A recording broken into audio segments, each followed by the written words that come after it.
How the serial killer hid in plain sight. Content advisory.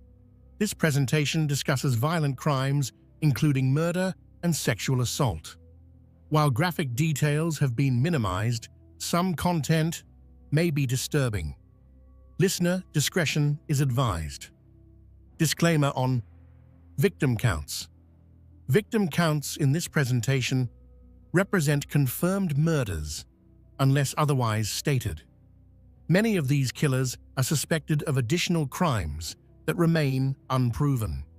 When referencing victim numbers, we rely on officially confirmed cases and clearly label any speculation or unverified claims. Disclaimer on psychological analysis. Psychological interpretations in this presentation are based on expert analysis, documented interviews, and established forensic psychology research. However, the inner workings of these individuals' minds cannot be known with absolute certainty. Where psychological motivations are discussed, they represent the professional assessments of forensic experts and criminal profilers rather than established facts. The neighborhood barbecue was in full swing that warm summer evening. Children's laughter echoed across manicured lawns, while adults gathered around grills, cold drinks in hand, swapping stories about work and weather. Among them stood a man who epitomized suburban normalcy. He wore a pleasant smile, shared recipes for the perfect burger, and made sure everyone's glass stayed full. Neighbors knew him as the guy who volunteered at the local church, the one who always showed up when someone needed help with yard work or moving furniture.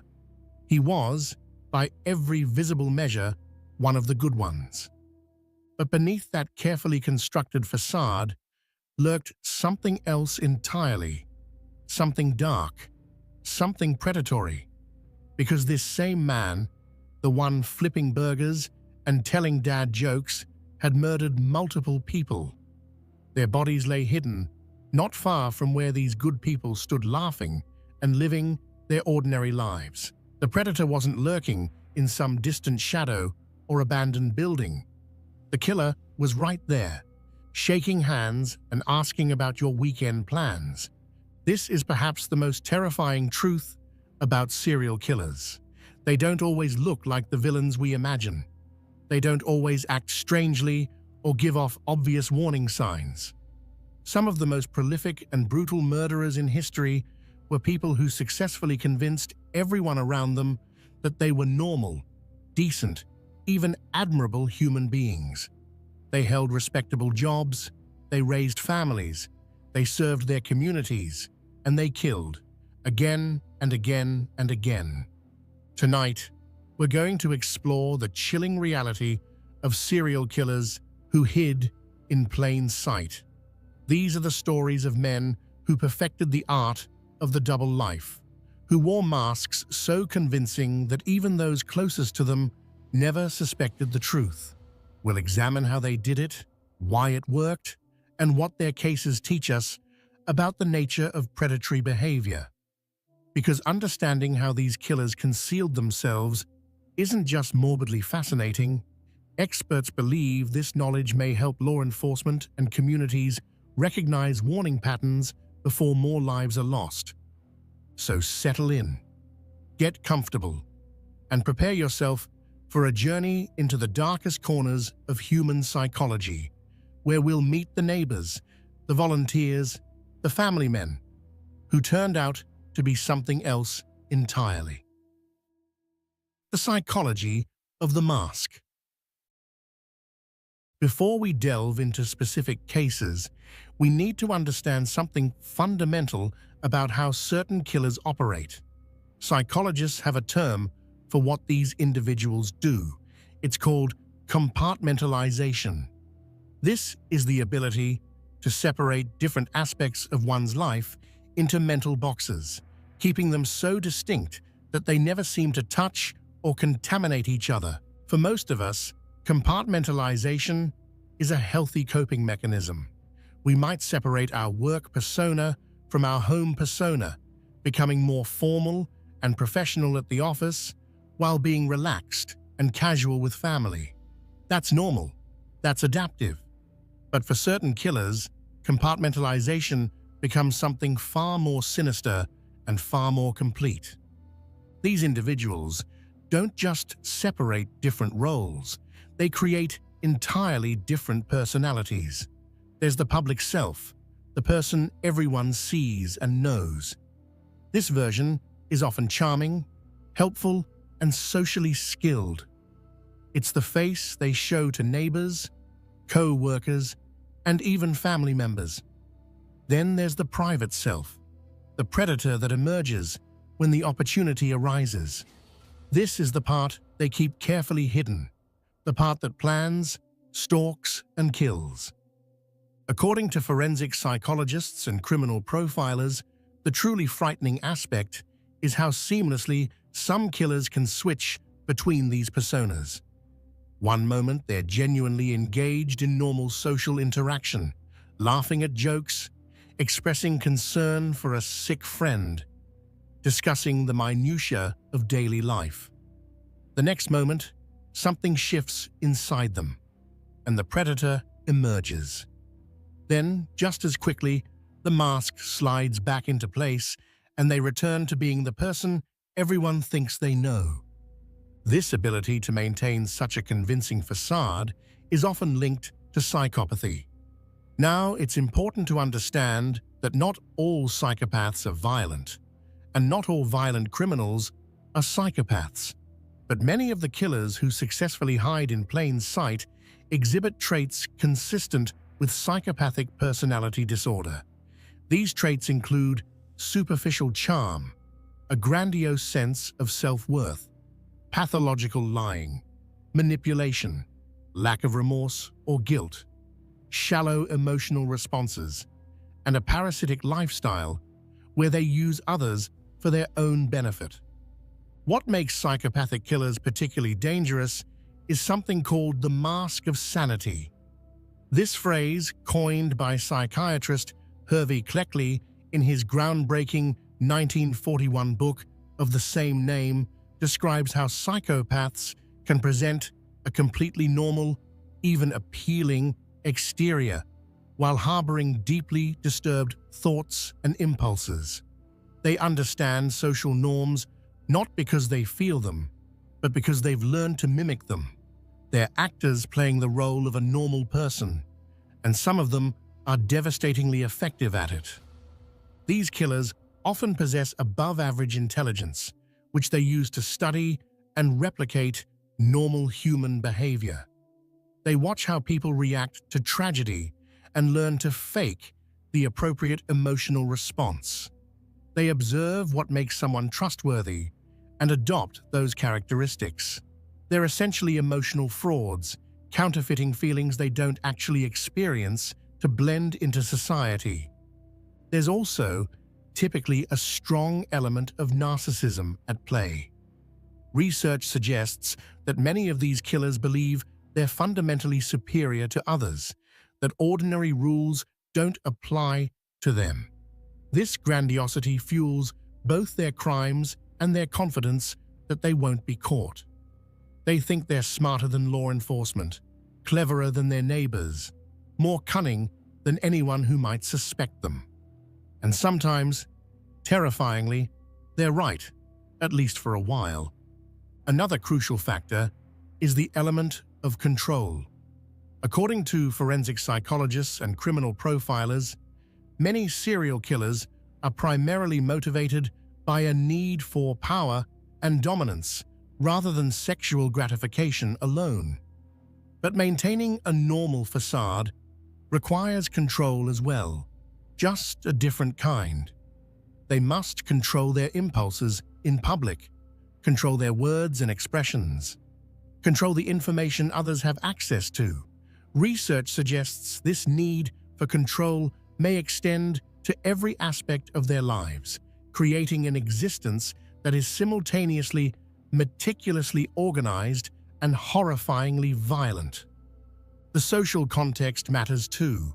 Research has shown that these killers often thrive in environments where people want to trust each other, where the default assumption is that your neighbor, your co-worker, your fellow church member is basically good.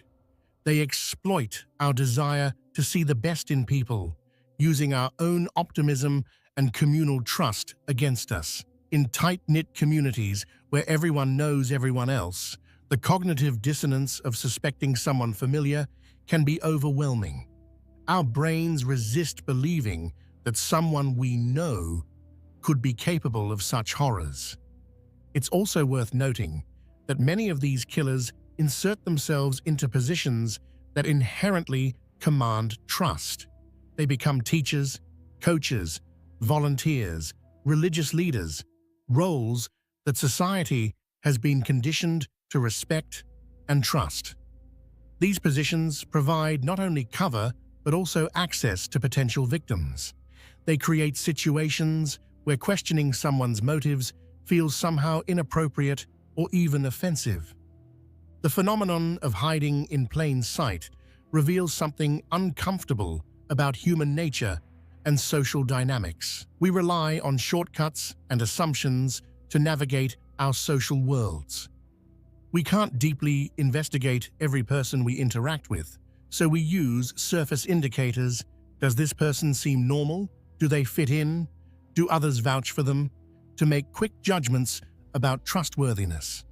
Serial killers who successfully hide in plain sight have figured out how to game this system, presenting exactly the right indicators while concealing their true nature.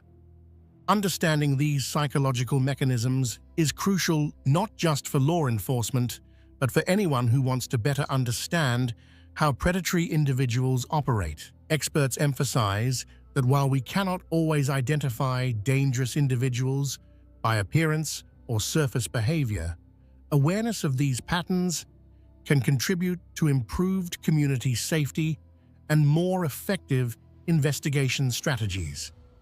Now, with this psychological framework in mind, let's examine specific cases that illustrate these principles in action.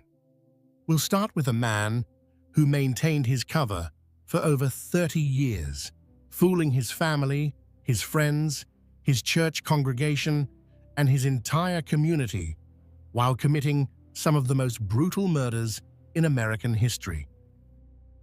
Dennis Rader, the church president with a terrible secret. Dennis Lynn Rader was born on March 9, 1945, in Pittsburgh, Kansas, the first of 4 sons born to Dorothea May Cook and William Elvin Rader. His father worked for Kansas Gas Service and was a former United States Marine. His mother worked as a bookkeeper. The family attended Zion Lutheran Church in Pittsburgh, where Dennis was baptized as an infant. By all external appearances, the Rader family was typical of countless American families in the post-war era, working class, church-going, and unremarkable. His childhood appeared outwardly normal, though he would later claim, and it's important to note these are his own self-serving claims, that he'd been born with violent sexual fantasies. Psychologists note that such claims often serve to minimize personal responsibility and should be understood within that context. Rader would also later claim to have tortured and killed animals as a child, including hanging stray cats, though the extent of these early behaviors remains difficult to verify independently. As a young man, Rader seemed unremarkable. He joined the United States Air Force in 1966, serving until 1970 and achieving the rank of sergeant. During his service, he received training and experience that would later prove useful in his crimes: discipline, attention to detail, and the ability to follow procedures meticulously. He returned to Kansas after his service and attended Wichita State University, eventually earning a degree in administration of justice in 1979. The irony of a serial killer studying criminal justice would later be noted by many observers. It was during this period that he met Paula Dietz, who worked as a secretary for the American Legion. They married on May 22, 1971, in a ceremony held at Christ Lutheran Church in Wichita, the same church where Rader would later become a pillar of the congregation. Together, they would have 2 children, a son, Brian, born in 1975, and a daughter, Kerry, born in 1978. By all outward appearances, Dennis Rader was building a stable, respectable life. He worked as an assembler for the Coleman Company, a manufacturer of outdoor recreational products. He attended church regularly at Christ Lutheran Church, becoming increasingly involved in the congregation. He was active in the Boy Scouts, serving as a troop leader. He was, by every metric his neighbors could see, a good man, perhaps a bit rigid and particular about rules, but certainly not dangerous. In 1974, Rader obtained a position with ADT Security Services, installing home security systems. The irony would later be almost unbearable for his clients and community. The man charged with protecting their homes was the very threat they sought protection from. Co-workers at ADT nicknamed him Blue Book Man because he always followed the rules meticulously and scolded others for even making small talk during work hours. He worked this job for several years before joining the Park City Compliance Department in 1991, where he became a code enforcement officer, essentially a bureaucrat who enforced city ordinances, wrote citations for code violations, and measured grass that was too long. This position suited Rader perfectly. It gave him a modicum of authority, allowed him to enter people's properties, and provided a legitimate reason to be driving through neighborhoods, observing homes and residents. His co-workers would later describe him as officious, someone who relished his small amount of power, perhaps a bit too much. He was known to be inflexible about rules, measuring lawns with precision and issuing citations for even minor violations. He reportedly chased stray animals while carrying a tranquilizer gun, taking his duties perhaps more seriously than necessary. But overzealousness about city codes didn't make someone a murderer. It just made them annoying. Rader's involvement with Christ Lutheran Church deepened over the years. He served in various capacities, eventually becoming the congregation president in January 2005. He was responsible for administrative duties, congregation meetings, church finances. He was trusted with the most mundane and intimate details of church operations. People confided in him about their struggles, their doubts, their fears. He counseled them, prayed with them, presented himself as a pillar of faith and community. But there was another Dennis Rader, a secret Dennis Rader, one that had been active since January 15, 1974. On that frigid winter morning, the Otero family went about their normal routines in their Wichita home. Joseph Otero, age 38, worked for the Coleman Company, the same company where Rader had briefly worked. Julie Otero, age 34, was his devoted wife. They had 5 children together, building the kind of family life that represented the American dream. That morning, 9-year-old Joseph Jr., 11-year-old Josephine, and their siblings were in various states of waking up for school. Dennis Rader had been watching the house. He'd seen the family's routines, knew their schedules. According to his later confessions, he had been stalking Julie Otero since December 1973, apparently developing an obsession with her. When he knocked on the door that morning, the Oteros let him in, perhaps believing he needed help, perhaps thinking he was from the telephone company, as he would later claim to have told them. Once inside, he revealed his true intentions. Using weapons he'd brought with him, Rader methodically restrained the family members. He killed Joseph Otero Sr. by strangulation with a cord. He killed Julie Otero the same way. 9-year-old Joey was also strangled. The systematic nature of the murders stood in stark contrast to any image of passion or sudden rage. This was calculated, planned, methodical. Then, Rada took 11-year-old Josephine to the basement, where he killed her. The crime scene was staged in a way that suggested sexual motivation, though Rader's actual intent was about power and control. When investigators arrived at the Otero home later that day, after family members discovered the bodies, they found a scene of calculated brutality that would haunt the Wichita community for decades. The community was shocked. The Oteros were a good family, well-liked, with no apparent enemies. Who would do such a thing? Why would anyone target an entire family, including children?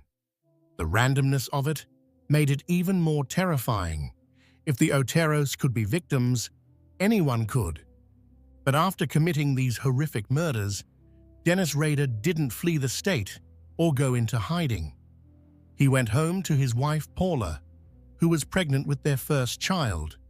He went to work at the Coleman Company. He attended church. He helped neighbors. He lived his normal life as if nothing had happened.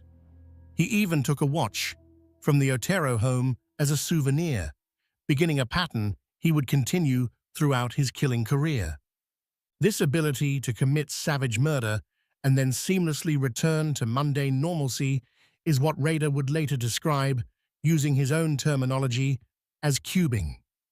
Though forensic psychologists note this is his own term for what is clinically known as dissociation or extreme compartmentalization.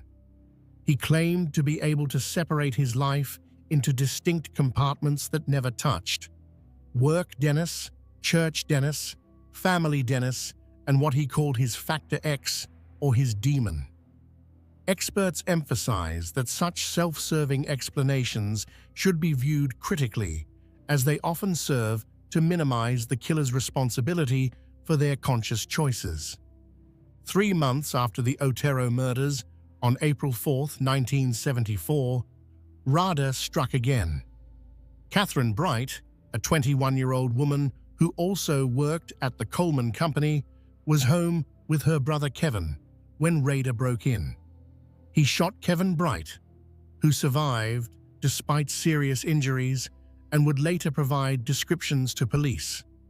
Rader then murdered Catherine by stabbing her multiple times. The attack was brutal and prolonged. Catherine fought for her life, sustaining numerous defensive wounds before succumbing to her injuries.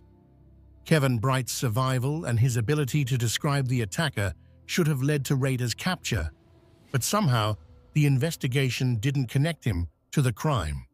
Then, something happened that would define the BTK case for the next 30 years. Dennis Rader wanted credit for his crimes. He wanted recognition. He wanted people to know what he'd done and to acknowledge his work. On October 22, 1974, a Wichita Eagle reporter received a phone call directing him to a book at the Wichita Public Library. Inside that book was a letter describing the Otero murders in detail that only the killer could know. The letter was chilling in its matter-of-fact tone, describing the crimes as though they were ordinary events. At the bottom, the author had provided a name for himself: BTK, bind, torture, kill. The letter stated, "The code words for me will be bind them, torture them, kill them, BTK." This would become his signature. Over the years, BTK would send numerous letters to media outlets and police, taunting them, providing details of murders, sometimes sending items belonging to victims. He seemed to crave the attention, the notoriety, the knowledge that the entire city was talking about him, even though they didn't know who he was. But despite this correspondence, BTK would remain unidentified for decades. And during those decades, Dennis Rader continued his double life. In 1975, his son Brian was born.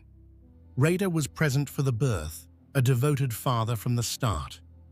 He coached Brian in Little League, attended his school events, helped with homework. Brian would later describe his father as strict but loving, someone who enforced rules but also spent quality time with his children. Rader killed again in 1977. On March 17th, Shirley Vian, a 26-year-old mother of 3 young children, was murdered in her home. Shirley was sick with the flu that day, lying in bed when Rader forced his way into the house. He told her children, ages 5, 7, and 8, that he was wanted by the police and needed to hide. He locked them in the bathroom, telling them he would harm their mother if they came out or made noise. The children huddled together in terror, hearing sounds from outside, but not understanding what was happening. Rader killed Shirley in her bedroom while her children waited just feet away. When he left, the children eventually emerged to find their mother dead. The psychological trauma inflicted on these children, who survived but lost their mother in such a terrifying way, is immeasurable. On December 8, 1977, Rader broke into the home of Nancy Fox, a 25-year-old woman who lived alone. Nancy worked at a jewelry store and was known for her friendly personality. Rader killed her by strangulation with a belt. Then, in a display of his twisted arrogance, he used her own phone to call the police and report the homicide, directing them to her address. He wanted them to find his work. He wanted credit. The phone call was brief and matter-of-fact, demonstrating his complete lack of remorse or emotional connection to his victim. After the Fox murder, BTK went silent.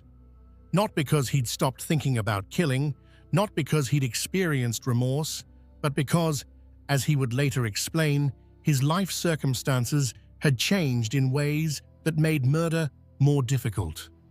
In 1978, his daughter Kerry was born. His children were growing up. His wife was more aware of his movements. His job demanded more of his time. The compartmentalization required more effort. But he didn't forget. He kept souvenirs from his victims, photographs, identification cards, items of clothing. He revisited these items regularly, using them to relive his crimes in his imagination. He would later admit to creating elaborate fantasies and even detailed drawings of potential future victims during this dormant period. The years passed. 1978, 1979, 1980. No new BTK murders. Wichita began to relax slightly, though the terror of those few years in the mid-1970s had never truly faded. Parents still warned children. Women still checked their locks obsessively, but life moved on as it must. The BTK task force remained active, but with diminishing resources as other crimes demanded attention. Then, in 1985, BTK resurfaced. On April 27th, Maureen Hedge, a 53-year-old neighbor of Rader's, was killed in her home. Maureen lived just 6 doors down from the Rader family on the same street. Rader had watched her, knew her routines. He broke in during the night, killed her, removed her body to take photographs in a remote location, and then returned the body to her home. The level of planning and risk-taking indicated a killer who felt completely confident in his ability to evade capture. The fact that he targeted his own neighbor demonstrated his complete lack of fear and his belief in his own superiority. On September 16, 1986, Vicki Wegerle, a 28-year-old woman, was murdered in her home, while her young 2-year-old son was present in another room. Vicki was a pianist and homemaker. Rader had posed as a telephone repairman to gain entry, part of what he would later call Project Piano. After killing Vicky, he left as calmly as he'd arrived, confident that his disguise and planning had protected his identity. Her murder wouldn't be officially connected to BTK until years later. The final confirmed BTK murder occurred on January 19, 1991. Dolores Davis, a 62-year-old woman, was abducted from her home, killed with her own pantyhose, and her body left under a bridge. Dolores was a beloved grandmother in the community. After this murder, BTK went silent again. For 13 years, there were no letters, no communications, no confirmed killings. The case grew cold. Investigators retired. The city moved on, though the shadow of BTK never entirely lifted. During all these years, Dennis Rader lived his normal life with remarkable success. He raised his children. Brian and Kerry Rader had a father who attended their school events, helped with homework, enforced household rules with perhaps more rigidity than most parents, but nothing that seemed abnormal. They had family dinners, they went on vacations, they celebrated birthdays and holidays. Paula Rader had a husband who went to work, came home, handled household repairs, and seemed like a typical middle-aged man settled into the routines of suburban life. If she noticed anything unusual, she didn't recognize it as evidence of murder. His co-workers at the Park City Compliance Office knew Dennis Rader as the guy who took his job very seriously, maybe too seriously. He was meticulous about city codes, inflexible about enforcement, the kind of person who'd measure your grass with a ruler and write a citation if it exceeded the permitted height by half an inch. Some found him irritating. Others thought he was just doing his job thoroughly. No one thought he was a serial killer. His church congregation knew him as Brother Dennis, devoted to Christ Lutheran Church, always present at services, reliable for administrative tasks, eventually trusted enough to become congregation president. He led council meetings. He managed church finances. He represented the congregation in community interfaith activities. He was, by all accounts, a dedicated member of the Christian community. But in 2004, after 13 years of silence, BTK suddenly began communicating again. The Wichita Eagle ran a story marking the 30th anniversary of the Otero murders, and Rader would later explain that he was kind of bored and concerned that his work would be forgotten. Investigators believe his need for recognition overcame his caution. He began sending letters to media outlets again, including items from old crime scenes to prove his identity. What followed was a cat-and-mouse game between BTK and law enforcement. Rader sent numerous communications over the next year, some in serial boxes, possibly a reference to serial killer, containing drawings, photographs, written descriptions of murders, and even dolls posed to mimic his victims. He seemed to be playing a game, testing the police, enjoying the renewed attention his crimes were receiving. In one of his communications, Rader made a fatal error. He asked police if they could trace information on a floppy disk. The police, hoping to encourage him to send a disk, lied and said no, they couldn't trace it. Trusting this response and displaying a surprising naivety for someone who'd evaded capture for 30 years, Rader sent a purple floppy disk to a television station. Forensic analysts examined the disk and found deleted metadata that included the name Dennis and a connection to Christ Lutheran Church. This led investigators directly to Dennis Rader. They obtained a DNA sample from his daughter Kerry's medical records at a university clinic. She had had a routine pap smear, and compared it to DNA evidence from the crime scenes. The match was conclusive. On February 25, 2005, Dennis Rader was arrested outside his home in Park City, Kansas, on his lunch break from his compliance officer job. When asked if he knew why he was being arrested, Rader reportedly responded, "Oh, I have suspicions why." Even in the moment of his capture, there was an almost casual quality to his demeanor, as if being arrested for serial murder was just another item on his day's schedule. The arrest shocked everyone who knew him. His family was devastated. Paula Rader filed for an immediate emergency divorce on July 26, 2005, waiving the normal 60-day waiting period. Their marriage was dissolved as quickly as the legal system allowed. She released a statement saying that neither she nor her children had any suspicion of his crimes. The psychological trauma of discovering that the man she'd been married to for 34 years was BTK is difficult to comprehend. Their children, now adults, had to reconcile the father they'd known with the serial killer he actually was. Brian and Kerry Rader have largely stayed out of public life since their father's arrest, attempting to build lives separate from the horror of his legacy. Kerry Rawson, she took her married name, eventually wrote a book in 2019 titled A Serial Killer's Daughter: My Story of Faith, Love, and Overcoming, and participated in the 2025 Netflix documentary My Father, the BTK Killer, where she shared her quest for answers and healing. In letters Rader wrote to Kerry from jail, he showed a disturbing mix of fatherly affection and complete lack of genuine remorse. He wrote things like, "You will always be my baby girl, I raised right, and life before the arrest was a good time, and the dark side took me away," as if his murders were something that happened to him rather than choices he made.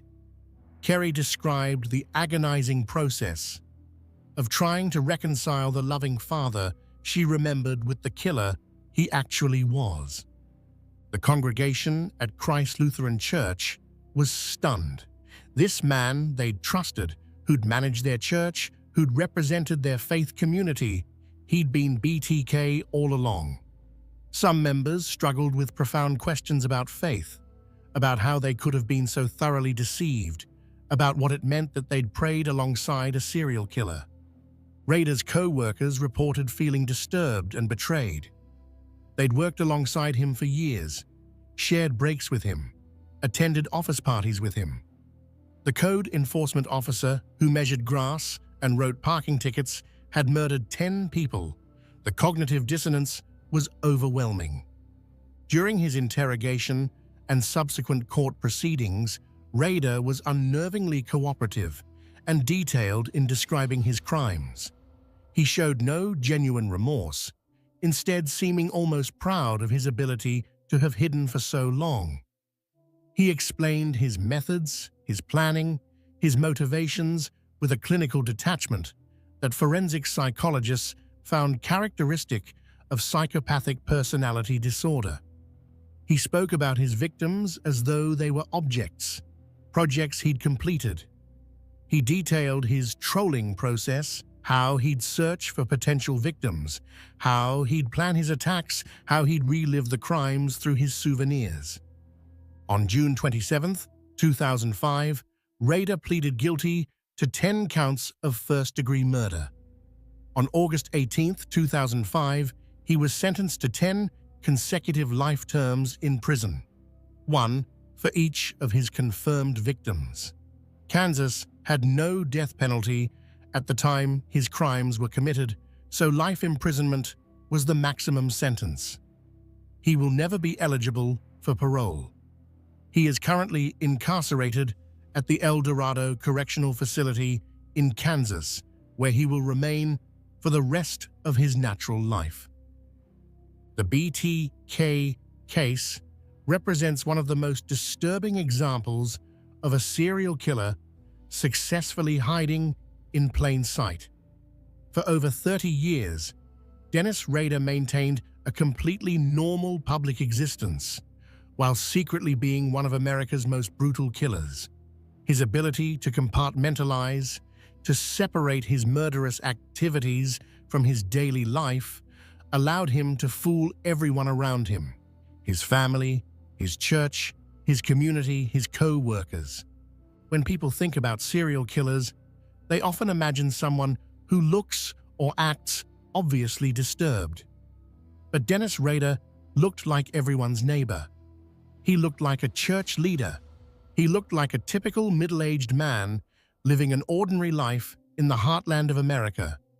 And that's precisely what made him so dangerous and so successful at evading capture for so long. The victims of BTK deserve to be remembered as more than just entries in a killer's ledger. Joseph Otero, age 38, was a loving father who'd brought his family to Wichita for better opportunities. Julie Otero, age 34, was a devoted mother who worked at the Coleman Company. Joseph Otero Jr., age 9, loved baseball and had his whole life ahead of him. Josephine Otero, age 11, was a bright student with a promising future. Catherine Bright, age 21, was starting her adult life with hopes and dreams. Shirley Vian, age 26, was a mother doing her best to raise 3 young children. Nancy Fox, age 25, was independent and hardworking. Maureen Hedge, age 53, was a kind neighbor. Vicki Wegel, age 28, was a talented pianist and mother. Dolores Davis, age 62, was a beloved grandmother in her community. They were people with families, hopes, dreams, and futures that Dennis Rader stole from them. Their names and their humanity must be remembered alongside the story of the man who killed them. John Wayne Gacy, the killer clown, next door. If Dennis Rader represents the mundane killer hiding in plain sight, the ordinary bureaucrat who happened to be a murderer, then John Wayne Gacy represents something even more disturbing: the beloved community figure, the charitable volunteer, the man who brought joy to children and sick people through his clown performances. Gacy was popular, well-liked, and respected in his community. He was also responsible for the deaths of 33 young men and boys, making him one of the most prolific serial killers in American history.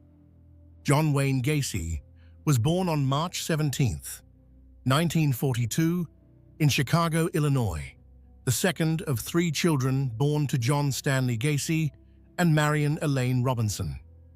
His childhood was marked by complexity and dysfunction, though like many serial killers, external observers might not have recognized the depth of problems within the family home.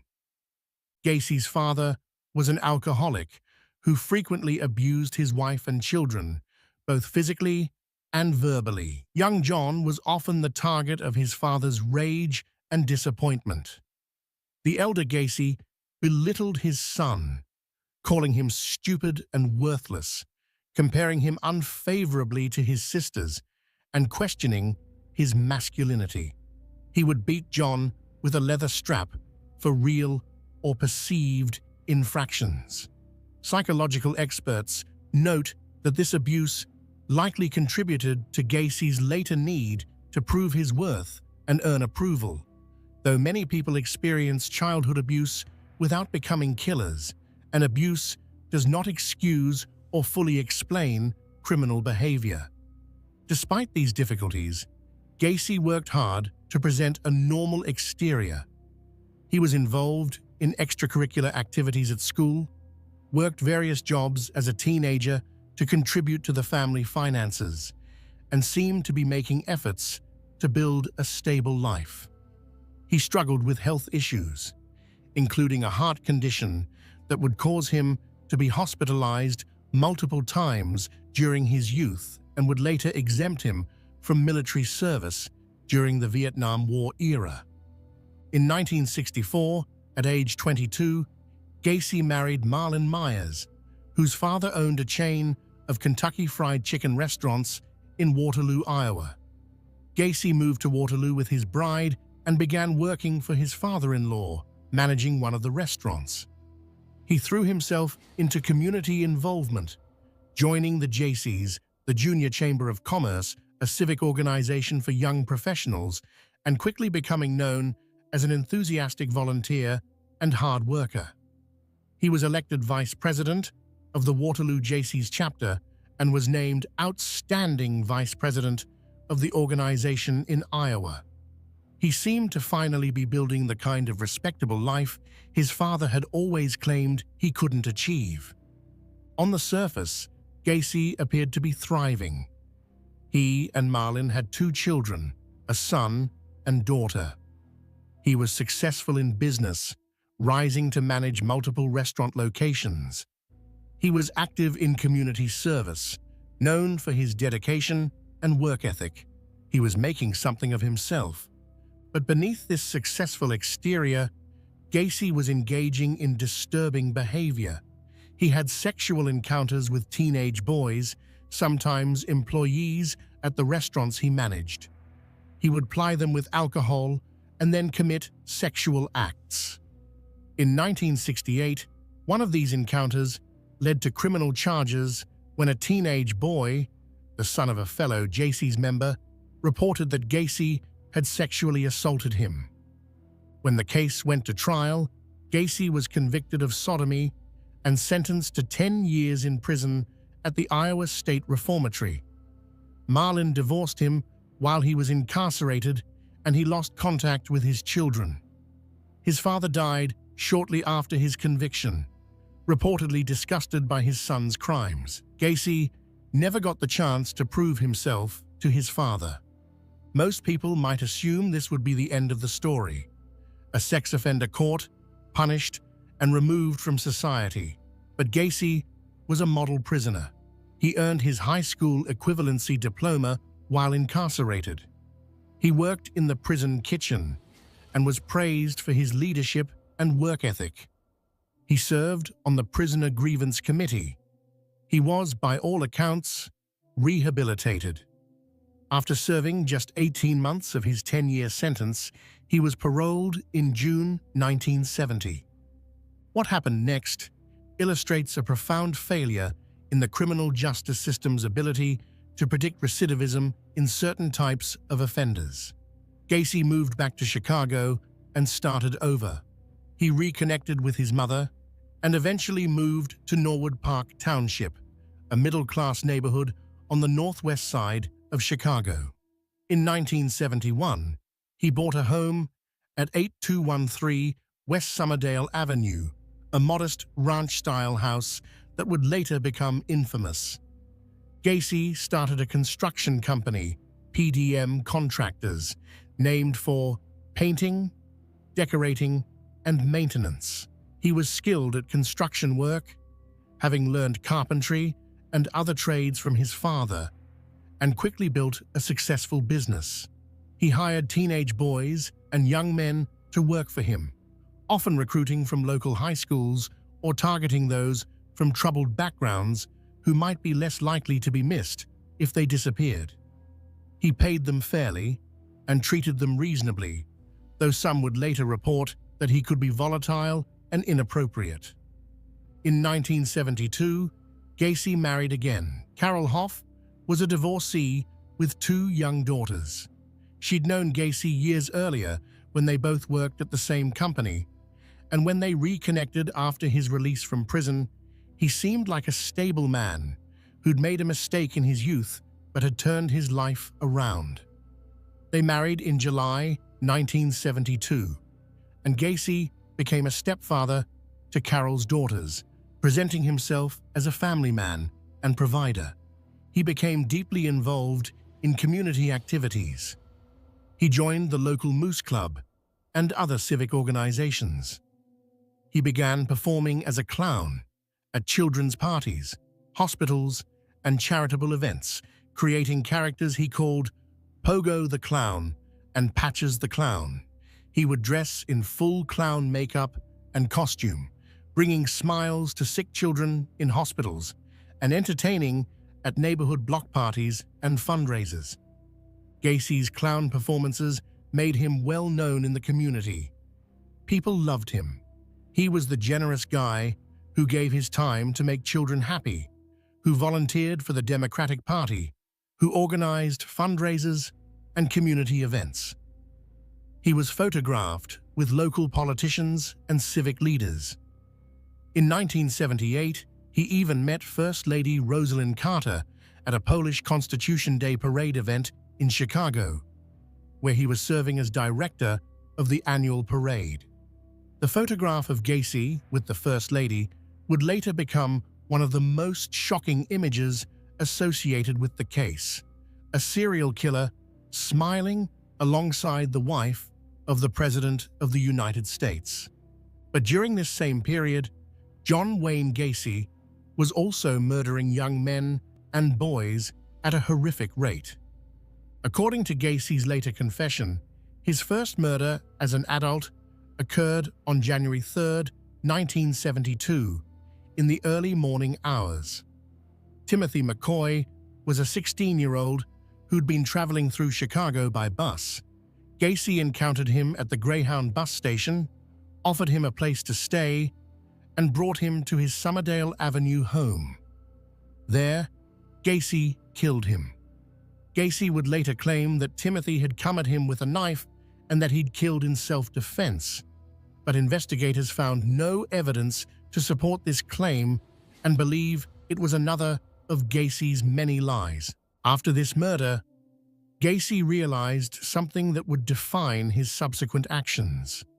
He could kill and get away with it. The body could be hidden. The victim's disappearance wouldn't necessarily be connected to him. He could continue his normal life as if nothing had happened, and that's exactly what he did. Gacy developed a methodical approach to murder. He would target young men and boys, often those who worked for him or whom he met through his business or community activities.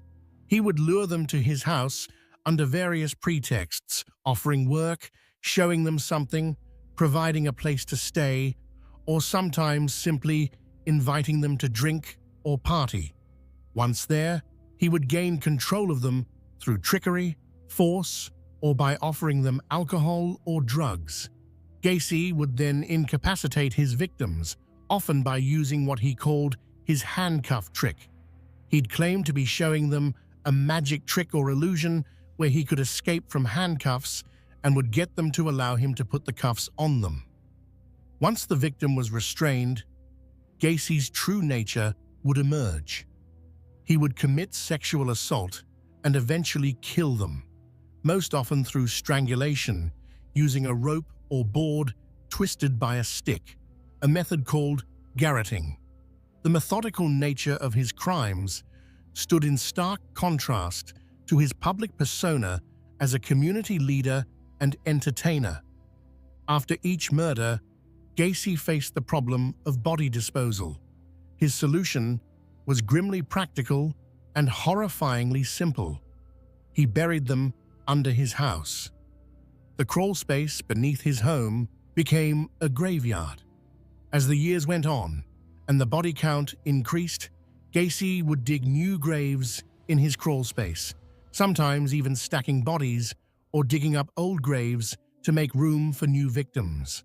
Eventually, when the crawl space became too full, Gacy began disposing of bodies in other ways.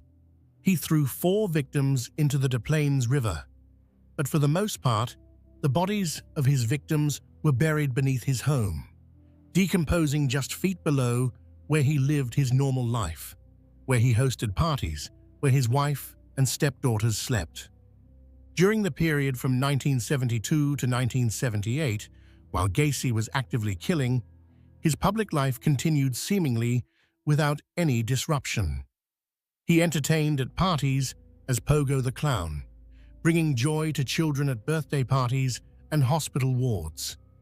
He ran his successful construction business, completing jobs professionally and earning a good reputation. He supervised employees, attended political events, volunteered for community causes. He was, to all external appearances, a successful, generous, community-minded citizen. His wife, Carol, did eventually become suspicious of Gacy's behavior, though not of murder. She noticed strange smells in the house. Gacy blamed it on moisture in the crawl space or problems with the plumbing. She noticed his strange hours, his volatile mood swings, and the fact that their sexual relationship had essentially ceased. She also discovered pornographic materials featuring young men hidden in the house. In March 1976, Carol and Gacy divorced, with Carol taking her daughters and leaving. Years later, she would express her relief that her daughters had not been harmed and her horror at discovering who Gacy truly was. She would say that she had no idea about the murders, and investigators found no evidence that she did. After the divorce, with no family living in the house with him, Gacy's killing accelerated.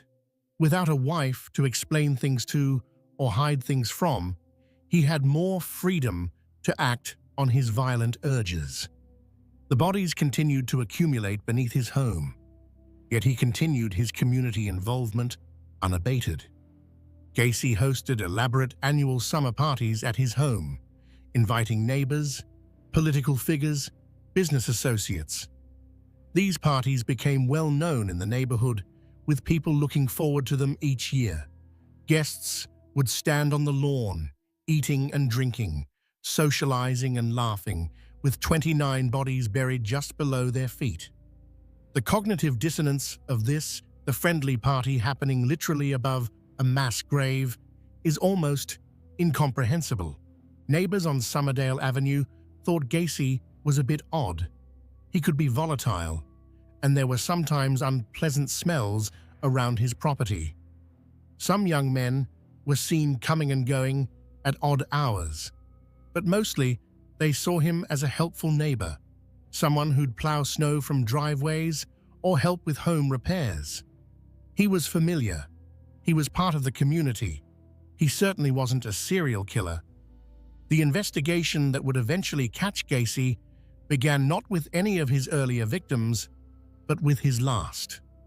On December 11, 1978, 15-year-old Robert Piest told his mother he was going to meet with a contractor about a potential summer job.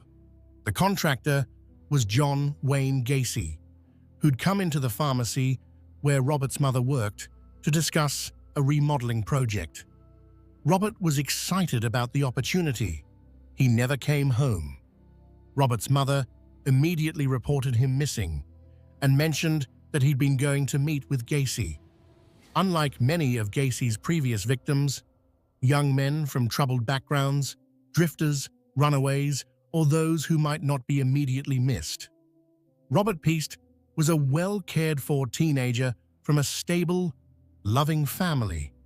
His disappearance was taken seriously from the beginning, and police quickly began investigating Gacy. What they found was disturbing. Gacy had a criminal history, the 1968 conviction for sexual assault in Iowa. He'd been in prison.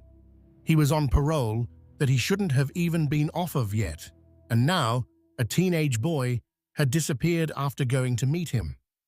Investigators began surveillance on Gacy and started looking deeper into his background. They discovered that several young men who'd worked for PDM contractors had disappeared over the years. On December 21, 1978, after obtaining a search warrant based on the mounting evidence, police searched Gacy's home. What they found there would shock the nation.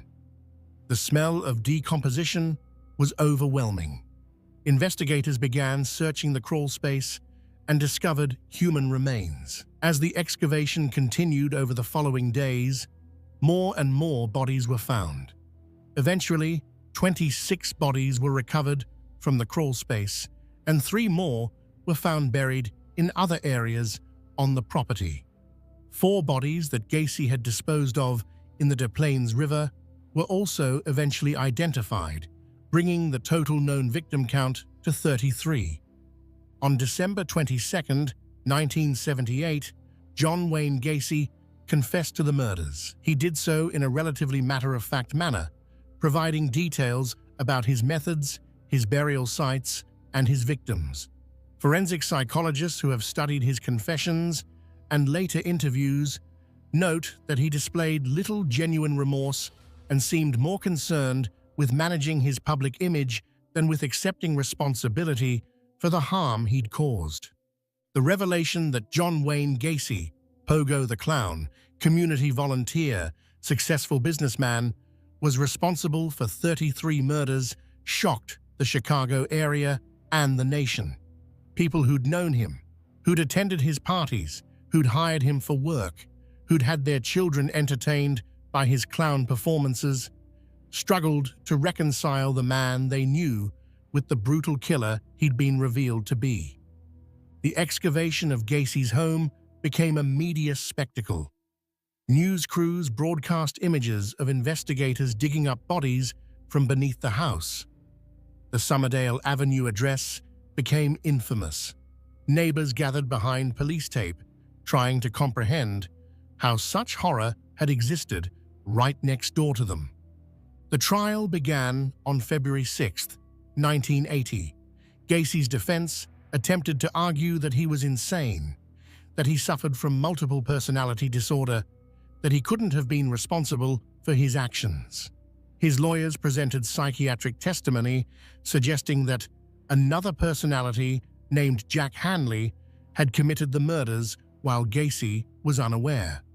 But the prosecution presented overwhelming evidence of premeditation, planning, and rational behavior surrounding the murders. The prosecution argued that Gacy knew exactly what he was doing, that he was organized and calculating, and that he made conscious choices to kill repeatedly. The jury deliberated for less than 2 hours before finding Gacy guilty on all 33 counts of murder. On March 13, 1980, he was sentenced to death for 12 of the murders. He would spend the next 14 years on death row, during which time he gave numerous interviews, painted pictures, some of clowns, which would later be sold or destroyed, and continued to maintain his innocence despite his earlier confession. John Wayne Gacy was executed by lethal injection at Stateville Correctional Center in Crestwood, Illinois, on May 10, 1994, at 12:58 a.m. He was 52 years old. His last words were reported to be "kiss my ass." Even in death, he showed no genuine remorse for his crimes. Outside the prison, crowds gathered, some celebrating, some protesting the death penalty. His execution was seen by many as justice finally served for the 33 young men and boys whose lives he'd taken. After Gacy's execution, his house on Somerdale Avenue was demolished in April 1979, shortly after the bodies were removed. The lot remained empty for years, as no one wanted to buy property so thoroughly associated with horror. Eventually, a new house was built on the site, and a new family moved in, trying to establish normal life in a place that had been the setting for unspeakable crimes. The Gacy case represents perhaps the most extreme example of a serial killer successfully hiding in plain sight. He wasn't just maintaining a normal appearance, he was actively beloved by his community. Children loved Pogo the Clown. Neighbors appreciated his helpfulness. Politicians valued his volunteer work. Business associates found him reliable and skilled. The Democratic Party welcomed his participation in political events and fundraisers. And all the while, beneath his house, the bodies accumulated. 29 young men and boys buried in the crawl space, their decomposing bodies just feet below where parties were held, where guests socialized, where life went on as normal. The duality of Gacy's existence, beloved community figure by day, brutal killer by night, challenges our fundamental assumptions about how we identify dangerous people.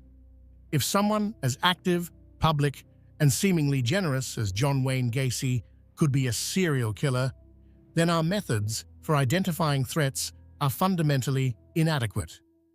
The victims of John Wayne Gacy deserve to be remembered as individuals, not just statistics. Timothy McCoy, age 16, was traveling through Chicago with his whole life ahead of him. John Butkovich, age 17, worked for Gacy and disappeared in 1975. Darrell Sampson, age 18, was a high school student. Randall Reffett, age 15, vanished in 1976. Samuel Stapleton, age 14, was a junior high student. These young men had families who loved them, dreams they wanted to pursue, potential that was stolen from them. Some of Gacy's victims remain unidentified even today, their families perhaps still wondering what happened to their missing sons or brothers. Robert Piest, whose disappearance finally led to Gacy's capture, was 15 years old. He was a good student, close to his family, excited about a potential job opportunity. His mother never stopped looking for him, and her determination to find her son ultimately led to the investigation that brought Gacy down. The Piest family's persistence in pursuing answers when Robert disappeared demonstrates the importance of taking every missing person case seriously, regardless of the victim's background. Ted Bundy, the charming predator. Theodore Robert Bundy, born Theodore Robert Cowell on November 24, 1946, in Burlington, Vermont, would become one of the most infamous serial killers in American history. Unlike Rader or Gacy, Bundy's good looks, education, and charm made him seem like the last person who would be capable of murder. He was handsome, articulate, intelligent, and seemingly destined for a successful career in law or politics, and he confessed to murdering at least 30 young women, though investigators believe the actual number is higher, with estimates ranging up to 35 or more based on circumstantial evidence and unsolved cases from the areas where Bundy traveled. Bundy's early life was complicated by secrets and deception that psychological experts believe may have shaped his development, though, as always, difficult circumstances don't excuse behavior or determine outcomes. He was born to Eleanor Louise Cowell, an unmarried woman in the 1940s, a status that carried severe social stigma at the time. To avoid scandal, Bundy was raised in his grandparents' home in Philadelphia, with the understanding that his grandparents were his parents and his mother was his older sister. He wouldn't learn the truth about his parentage until he was an adolescent, discovering the deception through a cousin, or possibly by finding his birth certificate. Accounts vary. His biological father's identity remains uncertain. His birth certificate lists Lloyd Marshall as his father, but this is believed to be false. His mother later married Johnny Bundy, and Theodore took his stepfather's surname. The family moved to Washington State when Ted was 4 years old, where young Ted grew up in what appeared to be a normal, middle-class environment in Tacoma. Bundy was intelligent and did well academically, though he was sometimes described as shy and less popular than his peers in his early school years. He attended the University of Washington, where he studied Chinese and later psychology. He was involved in politics, volunteering for Republican campaigns and working on political causes. He worked at a crisis hotline at a suicide prevention center in Seattle, where he met and befriended Anne Rule, who was also volunteering there. Rule would later become a famous true crime writer, and her book, The Stranger Beside Me, would detail her friendship with Bundy and her slow, horrifying realization that her friend was a serial killer. She would describe him as a good listener, someone who genuinely seemed to care about helping people in crisis, a testament to how convincing his mask was. Bundy appeared to be a young man with a bright future. He was studying law at the University of Utah, considering politics, and seemed to have the intelligence, charm, and ambition to succeed in whatever path he chose. Those who knew him described him as polite, well-spoken, and trustworthy. He had a long-term girlfriend, Elizabeth Kendall, who wrote under the pseudonym Elizabeth Klopfer and seemed to be in a stable relationship. But beneath this promising exterior, something far darker was developing. During his college years, Bundy became involved in a relationship with a woman from a wealthy California family. Various sources refer to her by different names, including Stephanie Brooks and Diane Edwards. She was beautiful, sophisticated, and came from a privileged background. Psychological experts have theorized that this relationship and its eventual end may have served as a catalyst for his later crimes, though Bundy himself provided contradictory explanations for his violence. The woman broke up with Bundy reportedly because she felt he lacked direction and ambition. This rejection occurred in 1968, and some psychologists believe it was a significant blow to Bundy's ego and may have contributed to his later targeting of women who resembled her. Though the reality is that while relationships can be difficult and even traumatic, they don't transform someone into a serial killer. That darkness must already exist. After this relationship ended, Bundy appeared to transform himself. He became more confident, more socially successful. He re-enrolled in law school. He reconnected with his former girlfriend in California, and they briefly rekindled their relationship in 1973, by which point experts believe he had already begun killing, though this woman didn't know it. She would later say that he seemed more mature and focused, not realizing that his new confidence came partly from his secret life as a predator. Bundy's earliest documented murders occurred in 1974, though there is speculation he may have killed before this. Investigators have suspected him in the 1961 disappearance of 8-year-old Anne-Marie Burr from her home in Tacoma, though Bundy consistently denied this, and no evidence has ever conclusively linked him to that case. What is certain is that by 1974, Bundy had begun a murder spree that would span multiple states and claim at least 30 confirmed victims.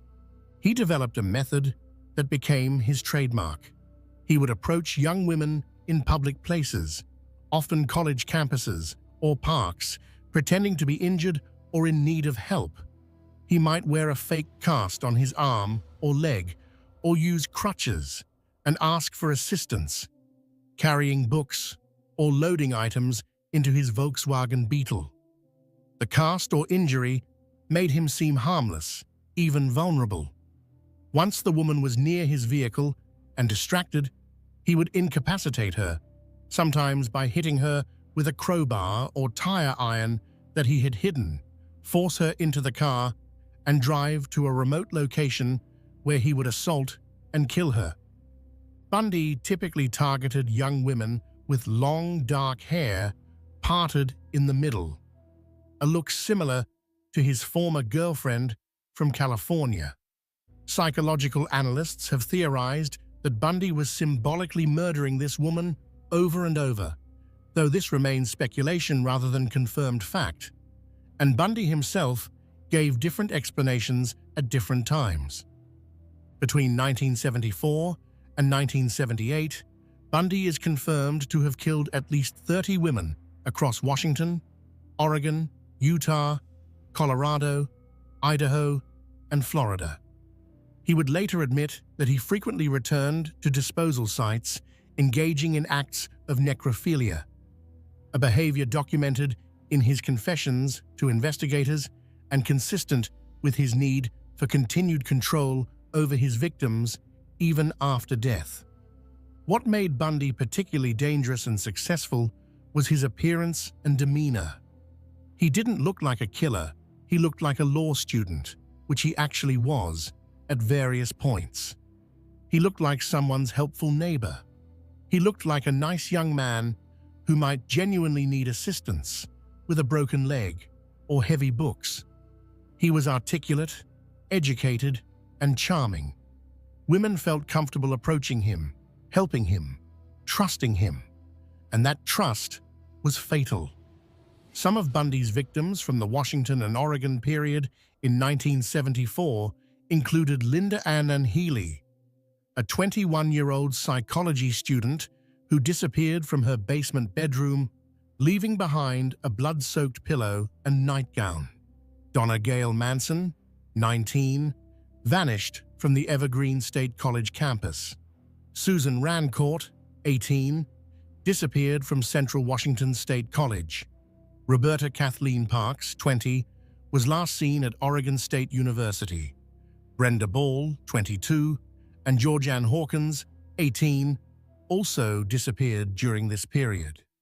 In July 1974, in one of Bundy's most brazen acts, he abducted two women, Janice Ott, 23, and Denise Nasland, 19, from Lake Sammamish State Park in broad daylight on the same afternoon, approaching them separately in front of witnesses and using the name Ted while asking for help with his sailboat. Bundy was arrested in Utah in August 1975 after a police officer stopped him for a traffic violation and found suspicious items in his car, including handcuffs, a crowbar, rope, and other items. This led to his identification as a suspect in several disappearances. He was eventually convicted of kidnapping in Utah and sentenced to 15 years in prison. But in 1977, while being held in Colorado to face murder charges there, Bundy engineered a dramatic escape by jumping out of a courthouse window during a court recess. He was recaptured several days later.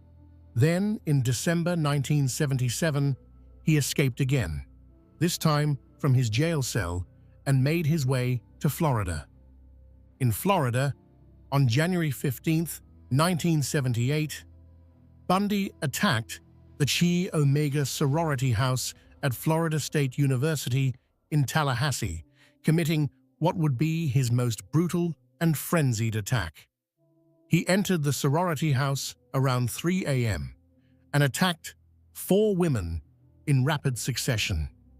He killed Margaret Bowman, 21, and Lisa Levy, 20, and severely injured 2 other women who survived. The attack was savage and showed a loss of the control that had characterized his earlier crimes. 3 weeks later, on February 9, 1978, he abducted and murdered 12-year-old Kimberly Leach, taking her from her junior high school in Lake City, Florida. He was finally captured in Pensacola, Florida, on February 15, 1978, after a police officer recognized him from wanted posters and pulled him over for driving a stolen vehicle. In the car were credit cards belonging to women he'd attacked. His capture came not through brilliant detective work connecting his crimes, but through the luck of an observant officer recognizing him. The trials that followed became media sensations, partly because of Bundy's appearance and demeanor. He acted as his own attorney at times, displaying the intelligence and charm that had allowed him to kill for so long without being caught. He cross-examined witnesses, made legal arguments, and presented himself as a capable lawyer fighting against injustice. The courtroom proceedings were among the first to be televised nationally, and millions watched, fascinated as this handsome, articulate man defended himself against charges of brutal murder. Bundy even proposed to and married Carol Ann Boone, a former co-worker, during his trial, taking advantage of an obscure Florida law that considered a declaration of marriage in court before a judge to be legally binding. Boone would later give birth to a daughter conceived during conjugal visits that shouldn't have been allowed. This demonstrated Bundy's ability to manipulate and charm even while on trial for his life. On July 24, 1979, Bundy was convicted of the Chi Omega murders and sentenced to death. He was later convicted of murdering Kimberly Leach and received another death sentence. He would spend the next decade on death row, during which time he gave numerous interviews, confessed to murders, and continued to manipulate his image and control his narrative to the extent possible. As his execution date approached, Bundy began confessing to additional murders, providing details to investigators in a final attempt to delay his execution. He confessed to murders in Washington, Oregon, Utah, Colorado, and Idaho, giving information that allowed some families to finally learn what had happened to their missing daughters. However, he remained vague or misleading about certain details, and some of his confessions couldn't be fully verified. Theodore Robert Bundy was executed in Florida's electric chair at Florida State Prison in Rayford on January 24, 1989, at 7:16 a.m. Eastern Standard Time. He was 42 years old.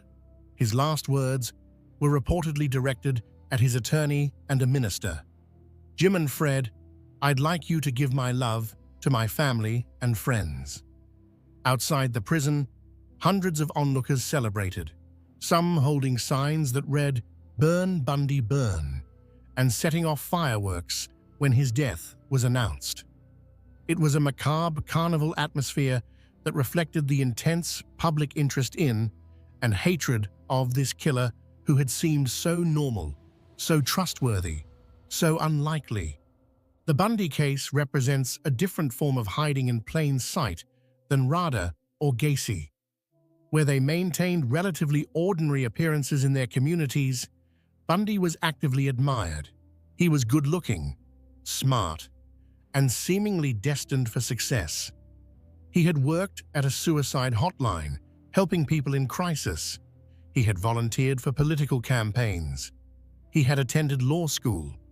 The gap between what he appeared to be and what he actually was created profound cognitive dissonance for everyone who knew him. Anne Rule, who had worked alongside him at the crisis hotline, struggled to reconcile the friendly, helpful young man she'd known with the brutal killer he was revealed to be. She would write about this struggle in The Stranger Beside Me, describing how long it took her to accept that her friend Ted was capable of such horrific crimes. She would eventually come to see him as a sadistic sociopath who took pleasure from another human's pain and the control he had over his victims to the point of death and even after. Bundy's former girlfriends, including Elizabeth Kendall, described a charming, attentive partner who seemed incapable of violence. Yet Kendall also noted moments when something seemed off, times when Ted's mask slipped slightly, revealing brief glimpses of the predator beneath. She eventually reported him to police as a possible suspect, though her report was initially dismissed because Bundy seemed so unlikely as a killer. The Bundy case taught law enforcement valuable lessons about how intelligent, organized killers can evade capture by maintaining a convincing normal appearance. It also highlighted how physical attractiveness and charm can serve as powerful camouflage, making it harder for both potential victims and investigators to recognize danger. The case contributed to the development of FBI profiling techniques and improved interjurisdictional cooperation in investigating serial crimes. The victims of Ted Bundy deserve to be remembered as individuals with their own stories, not just as victims in a notorious killer's legacy. They were daughters, sisters, students, professionals, each with their own dreams and potential. Linda Ann Healy was a 21-year-old psychology major and radio announcer. Donna Gail Manson, 19, was studying environmental studies. Susan Rancourt, 18, was a biology major. Kathy Parks, 20, was studying at Oregon State University. Brenda Ball, 22, was living independently and working. Georgianne Hawkins, 18, was a popular student at the University of Washington. Denise Nasland, 19, worked as a computer programmer. Janice Ott, 23, worked as a probation caseworker helping troubled youth. These women had families, ambitions, futures that Bundy destroyed. In Utah and Colorado, victims included Nancy Wilcox, 16, Melissa Smith, 17, Laura Aim, 17, Debbie Kent, 17, Karen Campbell, 23, Julie Cunningham, 26, Denise Oliverson, 25, Lynette Culver, 12, and Susan Curtis, 15. In Florida, Margaret Bowman, 21, Lisa Levy, 20, and Kimberly Leach, 12, lost their lives. Each of these women and girls deserved long lives, the opportunity to accomplish their goals, to love and be loved, to contribute to the world. Bundy stole all of that from them, and their memory deserves to be honored. Gary Ridgway, the Green River Killer. Gary Leon Ridgway was born on February 18, 1949, in Salt Lake City, Utah. He would become known as the Green River Killer and would eventually plead guilty to 49 murders, making him one of the most prolific, confirmed serial killers in United States history. Ridgway claimed the number was higher, somewhere between 65 and 80 victims, though the actual count remains unverified, and investigators believe his higher estimates may be exaggerated.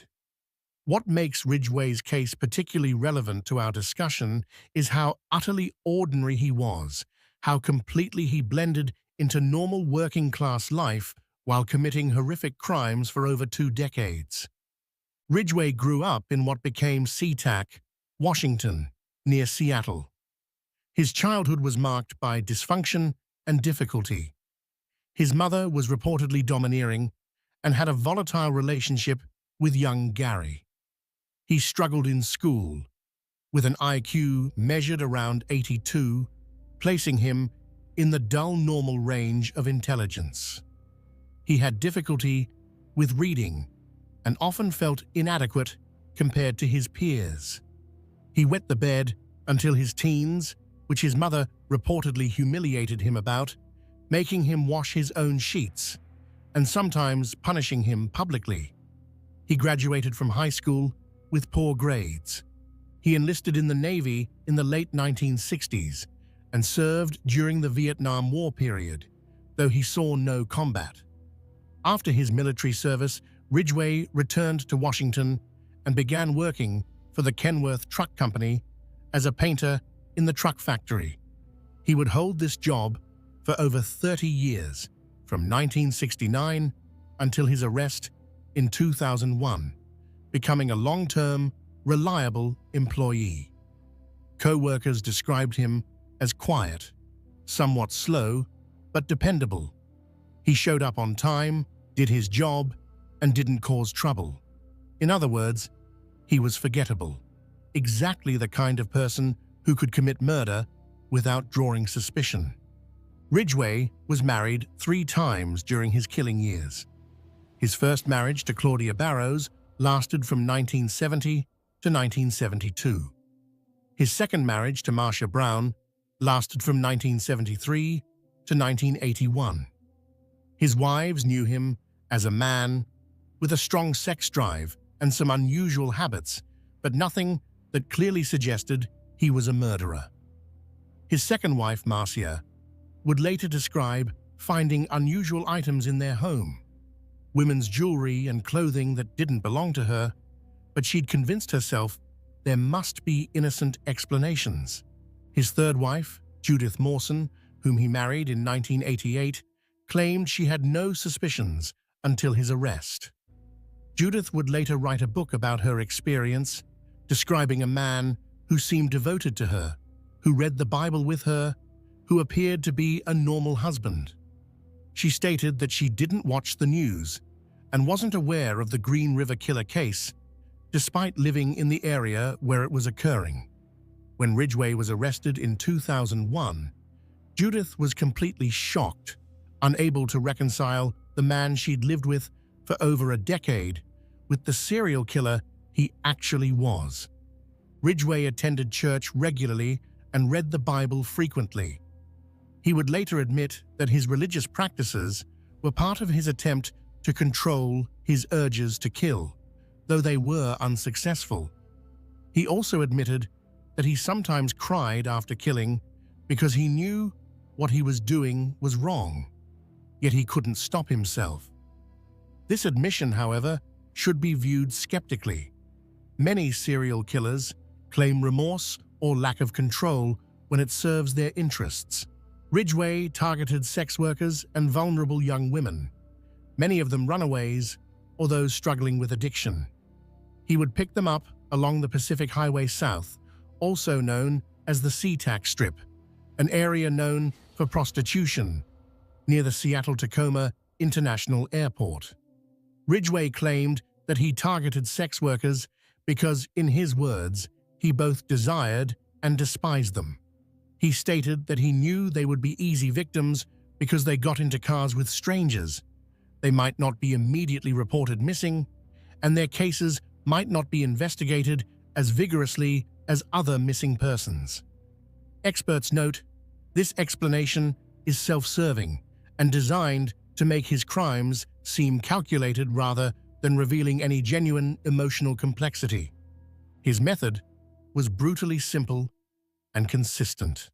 He would pick up women, often engaging their services as a prostitute, take them to secluded areas, sometimes his home, his truck, or wooded locations, and kill them, usually through strangulation. He preferred to use his hands or a ligature, maintaining physical contact and control throughout the murder. After killing them, he would dispose of their bodies in wooded areas around King County, often in clusters, returning later to have sex with the decomposing remains. The desecration of his victims' bodies revealed the depth of his depravity and his need for control that extended even beyond death. The first victims attributed to the Green River Killer were found in 1982. Between July and August of that year, 5 bodies were discovered in or near the Green River in King County, Washington, giving the killer his nickname. The bodies of Wendy Lee Caulfield, 16, Deborah Lynn Bonner, 23, Marsha Faye Chapman, 31, Opal Charmaine Mills, 16, and Cynthia Jean Hines, 17, were all found in the river or on its banks during this period. Over the next several years, more bodies were discovered in wooded areas around Seattle, and the body count continued to rise. Clusters of remains were found in areas like Star Lake, the SeaTac Airport vicinity, and along Highway 18 and Interstate 90. The pattern suggested a single killer who was very familiar with the area and was methodically disposing of bodies in locations where they would be found eventually, but not immediately. The Green River Task Force was established in 1984 to investigate the killings. At its peak, it was one of the largest serial killer investigations in American history, with dozens of detectives working full-time on the case. They interviewed thousands of suspects, including Gary Ridgway. Ridgway first came to police attention in 1982 when he was stopped by police while he was in his truck with a sex worker. This was noted but didn't lead to arrest. In 1983, the boyfriend of victim Marie Malvar followed a truck he believed had picked her up to a house in Des Moines, Washington, Ridgway's house. Police questioned Ridgway, but he denied involvement. In 1984, investigators gave Ridgway a polygraph test regarding the murders. He passed the test, and investigators moved on to other suspects. This false negative on the polygraph test would prove to be a critical error that allowed Ridgway to continue killing for years. In 1987, investigators collected a saliva sample from Ridgway as part of their investigation, but DNA technology at the time wasn't advanced enough to make use of it effectively. The sample sat in evidence for years while Ridgway continued to kill. Ridgway's killing slowed significantly after he married his third wife, Judith, in 1988. He would later claim that he truly loved Judith and that his marriage to her reduced his violent urges. Of his 49 confirmed victims, only 3 were killed after his marriage to Judith. Whether this was due to emotional factors, increased difficulty in hiding his activities from a spouse, or simply the natural progression of his aging and declining drive, remains unclear. By the late 1990s, the Green River killings had apparently stopped. The task force was reduced in size. The case went cold. But advances in DNA technology would eventually break it open. In 2001, Detective Dave Reichert, who had been involved in the Green River case since the beginning and had risen to become Sheriff of King County, ordered a review of old evidence using new DNA techniques. They tested the saliva sample taken from Ridgway in 1987 against DNA collected from 4 of the earliest Green River killer victims: Opal Mills, Marsha Chapman, Cynthia Hines, and Carol Christensen. The DNA was a match.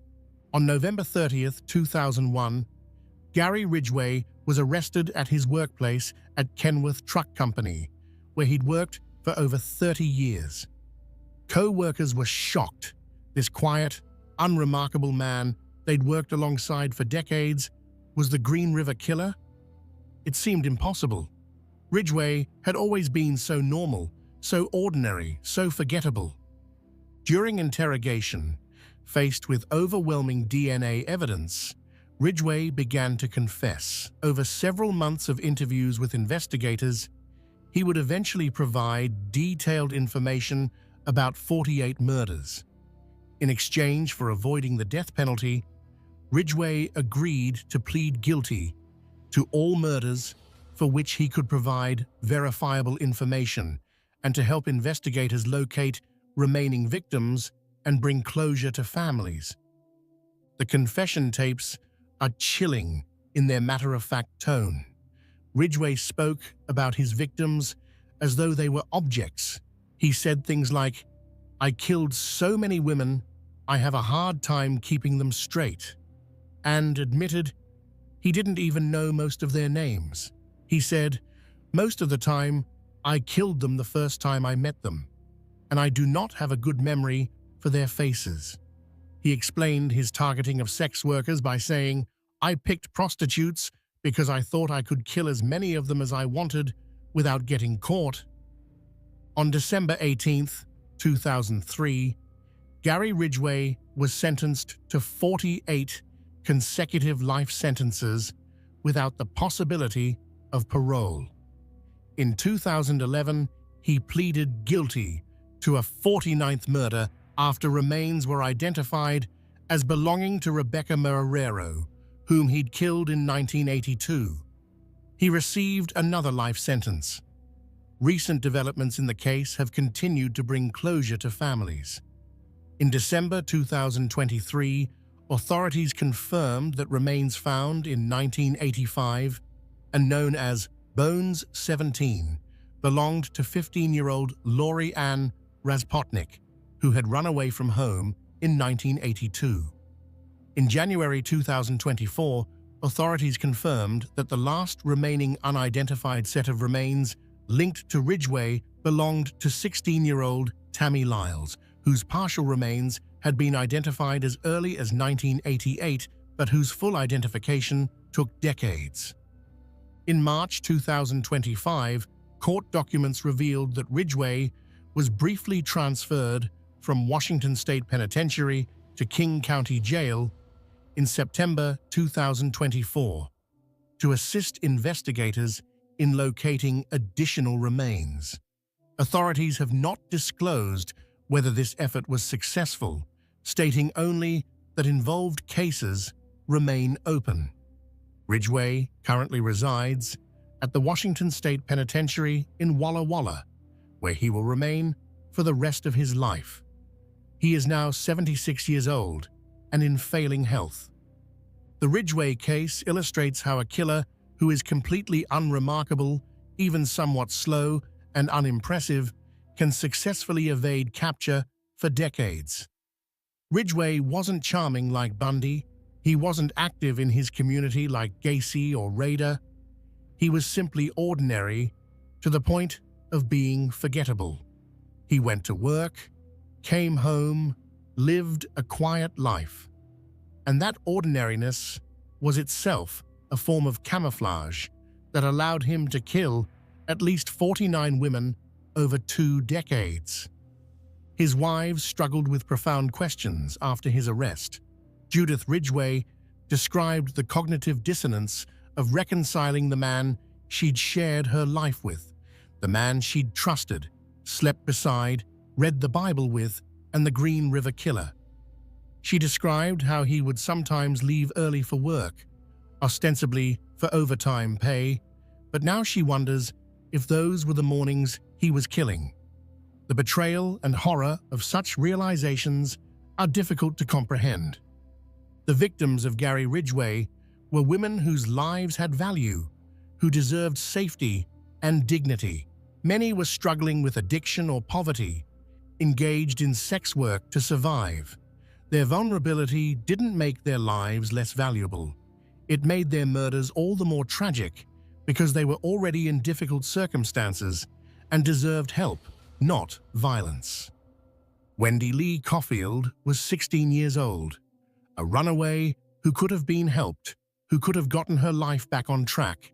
Giselle Lovvorn was 19. Deborah Bonner was 23. Marsha Chapman was 31 and a mother. These women had families who loved them, who reported them missing, who never stopped looking for them. Many of Ridgway's victims were teenagers. Opal Mills, 16, Cynthia Hines, 17, Terry Milligan, 16, Alma Smith, 18, Dolores Williams, 17, Gail Matthews, 23. They were young women with their whole lives ahead of them. Tammy Lyles, whose remains were the last to be identified, was 16 years old when Ridgway killed her. Lori Ann Respotnik was just 15. These were children who needed protection, who instead encountered a predator. The full list of Ridgway's confirmed victims represents a staggering loss of life, each person an individual with their own story. Wendy Lee Caulfield, Giselle Lovvorn, Deborah Lynn Bonner, Marsha Faye Chapman, Opal Charmaine Mills, Cynthia Jean Hines, Terry Renee Milligan, Mary Bridget Meehan, Deborah Estes, Linda Jane Rule, Denise Darcel Bush, Shonda Leah Summers, Shirley Marie Sherrill, Rebecca Marrero, Colleen Renee Brockman, Alma Ann Smith, Dolores Laverne Williams, Gail Lynn Matthews, Andrea M. Childers, Sandra K. Gabbett, Kimmy Kai Pitsaw, Marie M. Malvar, Carol Ann Christensen, Martina Teresa Ortherly, Cheryl Lee Wims, Yvonne Antosh, Carrie Ann Royce, Constance Elizabeth Nayon, Kelly Marie Ware, Tina Marie Thompson, April Dawn Buttram, Debbie Mae Abernathy, Tracy Ann Winston, Maureen Sue Feeney, Mary Sue Bello, Pammy Annette Avant, Delise Louise Plager, Kimberly L. Nelson, Lisa Yates, Mary Exeter West, Cindy Ann Smith, Patricia Michelle Barksack, Roberta Joseph Hayes, Marta Reeves, Patricia Ann Yellow Robe, Tammy Lyles, Laurie Ann Raspotnik, and 2 victims who remain unidentified. Each of these women's lives mattered. They were daughters, sisters, some were mothers. Their humanity must be remembered. Israel Keyes, the methodical predator. If the previous cases represent killers who maintained normal appearances in specific communities, Israel Keyes represents something even more chilling. A killer who meticulously planned to be nearly impossible to catch, who had no consistent victim type, no geographic focus, no discernible pattern. Keyes was perhaps the most methodical and calculating serial killer of the modern era, and he successfully hid in plain sight by ensuring that no one could connect his crimes to him or to each other. Israel Keyes was born on January 7, 1978, in Richmond, Utah. Some sources say Cove, Utah, the second of 10 children born to Heidi Hackinson and John Jeffrey Keyes. His family moved frequently during his childhood, living in various locations before eventually settling in the isolated area of Colville, Washington, in a remote cabin with no electricity or running water. The family was deeply religious, adhering to fundamentalist Christian beliefs associated with the Christian identity movement, and the children were homeschooled in isolation from mainstream society. As a teenager, Keyes exhibited disturbing behavior that should have been warning signs. He was known to be cruel to animals, killing and torturing creatures he found in the woods. He broke into neighbors' homes, stealing items, and sometimes vandalizing property. But these behaviors didn't result in serious legal consequences or intervention that might have prevented his later crimes. By his late teens, Keyes had rejected his family's religious beliefs and declared himself an atheist, causing a significant rift with his family. This rejection of their ideology seemed to remove what little moral framework he might have had. In July 1998, at age 20, Keyes enlisted in the United States Army. He served from 1998 to 2001, including time stationed in Egypt and at Fort Lewis in Washington state. His military service was unremarkable. He achieved the rank of specialist and received an honorable discharge. Nothing about his military record suggested the darkness that lay beneath. His service gave him training, discipline, and experience that he would later apply to his crimes. After leaving the military, Keyes moved around the United States before eventually settling in Alaska in 2007. He had a daughter with a girlfriend, and by all accounts, he was a devoted father who loved his child deeply. This genuine love for his daughter seems to have been one of the few authentic emotions Keyes experienced, and he would later express concern about how his crimes would affect her. Keyes worked as a handyman and contractor, eventually starting his own business, Keyes Construction, in Alaska. He was reliable, skilled, and professional. Clients trusted him with keys to their homes, with access to their properties while they were away, with intimate details of their lives and security systems. He seemed like exactly the kind of honest, hard-working contractor everyone hopes to find. But during this same period, Israel Keyes was committing murders, bank robberies, arsons, burglaries, and other crimes across the United States, and he was doing so in a way specifically designed to prevent law enforcement from ever connecting the dots. or identifying him as the perpetrator. Keyes had studied other serial killers extensively. He read about famous cases, understood how they'd been caught, and learned from their mistakes. He understood the methods law enforcement used to track and profile serial offenders, and he structured his crimes specifically to defeat those methods. Most serial killers have patterns that eventually lead to their capture. They target a specific type of victim. They operate in a specific geographic area. They use consistent methods. These patterns allow investigators to identify connections between crimes and eventually track down the perpetrator through geographical profiling, victim pattern analysis, and other investigative techniques. Keyes deliberately avoided all patterns. He had no consistent victim type. He killed both men and women of various ages and backgrounds. He didn't operate in any specific geographic region. He traveled thousands of miles between crimes, flying to different parts of the country to commit murders far from where he lived. He used different methods for different murders. He was specifically trying to be unprofilable, untrackable, impossible to catch through traditional investigative methods. His planning was meticulous and demonstrated extremely long-term thinking. Years before committing murders, Keyes would travel to different parts of the country and bury kill kits in remote locations. These kits contained weapons, tools, restraints, cash, and other items he might need to commit crimes. He would carefully document the locations and later retrieve the kits when he was ready to kill. This meant he could fly to a region where he had a kill kit buried, rent a car using cash and possibly fake identification, drive to a random location, select a victim he'd never seen before, commit the crime using tools that couldn't be traced to him, and then disappear back to Alaska.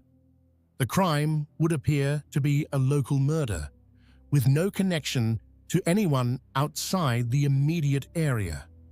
Keyes funded these activities through bank robberies, which he committed with the same calculated approach, traveling far from home, targeting small banks with poor security, taking enough money to fund his activities, but not enough to trigger major federal investigations. Investigators believe Keyes killed at least 8 people, though he hinted at more, and the actual number remains unknown.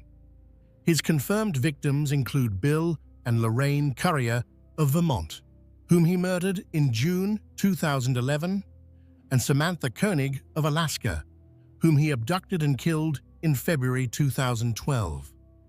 The Currier murder demonstrates Keyes' methodology perfectly. In 2009, 2 years before the murder, Keyes traveled to Vermont and buried a kill kit in the woods near Essex. In June 2011, he flew to Chicago, rented a car, and drove to Vermont. He retrieved his kill kit, which contained a gun and other tools. He then spent time scouting the area and identified the Currier's home.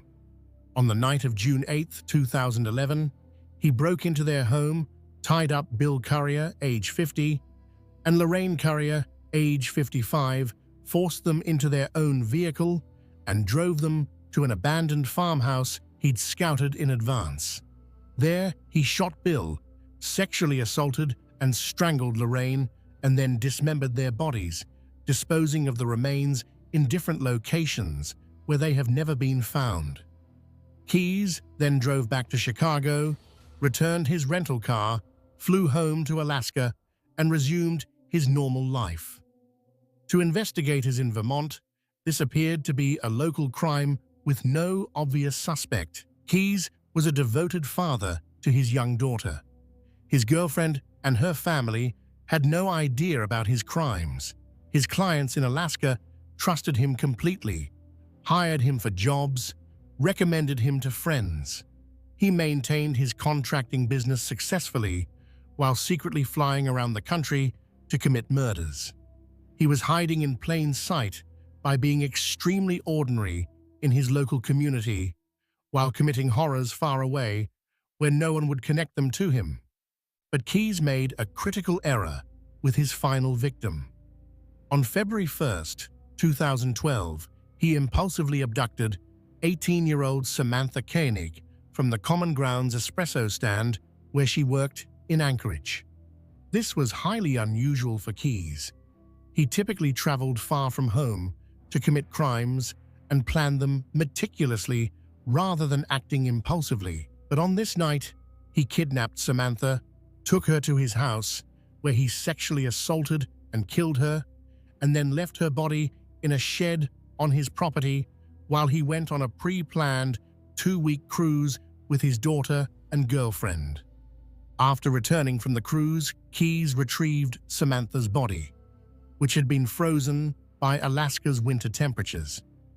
In a particularly disturbing act, he applied makeup to her face and sewed her eyes open with fishing line to make her appear alive, then took a photograph of her holding a recent newspaper. He sent this photo to her family along with a ransom demand, hoping to make them believe she was still alive and being held for ransom. He then dismembered her body and disposed of it in Matanuska Lake, north of Anchorage. Keyes began withdrawing money from Samantha's stolen bank account as he traveled through the southwestern United States. This left a digital trail. ATM cameras captured images of his rental car in various locations, and police were able to track his movements. On March 13, 2012, Texas Highway Patrol Corporal Brian Henry pulled over Keyes in the parking lot of the Cotton Patch Cafe in Lufkin, Texas.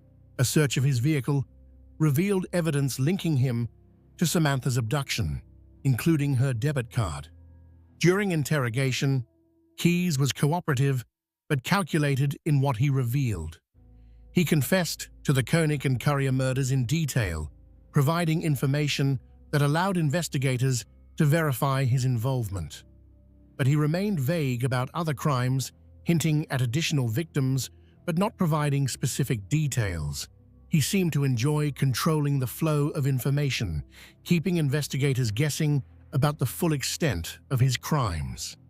Keyes expressed genuine concern about his daughter, stating he didn't want her to grow up knowing about his crimes or suffering because of his actions. He said, "I want my kid to have a chance to grow up. You know, she's in a safe place now. She's not going to see any of this. I want her to have a chance to grow up and not have all this hanging over her head." This concern for his daughter appears to have been authentic, one of the few genuine emotions investigators observed in him. On December 2, 2012, while being held in the Anchorage Correctional Complex awaiting trial, Israel Keyes committed suicide. Despite being on suicide watch, he managed to use a razor blade to cut his wrist and then strangled himself with a bedsheet. He left behind a 4-page suicide note written in verse that reflected on his crimes and American society, but provided no specific information about other victims. His death brought an abrupt end to the case and left many questions unanswered about the full extent of his killing spree. Keyes' death left law enforcement with more questions than answers. How many people did he actually kill? Where are the other victims? What other crimes did he commit? Investigators continue to work on cases that might be connected to Keyes, but without his cooperation, many of these cases may remain unsolved. The Keyes case represents a new kind of challenge for law enforcement. He wasn't a killer who could be caught through traditional profiling or pattern recognition because he specifically structured his crimes to avoid patterns. He deliberately traveled thousands of miles between crimes, selected random victims, used buried weapons that couldn't be traced, and maintained a completely normal life in his home community. He hid in plain sight, not by being a beloved community figure or a church leader, but by being so methodical and calculated that his crimes couldn't be connected to him.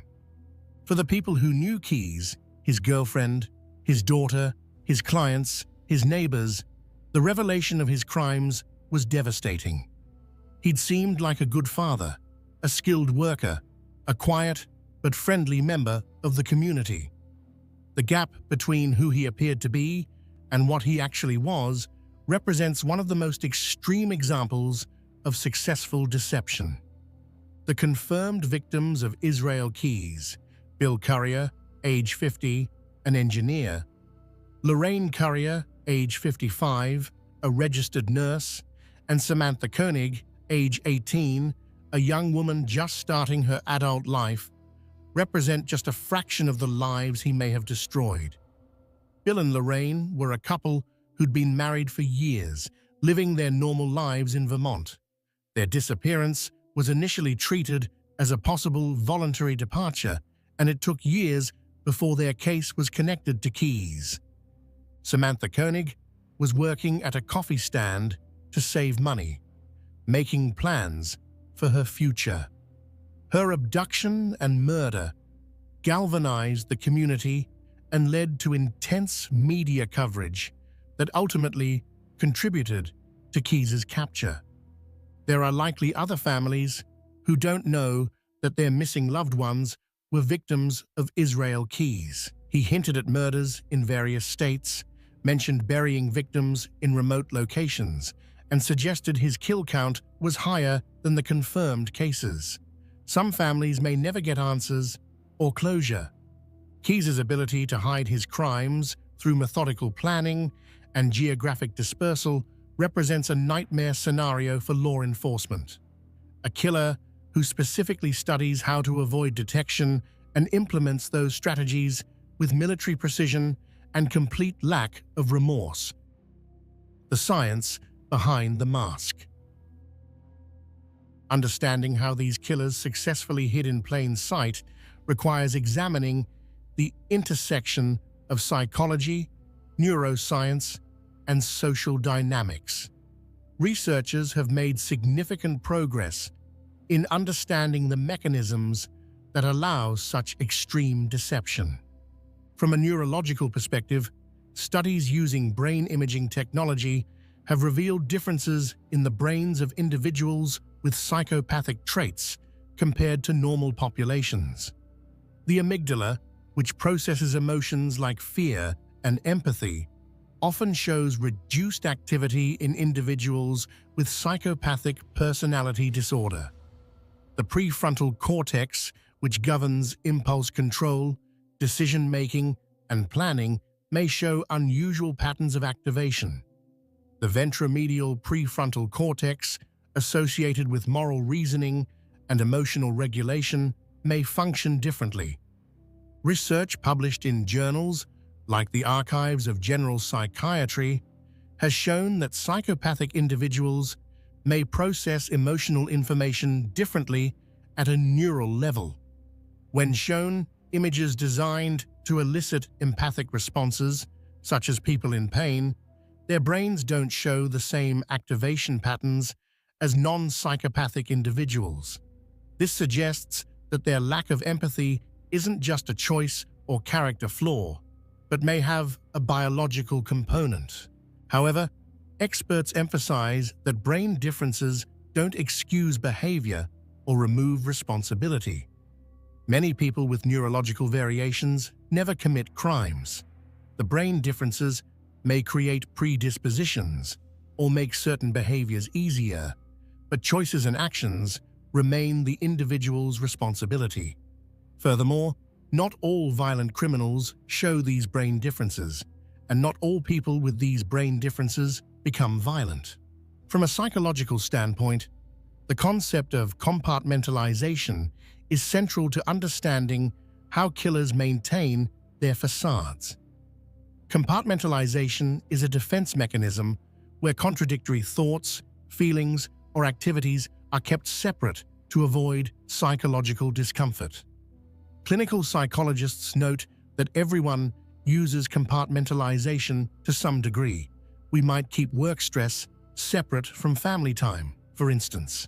But for serial killers like Rader, Gacy, Bundy, Ridgway, and Keyes, compartmentalization becomes extreme. Forensic psychologists describe this as creating entirely separate psychological spaces for their murderous activities and their normal lives.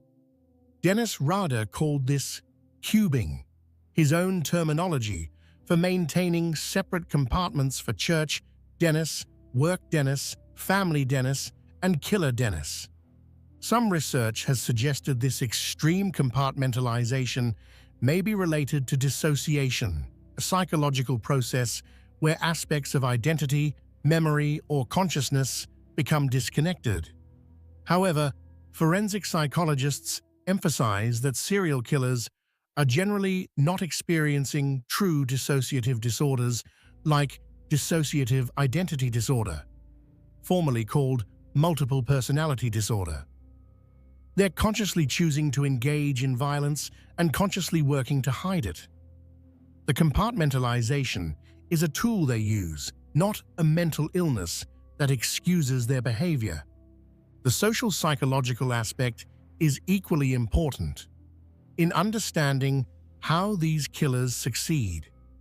Research in social cognition has shown that we use mental shortcuts called heuristics to make quick judgments about people. Does someone dress appropriately? Do they have a job? Do they participate in community activities?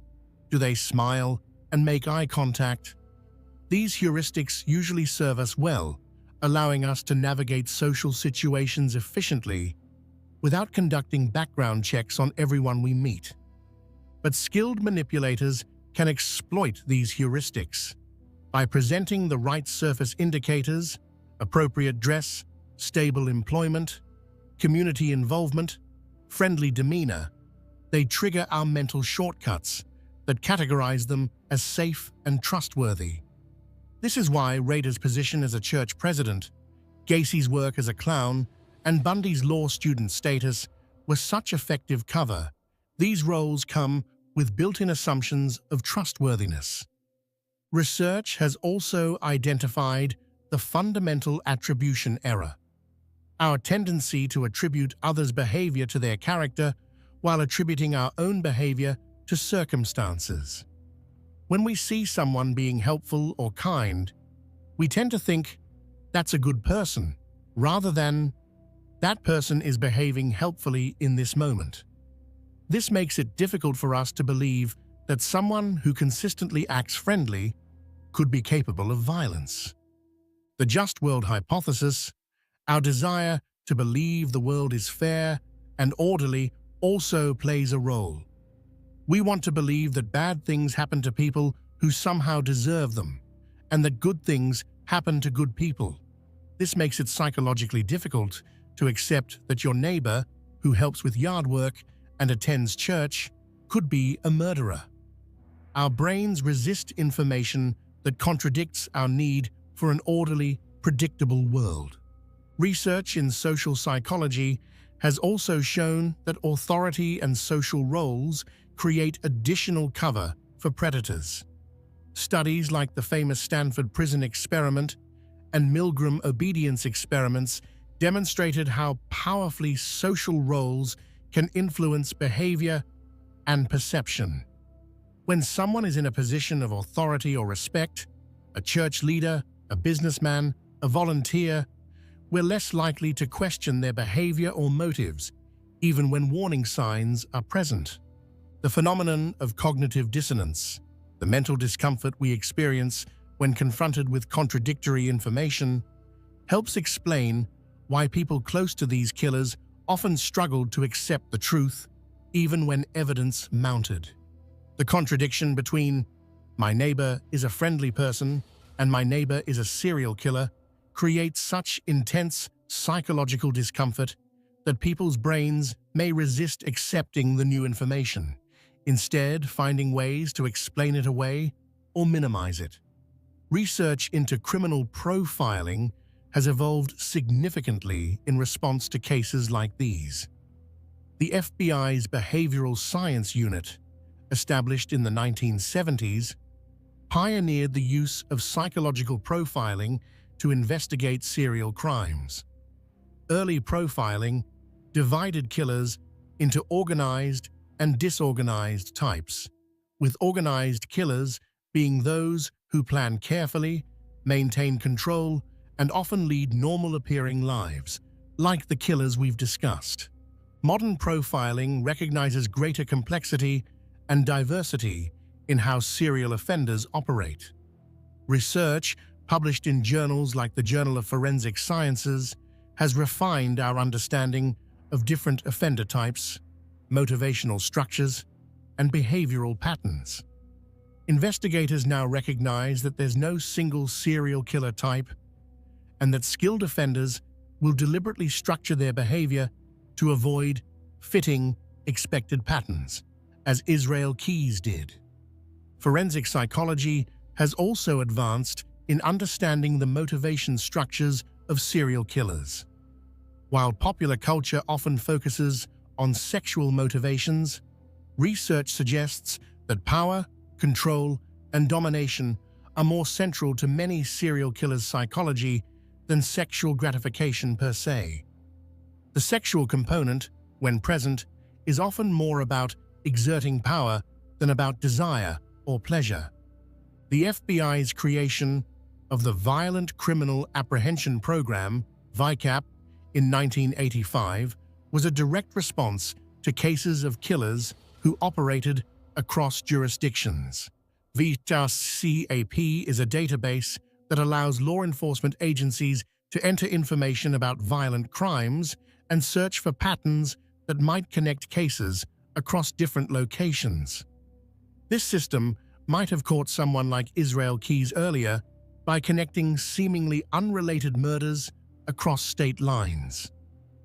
Advances in forensic science have dramatically improved law enforcement's ability to investigate and solve these crimes. DNA technology has been revolutionary. Gary Ridgway was caught because DNA techniques that didn't exist when he first came under suspicion in the 1980s were able to match his DNA to evidence from victims in 2001. Similarly, DNA evidence has been used to solve cold cases and connect crimes that seemed unrelated. Digital forensics has become equally important. Dennis Rader was caught partly because metadata on a floppy disk led investigators to him. Modern killers leave digital footprints through cell phone records, internet searches, GPS data, ATM cameras, and countless other sources that didn't exist for earlier generations of offenders. However, significant challenges remain in detecting and stopping serial killers who successfully hide in plain sight. The balance between civil liberties and public safety is delicate. We can't investigate everyone who seems slightly unusual or intrude into private lives without cause. The freedoms that make democratic society possible also create spaces where predators can operate. Resource limitations affect investigation quality. Many law enforcement agencies, particularly in smaller jurisdictions, lack the resources to conduct extensive investigations of every suspicious circumstance. This means some warning signs may not be pursued as thoroughly as they should be. The need for better communication and cooperation between jurisdictions remains crucial. Israel Keyes specifically exploited the fact that law enforcement agencies in different states often don't communicate effectively about crimes. Breaking down these barriers, sharing information more readily, and looking for connections across geographic boundaries are essential for catching mobile offenders. Understanding these scientific and social mechanisms isn't just academically interesting, it has practical implications for public safety, investigation techniques, and community awareness. The more we understand about how these killers operate and how they successfully deceive others, the better equipped we are to recognize warning signs and prevent future tragedies. The impact on communities and families.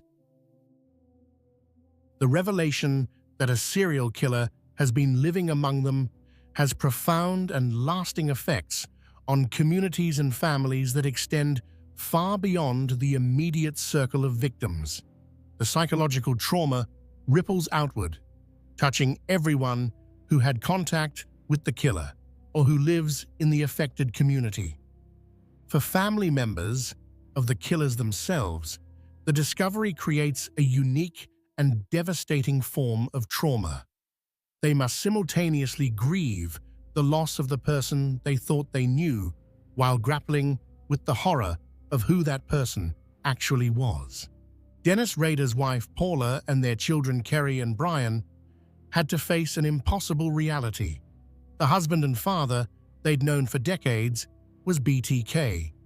Paula immediately filed for an emergency divorce on July 26, 2005, waiving the normal 60-day waiting period. She released a statement saying that neither she nor her children had any suspicion of his crimes. But the legal dissolution of marriage couldn't erase 34 years of shared life or the questions that haunted her. Had she missed signs? Could she have done something? How could the man who'd been her partner, who'd raised their children, who'd shared her bed, be capable of such horrors? Their daughter, Kerry Rawson, has been the most public of Rader's family members in addressing the trauma. In her 2019 book, A Serial Killer's Daughter, My Story of Faith, Love, and Overcoming. And in the 2025 Netflix documentary, My Father, the BTK Killer, she shared her journey of trying to reconcile the father she remembered, who attended her school events, who taught her to drive, who walked her down the aisle at her wedding with the serial killer he actually was. Kerry described the moment of his arrest. She was at work when FBI agents came to tell her that her father had been arrested for the BTK murders. Her first reaction was disbelief, then anger, then a profound sense of betrayal. She wrote about the agonizing process of going through childhood memories, analyzing every moment for signs she'd missed. She described the guilt she felt, wondering if she could have somehow stopped him if she'd been more perceptive. In letters Rader wrote to Kerry from prison, he showed a disturbing mix of apparent fatherly affection and complete lack of genuine remorse. He wrote things like, "You will always be my baby girl I raised right," and referred to his crimes as the dark side that took me away, as if his murders were something that happened to him rather than choices he made. Kerry eventually stopped responding to most of his letters, recognizing that his apparent emotions were more about his own needs than genuine concern for her well-being. The Rader children have largely stayed out of public life, attempting to build identities separate from their father's crimes.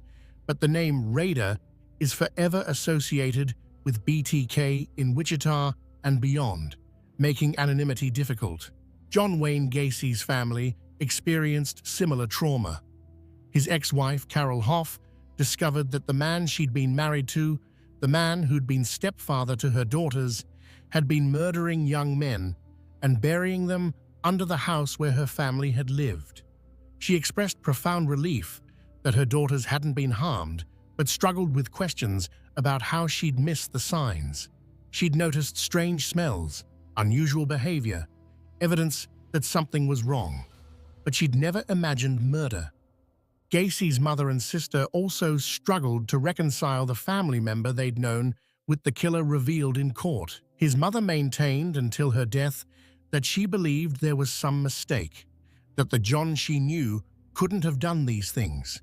This denial, while psychologically understandable, prevented her from fully accepting reality. Ted Bundy's long-term girlfriend, Elizabeth Kendall, wrote about her experience in The Phantom Prince, My Life with Ted Bundy. She described the slow, horrifying realization that the man she loved, the man she'd considered marrying, might be responsible for the murders she'd been reading about in the newspapers. She'd even reported him to police at one point, but his charm and the cognitive dissonance of suspecting someone so seemingly normal had made her doubt her own instincts. After his execution, she expressed relief that he could never hurt anyone again, but also grief for the person she'd thought he was. Bundy's ex-wife, Carol Ann Boone, whom he married during his trial, maintained his innocence for years, even after his conviction. She divorced him in 1986, several years before his execution, after finally accepting that he was guilty. She and their daughter subsequently disappeared from public life, presumably to escape the association with his crimes. For Gary Ridgway's third wife, Judith Mawson, the revelation came completely out of nowhere. She'd been married to him for over a decade and later wrote that she had no suspicions whatsoever. In her book, Green River, Running Red, she described her shock and horror at his arrest. She'd known Gary as a devoted husband who read the Bible with her, who seemed to care deeply about their relationship. The discovery that he was the Green River Killer shattered her understanding of reality. Judith described analyzing every moment of their marriage, looking for clues she'd missed. She realized that his sometimes early departures for work, which he'd explained as overtime, might have been when he was killing. She remembered times when he'd come home late or seemed distracted, behaviors she'd attributed to work stress, but which now took on sinister new meanings. Israel Keys's girlfriend faced unique trauma. Not only had the father of her child been a serial killer, but their daughter was young enough that she would grow up with this knowledge. How do you explain to a child that their father, who by all accounts loved them genuinely, was also a methodical murderer? How do you help them process that duality? Keys's girlfriend has remained completely out of public view, presumably to protect their daughter's privacy and give her a chance at a normal life. The broader communities affected by these killers also struggled profoundly. Wichita, Kansas, lived under the shadow of BTK for 30 years. Every unsolved murder, every unexplained death was potentially connected to BTK. Parents warned children to be careful. Women lived in fear. The community was traumatized by the unknown killer in their midst. When Dennis Rader was revealed as BTK, the response was complex. There was relief that the killer had been caught and would face justice. But there was also a disturbing realization. The killer hadn't been some mysterious figure operating from shadows. He'd been right there all along, writing parking tickets, measuring grass, sitting in church pews, volunteering with Boy Scouts. The predator had been hiding in plain sight in a way that made everyone question their judgment and their safety. The Norwood Park neighborhood in Chicago, where John Wayne Gacy lived, was traumatized by the discovery of 29 bodies buried under his house. The excavation became a media spectacle, with news crews broadcasting images of investigators removing remains. Neighbors gathered behind police tape, trying to process how such horror had existed right next door to them. Many neighbors reported feeling guilt. They'd socialized with Gacy, attended his parties, sent their children to events where he performed as Pogo the Clown. Some had noticed strange smells or odd behaviors but hadn't thought to report them. The question, "How could I not have known?" haunted many residents for years. For families of Gacy's victims, the trial was particularly traumatic. They had to sit through detailed descriptions of how their loved ones had died, presented in a courtroom setting that felt clinical and detached. They had to watch Gacy, who showed no genuine remorse and even seemed to enjoy the attention. The legal process, while necessary for justice, felt like it gave the killer exactly what he wanted: notoriety and an audience. Many of Gacy's victims had been dismissed by authorities as runaways before their connection to Gacy was discovered. Their families had reported them missing, but the cases hadn't been investigated as vigorously as they might have been if the victims had come from different backgrounds. This added another layer of pain, the feeling that society hadn't valued their loved ones' lives enough to search for them properly. The families of Ted Bundy's victims dealt with unique challenges because of Bundy's celebrity status. The trials were televised, making the proceedings public entertainment. Bundy's good looks and charm meant that some people, shockingly, became fans, writing to him in prison, attending his trials to support him. This Bundy groupies phenomenon was deeply disturbing to victims' families who had to watch people romanticize the man who'd killed their daughters and sisters. For Gary Ridgway's victims' families, many dealt with the additional pain of societal stigma. Because many of Ridgway's victims were sex workers or women struggling with addiction, some people, including some law enforcement officers, didn't prioritize their cases as they should have. Families reported feeling that their loved ones weren't considered worthy victims, that their cases were treated as less important. This added to their grief and rage.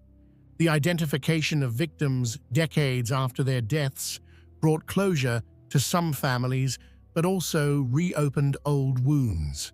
When remains found in 1985 were finally identified in 2023 as Lori Ann Razpotnik, her family finally knew what had happened to her, but they also had to grieve all over again, confronting the reality of how she died after decades of not knowing.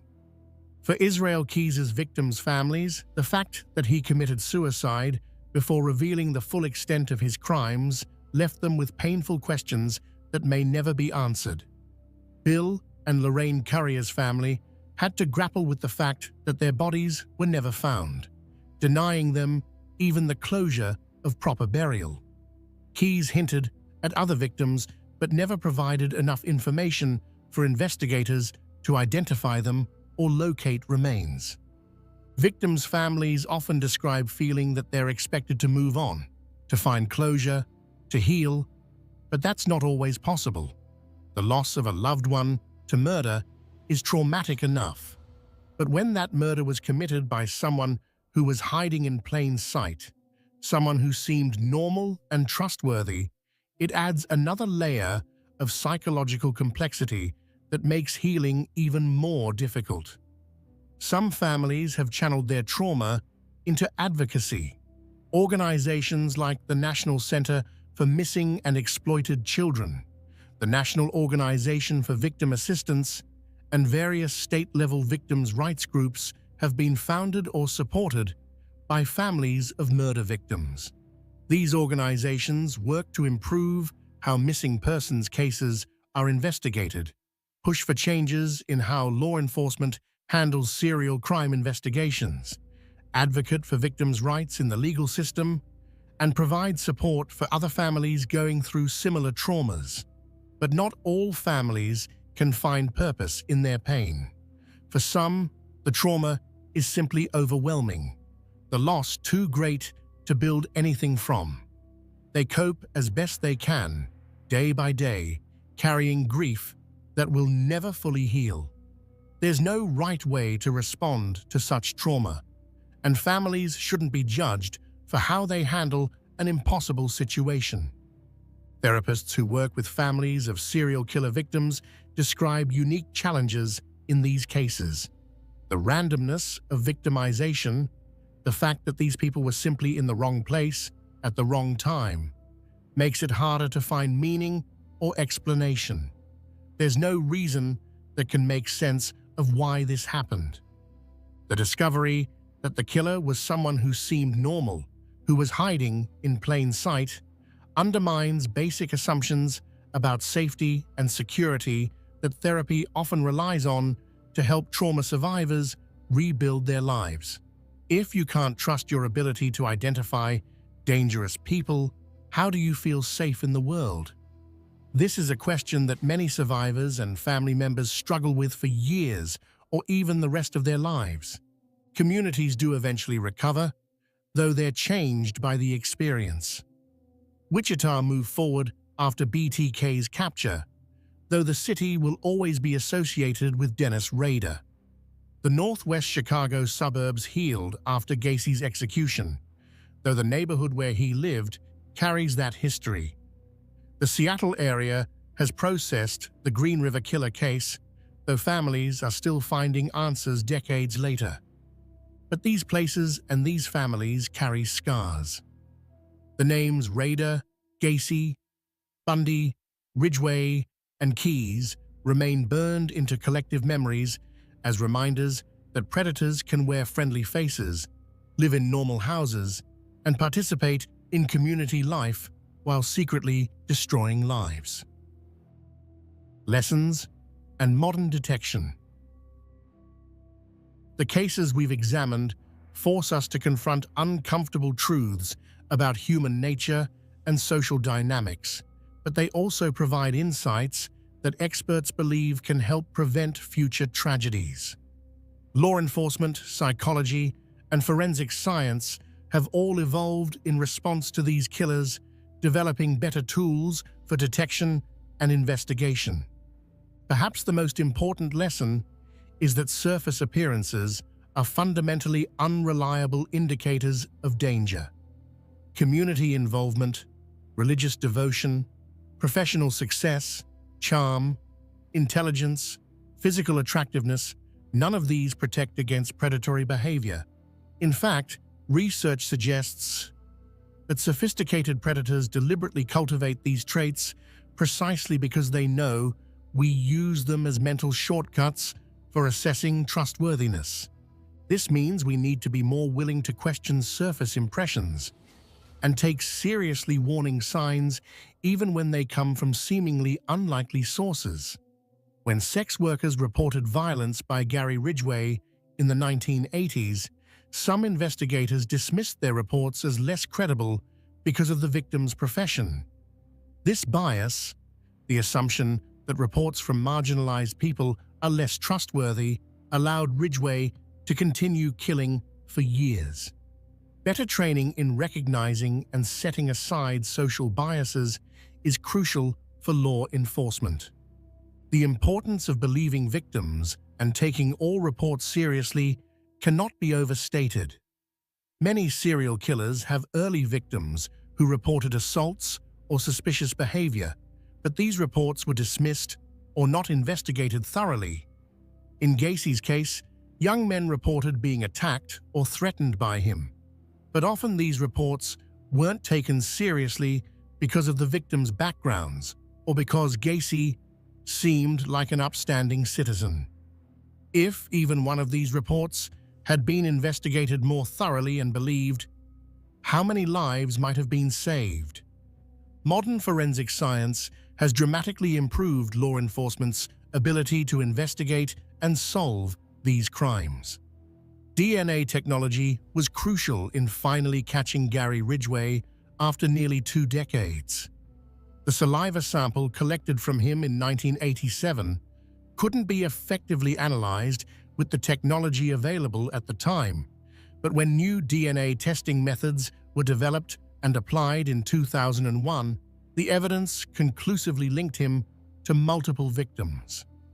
DNA databases like CODIS, Combined DNA Index System, allow investigators to compare DNA evidence from crime scenes to samples from convicted offenders and arrestees. This has solved countless cold cases and linked crimes that seemed unrelated. The technology continues to advance, with forensic genealogy using consumer DNA databases to identify suspects through family connections, becoming a powerful new tool. Digital forensics has become equally important in modern investigations. Dennis Rader was caught partly because metadata on a floppy disk he sent to media led investigators directly to him. Today's killers leave extensive digital footprints through cell phone records, internet searches, GPS data, social media activity, ATM cameras, traffic cameras, and countless other sources that didn't exist for earlier generations of offenders. The development of VICAP, Violent Criminal Apprehension Program, by the FBI in 1985 represented a crucial step forward in coordinating investigations across jurisdictions. VICAP is a database that allows law enforcement agencies to enter information about violent crimes and search for patterns that might connect cases across different locations. This system might have caught someone like Israel Keyes earlier by connecting seemingly unrelated murders across state lines. However, VICAP relies on agencies voluntarily entering data, and not all jurisdictions participate fully. Improving interagency communication and data sharing remains an ongoing challenge. Different agencies use different systems, have different protocols, and sometimes compete rather than cooperate. Breaking down these barriers is essential for catching offenders who cross jurisdictional boundaries. Criminal profiling has evolved significantly since its early days. The FBI's Behavioral Analysis Unit, formerly the Behavioral Science Unit, continues to refine profiling techniques based on research and experience. Modern profilers understand that there's no single serial killer type, and that skilled offenders will deliberately structure their behavior to avoid fitting expected patterns. Geographic profiling, analyzing the spatial patterns of crime scenes to identify likely offender locations, has become a valuable tool. Research has shown that serial offenders often commit crimes in areas they're familiar with, and their crime locations often cluster around their home or workplace in predictable ways. Software programs can analyze crime scene locations and generate probability maps of where the offender likely lives or works.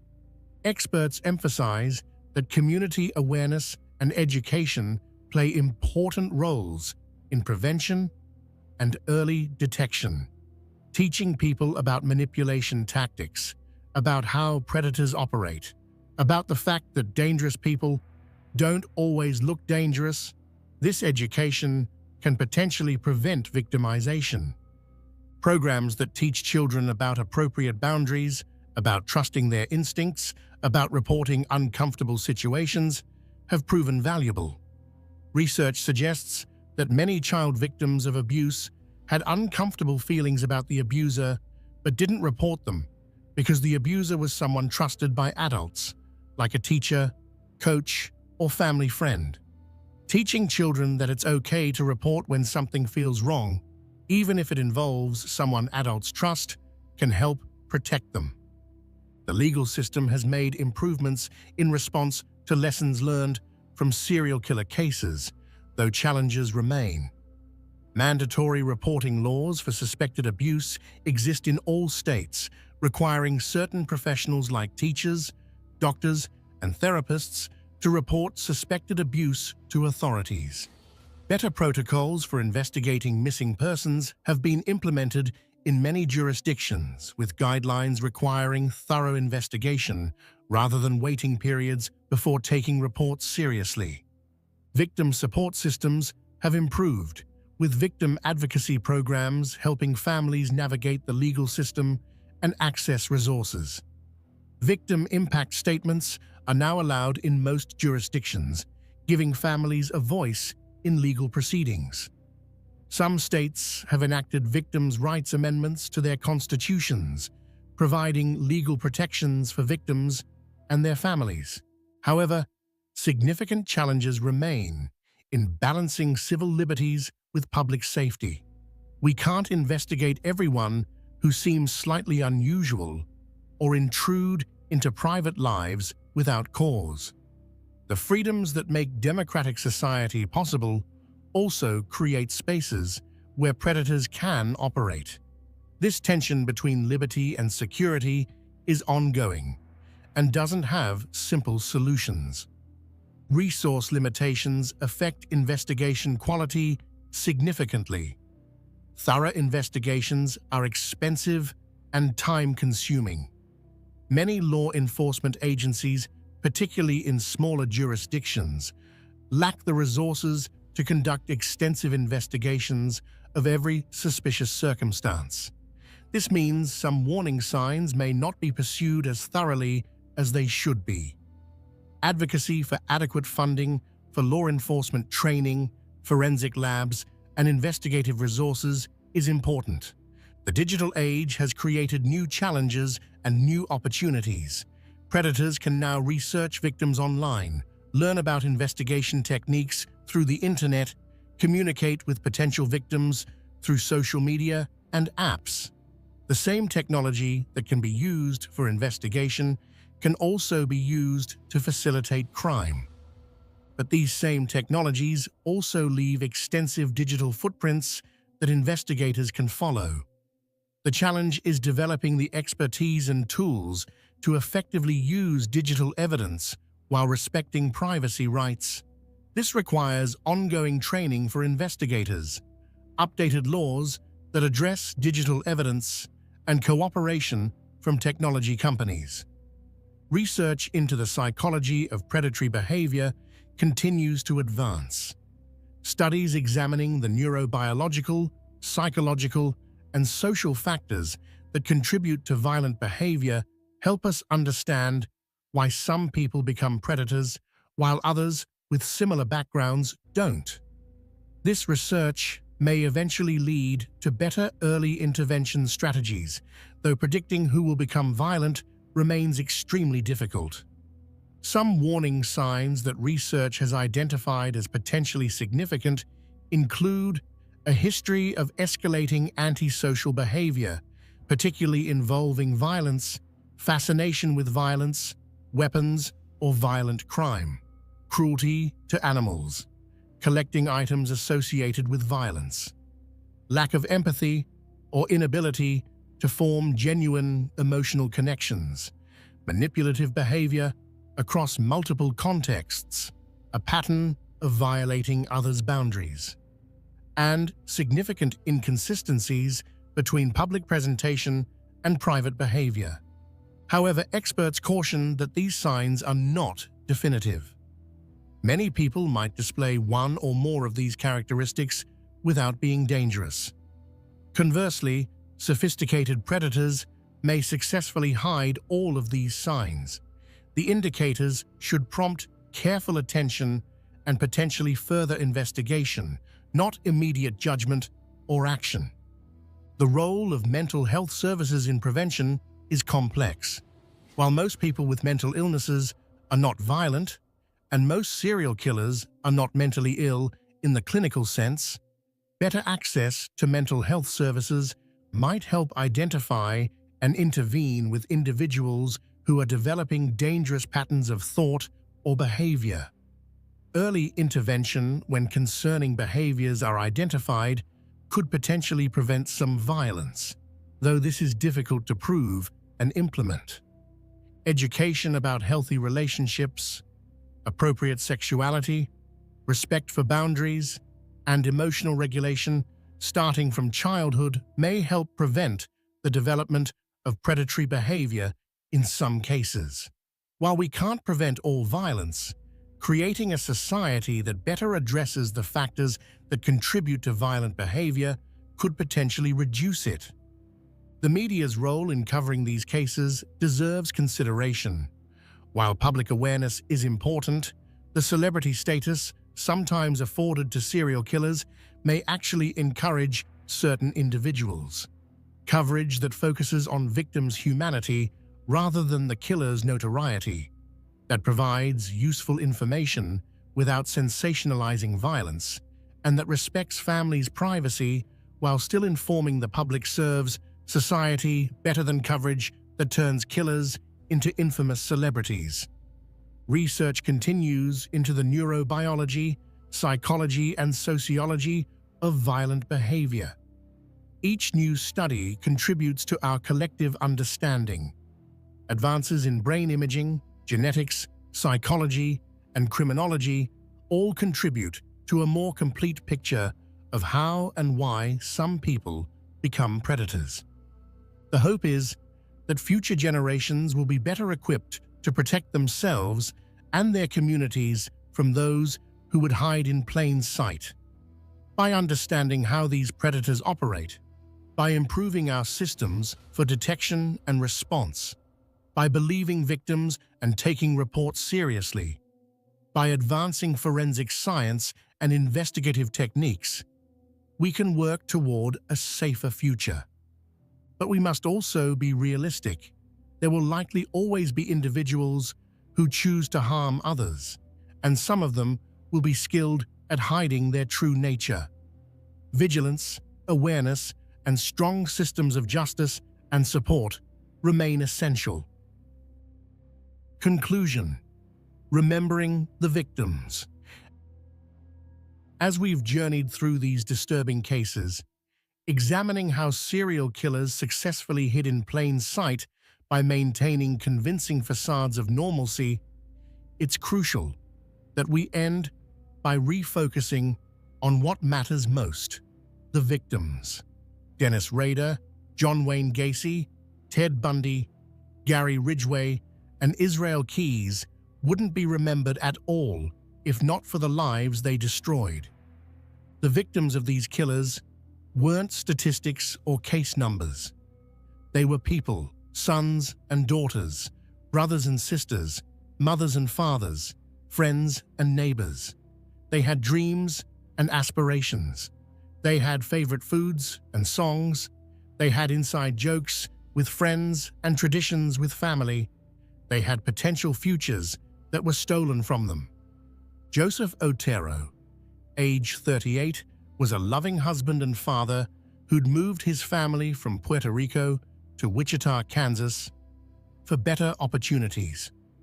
He worked at the Coleman Company, providing for his family, building a life in America. Julie Otero, age 34, was a devoted mother who cared deeply for her 5 children. Joseph Jr., age 9, loved baseball and had dreams of playing professionally someday. Josephine, age 11, was a bright, creative student who loved drawing. Dennis Rader took all of them on a single winter morning, destroying an entire family and leaving 3 surviving Otero children orphaned and traumatized. Catherine Bright, age 21, was starting her adult life with excitement about the future. She worked at the Coleman Company and was known for her friendly personality and work ethic. When Rader attacked her, her brother Kevin was there and tried desperately to save her, sustaining a gunshot wound in the process. Catherine fought for her life, as evidenced by her defensive wounds, but ultimately succumbed to her injuries. Shirley Vian, age 26, was doing her best to raise 3 young children while dealing with illness. When Rader locked her children in the bathroom and killed their mother, he traumatized those children in ways that would affect them for the rest of their lives. Nancy Fox, age 25, was an independent young woman living on her own and working to support herself. Maureen Hedge, age 53, was a neighbor who lived just 6 doors down from Rader, close enough that he could watch her routines. Vicky Wegerle, age 28, was a talented pianist and devoted mother. Dolores Davis, age 62, was a beloved grandmother in her community. Each of these 10 confirmed victims of BTK had families who loved them, who reported them missing, who searched for answers, who grieved their loss. Their names deserve to be remembered. Joseph Otero, Julie Otero, Joseph Otero Jr., Josephine Otero, Catherine Bright, Shirley Vian, Nancy Fox, Maureen Hedge, Vicky Wegerle, and Dolores Davis. John Wayne Gacy's 33 victims included many young men and boys who had their whole lives ahead of them. Timothy McCoy, age 16, was traveling through Chicago when he encountered Gacy. John Butkovich, age 17, worked for Gacy's construction company and disappeared in 1975. His family searched for him desperately, not knowing he was buried under Gacy's house. Darrell Sampson, 18, Randall Reffett, 15, Samuel Stapleton, 14. These were teenagers, some still in school, some just starting work, all with potential that would never be realized. Robert Piest, age 15, was the victim whose disappearance finally led to Gacy's capture. He was a good student, close to his family, excited about a potential job opportunity. His mother's determination to find her son and her insistence that police investigate Gacy led to the breakthrough that brought down one of America's most prolific serial killers. The Piest family's persistence demonstrates the importance of families advocating for their missing loved ones. 5 of Gacy's victims remain unidentified even today. Young men whose families may still wonder what happened to them, who may still hope they'll return home someday. These unidentified victims deserve names and recognition, and efforts continue to identify them through DNA and other forensic techniques.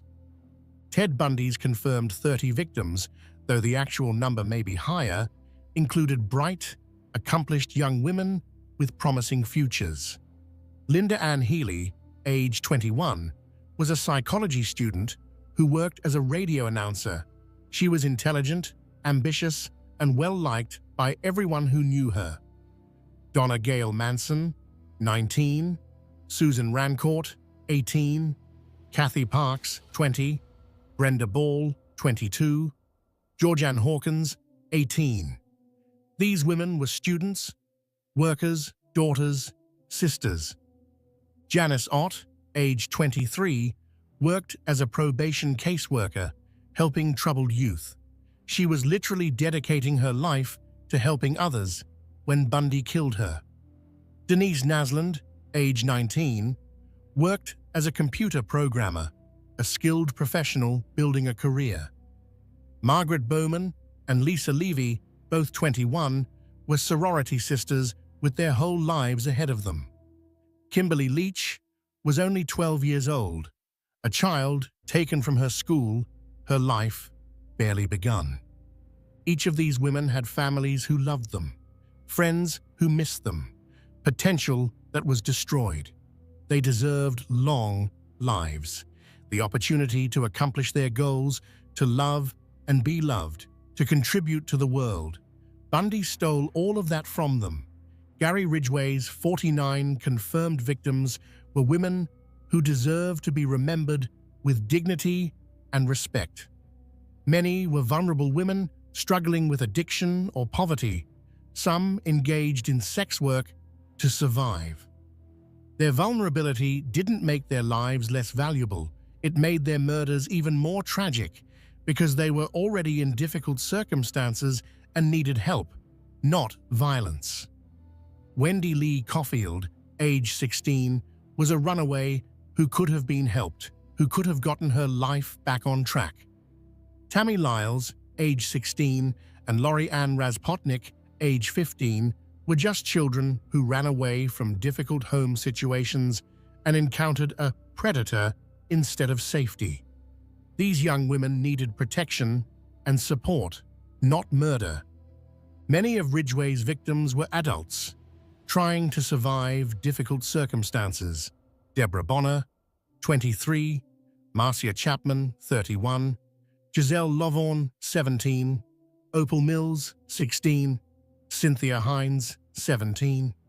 Each had a story, a family, a life that mattered. The fact that some struggled with addiction or engaged in sex work doesn't make their murders less tragic or their lives less valuable. Israel Keyes's confirmed victims, Bill Currier, age 50, Lorraine Currier, age 55, and Samantha Koenig, age 18, represent just a fraction of the lives he may have destroyed. Bill was an engineer, Lorraine a registered nurse. They'd been married for years, living their normal lives in Vermont.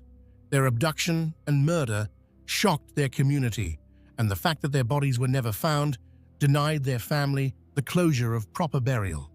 Samantha Koenig was just 18 years old, working at a coffee stand to save money, making plans for her future.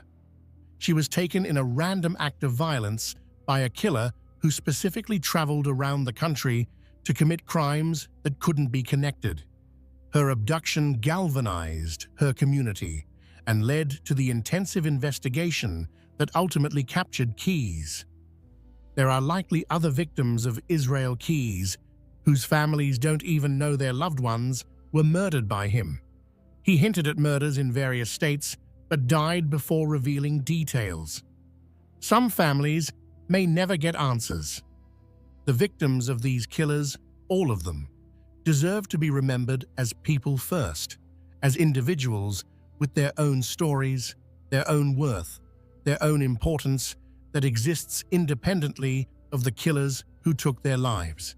They were people who laughed and cried, who had favorite movies and foods, who had dreams and fears, who loved and were loved. Their families have shown remarkable courage. Some have worked to change laws, to improve how missing persons are investigated, to ensure that other families don't suffer as they have. Some have simply tried to survive their grief, to find a way to keep living in a world that has become unimaginably painful. All of them deserve our respect, our compassion, and our support. Organizations like the National Center for Missing and Exploited Children, the National Organization for Victim Assistance, and various state and local victim advocacy groups work to support families of victims, to improve investigation and prosecution of crimes, and to ensure that victims' voices are heard in the legal system. These organizations deserve support from those who want to honor victims and prevent future tragedies. As we've explored the disturbing reality of serial killers who hide in plain sight, we've learned important lessons about how predators operate, how social psychology can be exploited, how systems can fail, and how forensic science and investigation techniques continue to improve. But the most important lesson is this: we must never allow the fascination with the killer to eclipse the humanity of their victims.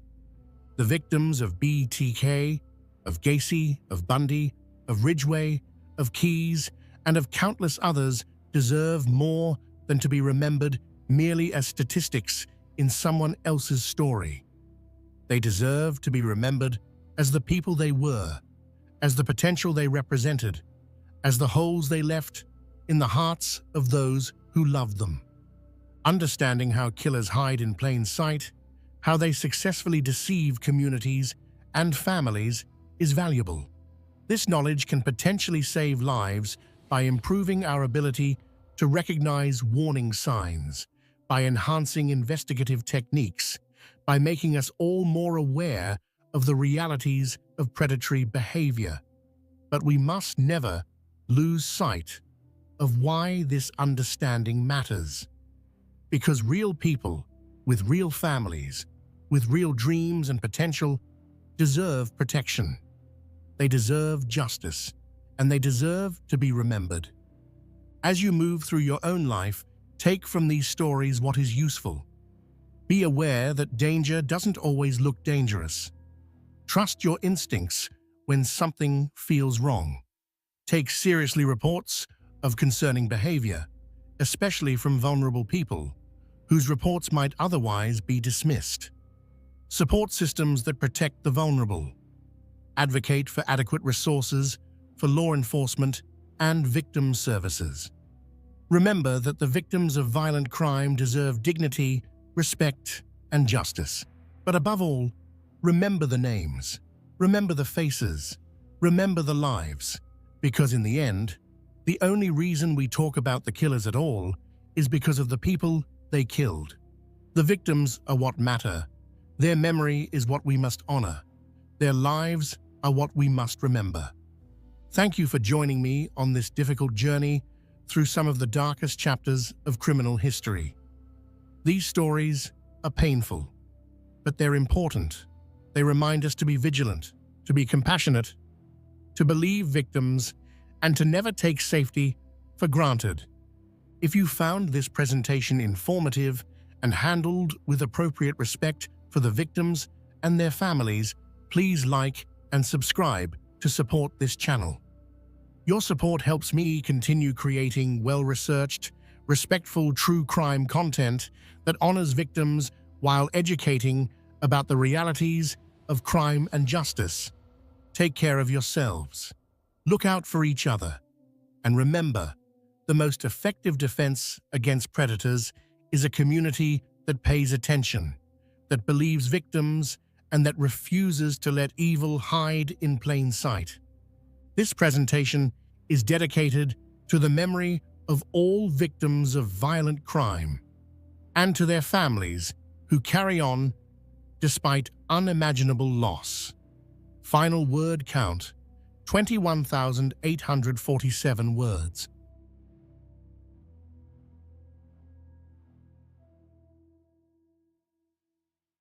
The Doomsday Mum, when love, faith, and madness ended in murder. Good evening, everyone. Tonight, we're going deep into one of the most disturbing and complex true crime cases in recent American history. This is a story that has everything you'd expect from a fictional thriller, except it's devastatingly, horrifyingly real. It's a story about a beauty pageant contestant turned mother who came to believe she was a goddess destined to lead people through the end times. It's about a self-proclaimed prophet who wrote books about the apocalypse and claimed he could communicate with the dead. It's about two missing children whose faces appeared on billboards across America, whose grandparents pleaded on national television for their safe return, only for their worst fears to be confirmed when law enforcement discovered two small bodies buried in a rural Idaho backyard. This is the story of Lori Vallow Daybell and Chad Daybell, a couple whose twisted religious beliefs and obsessive romance would leave a trail of bodies across multiple states. 3 confirmed murders, 2 attempted murders, multiple suspicious deaths that may never be fully explained. And at the center of it all, 2 innocent children, 7-year-old Joshua Jackson, J.J. Vallow, an autistic boy who loved his red pajamas and playing with his toys, and 16-year-old Tylee Ryan, a teenager who loved Chipotle and driving her Jeep, a girl who was just beginning to figure out who she was and who she wanted to be. The case of the Doomsday Mom, as the media would come to call Lori Vallow Daybell, isn't just about murder. It's about how seemingly ordinary people can become radicalized by fringe beliefs. It's about how love can become obsession, how faith can become fanaticism, and how the human capacity for self-deception can lead to unspeakable evil. It's about a mother who referred to her own children as zombies, whose bodies had been possessed by dark spirits, who smiled for the camera on a Hawaiian beach just weeks after burying them in shallow graves. As we trace this story from its beginning, through the disappearance of J.E.J. and Tylee to the horrific discoveries that would follow, we'll explore not just what happened, but how it happened. How did a woman who friends described as a devoted mother transform into someone capable of murdering her own children? How did a seemingly harmless author of religious fiction become an accomplice to multiple homicides? And perhaps most importantly, how did they manage to operate for so long, leaving a wake of death behind them before anyone could stop them? This is a story that demands to be told, not for the sensational aspects, though there are certainly shocking elements, but because understanding what happened might help us recognize the warning signs when someone we love begins to slip away from reality. It's a story about the people who tried to save J.J. and Tylee, about the investigators who refused to give up, and about a family torn apart by secrets, lies, and an ideology that valued the eternal over the lives of the living. So settle in. This is going to be a long journey, and parts of it will be difficult to hear. But it's a journey worth taking, because at the end of it, we honor the memories of J.J. Vallow and Tylee Ryan, two children who deserved so much better than the fate that awaited them. Part 1. Before the Darkness, the early lives of Lori and Chad. To understand how this story ends, we need to understand where it begins. And it begins, as so many American stories do, with two people who seemed, on the surface at least, relatively ordinary. Lori Noreen Cox was born on June 26, 1973, in Loma Linda, California, into a family that adhered to the Church of Jesus Christ of Latter-day Saints, commonly known as the Mormon Church. But her family wasn't just religiously conservative. They were also deeply suspicious of government authority. Her parents were tax protesters who followed sovereign citizen ideology, spending about 2 decades in conflict with the Internal Revenue Service. This anti-government sentiment, this belief that ordinary rules didn't necessarily apply to them, would be one of the threads running through Lori's entire life. Growing up, Lori was by all accounts attractive, charismatic, and ambitious. She had dreams of fame and success, dreams that seemed attainable when you looked at her. In 2004, she competed in the Mrs. Texas beauty pageant, standing on stage in evening gowns and swimsuits, smiling for judges who would assess her poise and personality. That same year, she appeared as a contestant on Wheel of Fortune, spinning the wheel and guessing letters, hoping to win cash and prizes. These weren't the actions of someone plotting murder. These were the actions of someone who wanted recognition, who wanted to be seen as special, who wanted to matter.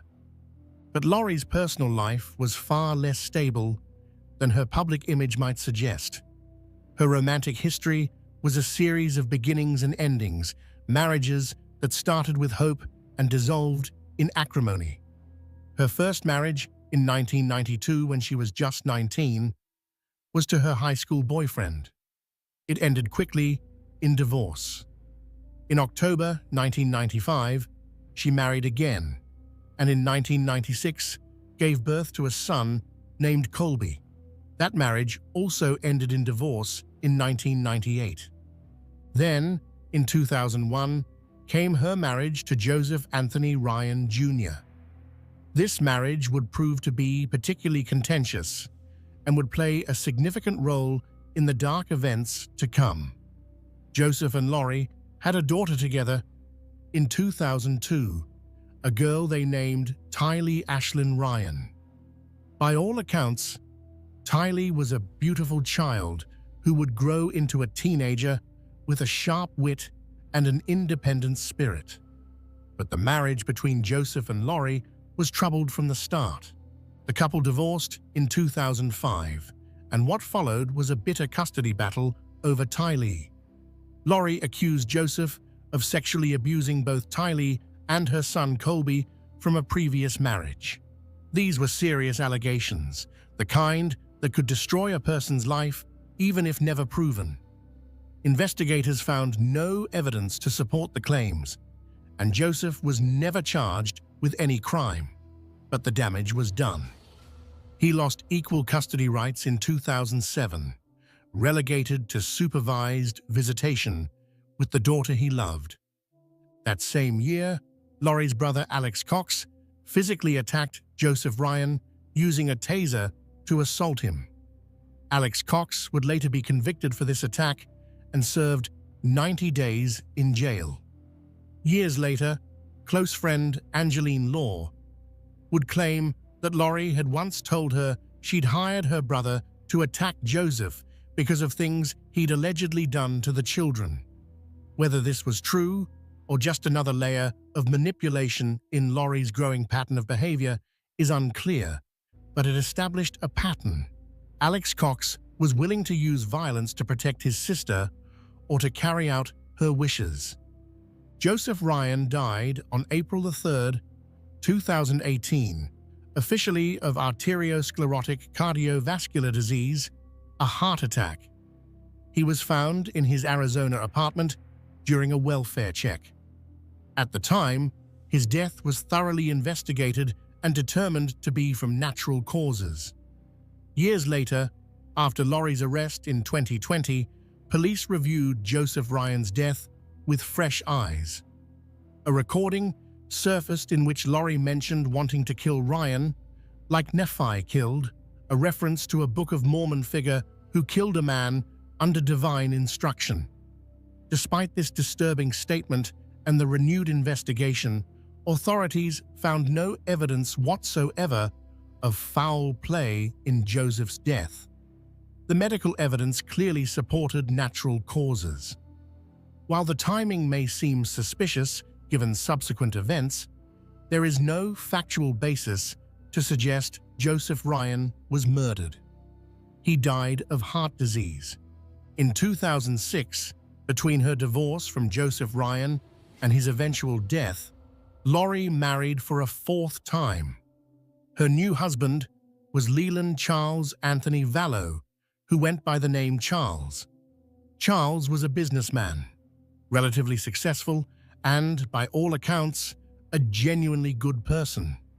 Friends described him as generous, caring, and devoted to his family. This marriage appeared, for a time at least, to offer Laurie the stability she'd been seeking. In 2013, Charles and Laurie made a decision that would ultimately become one of the most heartbreaking elements of this entire story.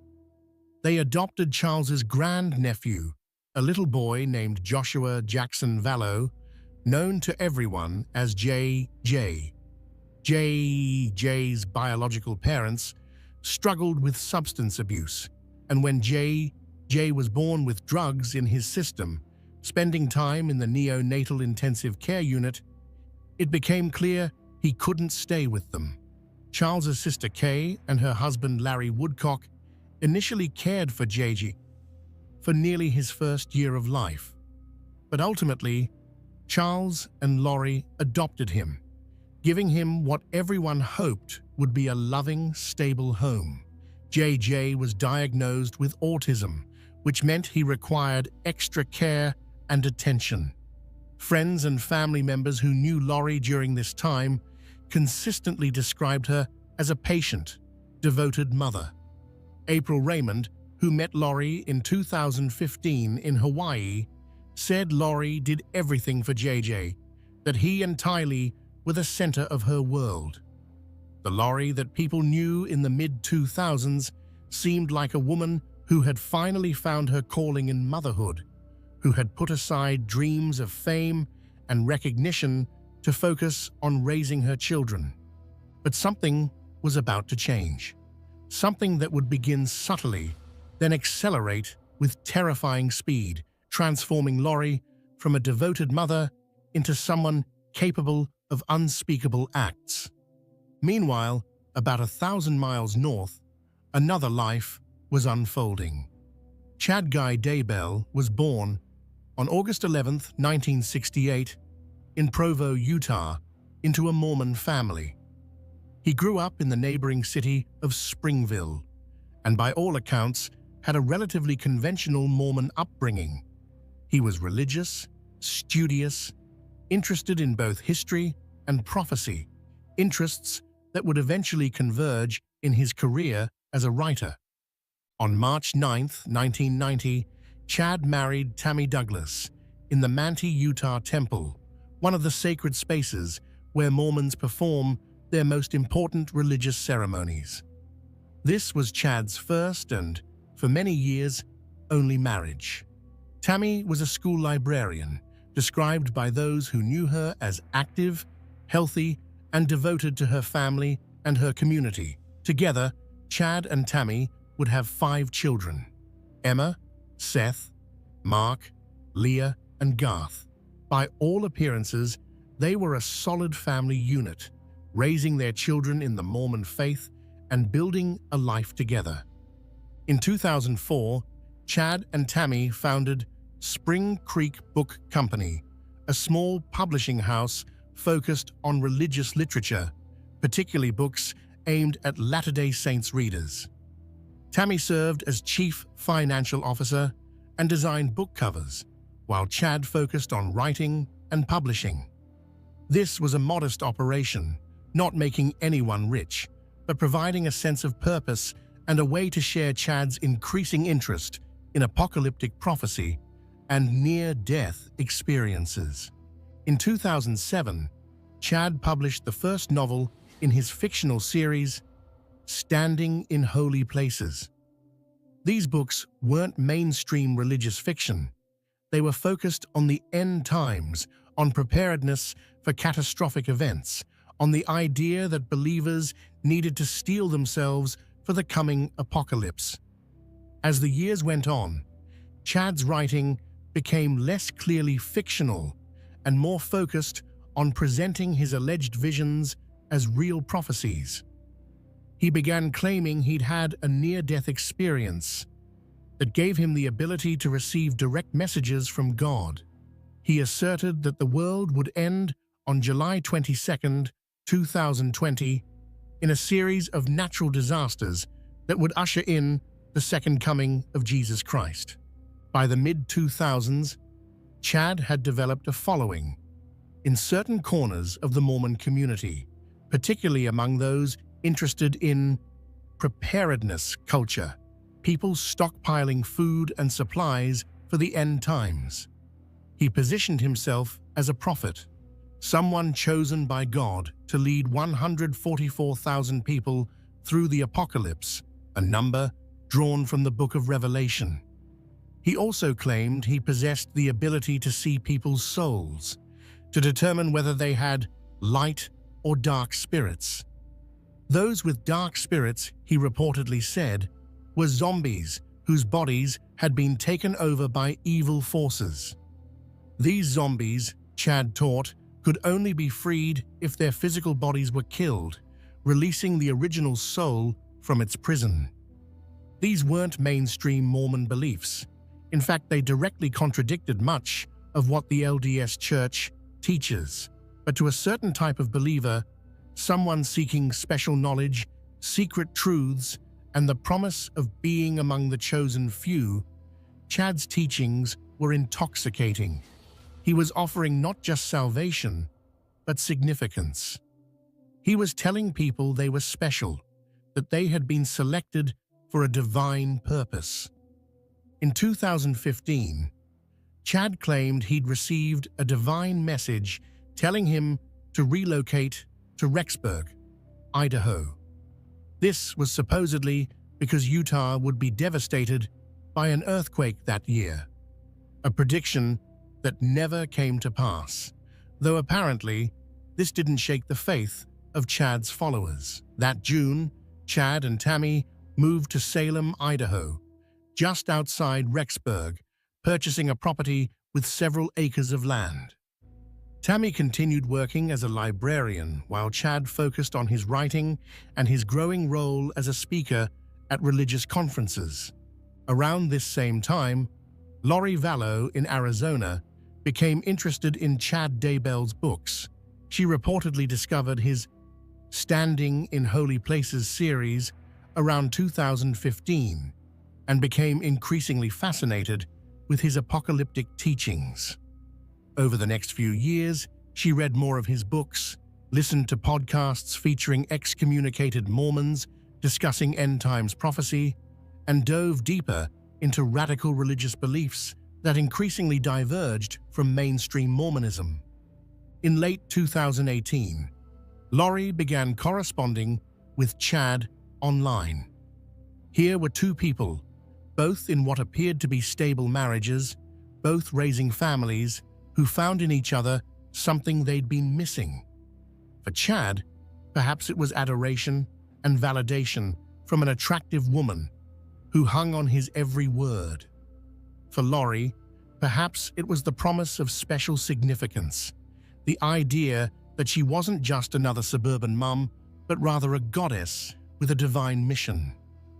In October 2018, Lori attended a Preparing a People conference where Chad was speaking and signing books. This was where they met in person for the first time. According to later testimony from Lori's friend, Melanie Gibb, the connection between Lori and Chad was immediate and intense. They began communicating constantly, and Chad started telling Lori things that would fundamentally alter her perception of reality.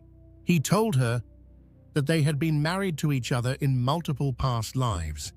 He said they were destined to be together for eternity and that they would lead the 144,000 chosen people through the end times. He told her that various people in their lives, including their own spouses, had become zombies possessed by dark spirits. Charles Vallow, Lori told Melanie Gibb, had been replaced by a demon named Ned or Hiplos. Tammy Daybell, according to texts between Chad and Lori, had been possessed by a spirit named Viola and was in limbo. And later, horrifyingly, Lori would tell people that her own children, Jay, and Tylee, had also become zombies. This belief system, according to prosecutors and expert testimony, wasn't harmless religious enthusiasm. It provided a framework that justified murder. Because if you genuinely believe that someone's soul has been replaced by an evil spirit, and if you believe that killing their body will free their soul, then murder becomes not just justified but necessary. It becomes a mercy, an act of spiritual liberation. And so, as 2018 turned into 2019, two families, the Vallows in Arizona and the Daybells in Idaho, were headed toward a collision course that would end in death and devastation.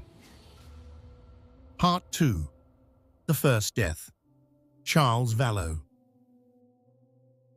Charles Vallow had been noticing changes in his wife for months, and by early 2019, he was deeply worried. The woman he'd married, the mother who had seemed so devoted to their children, was acting completely differently. She was distant, secretive, spending hours on her phone, communicating with people Charles didn't know. She was making increasingly bizarre statements about religious prophecies and the end of the world. And most disturbingly, she'd begun talking about Charles himself in frightening terms. On January 31, 2019, Gilbert, Arizona police officers responded to the Vallow home. The body cam footage from that night shows Charles, clearly distressed, trying to explain to officers that his wife had become unhinged. He told them that Lori believed she was a goddess, preparing for the end of days. He said she'd threatened to murder him. The concern on Charles's face in that footage is palpable. This was a man who knew something was terribly wrong, but didn't know how to fix it. On February 5, 2019, Charles filed for divorce from Lori. In the court documents, he explicitly stated that he feared for his own safety and for the safety of the children. He was, it seems, one of the few people who truly recognized the danger Lori posed. But then, inexplicably, in the following month, Charles dismissed the divorce proceedings. Perhaps Lori had reassured him that things would get better. Perhaps he hoped that whatever phase she was going through would pass. Perhaps he simply loved her enough to keep trying. Whatever his reasons, it was a decision that would cost him his life. Later investigation would reveal that Charles had learned of Lori's infidelity with Chad Daybell 12 days before his death. On June 29, 2019, Charles sent an email to Tammy Daybell, Chad's wife, attempting to warn her about what was happening. "Tammy, my name is Charles Vallow," the email read. "I have some vital and disturbing information regarding your husband and my wife, Lori. This is your work email, so I'll wait to send you the evidence. That is very disturbing. You may call or email me from the address where you can receive the information. I apologize to be the one sending this, but something has to be done. Evidence found during the investigation suggests that Tammy opened this email and then deleted it, blocking Charles's email address. Whether she showed it to Chad, whether they discussed it, whether she believed it or dismissed it as the ravings of a jealous husband, we don't know. But she knew. Tammy Daybell knew, more than 3 months before her own death, that her husband was involved with another woman, and that woman was planning something terrible.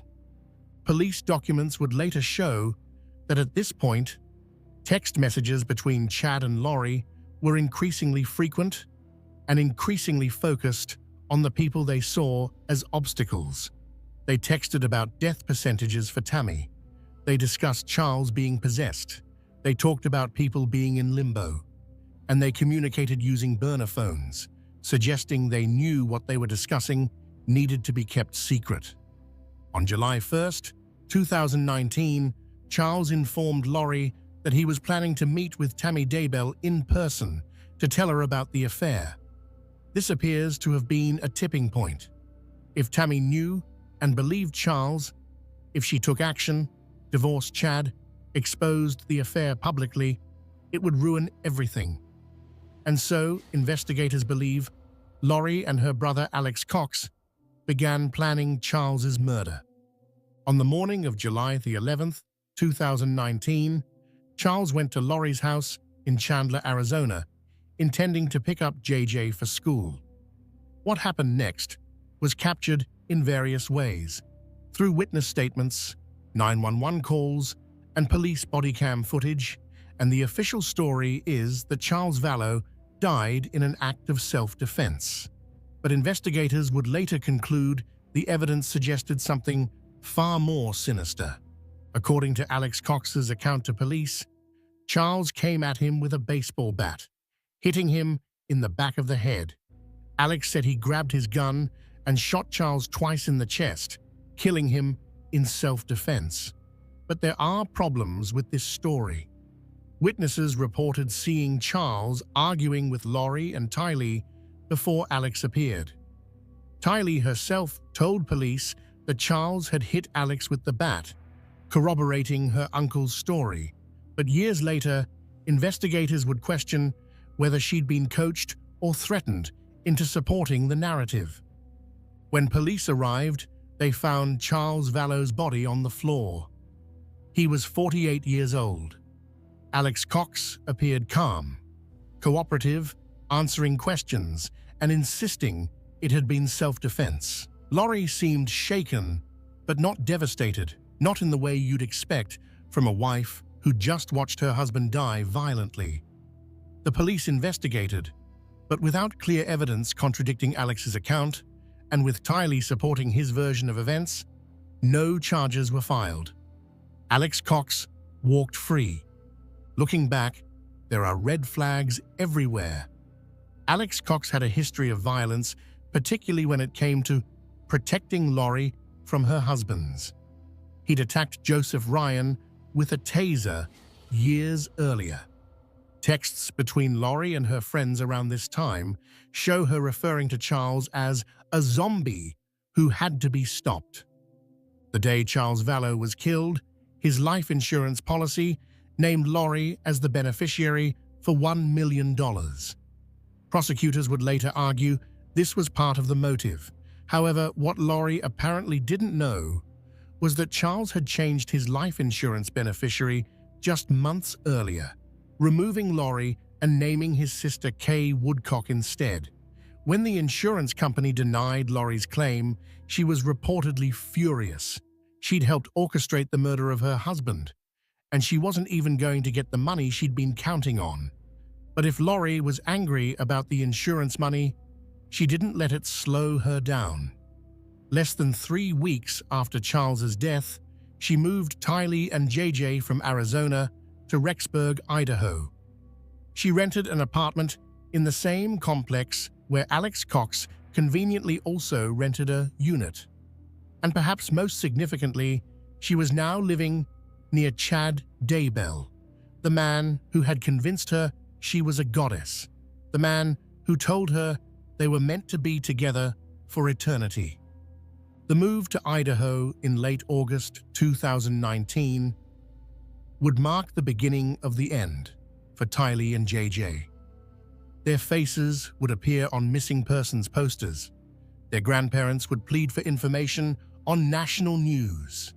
And eventually, 9 months after they disappeared, their small bodies would be found buried in Chad Daybell's backyard, hidden beneath the Idaho soil. But we're getting ahead of the story, because before the children disappeared, before their bodies were buried, there was a period of several weeks when they were still alive, still attending school, still appearing in photos, still capable of being saved. If only someone had intervened, if only someone had seen what was happening and stopped it before it was too late. Part 3. The Last Days of Tylee and JJ. When Lori Vallow moved her children to Rexburg, Idaho in late August 2019, it must have seemed to Tylee like just another upheaval in what had been an increasingly chaotic life. Tylee was 16 years old. At that particular age, where independence and identity are everything, where being uprooted from your friends and your familiar surroundings feels like the end of the world. According to her best friend from Arizona, Tylee hadn't wanted to move to Idaho. But she went anyway, reportedly because she wanted to protect her little brother JJ.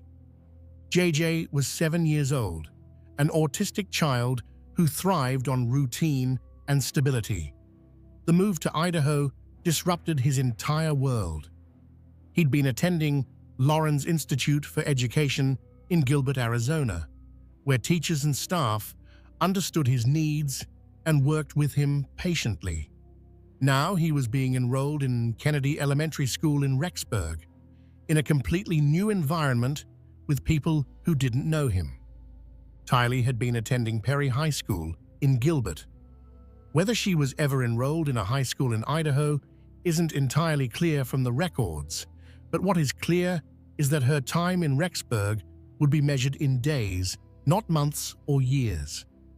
On September 8, 2019, Lori took Tylee and JJ on what would be their last family trip.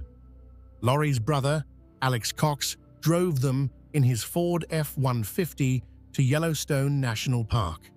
They spent the day touring the park, taking photos, appearing for all the world like a normal family, enjoying the natural beauty of Yellowstone's geysers and hot springs and wildlife. There are photographs from this day that would later become crucial evidence. Images of Tylee smiling, images of her wearing a necklace with a distinctive silver charm, images of JJ looking happy despite the upheaval in his life. The last photo taken of Tylee shows her near a body of water at Yellowstone, her long hair blown by the wind, very much alive. The timestamp on that photo would later become significant because it established the last time anyone outside of Lori, Chad, and Alex definitely saw Tylee alive. According to phone records, Alex Cox's phone pinged at a restaurant in West Yellowstone, Montana at 8:37 p.m. that evening. By midnight, they'd returned to Rexburg. The phone records from that night paint a disturbing picture. At around midnight, Alex returned to his own apartment. But at 2:42 a.m., he went back to Lori's apartment. What happened during those early morning hours? What was discussed? We don't know for certain, but we know what happened the next morning. The morning of September 9th, 2019, data from Alex Cox's cell phone placed him at Chad Daybell's property, specifically near the pet cemetery and fire pit area on Chad's land. The phone remained at that location for approximately 2 hours. About 14 minutes after Alex's phone showed him leaving the property, Chad Daybell sent a text message to his wife Tammy, who was away from home. The text read, "I spotted a big raccoon along the fence. I had my gun handy, and he is now in our pet cemetery. Fun times." This text message would later become one of the most chilling pieces of evidence in the case. Because when investigators eventually searched Chad Daybell's property 9 months later, they wouldn't find a raccoon in the pet cemetery. They would find the remains of 16-year-old Tylee Ryan, dismembered, burned, and buried in a shallow grave. The forensic analysis would later reveal just how horrific Tylee's death had been. Her body had been burned while still whole, not in pieces, according to forensic anthropologist Dr. Eric Bartelink. Large parts of her remains were missing, including her arms, legs, and portions of her ribs. What was found was examined by forensic experts who discovered evidence of blunt force trauma to many of her bones. The cause of death was officially listed as homicide by unspecified means because the extent of the burning and dismemberment made it impossible to determine exactly what had killed her. But there's no question that she died violently. Tylee's DNA would be found on a pickaxe and a shovel in Chad Daybell's garage. Surveillance footage would show Alex Cox and Lori visiting a storage unit on multiple occasions after Tylee's death, presumably disposing of evidence or moving belongings. But in the immediate aftermath, Lori said nothing. She didn't report Tylee missing. She didn't tell friends or family where Tylee had gone. She simply acted as if her teenage daughter had ceased to exist. When people asked about Tylee in the following weeks and months, Lori had various stories. Sometimes she said Tylee was at school. Sometimes she said she was with friends. Sometimes she said she'd gone to college, even though at 16, that would have been unusual. Lori's friend, Melanie Gibb, would later testify that she heard Lori refer to Tylee as a zombie, using the language Chad Daybell had taught her to describe people whose bodies had supposedly been taken over by dark spirits. If Lori truly believed this, if she genuinely thought Tylee's soul had been replaced and that murdering her daughter's body was somehow an act of spiritual liberation, it's hard to imagine a more tragic delusion. But whatever happened to Tylee in Chad Daybell's backyard on that September morning in 2019, one thing is certain: she was gone. And soon, her little brother would follow. J.J. Vallow continued attending Kennedy Elementary School in Rexburg after Tylee's disappearance, though one wonders what he was thinking, what questions he might have asked about where his sister had gone. JJ's autism meant he likely relied heavily on Tylee for emotional support and stability.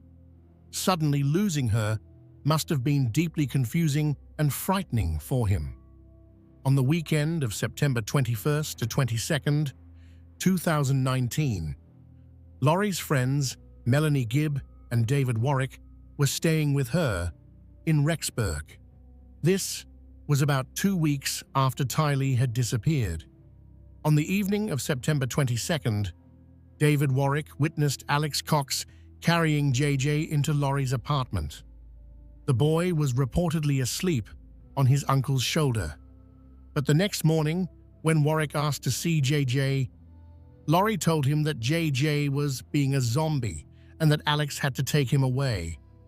This language, calling her own son a zombie, Bess, would later be crucial in establishing that Lori had adopted Chad's belief system completely. She wasn't just going along with Chad's ideas to please him. She genuinely believed, or claimed to believe, that her children had been possessed by dark spirits and needed to be eliminated. September 23rd, 2019, would be the last day anyone definitively saw J.J. Vallow alive. The next morning, according to phone records, Alex Cox's cell phone returned to Chad Daybell's property. This time, Alex was there for only about 17 minutes. 17 minutes to kill a 7-year-old boy and hide his body. 17 minutes to end the life of a child who had been born into difficult circumstances, who had overcome challenges associated with his autism, who had been adopted into what he thought was a loving family, only to be murdered by the very people who were supposed to protect him. When investigators eventually found JJ's body, the condition in which he was discovered would break the hearts of everyone who saw the evidence. JJ had been wrapped tightly in black plastic bags, his hands and feet bound with grey duct tape. His mouth had duct tape over it. A white plastic bag had been placed over his head. The official cause of death was asphyxiation. He had essentially been suffocated, wrapped up like garbage, and buried near a tree on Chad Daybell's property. Dr. Garth Warren, the forensic pathologist who conducted JJ's autopsy, noted scratch marks on the plastic bag near where JJ's hands had been. Dr. Warren testified that these could suggest JJ had tried to scratch the bag off his head, that he might have been conscious and fighting for his life as he suffocated. JJ also had bruises on his wrists and ankles, consistent with the duct tape bindings, and an abrasion on his neck. There were no signs of disease or other trauma to his internal organs. A healthy 7-year-old boy killed for no reason other than his mother's twisted beliefs and her desire to be with a man who told her she was special. The last time anyone took a photo of JJ was at Yellowstone on September 8, 2019. In that photo, he's wearing his characteristic smile, his hair neatly combed, looking like any other little boy on vacation with his family. 2 weeks later, he would be dead, his body hidden beneath Idaho's soil, while his mother and her lover carried on as if he'd never existed. On October 29, 2019, Lori officially withdrew JJ from Kennedy Elementary School, telling administrators he would be homeschooled. This was approximately 5 weeks after JJ had been killed and buried. There were no records of any homeschooling arrangements at any of Lori's residences. No school district ever received requests for JJ's academic records. It was a lie, one of many Lori would tell, as she tried to cover up what she'd done. But by late October 2019, Lori had bigger concerns than explaining where her children had gone, because Chad Daybell's wife Tammy was about to become the next victim. Part 4. Tammy Daybell's death. Tammy Douglas. Daybell had been married to Chad for 28 years. They'd raised 5 children together. They'd built a life centered around their faith, their family, and their small publishing company. Friends and co-workers universally described Tammy as healthy, active, and engaged with life. She worked as a librarian at Central Elementary School. She attended high-intensity fitness classes regularly. She was taking a clogging class. Several people who exercised with Tammy in the months before her death described her as fit and able to keep up with vigorous workouts without difficulty. Tammy was 49 years old in October 2019. There was no indication she was seriously ill. She hadn't expressed concerns about her health to her friends. She seemed to have years ahead of her to watch her children grow up, to welcome grandchildren, to continue the life she'd built. But Chad Daybell and Lori Vallow had other plans, because as long as Tammy was alive, Chad couldn't marry Lori. And according to the belief system they'd constructed, being together for eternity required eliminating anyone who stood in their way. On October 9, 2019, Tammy called 911. The call was frightening. She reported that a masked man had approached her in her driveway and shot at her with what she thought was a paintball gun. She posted about the experience on Facebook afterward, saying she had no idea who the person was or why they would shoot at her. This incident was terrifying enough on its own, but court documents would later indicate that the masked man had been Alex Cox and that his paintball gun was actually a real firearm. The shot had missed. Whether deliberately or because Alex's aim was off, we don't know. But it was an assassination attempt, the first of what would turn out to be several efforts to kill Tammy. Cell phone records would later show that Alex Cox's phone was near the Daybell property on October 9, 2019. And text messages between Lori and Chad reveal that Lori called an unnamed individual that day and said he can't do anything right. Was she frustrated that Alex had failed to kill Tammy?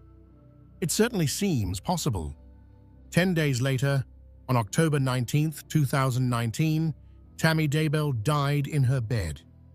Her son, Garth Daybell, said he and Chad had found her unresponsive that morning and called 911. The 911 call featured Chad sounding distressed, reporting that his wife had died. When Rexburg police officer Alyssa Greenhalgh arrived at the scene, she found Chad and Garth in the living room. She described Chad as distraught and crying. Garth was quiet and reserved, likely in shock. Chad told Officer Greenhalgh that Tammy had woken up around midnight with a coughing fit and had vomited multiple times. He said he'd helped her back to bed and then woke later that morning when she fell from the bed, pulling the blankets off him. That's when he discovered she was unresponsive. He mentioned that Tammy had fallen about a month earlier and didn't have any major medical issues, though he referenced some fainting episodes and shaking fits that might have been seizures. Fremont County Coroner Brenda Dye was called to the scene. When she arrived, Chad was very upset, pacing around. Dye examined Tammy's body and noted that it was cold, with rigor mortis already setting in. Tammy's body showed blood pooling consistent with having died on her back. There was pink foam around her mouth, a fluid that can leak into airways when people die. Dye also noticed what she initially identified as old bruises on Tammy's body. Based on Chad's account of Tammy's recent health issues, the coughing, the vomiting, the supposed fainting spells and seizures, Coroner Dye initially ruled the death as natural causes, likely a heart attack. Tammy's body was released to the family, and no autopsy was performed. Chad and his children specifically declined to have an autopsy done. Tammy was buried 3 days later on October 22, 2019, in a cemetery in Springville, Utah, near her beloved mother. Chad's choice to bury Tammy in Utah rather than Idaho raised some eyebrows among those who knew the family. When questioned about it, Chad explained that the weather was colder in Rexburg and that Tammy would have wanted to be buried near her mother. It seemed like a reasonable explanation, but looking back, you have to wonder if Chad chose to bury Tammy in Utah to make it more difficult for investigators to exhume her body if questions ever arose about her death. Less than 24 hours after reporting Tammy's death, Chad sent a text message to Lori. "I know exactly how you feel." What did he mean by this? Was he referencing the deaths of Charles Vallow and the children? Was he acknowledging that he'd just gotten away with murder, just as Lori had? The exact meaning is ambiguous, but the timing is chilling. Approximately 2 weeks after Tammy's funeral, on November 5, 2019, Chad Daybell and Lori Vallow got married on a beach in Hawaii. Let that timeline sink in. 28-year marriage ends. Wife buried. 14 days later, beach wedding to a woman whose husband had been killed less than 4 months earlier and whose 2 children had recently disappeared. Photos from the wedding show Chad and Lori smiling, barefoot on the sand, looking for all the world like two people in love, starting a new life together. Text messages from around this time show Lori talking about their completed mission, about how they were now free to be together eternally. On October 2nd, 2019, Lori had purchased a wedding ring on Amazon, the same day as another significant event we'll discuss shortly. The ring was later seen on her finger in wedding photos. Chad's adult children, Emma, Seth, Mark, Leah, and Garth, were apparently not invited to their father's quick remarriage. In fact, most of the family seemed to have been kept in the dark about how fast Chad had moved on. When Tammy's sister, Samantha Gwilliam, learned that Chad had remarried only 2 weeks after Tammy's death and 1 month after her burial, she was shocked. Chad had told Samantha that his new wife's name was Lori Ryan, using her daughter's last name, not Vallow, and that her previous husband had died of a heart attack. He also told Samantha that Lori had no children, that they would be empty nesters. This was a lie, of course. Lori had 4 living children at the time of this conversation, her adult son Colby, and the now deceased Tylee and JJ. Even if Chad believed Tylee and JJ were dead, which he certainly should have, since their bodies were buried in his backyard. Telling family members that Lori had no children was a calculated deception designed to prevent questions about where those children might be. Chad and Lori returned from their Hawaiian honeymoon and settled into what they apparently thought would be their new life together. They'd eliminated the obstacles. They'd gotten away with murder. They were free to lead their 144,000 followers into the apocalypse, which, according to Chad's prophecy, would arrive on July 22nd, 2020. But they'd made a crucial miscalculation. They'd forgotten about JJ's grandparents, Kay and Larry Woodcock. Part 5. The Search for the Missing Children. Kay Woodcock was Charles Vallow's sister, and her bond with JJJ went back to his earliest days. When JJ was born with drugs in his system due to his biological parents' substance abuse issues, Kay and her husband Larry had stepped in immediately. For nearly 10 months, they'd cared for this tiny, vulnerable infant, watching him overcome his difficult start, celebrating every milestone. When Charles and Lori adopted JJ in 2013, Kay had been relieved and happy. She knew her grandson would be raised by her brother, a man she trusted completely, and his wife, who at that time seemed to be a devoted mother. Kay had watched JJ grow from that fragile newborn into a bright, energetic boy. Yes, he had autism, which meant he experienced the world differently than neurotypical children. He needed structure, routine, patience, but he was also funny, affectionate, and full of life. Kay loved him fiercely, as grandmothers do, and made it a point to stay actively involved in his life even though she lived in a different state. After Charles's death, in July 2019, Kay's concern for JJ intensified. Charles had been JJ's advocate, his protector, the parent who truly understood how to care for him. With Charles gone, killed in circumstances that seemed suspicious even if the police had ruled it self-defense, Kay worried about whether JJ would continue to get the care and attention he needed. She tried to maintain regular contact with him, calling frequently to hear his voice, to let him know his grandma loved him, to make sure he was okay. But in the months after Charles's death, something changed. Kay's phone calls with JJ became less and less frequent. At first, when Kay would call, Lori would answer and explain that JJ wasn't available. He was at school, learning and playing with other children. He was sleeping, tired from a busy day. He was playing with his toys and couldn't come to the phone right now. These seemed like reasonable excuses.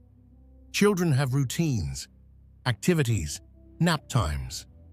Kay understood this, but as weeks turned into months, and Kay still couldn't actually speak to JJ, the excuses started seeming less reasonable and more like evasions. Why was JJ never available? Why couldn't Lori schedule a time for Kay to call when JJ would be free? Why did every attempt to connect with her grandson result in another excuse, another delay, another promise that next time she'd be able to talk to him? Kay's worry transformed into alarm. Something was wrong. She couldn't quite articulate what, but her grandmother's instinct was screaming that JJ was in danger. She shared her concerns with Larry, and together they decided they needed to take action. If Lori wouldn't let them talk to JJ, if she kept making excuses and putting them off, then they needed someone with authority to check on the boy and make sure he was safe. On November 26, 2019, Kay and her husband, Larry Woodcock, asked Rexburg police to conduct a welfare check on JJ. This simple request, grandparents worried about their grandson, asking police to make sure he was okay, would set in motion a chain of events that would eventually expose the full scope of Lori and Chad's crimes. When Rexburg police arrived at Lori's apartment on November 26th, she lied to them. She told officers that JJ was in Arizona, staying with her friend Melanie Gibb. The officers had no reason not to believe her. They noted her statement and left, presumably intending to follow up with Melanie Gibb to confirm JJ's whereabouts. But Lori knew the lie would unravel quickly, so she called Melanie Gibb and asked her to lie to the police if they contacted her, to say that JJ was with her even though he wasn't. Melanie Gibb initially went along with this, but the weight of the lie gnawed at her conscience. The next day, Melanie called the Rexburg police and told them the truth. JJ Vallow was not with her. She had no idea where JJ was. Police immediately returned to Lori's apartment to question her again, but Lori and Chad had fled. The apartment was hastily cleared out, with belongings left behind, half-packed bags on the beds. Rexburg police obtained a search warrant for the apartment, and what they found, or rather, what they didn't find, was deeply troubling. There was no sign that a 7-year-old autistic boy had ever lived there. No toys, no adaptive equipment, no medication, nothing that suggested JJ's presence. As police continued their investigation, they realized that not only was JJ missing, but so was Tylee. When had anyone last seen her? The last confirmed sighting was the photo from Yellowstone National Park on September 8, 2019. That was over 2 months ago, and now both children were gone. Their mother had lied to police and disappeared, and no one could provide any credible information about where the children might be. On December 20th, 2019, Rexburg police held a press conference announcing that 7-year-old Joshua JJ Vallow and 16-year-old Tylee Ryan were missing and believed to be in danger. The police released photos of both children, appealing to the public for any information. The case immediately captured national attention. 2 photogenic children, a mysterious mother, allegations of cult beliefs, and doomsday prophecies. The media couldn't get enough of it. As the story spread, more troubling details emerged. Journalists discovered that Lori's brother Alex Cox had shot and killed her husband Charles Vallow. They found that Chad Daybell's wife Tammy had died suddenly just before Chad married Lori. They learned about the bizarre religious beliefs, the talk of zombies and dark spirits, the claims about being married in past lives. Each new revelation made the case stranger and more disturbing. By late December, police had traced Lori and Chad to Kauai, Hawaii, where they were living in a rented condo, apparently enjoying an extended honeymoon. On January 25, 2020, Lori was formally served with a court order to produce Tylee and JJ within 5 days to authorities in Madison County, Idaho, or face legal consequences. Lori ignored the order. She didn't produce the children. She didn't provide any information about where they might be. She simply continued her Hawaiian vacation as if nothing was wrong, as if 2 children weren't missing, as if their grandparents weren't sick with worry, as if the entire nation wasn't watching and waiting for answers. On February 20th, 2020, Lori was arrested in Kauai and charged with 2 counts of desertion and non-support of dependent children, as well as resisting or obstructing officers, solicitation of a crime, and contempt of court for violating the order to produce the children. Video footage from her court appearance shows Chad sitting in the gallery behind her, showing his support. Outside the courthouse, as Lori was being transported, investigative reporter Morgan Lowe called out questions. "Where are your kids? How come you're not telling anybody where your kids are?" Lori said nothing, her face impassive. Lori was extradited from Hawaii back to Idaho to face the charges. Bail was set at $1 million, which she couldn't afford. She remained in jail while Chad returned to Idaho, moving back into the home where Tylee and JJ's bodies lay buried just 50 feet from the house. The investigation continued to expand. In December 2019, suspicious about the circumstances of Tammy Daybell's death, Fremont County investigators obtained permission to exhume her body from the cemetery in Utah. On December 11, 2019, Tammy's coffin was disinterred and her remains were transported to the Utah Medical Examiner's office for an autopsy. Dr. Eric Christensen, Utah's chief medical examiner at the time, performed the autopsy alongside Dr. Lily Marsden, then a fellow at the office. What they found contradicted the initial determination of natural causes. Tammy had bruising on her chest and arms that appeared to be recent, not old injuries. The pattern of bruising was consistent with someone being restrained or having pressure applied to them. The doctors also found evidence that contradicted Chad's story about Tammy's supposed health problems.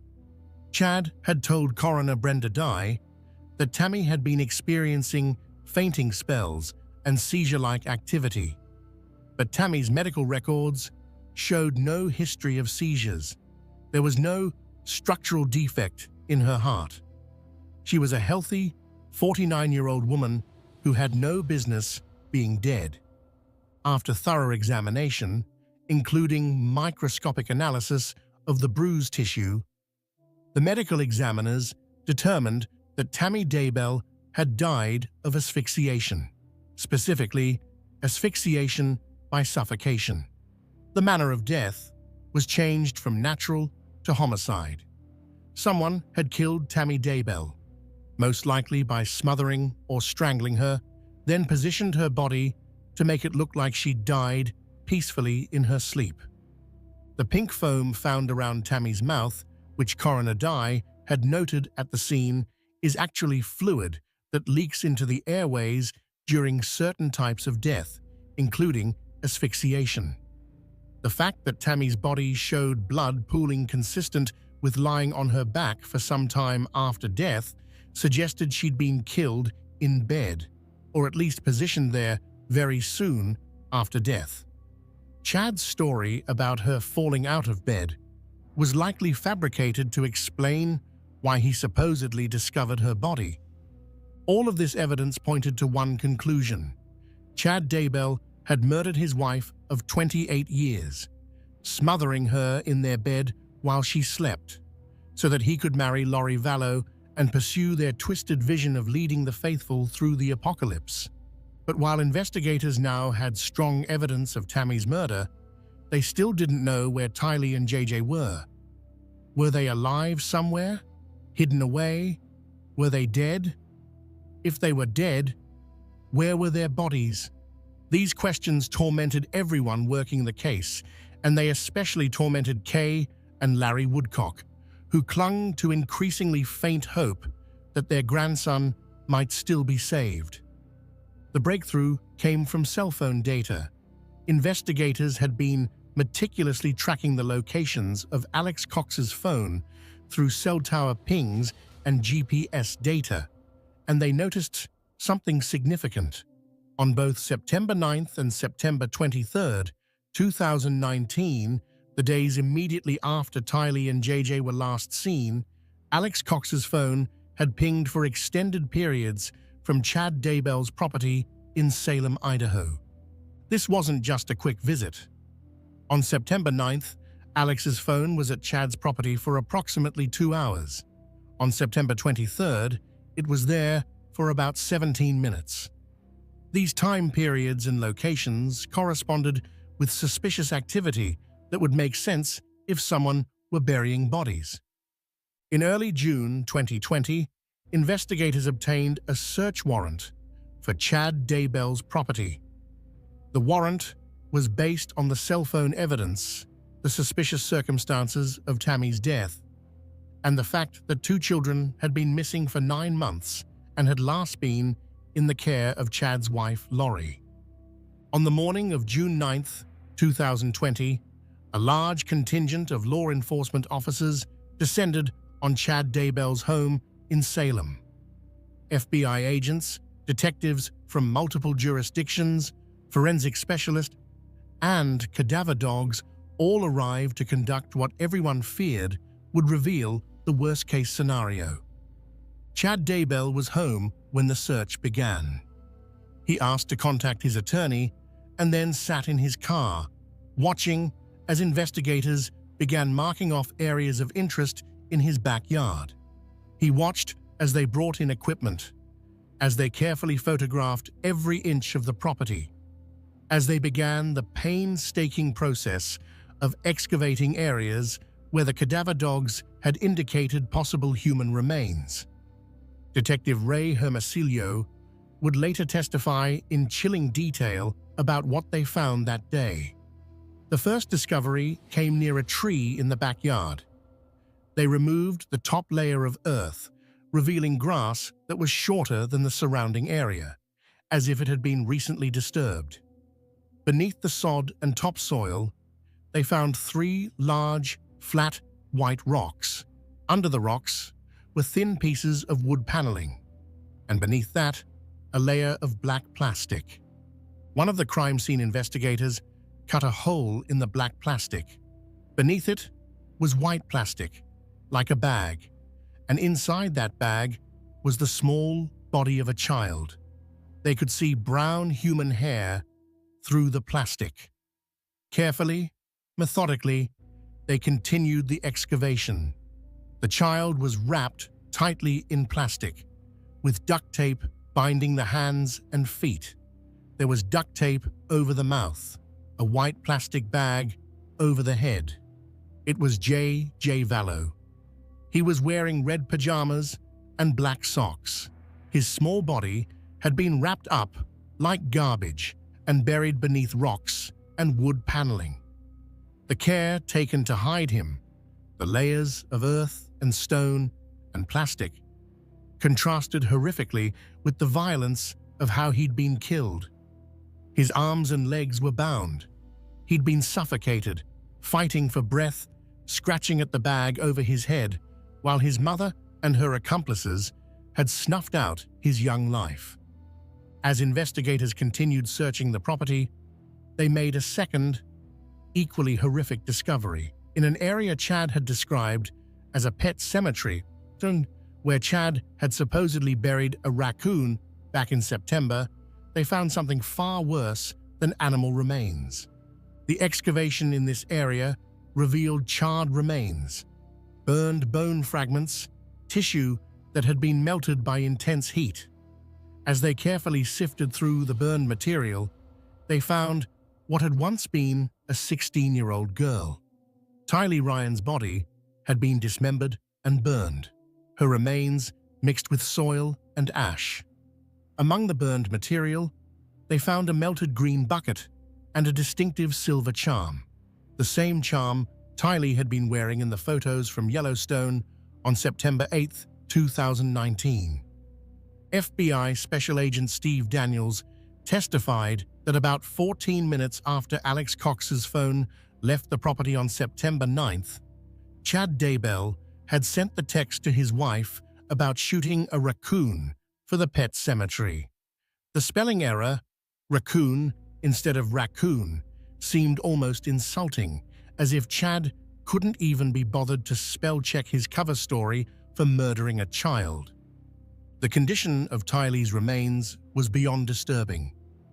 Forensic anthropologist Dr. Angie Christensen received more than 100 bone fragments from Tylee's body for analysis.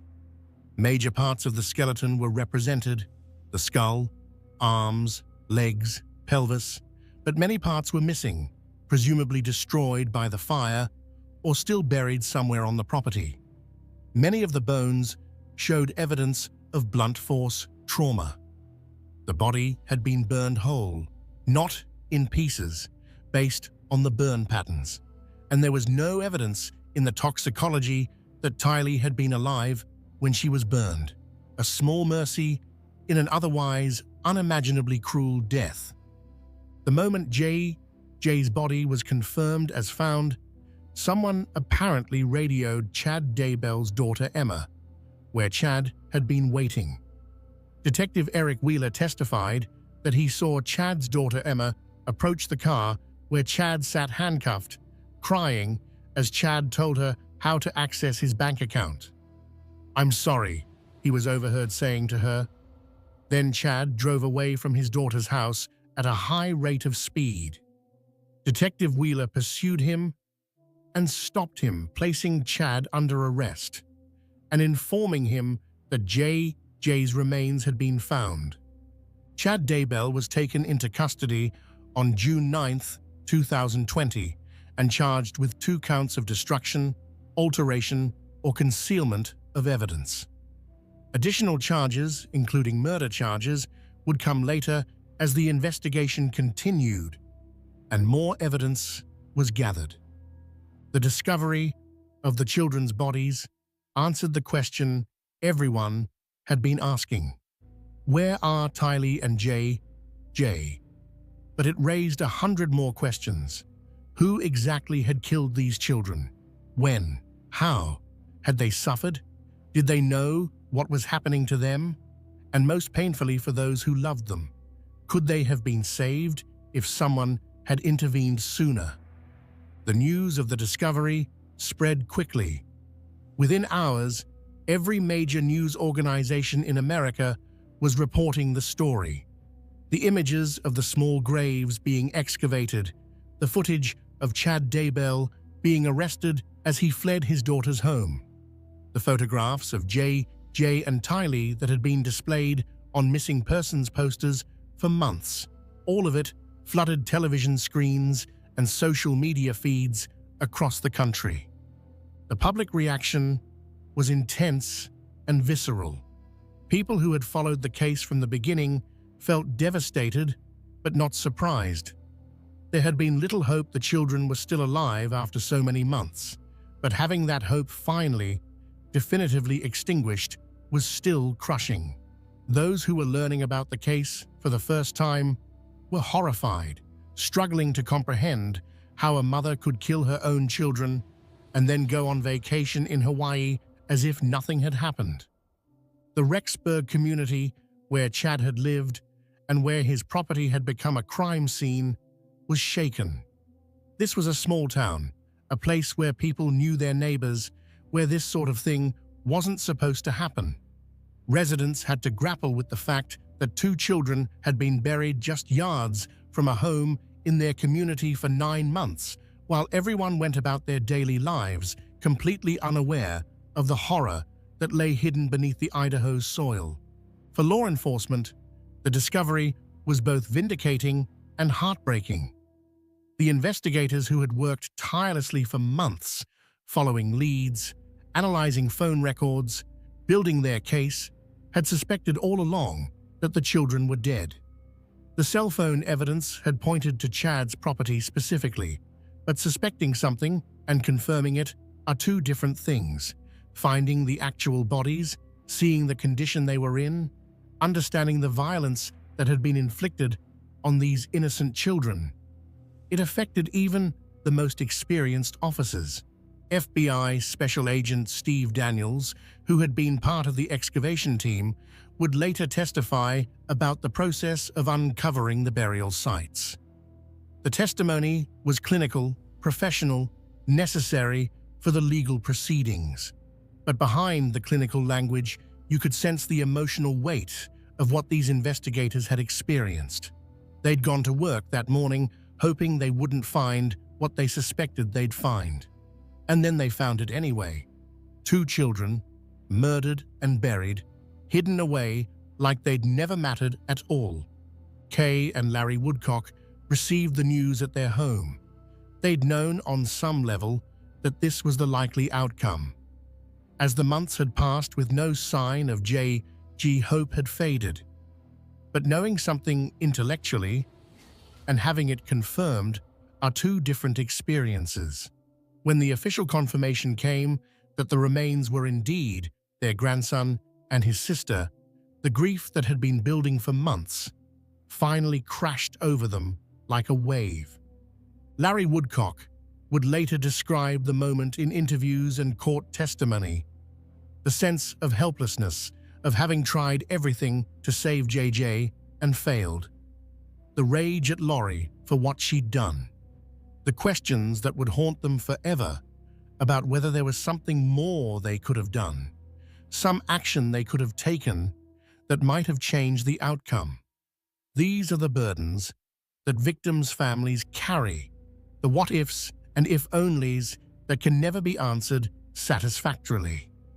Tammy Daybell's family also received confirmation that day that their worst fears were justified. Tammy's death, which had initially seemed natural, which they'd grieved as a tragic but ultimately unremarkable loss, had in fact been murder. Their father, son-in-law, brother-in-law, the man they'd known for decades, had killed her. And then he'd remarried so quickly, had carried on with his new life, while Tammy lay in her grave, had been living in a house just 50 yards from where 2 children's bodies were buried. The betrayal was unfathomable. In the days following June 9, 2020, more details about the condition of the remains began to leak out through court filings and law enforcement statements. The public learned that J.J. had been bound and wrapped in plastic, his mouth taped shut. People learned that Tylee's remains had been burned and dismembered. These details, while necessary for the criminal cases, were agonizing for those who had cared about the children. It's one thing to know someone has been killed. It's another thing entirely to learn the specific, horrific details of how they died. The location of the burials on Chad's property also raised questions about who else might have known. Chad's adult children lived in the area and visited the property. Had they noticed anything suspicious? The pet cemetery where Tylee was buried? Had anyone questioned the story about the raccoon? The tree where JJ was found? Had anyone noticed the disturbed earth, the grass that was shorter than the surrounding area? Investigators would interview Chad's children extensively. The children maintained that they'd had no idea about the burials, that their father had kept them completely in the dark. Some of them initially defended Chad, insisting he was being framed, that there must be some explanation other than their father being a murderer. Over time, as more evidence emerged, some of the children would come to accept the reality of what Chad had done. Others would struggle with that acceptance for much longer. The property itself became a focal point for both media attention and criminal investigation. Aerial footage showed the entire layout: the house where Chad and Tammy had lived, the backyard where the children were buried, the outbuildings and grounds. Forensic teams would continue processing the scene for weeks after the initial discoveries, searching for additional evidence, documenting everything meticulously for the upcoming trials. Meanwhile, attention turned to Lori Vallow Daybell, who was still in jail in Idaho on the child desertion charges. She had now been in custody for about 4 months, having been arrested in February and extradited from Hawaii. The discovery of the bodies on her husband's property, while not immediately changing her charges, obviously pointed toward far more serious crimes. But building murder cases takes time. Prosecutors needed to analyze all the evidence, establish timelines, prove not just that the children were dead, but that Lori was criminally responsible for their deaths. Public sentiment toward Lori, which had already been largely negative, became even more hostile after the bodies were found. People who had given her the benefit of the doubt, who thought perhaps the children were alive somewhere, hidden away for reasons we didn't understand, now had to confront the reality that she'd been lying all along. She'd known exactly where the children were because she'd helped put them there.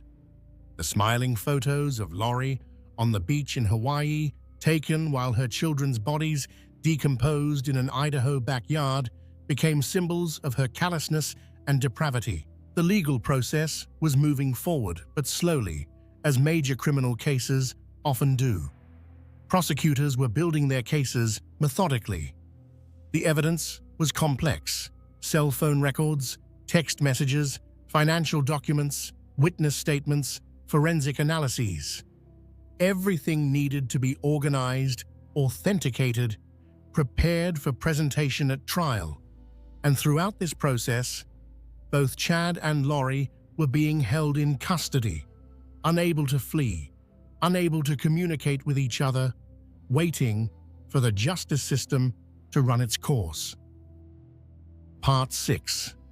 More victims, more crimes.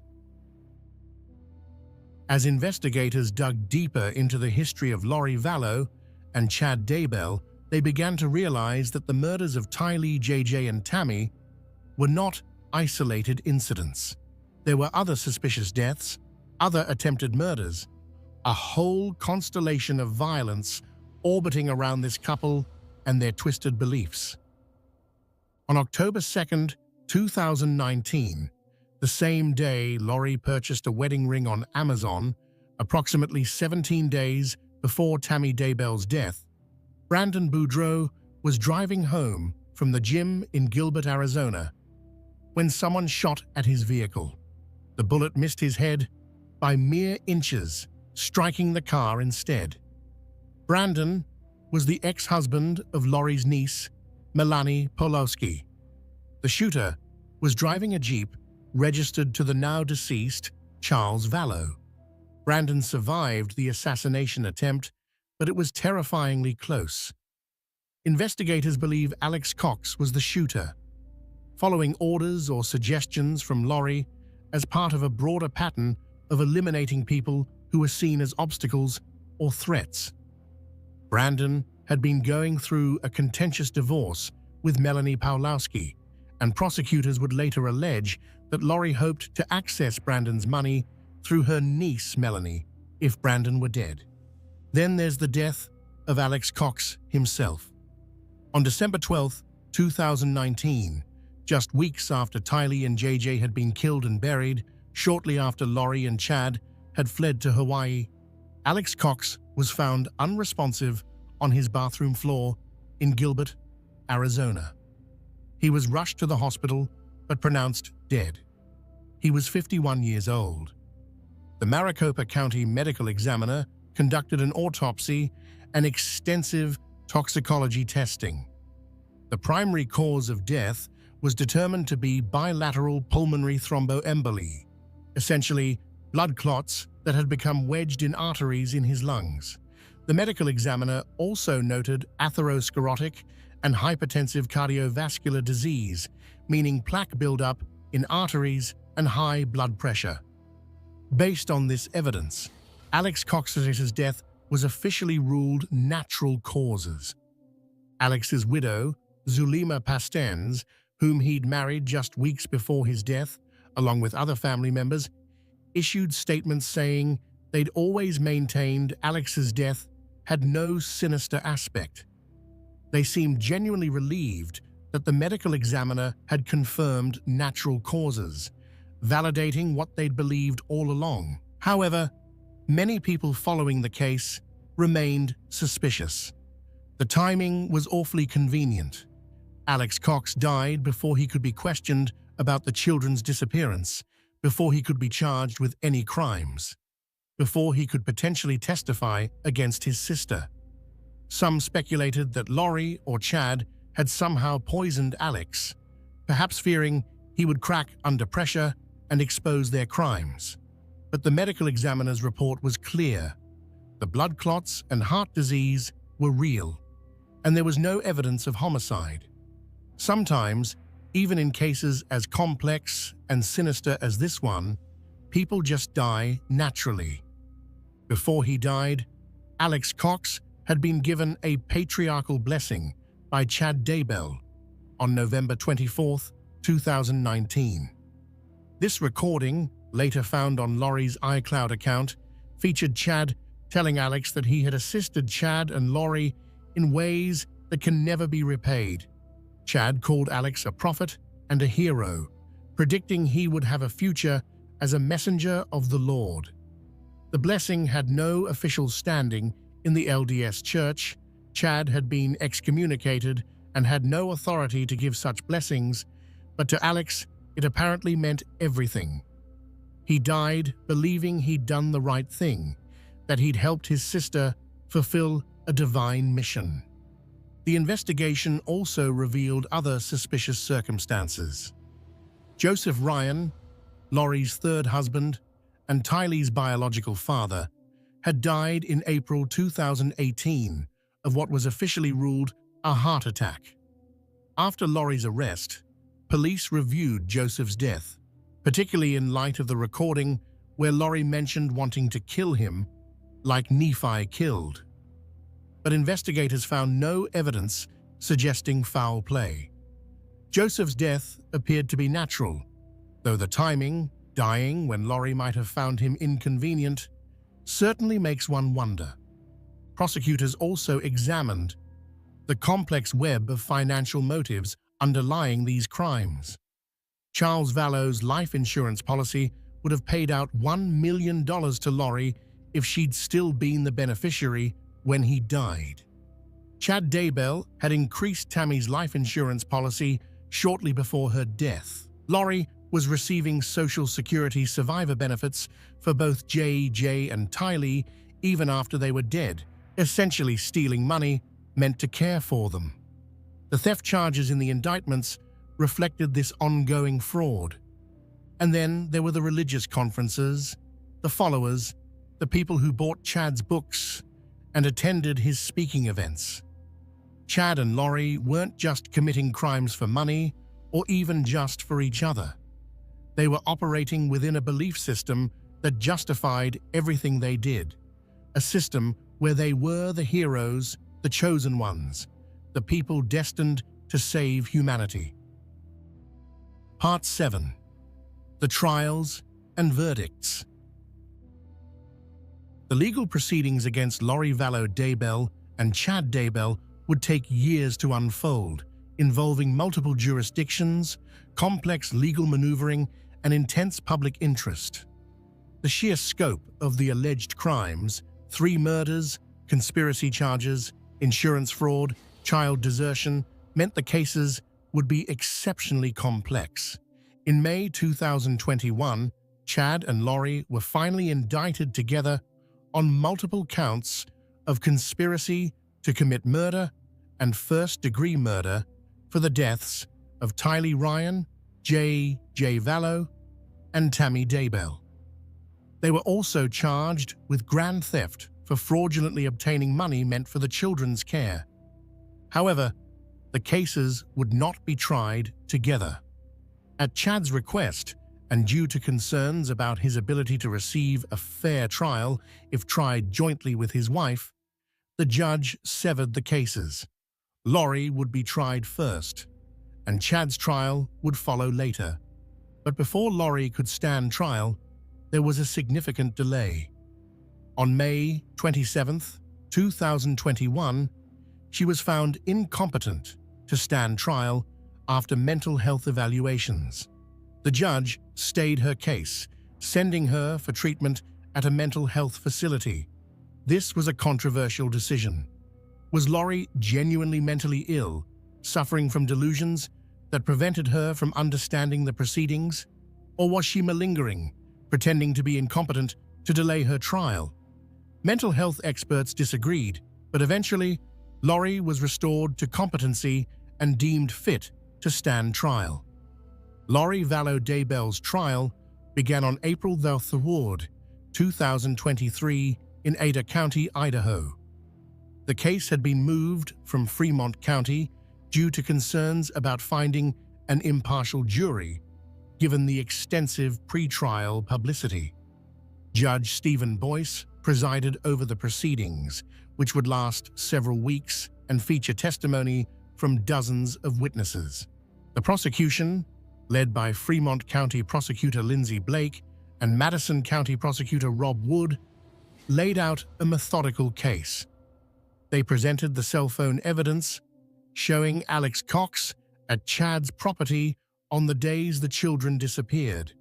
They showed text messages between Lori and Chad discussing dark spirits and zombies and death percentages. They called Melanie Gibb, Lori's former best friend, who testified about the bizarre religious beliefs and about hearing Lori refer to her own children as zombies. They presented the autopsy evidence, including the horrific photographs of how JJ and Tylee's bodies had been found.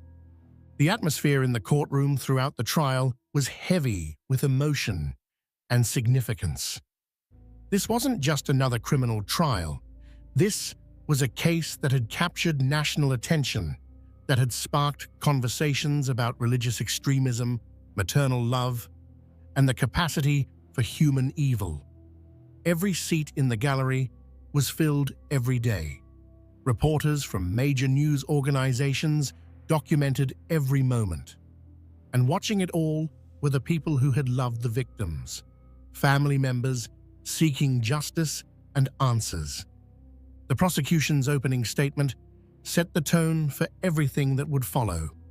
Lindsay Blake stood before the jury and methodically laid out what the state intended to prove.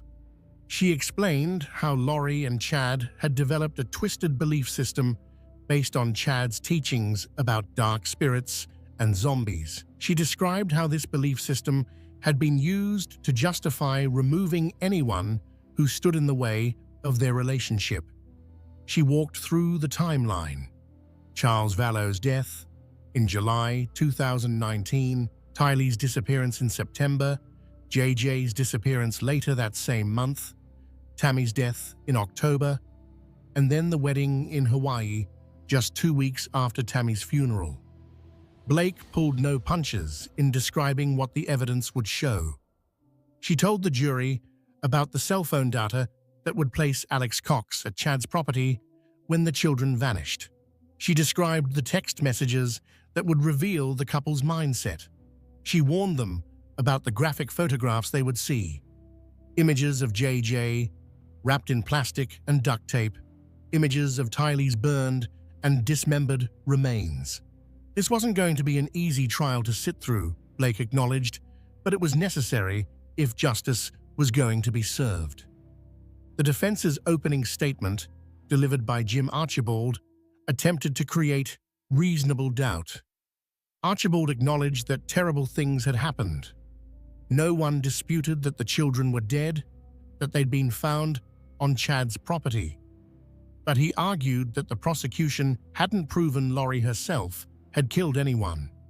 He suggested that Alex Cox, who had conveniently died before he could be charged or testify, might have been acting alone or primarily responsible.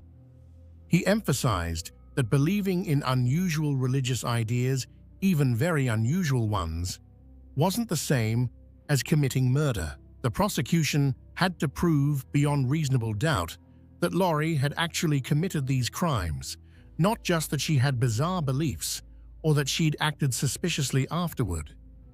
The prosecution then began presenting their case witness by witness, building methodically toward the most damaging evidence. Early witnesses established the timeline and basic facts. Law enforcement officers testified about responding to Lori's apartment when Kay Woodcock had requested the welfare check, about how Lori had lied about JJ's whereabouts, about how the apartment had been hastily abandoned when police started asking questions. Relatives of the victims testified, their pain evident even as they tried to maintain composure on the stand. Charles Vallow's sister, Kay Woodcock, described her efforts to maintain contact with JG after Charles's death, her growing alarm when she couldn't reach him, her desperate hope, even as months passed, that he might still be alive somewhere.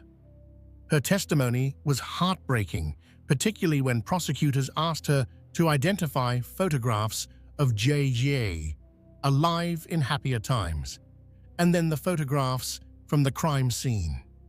Kay broke down sobbing, unable to continue for several minutes.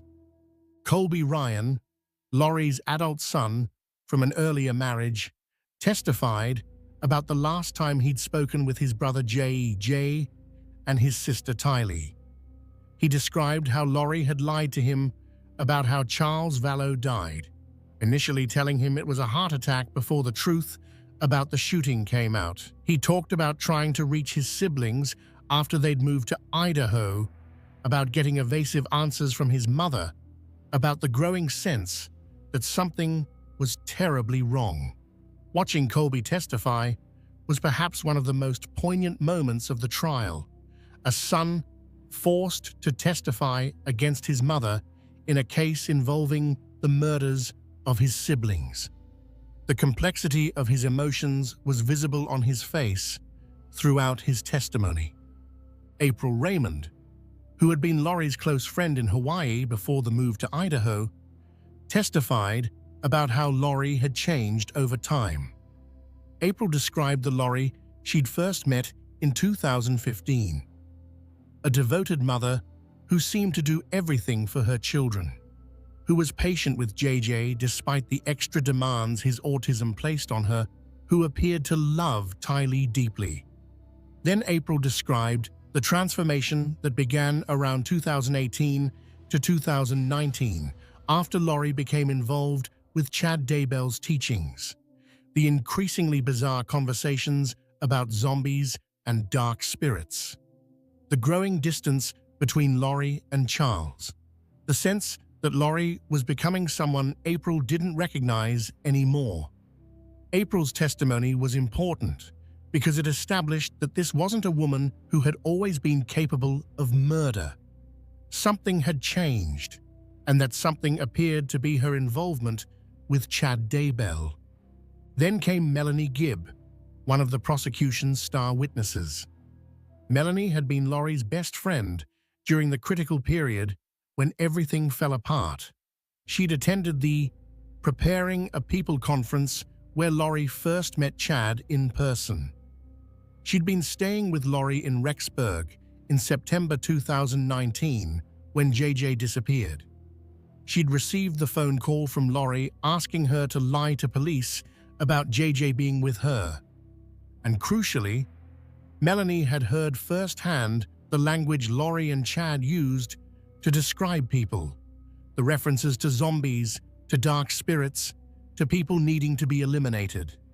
Melanie's testimony spanned multiple days and covered extensive ground.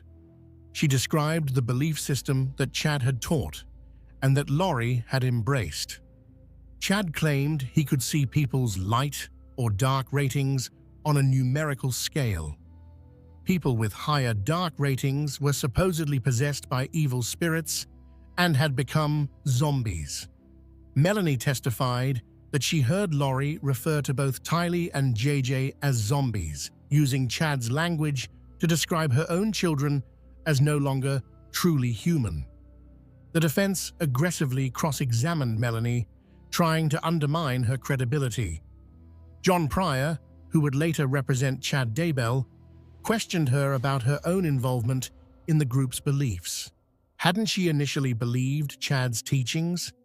Hadn't she participated in discussions about dark spirits and demons? Hadn't she initially lied to police herself when Lori asked her to? Melanie acknowledged all of this, but she was clear that she'd eventually recognized how dangerous these beliefs were, that she'd ultimately chosen to tell the truth to police, even though it meant betraying her friend, and that she deeply regretted not seeing the danger sooner. The forensic evidence was presented next, and this was when the trial became truly difficult to witness. FBI Special Agent Steve Daniels walked the jury through the process of excavating the burial sites on June 9, 2020. He used diagrams, photographs, and careful descriptions to explain what investigators had found: the layers of soil and rock covering JJ's body, the plastic bags and duct tape, the condition of the remains. Photographs were shown to the jury, photographs so graphic that they were blocked from the live stream and public viewing, visible only to those physically present in the courtroom. Larry and Kay Woodcock, who had attended most of the trial, left the courtroom during this testimony. They couldn't bear to hear the detailed descriptions of how their grandson had been found. Other family members stayed but were visibly distraught, some crying quietly, others staring straight ahead with expressions of devastation etched on their faces. Agent Daniels also described finding Tylee's remains in the pet cemetery area: the burned bone fragments, the melted green bucket, the silver charm from Tylee's necklace, the sheer violence evident in how her body had been treated even after death. The testimony was clinical and professional, as it needed to be for legal purposes, but the horror of what was being described hung heavy in the courtroom air. Dr. Garth Warren, the forensic pathologist who had conducted the autopsies on both children, testified next. His testimony was perhaps the most difficult of the entire trial. Warren explained in medical detail what he'd found when examining the children's remains. For JJ, he described the plastic bag over the head, the duct tape over the mouth, the bindings on the hands and feet. He explained how he'd determined the cause of death was asphyxiation. JJ had been suffocated. Warren pointed out the scratch marks on the plastic near where JJ's hands had been, suggesting the boy might have been conscious and fighting to remove the bag, trying desperately to breathe as he died. Warren also testified about JJ's bruises on his wrists and ankles from the duct tape bindings, on his arms, and abrasion on his neck. These weren't injuries from disease or accident. They were injuries consistent with someone restraining a struggling child. The implication was clear. JJ had known what was happening to him. He had fought, and his efforts to save himself had been futile because he was a 7-year-old boy being killed by adults who were supposed to protect him. For Tylee, Warren's testimony was different because the condition of her remains made determining an exact cause of death impossible. The burning and dismemberment had destroyed too much evidence. Warren explained that Tylee's death had been ruled homicide by unspecified means. They knew she'd been murdered, but they couldn't determine precisely what had killed her before her body was burned. The toxicology showed no evidence she'd been alive when burned, which Warren noted was at least a small mercy. She hadn't suffered the additional horror of being burned alive. Throughout Warren's testimony, Lori sat at the defense table, showing virtually no emotion. She took notes occasionally, conferred with her attorneys in whispers, but never showed visible distress at the descriptions of how her children had died. This lack of affect, this apparent absence of normal human emotion, was noted by many observers and seemed to harden the jury against her. How could a mother sit unmoved while hearing clinical descriptions of her children's violent deaths? The prosecution also presented evidence about Charles Vallow's death and Tammy Daybell's death, establishing the broader pattern of people dying when they became inconvenient to Lori and Chad. Detective David Stubbs from Chandler, Arizona, testified about the investigation into Charles's shooting. He described the scene, Alex Cox's claim of self-defense, Tylee's statement supporting her uncle's version of events. He acknowledged that police at the time had believed it was self-defense, but that looking back with the benefit of hindsight and additional information, there were red flags they'd missed.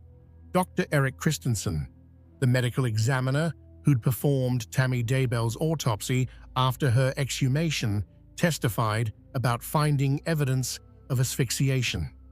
The bruising on Tammy's arms and chest, the pattern suggesting she might have been restrained, the pink foam around her mouth consistent with asphyxiation, the absence of any medical condition that would have caused natural death.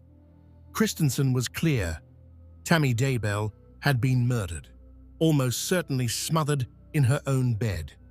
The cell phone evidence was presented through multiple witnesses: FBI analysts who'd examined the records, law enforcement officers who'd interpreted the data. Maps and timelines showed Alex Cox's phone at Chad's property on September 9th and September 23rd, 2019, the days immediately after Tylee and JJ were last seen alive. The phone had remained at the location for extended periods, 2 hours in one case, long enough to dig graves and bury bodies, 17 minutes in the other case, long enough to kill a small boy and hide him under a tree. Text messages between Lori and Chad were read aloud in court. Messages sent while both were still married to other people. Romantic messages declaring their eternal love, but also more disturbing messages about death percentages, about dark spirits, about people being possessed. One particularly chilling exchange occurred shortly after Charles Vallow's death. About a month after Charles's passing, Lori's asking Chad, "Do you think there is a perfectly orchestrated plan to take the children?" Blake told the jury, displaying the message. "There is a plan being orchestrated for the children," Chad replied. "I was shown last night how it fit together again." This message, sent before the children disappeared, suggested premeditation. It showed that Lori and Chad had been discussing what to do about the children, that there was a plan, that Chad was claiming divine revelation about how this plan would unfold. It was exactly the kind of evidence prosecutors needed to prove conspiracy and premeditation rather than impulsive killings. Financial evidence was also presented. Records showing that Lori had continued collecting Social Security survivor benefits for both JJ and Tylee even after they were dead. The amounts were substantial, thousands of dollars over the months the children were missing. This wasn't just murder, it was also theft, fraud, a betrayal of the children's memory for money. The prosecution argued this showed Lori's motivation was partly financial, that she wanted the children gone so she could be with Chad, but she also wanted to continue profiting from their deaths. Evidence about Charles Vallow's life insurance came in as well. The $1 million policy that Lori thought she'd inherit, but that Charles had changed to name his sister Kay as beneficiary instead. Text messages and conversations suggested Lori had been counting on that money, that she'd been furious when she learned she wouldn't receive it. This, prosecutors argued, showed another pattern: killing for money that didn't always materialize, but that didn't stop the killing. As the prosecution's case drew to a close, they presented their final witness, a summary witness who tied everything together, showing the jury how all these individual pieces of evidence fit into a coherent narrative. Then they rested, confident they'd proven their case beyond reasonable doubt. The defense's case was much shorter. They called relatively few witnesses, mostly focused on trying to cast doubt on specific pieces of evidence, or to suggest that Alex Cox, now conveniently dead and unable to defend himself, had been the primary actor. They pointed out repeatedly that there was no physical evidence directly linking Lori to the killings, no DNA, no murder weapons with her fingerprints, no witness who saw her personally harm the children. But this argument largely fell flat because the circumstantial evidence was so overwhelming. Lori didn't need to personally kill the children to be guilty of their murders. The law recognizes that people who plan murders, who conspire with others to carry them out, who help cover up the crimes afterward, are just as guilty as the person who physically commits the act. And the evidence showed Lori doing all of those things, calling her children zombies, lying about their whereabouts, collecting their benefits after death, fleeing to Hawaii, showing no concern about finding them when police came asking. Colby Ryan, Lori's adult son from an earlier marriage, testified. He spoke about the last time he'd talked to his brother J.J. and his sister Tylee. He told the jury how Lori had lied to him about how Charles Vallow died, initially telling him it was a heart attack, then never addressing why she'd lied even when he directly asked her about it. Watching Colby testify was heartbreaking. A young man trying to make sense of how his mother could have done such terrible things to his siblings. Kay and Larry Woodcock attended much of the trial, sitting through testimony about how their beloved grandson had been killed and buried. There were moments when Larry had to leave the courtroom overcome with grief. Kay's face throughout the trial showed the devastating impact of the case. A grandmother who had tried to protect her grandson, who had raised the alarm when she couldn't reach him, but who had ultimately been unable to save him. Lori's defense attorneys, led by Jim Archibald, had a nearly impossible task. The evidence against their client was overwhelming. Their strategy seemed to be to suggest that Alex Cox was responsible for the murders, that Lori might have known about them afterward but hadn't directly participated, and that the prosecution hadn't proven beyond reasonable doubt that Lori herself had killed anyone. But this defense fell apart under scrutiny. Even if Lori hadn't physically killed the children herself, the evidence showed she'd been complicit. She'd called them zombies. She'd lied about their whereabouts. She'd fled when police came asking questions. She'd collected their Social Security benefits after they were dead. And perhaps most damningly, she'd shown no emotion, no remorse, no grief. She'd gone to Hawaii and gotten married while her children's bodies decomposed in Chad Daybell's backyard. On May 12, 2023, after deliberating for about 7 hours, the jury returned its verdict. Lori Vallow Daybell was found guilty on all charges: 2 counts of first-degree murder for JJ and Tylee, 3 counts of conspiracy to commit murder for JJ, Tylee and Tammy, and grand theft. The courtroom was silent as the verdicts were read.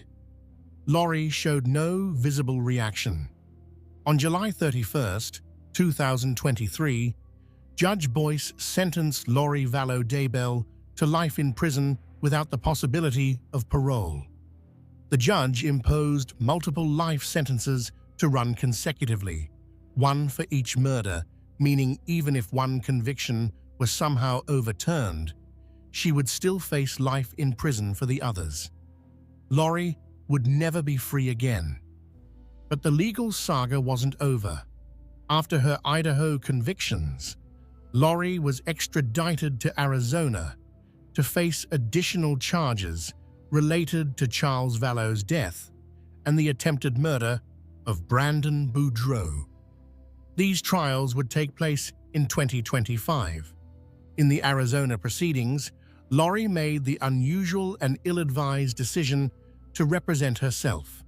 Despite having court-appointed attorneys available, she chose to conduct her own defense, leading to multiple contentious exchanges with the judge and prosecutors. On April 22, 2025, after about 3 hours of jury deliberation, she was found guilty of conspiring to murder Charles Vallow. Then, on June 12, 2025, she was found guilty of conspiring to murder Brandon Boudreaux. At her sentencing hearing on July 25, 2025, victim impact statements painted a devastating picture of the harm Lori had caused. Colby Ryan spoke about losing his father, Charles, whom he described as generous and caring. Larry Woodcock, in an emotional statement, told Lori, "I will never call or speak of your name again, murderess. You are nothing." Brandon Boudreaux said he would never feel safe if Lori wasn't kept in prison. Judge Justin Boreski, before imposing sentence, addressed Lori directly, saying she had left a wake of destruction stretching across multiple states and that she should never be released from prison. He then sentenced her to 2 additional consecutive life terms with the possibility of parole after 25 years. Combined with her Idaho sentences, Lori Vallow Daybell would almost certainly die in prison. While Lori's trials concluded, Chad Daybell's case was still pending. His trial finally began on April 1, 2024, in Boise, Idaho, after being moved from Fremont County for the same reason as Lori's trial. Pre-trial publicity made finding an impartial jury difficult in the area where the crimes occurred. The prosecution's case against Chad followed a similar structure to Lori's trial, but with some key differences. They could present evidence from Lori's trial, including her testimony in her own defense, which she'd ultimately declined to give. They had additional time to analyze evidence and build their case. And crucially, Chad was facing the death penalty, which Lori had avoided due to procedural issues with evidence disclosure. The trial lasted about 8 weeks, from jury selection through closing arguments. Prosecutors Rob Wood and Lindsay Blake again led the case for the state, presenting the same methodical evidence: cell phone data, text messages, testimony from Chad's own children, autopsy results, and the terrible photographs from June 9, 2020, when the bodies were discovered. Chad's defense attorney, John Pryor, argued that his client had been manipulated by Lori, that she had created the person who committed these crimes. He suggested that Chad was fundamentally a good man who had been corrupted by his relationship with Lori. He emphasized that there was no physical evidence directly tying Chad to the murders, no DNA, no murder weapons with his fingerprints, nothing that proved beyond doubt that Chad himself had killed anyone. But the circumstantial evidence was damning. The children were buried on Chad's property. Chad had texted about a raccoon for the pet cemetery on the very morning Tylee was killed and buried there. Chad had increased Tammy's life insurance shortly before her death. Chad had married Lori mere weeks after Tammy died, and Chad had shown no emotion throughout the trial, never shed a tear looking at photographs of dead children buried in his backyard. On May 30th, 2024, after less than 6 hours of deliberation, the jury found Chad Daybell guilty on all 8 charges. 3 counts of first-degree murder for Tylee, JJ, and Tammy, 3 counts of conspiracy to commit murder, and 2 counts of insurance fraud. His face remained largely expressionless as the verdicts were read. The trial then moved to the penalty phase, where the jury would decide whether Chad should receive the death penalty or life in prison. Prosecutors argued that the murders were especially heinous, atrocious, and cruel, manifesting exceptional depravity. They pointed out that Chad had exhibited utter disregard for human life and had shown a propensity to commit murder that would likely constitute a continuing threat to society. In a stunning decision, Chad chose not to present any mitigating evidence during the penalty phase. He waived his right to have his attorneys present reasons why he should not be sentenced to death. No evidence of mental illness, no troubled childhood, no remorse, nothing. When Judge Boyce confirmed this decision with Chad, asking if he understood he was giving up the opportunity to present evidence that might save his life, Chad simply responded, "That is my choice." Victim impact statements were presented on Friday, May 31st. Tammy's father, Ron Douglas, spoke about his daughter being treated how she was and finding comfort knowing she was resting peacefully in Utah, buried alone and near her beloved mother. Kay Woodcock spoke about the immense pain the family continued to endure daily, about milestones JJ would never reach. Without any mitigating evidence to consider, the jury deliberated on Chad's sentence. On June 1st, 2024, they returned with their decision: death. All 12 jurors had unanimously agreed that Chad Daybell should be sentenced to death for his crimes. Judge Boyce formally imposed the death sentence on Saturday, June 1st, 2024. Chad showed no emotion as the sentence was announced, his face remaining blank as it had throughout most of the trial. He was also sentenced to 15 years for the insurance fraud charges. He now sits on Idaho's death row, the 9th inmate awaiting execution in that state. Both Chad and Lori have filed appeals of their convictions and sentences. These appeals will likely take years to wind their way through the court system. Idaho has a mandatory post-conviction review process for death penalty cases, and defendants can pursue additional appeals after death warrants are filed. Given that Idaho hasn't executed anyone since 2012 and that a recent execution attempt was halted due to medical complications, it's possible Chad Daybell will die of natural causes before the state executes him. Part 8. Understanding the Tragedy: Belief, Manipulation, and Evil. As we step back from the specific events of this case, we're left with difficult questions. How could this happen?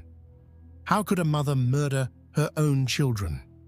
How could seemingly intelligent people convince themselves that killing was not only acceptable, but divinely ordained? And perhaps, most importantly, what can we learn from this tragedy to prevent future ones? The case of Lori Vallow Daybell and Chad Daybell represents a perfect storm of factors that led to horrific violence. Let's examine each element. First, there's the role of fringe religious beliefs. Chad and Lori weren't mainstream Mormons. They'd gravitated toward increasingly extreme ideas, apocalyptic prophecies, communication with the dead, the ability to identify dark spirits, and the concept of zombies whose bodies had been possessed. These beliefs provided a framework that justified murder. If you genuinely believe someone is no longer human, that their body is merely a prison for their soul, that killing them is actually an act of liberation, then murder becomes not just acceptable, but necessary. This is a pattern we see in other cases involving cult-like groups or extreme religious movements. When people become convinced they have special knowledge, that ordinary moral rules don't apply to them, that they're acting on divine instruction, the normal inhibitions against violence can evaporate. Jim Jones convinced his followers to murder a congressman and then commit mass suicide. The Heaven's Gate cult convinced its members to kill themselves, believing they'd ascend to a spaceship. Charles Manson convinced his followers they were starting a race war.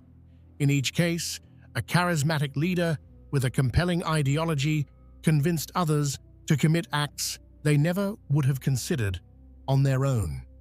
Chad Daybell positioned himself as a prophet, someone with direct communication with God. This gave him enormous influence over Laurie and others who followed his teachings. When he declared someone a zombie, he was essentially issuing a death sentence. And Laurie, seeking significance and special status, embraced this role enthusiastically. She wasn't just a suburban mom anymore. She was a goddess destined to save humanity. That sense of importance, of cosmic significance, can be intoxicating. Second, there's the role of romantic obsession. Laurie and Chad weren't just religious partners. They were intensely romantically involved. They believed they'd been married in past lives, that they were soulmates destined to be together for eternity. This romantic obsession blinded them to reality and gave them motivation to eliminate anyone who stood between them. Charles Vallow was killed shortly after he planned to expose Chad and Laurie's affair. Tammy Daybell was killed so Chad would be free to marry Laurie. Even the children's deaths can be seen through this lens. They were obstacles to Laurie and Chad's perfect life together. If Laurie was going to run away to Idaho with Chad, what would she do with 2 children, one of whom required special care for his autism? The cold calculation is horrifying, but it's consistent with how people in the grip of obsessive romantic attachment can rationalize nearly anything. Third, there's the financial motivation. Multiple people in this case were killed or targeted for killing partly because of insurance money or financial benefits. Charles Vallow's $1 million life insurance policy, which Laurie thought she'd receive. Tammy Daybell's increased insurance policy that Chad would receive. The Social Security benefits Laurie continued collecting for JJ and Tylee long after they were dead. The attempted murder of Brandon Boudreaux, through which Laurie allegedly hoped to access money through her niece Melanie. Money isn't usually the sole motivation for murder, but it certainly helps push people over the edge. If murdering someone not only removes an obstacle, but also provides financial resources to start your new life, the temptation becomes stronger. This is why insurance fraud charges were included in both Chad and Laurie's indictments. The murders weren't just crimes of passion or religious fanaticism, they were also calculated financial crimes. Fourth, there's the role of enablers and accomplices. Alex Cox was central to carrying out these crimes. He shot Charles Vallow. Cell phone evidence places him at Chad's property when the children were killed and buried. He likely attempted to shoot Tammy Daybell and definitely shot at Brandon Boudreaux. Without Alex's willingness to commit violence on his sister's behalf, many of these crimes might never have occurred. Alex's relationship with Laurie was unusual. He'd attacked her husband Joseph Ryan years earlier. Based on his pattern of behavior, investigators believed he was utterly devoted to her in a way that went beyond normal sibling loyalty. Some have speculated about whether their relationship was inappropriately close, though this has never been confirmed. What is clear from the evidence is that Alex saw himself as Laurie's protector and was willing to commit violence on her behalf. His death from natural causes in December 2019, while preventing him from facing justice, may have actually saved lives without Alex as their enforcer. Chad and Lori's ability to kill was substantially limited. There were also other people in Chad and Lori's orbit who didn't directly participate in crimes but who enabled their behavior through passive acceptance. Melanie Gibb heard them talking about zombies and dark spirits, but didn't immediately alert authorities. Zulema Pastenes, who later married Alex, was aware of some of the group's beliefs.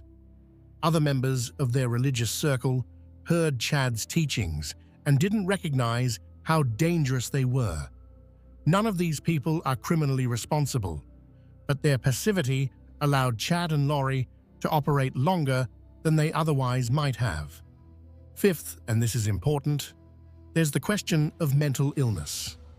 Mental health experts who evaluated Lori came to different conclusions at different times. Initially, she was found incompetent to stand trial. Later, she was deemed competent. During her trials, she showed no remorse, no emotional response to seeing photographs of her dead children.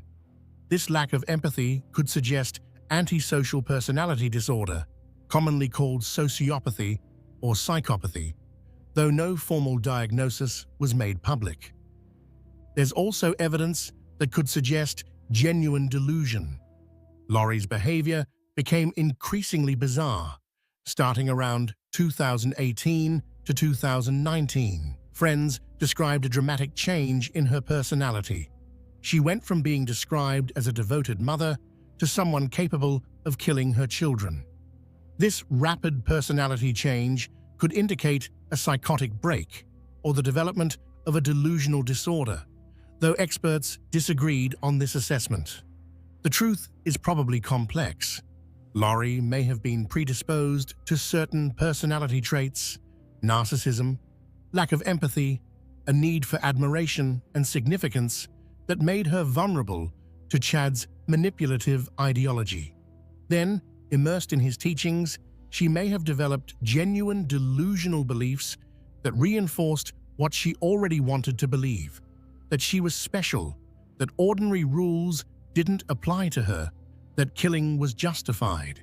However, prosecutors successfully argued she understood the wrongfulness of her actions, which is why she was found competent to stand trial.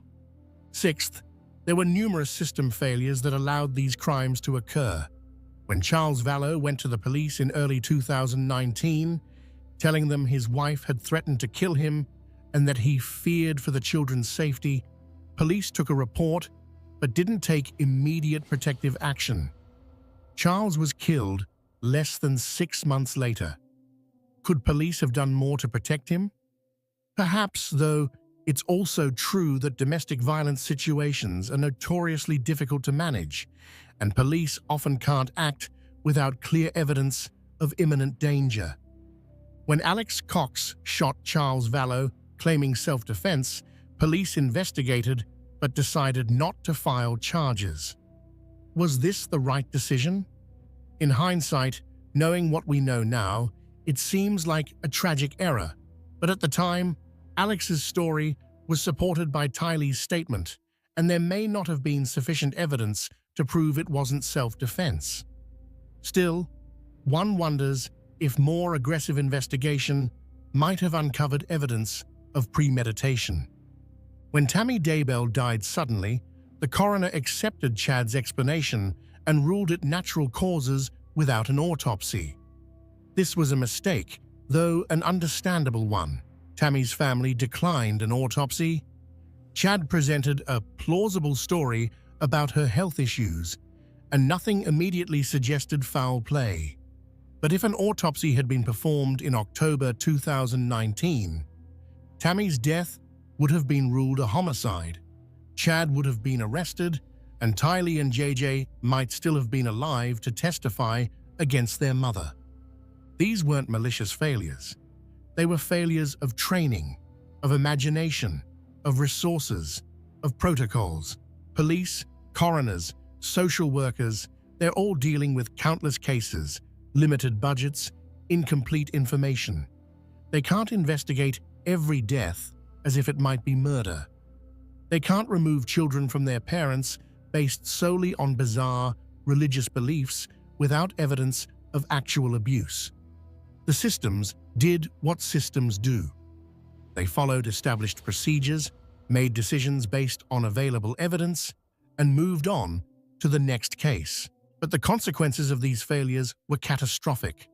3 people were murdered who might have been saved if someone in authority had connected the dots earlier, had taken the warning seriously, had looked deeper when something seemed off. Part 9. The Victims. Remembering Tylee, JJ, and Tammy. In discussing this case, it's easy to focus on the perpetrators, the twisted beliefs, the murders, the investigations, the trials. But we should never forget that at the center of this story are 3 innocent victims whose lives were cut short. Tammy Douglas Daybell was 49 years old when she was murdered by her husband of 28 years. She was a school librarian who loved working with children. She was physically fit and active, taking exercise classes and clogging lessons. She was a devoted mother to her 5 children and had been looking forward to becoming a grandmother. Friends described her as kind, helpful, and engaged with her community. Tammy's death was particularly cruel because it was carried out by someone she trusted completely. She went to sleep in her own bed next to her husband and never woke up. Chad Daybell, the man she'd built a life with, the father of her children, smothered her while she slept. The bruising found on her body suggests she may have struggled, that she may have woken during the attack and fought for her life. The terror she must have felt in those final moments is unimaginable. Tammy's family attended the trials and spoke about the impact of her loss. Her father talked about finding comfort in knowing she was at rest near her beloved mother. But no amount of comfort can erase the fact that she was murdered, that her husband betrayed her in the most fundamental way possible, that her children lost their mother years before they should have. Tylee Ashlyn Ryan was 16 years old when she was killed. She was a teenager with a sharp sense of humor, according to those who knew her. She loved Chipotle. She loved driving her Jeep. She was at that age where young people are figuring out who they are, what they want from life, what kind of person they want to become. All of that potential was stolen from her. Tylee's life had been difficult even before her murder. Her biological father, Joseph Ryan, had a contentious relationship with her mother. Tylee was caught in the middle of their custody battle, subjected to allegations and counter-allegations. When Joseph died in 2018, Tylee lost her father. When Charles Vallow was killed in 2019, she lost her stepfather. She witnessed Charles's shooting and may have been coerced into supporting Alex Cox's self-defense story. By the time Lori moved Tylee to Idaho, the girl had been through more trauma than most adults experience in a lifetime. And then, on September 9th, 2019, she was killed, her body dismembered and burned, buried in a pet cemetery like she was nothing. The cruelty of how she was treated, both in death and in the disposal of her remains, is staggering. Tylee's older brother Colby spoke movingly about her during the trials. Her best friend from Arizona, Vaisia Itaiho, talked about their friendship, about how she'd always hoped Tylee was alive somewhere, how she couldn't bear to believe otherwise. Tylee deserved so much better than the life and death she got. Joshua Jackson, JJ Vallow, was 7 years old when he was murdered. He was born with drugs in his system due to his biological parents' substance abuse and spent time in the neonatal intensive care unit. Despite this difficult start, JJ was adopted by people who were supposed to love and protect him. He was diagnosed with autism, which meant he needed extra care and patience, but people who knew him described him as a happy boy who loved to play and laugh. JJ had already lost so much by September 2019. His adoptive father, Charles, who truly loved him, had been killed. His sister Tylee had disappeared. He was in a new state, attending a new school, away from everyone familiar. And then, one night, he was suffocated, bound with duct tape, wrapped in plastic bags, and buried under rocks and dirt. The evidence suggests JJ may have been conscious as he was being killed, that he scratched at the bag over his head, trying to get it off, trying to breathe. A 7-year-old autistic boy, confused and terrified, fighting for his life, while the adults, who should have protected him, instead murdered him. It's a level of cruelty that defies comprehension. JJ's grandparents, Kay and Larry Woodcock, became the public face of the search for him. They never gave up hoping he'd be found alive, even as months passed, with no word. When his body was discovered, Larry could barely contain his grief in the courtroom. Kay spoke about milestones JJ would never reach: birthdays, first days of school, graduations, all stolen from him. In remembering these victims, we honor their lives, not just their deaths. Tammy was a woman who dedicated her career to helping children learn. Tylee was a teenager with her whole life ahead of her. JJ was a little boy who deserved love and care. They were real people with hopes and dreams, and people who loved them. They weren't zombies, they weren't obstacles. They were human beings with inherent value and dignity. And while nothing can bring them back, while no amount of justice can undo what was done to them, we can at least ensure they're remembered not as victims in a sensational true crime case, but as individuals who mattered, whose lives had meaning beyond the circumstances of their deaths. Part 10. Lessons and Implications. As we reach the end of this long journey through one of the most disturbing true crime cases in recent American history, it's worth asking, what can we learn from the tragedy of Lori Vallow Daybell and Chad Daybell? How can we honor the memories of Tammy, Tylee, and JJ by ensuring something like this doesn't happen again? First, we must recognize the warning signs of radicalization. When someone you know begins expressing increasingly extreme beliefs, especially beliefs that dehumanize others or that claim special knowledge that justifies harming people, that's a red flag. Chad Daybell's teachings about zombies and dark spirits weren't harmless religious enthusiasm. They were a framework for murder. If someone in your life starts talking about people as if they're not fully human, as if killing them would be justified or even necessary, that person may be dangerous. The challenge is distinguishing between unusual but harmless beliefs and genuinely dangerous ideology. Plenty of people hold unconventional religious or spiritual views without becoming violent. The key warning signs include dehumanizing language towards specific people, claims of divine authority to harm others, increasing isolation from friends and family who question the beliefs, and escalating rhetoric about taking action against those deemed evil or possessed. Second, we must take domestic violence threats seriously. When Charles Vallow went to the police in January 2019, telling them Lori had threatened to kill him, that should have triggered more intensive intervention. Domestic violence doesn't always escalate gradually. Sometimes there's a sudden shift where someone who has never been physically violent before makes credible threats. Those threats should be taken seriously, investigated thoroughly, and responded to with appropriate protective measures. The problem is resources. Police departments are overwhelmed with domestic violence calls. They can't investigate every case to the degree it might deserve. They have to make judgment calls based on limited information.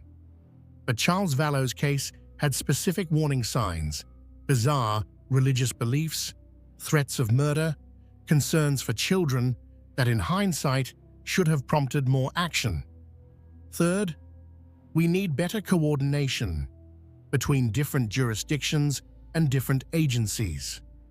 The crimes in this case spanned multiple states: Arizona, Idaho, Hawaii. Different police departments investigated different incidents: the shooting of Charles Vallow in Chandler, the disappearance of the children in Rexburg, the death of Tammy Daybell in Salem, the shooting at Brandon Boudreaux in Gilbert.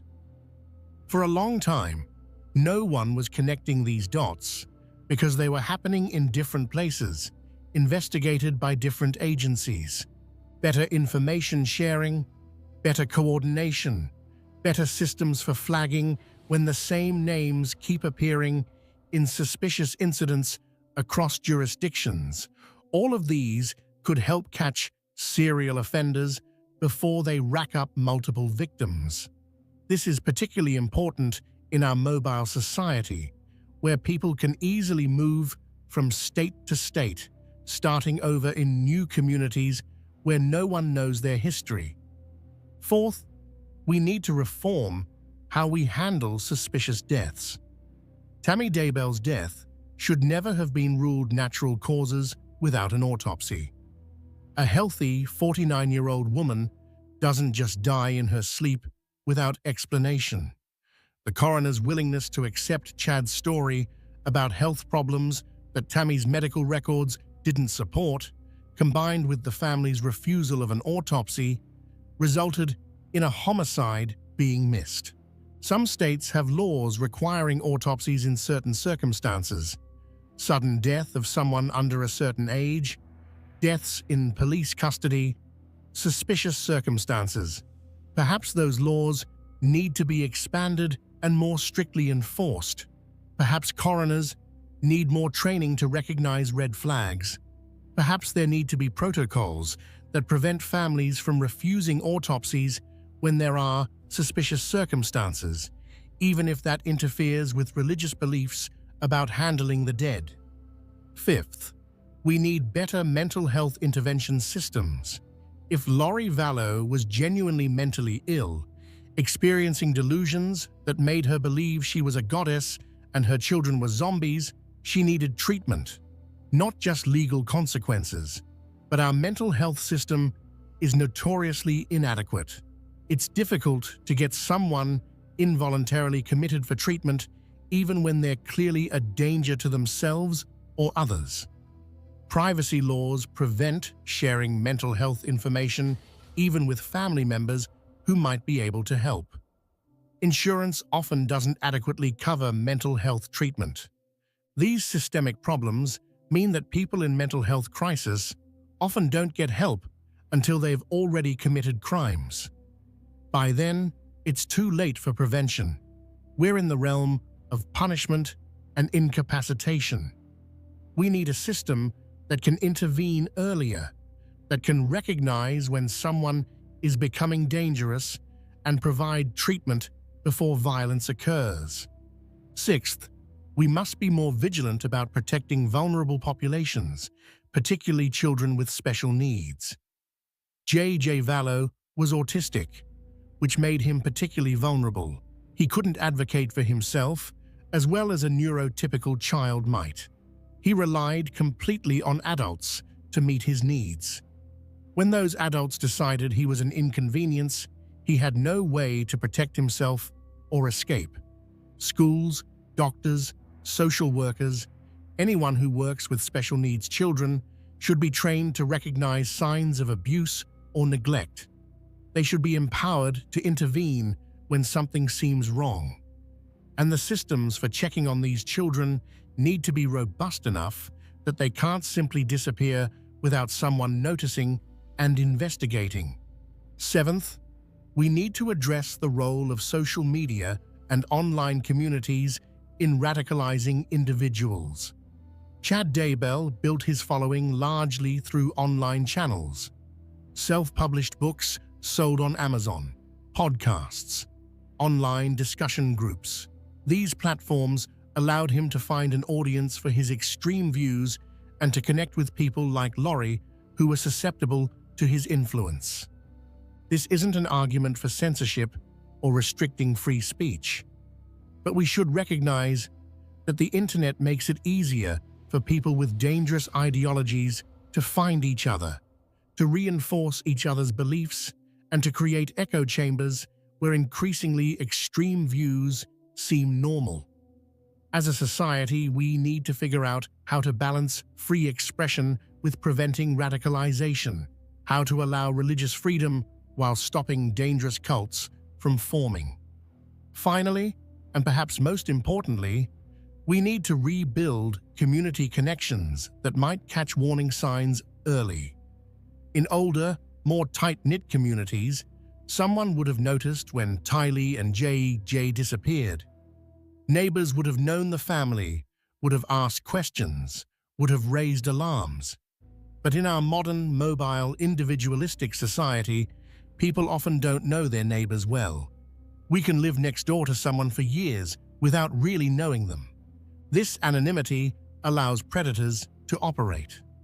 Lori could move from Arizona to Idaho, and no one in Idaho knew her history. Chad could tell neighbors in Idaho that he was marrying a woman with no children, and no one would know to question it. The community ties that once might have protected vulnerable people have frayed, and we're all more isolated as a result. Rebuilding those connections, knowing your neighbors, being part of community organizations, watching out for each other's children might seem old-fashioned, but it's also protective. It creates webs of relationship that make it harder for predators to operate undetected. Part 11. Where they are now and final reflections. As of October 2025, Lori Vallow Daybell is serving multiple life sentences without the possibility of parole in the Pocatello Women's Correctional Center in Idaho. She will never be free again. Her Arizona sentences, which technically allow for parole after 25 years, are moot given her Idaho sentences. She has filed appeals of her convictions, arguing that there were errors in her trials, but these appeals face long odds. The evidence against her was overwhelming. The trials were carefully conducted, and appellate courts typically defer to jury verdicts when proper procedures were followed. Chad Daybell sits on Idaho's death row at the Idaho Maximum Security Institution in Boise. He is the 9th inmate awaiting execution in Idaho, though the state hasn't successfully executed anyone since 2012. A recent botched execution attempt where officials couldn't establish an IV line to deliver lethal drugs has raised questions about whether Idaho can effectively carry out executions. Chad has also filed appeals, and given the typical timeline for death penalty appeals, it's likely he'll be on death row for many years, possibly decades, before any execution could occur, if it occurs at all. Chad and Lori have both lost appeals to have their convictions overturned or their cases retried. The evidence against them was simply too strong, the trials too well conducted, for appellate courts to find reversible error. Unless the U.S. Supreme Court abolishes the death penalty entirely, an unlikely prospect given the current composition of the court, Chad's death sentence will likely be upheld. Kay and Larry Woodcock have become advocates for crime victims' rights and for protecting children. They've spoken publicly about their experience, about the importance of staying vigilant, about never giving up, even when situations seem hopeless. JJ's remains have finally been released to them, and they were able to give him a proper burial with his family. Tylee's remains have also been released and laid to rest. Colby Ryan, Lori's oldest son, has had to process the unimaginable truth that his mother murdered his siblings and conspired to murder his stepfather. He testified against her, helping to ensure justice was served.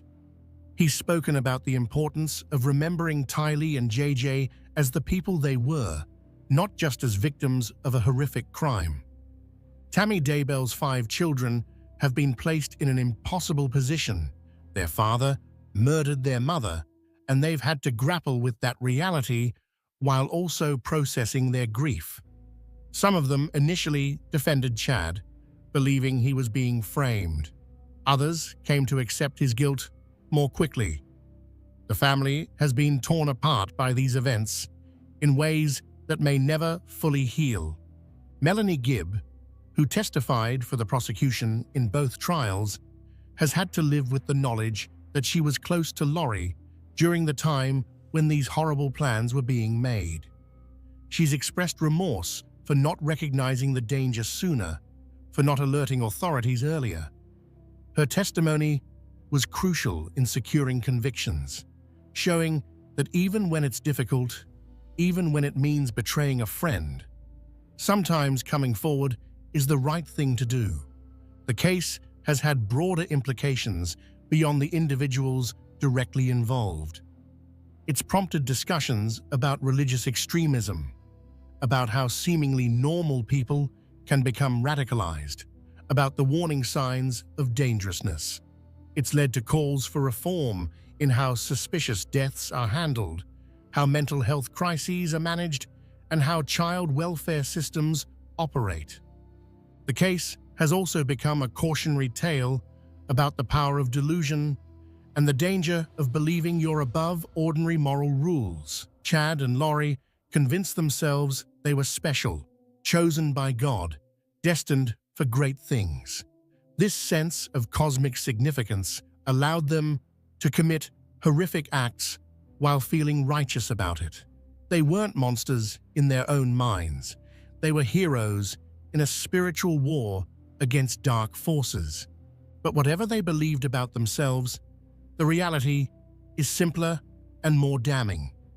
They were murderers. They killed innocent people, including 2 children, for selfish reasons dressed up in religious language. And now they're paying the price, spending the rest of their lives behind bars, their names forever associated with one of the most disturbing family annihilation cases in American history.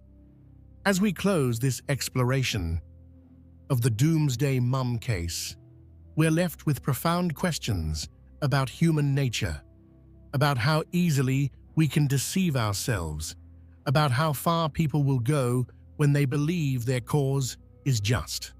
The case of Lori Vallow and Chad Daybell shows us the dark side of faith, the danger of charismatic leaders, and the tragic consequences when the vulnerable are left unprotected. But perhaps it also shows us something else, the importance of people like Kay and Larry Woodcock, who refused to give up searching for their grandson, like Melanie Gibb, who ultimately chose truth over loyalty, like the investigators who painstakingly built the case, and like the prosecutors who ensured justice was served. Evil exists in this world, but so does courage, determination, and the refusal to accept injustice. Tylee Ryan deserved a full life, a chance to grow up, to fall in love, to pursue her dreams. JJ Vallow deserved to be protected, nurtured, allowed to develop to his full potential despite the challenges his autism presented. Tammy Daybell deserved to grow old with her children and grandchildren, to continue serving her community, to die naturally many years from now. They didn't get what they deserved, but in making sure their killers were caught, convicted, and imprisoned, we can at least ensure their deaths mattered, that justice was served, and that their memories are honored not just as victims, but as human beings who deserved better than the fate that found them.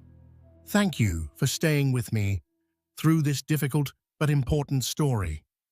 The case of Lori Vallow and Chad Daybell is one that demands to be told, not for the sensational elements, but because understanding what happened might help us prevent future tragedies. If you found this deep dive valuable, please consider subscribing to the channel. More importantly, if you or someone you know is in a situation where someone is making threats, expressing violent ideologies, or acting in ways that seem dangerous, please reach out to appropriate authorities. Don't assume someone else will handle it. Don't wait until it's too late. And remember, children like JJ and Tylee depend on adults to protect them. If you see something that doesn't seem right, speak up, ask questions. Don't be afraid to be wrong if it means potentially saving a life. Until next time, take care of yourselves and take care of each other. And hold your loved ones close, because we never know how much time we have with the people we love. Decade-long hunt for Long Island's serial killer. Hey everyone, welcome back to the channel. Today we're diving into one of the most complex and haunting serial killer cases in recent American history. This is the story of the Gilgo Beach murders, a case that spans more than 3 decades, involves at least 11 victims, and took investigators over 13 years to make an arrest. It's a story about vulnerable women whose lives were tragically cut short, about a community living in fear, and about how modern forensic technology and dogged police work finally brought answers to families who had waited far too long for justice. So settle in, get comfortable, and let's explore this deeply troubling case together. The discovery, December 2010. The story of the Gilgo Beach murders begins, oddly enough, with a different case entirely. On a cold December morning in 2010, Suffolk County Police Officer John Mallia and his cadaver dog Blue were searching the thick brush along Ocean Parkway on Long Island's South Shore. They weren't looking for the remains that would make international headlines. They were searching for Shannon Gilbert, a 24-year-old woman from New Jersey who had vanished 7 months earlier after making a frantic 22-minute call to emergency services. Ocean Parkway is a desolate stretch of road that runs along the barrier beaches of Long Island's southern coast. It's a place where the Atlantic Ocean meets marshland and dense, almost impenetrable brush. The vegetation grows thick and wild here, creating a natural screen that had for years concealed secrets that would shock the nation. On December 11, 2010, Officer Mallia and Blue were moving slowly along the north side of Ocean Parkway, staying close to the shoulder as they searched. Despite a light dusting of snow and vegetation so thick it seemed impossible to penetrate, Blue suddenly alerted to a scent. The dog led Mallia to a skeleton wrapped in disintegrating burlap. The remains would later be identified as those of Melissa Barthelemy, a 24-year-old woman who had disappeared more than a year earlier. But this was just the beginning. Over the next 2 days, as investigators combed through the area with renewed intensity, they would make 3 more grim discoveries. Within a quarter-mile stretch of that lonely highway, they found the remains of 3 more women, all wrapped in burlap, all positioned within 500 feet of each other. These 4 victims would become known as the Gilgo Four, and their deaths would launch one of the most extensive and frustrating serial killer investigations in Long Island history. The Gilgo Four were Maureen Brainerd Barnes, Melissa Barthelemy, Megan Waterman, and Amber Lynn Costello. Each of these women had advertised escort services on Craigslist, each had disappeared between 2007 and 2010, and each had been found in remarkably similar circumstances, their bodies bound and wrapped in burlap sacks, hidden in the dense underbrush just off a public highway. The similarities between the cases were immediately striking to investigators. All four women were relatively petite, standing between 4 feet 10 inches and 5 feet tall. All four had worked as escorts. All four had vanished after arranging meetings with clients, and all four had been disposed of in the same manner, their bodies carefully concealed but positioned close enough together to suggest a single perpetrator. As the investigation expanded in the spring of 2011, the scope of the horror became even more apparent. Between March and April of that year, investigators discovered 6 additional sets of remains along Ocean Parkway and in nearby areas. These discoveries included partial remains of women whose bodies had been found years earlier in other locations, an unidentified Asian male dressed in women's clothing, and the remains of a female toddler who would later be connected through DNA to one of the adult victims. In total, the remains of 11 people would be found in the area. Some had been there for more than a decade. Some appeared to be the victims of the same killer responsible for the Gilgo Four. Others seemed to represent different cases entirely, suggesting the possibility that this remote stretch of Long Island had been used as a dumping ground by multiple killers over many years. The question that haunted investigators and the public alike was simple but terrifying. Who was responsible for these murders? And more urgently, were they still active? For more than a decade, those questions would remain unanswered. The case would become one of the most high-profile, unsolved serial killer investigations in the country, spawning documentaries, books, and endless speculation. Families of the victims would wait years for answers, their grief compounded by the frustration of watching leads go cold and years pass without an arrest. Then, in July of 2023, everything changed. Police arrested Rex Heuermann, a 59-year-old architect from Massapequa Park, Long Island, charging him with the murders of 3 of the Gilgo Four.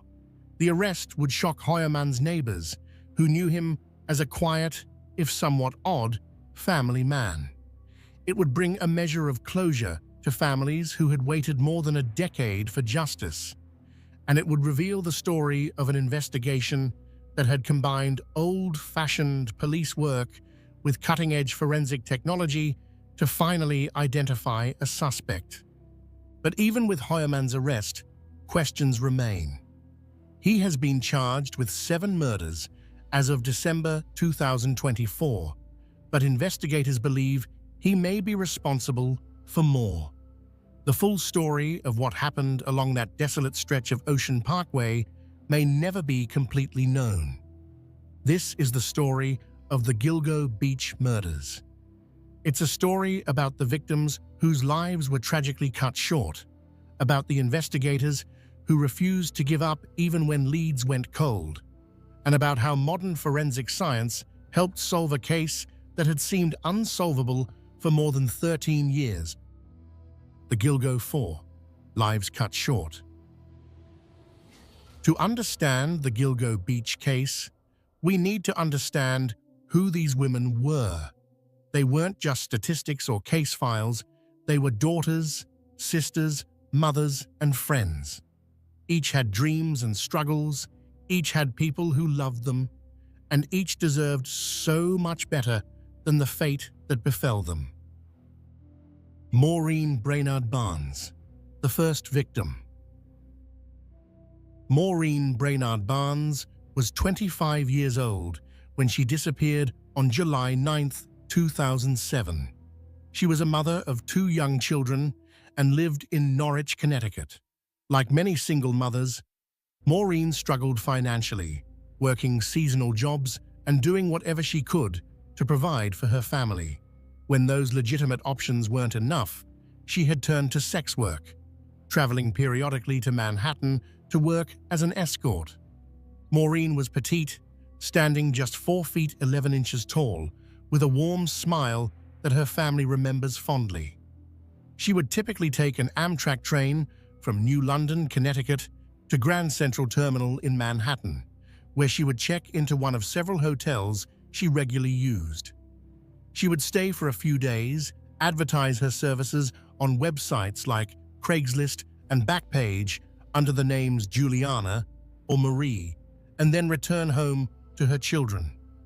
On July 6, 2007, Maureen made what would be her final trip to Manhattan.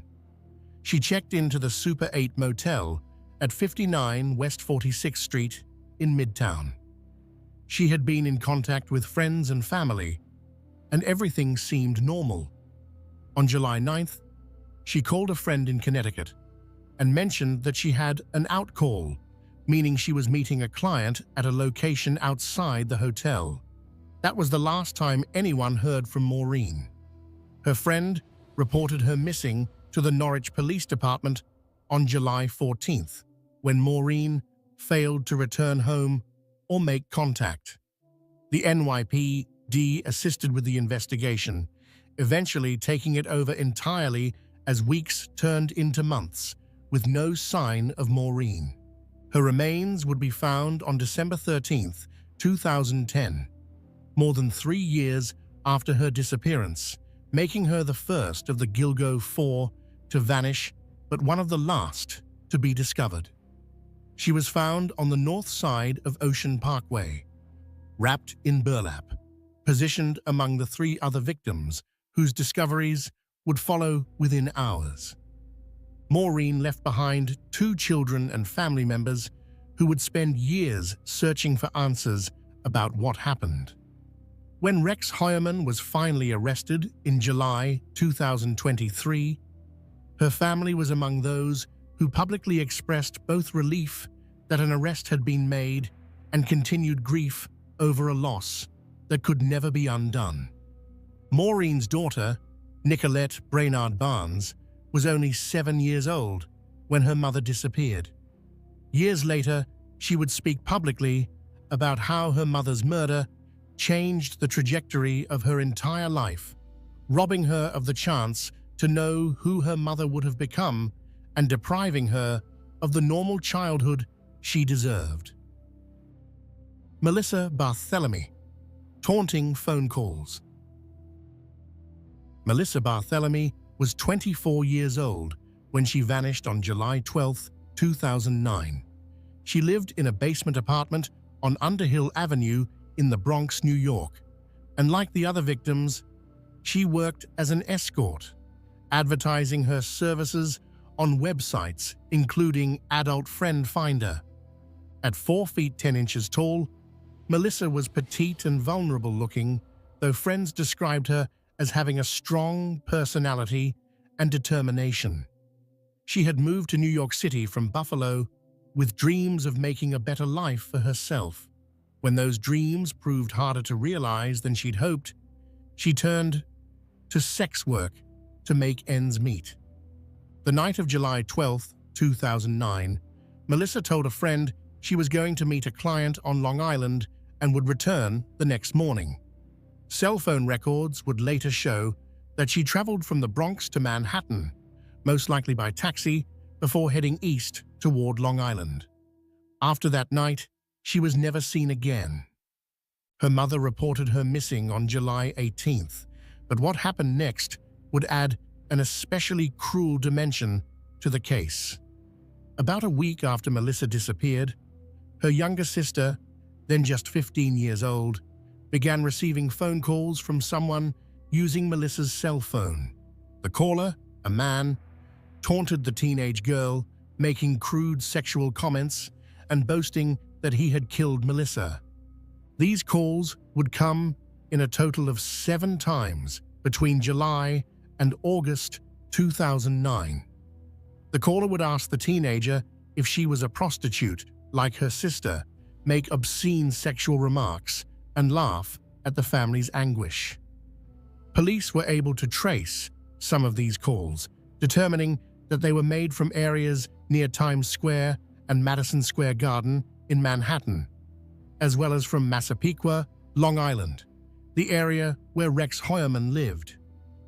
The phone calls stopped after approximately a month, but the psychological damage to Melissa's family was immense. Her little sister had to live with the knowledge that the man who had killed her sibling had taken pleasure in tormenting her, had derived some sick satisfaction from hearing the fear and grief in her voice.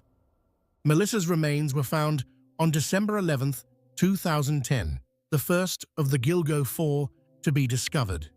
She had been dead for more than a year, her body wrapped in burlap and hidden in the thick brush along Ocean Parkway, within sight of the highway, but concealed well enough that dozens of cars had likely passed by every day without anyone noticing what lay just feet away.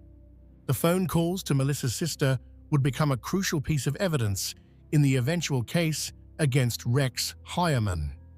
Family members who heard recordings of the calls later reported believing they recognized Heuermann's voice in a YouTube interview that surfaced after his arrest, though voice identification has not been forensically confirmed in court. Megan Waterman, a young mother. Megan Waterman was just 22 years old when she disappeared on June 6, 2010. Originally from Maine, Megan had a 3-year-old daughter whom she loved deeply. Friends and family said that despite her struggles, Megan was devoted to her child and would call regularly to check in, even when she was away working. Like the other victims, Megan worked as an escort, advertising on the same websites and platforms the others had used. On the evening of June 6th, she was staying at a Holiday Inn Express in Hauppauge, Long Island. Surveillance video would later show her leaving the hotel, presumably to meet a client. She was never seen alive again. Her family reported her missing on June 8, 2010, when she failed to call and check in on her daughter, as she always did. Her family knew immediately that something was terribly wrong. Megan would never have gone this long without contacting her little girl. Megan's disappearance came just a month after Shannan Gilbert's frantic call for help had set in motion the search that would eventually reveal the Gilgo Four. Tragically, Megan vanished during the very period when police were beginning to search for Shannan, unaware that multiple serial predators might be hunting in the same area. Her remains would be found on December 13, 2010, wrapped in burlap like the others, positioned within that horrifying quarter-mile radius where all 4 women had been left. Cell phone records would later show that Megan's phone had traveled to Massapequa Park, with the last known location pinging in that area around 3 in the morning on June 6th, shortly before she disappeared. Prosecutors would later allege that DNA evidence connected Rex Heuermann directly to Megan's murder. A male hair found on the burlap that wrapped her body would be tested using advanced DNA technology, yielding results that prosecutors said were a 99.96% match to Heuermann's DNA profile. Megan's daughter was too young at the time to fully understand what had happened to her mother, but as she's grown older, she's had to grapple with the loss and the knowledge that her mother was taken from her by violence. Victims' rights attorney Gloria Allred, who has represented several of the families, has spoken about the long-lasting trauma inflicted not just on the direct victims, but on the children, siblings, and parents left behind. Amber Lynn Costello, the last of the 4. Amber Lynn Costello was 27 years old when she vanished on September 2, 2010. She lived at 1112 America Avenue in West Babylon, Long Island, sharing a home with 2 men and another woman, all of whom struggled with heroin addiction. Amber, who stood just 4 feet 11 inches tall, worked as an escort to support her addiction and help her roommates do the same. Despite her struggles, people who knew Amber described her as kind and caring.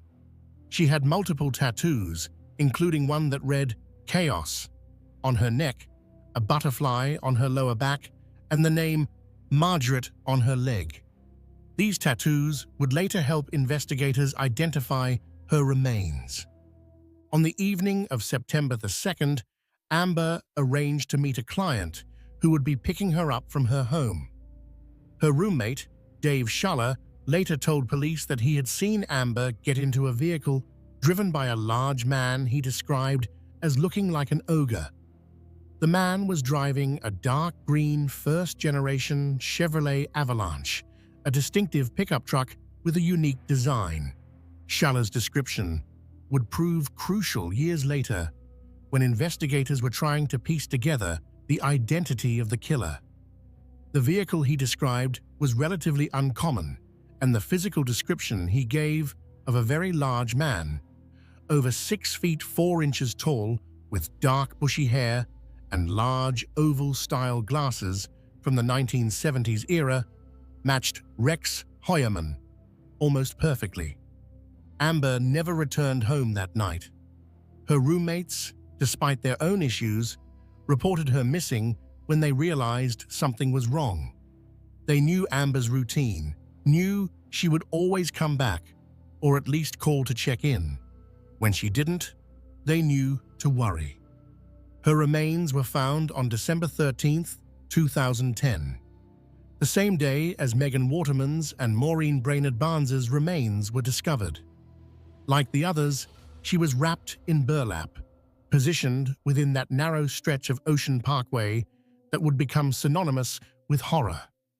DNA evidence would later connect Rex Heuermann to Amber's murder as well. Hairs recovered from her body would be tested and compared to DNA samples obtained from Heuermann's family members, yielding matches that prosecutors argued could only be explained by Heuermann's direct contact with the victims. All 4 of these women shared striking similarities. They were all petite, all in their 20s, all worked as escorts, all advertised online, and all had contacted their killer through those advertisements.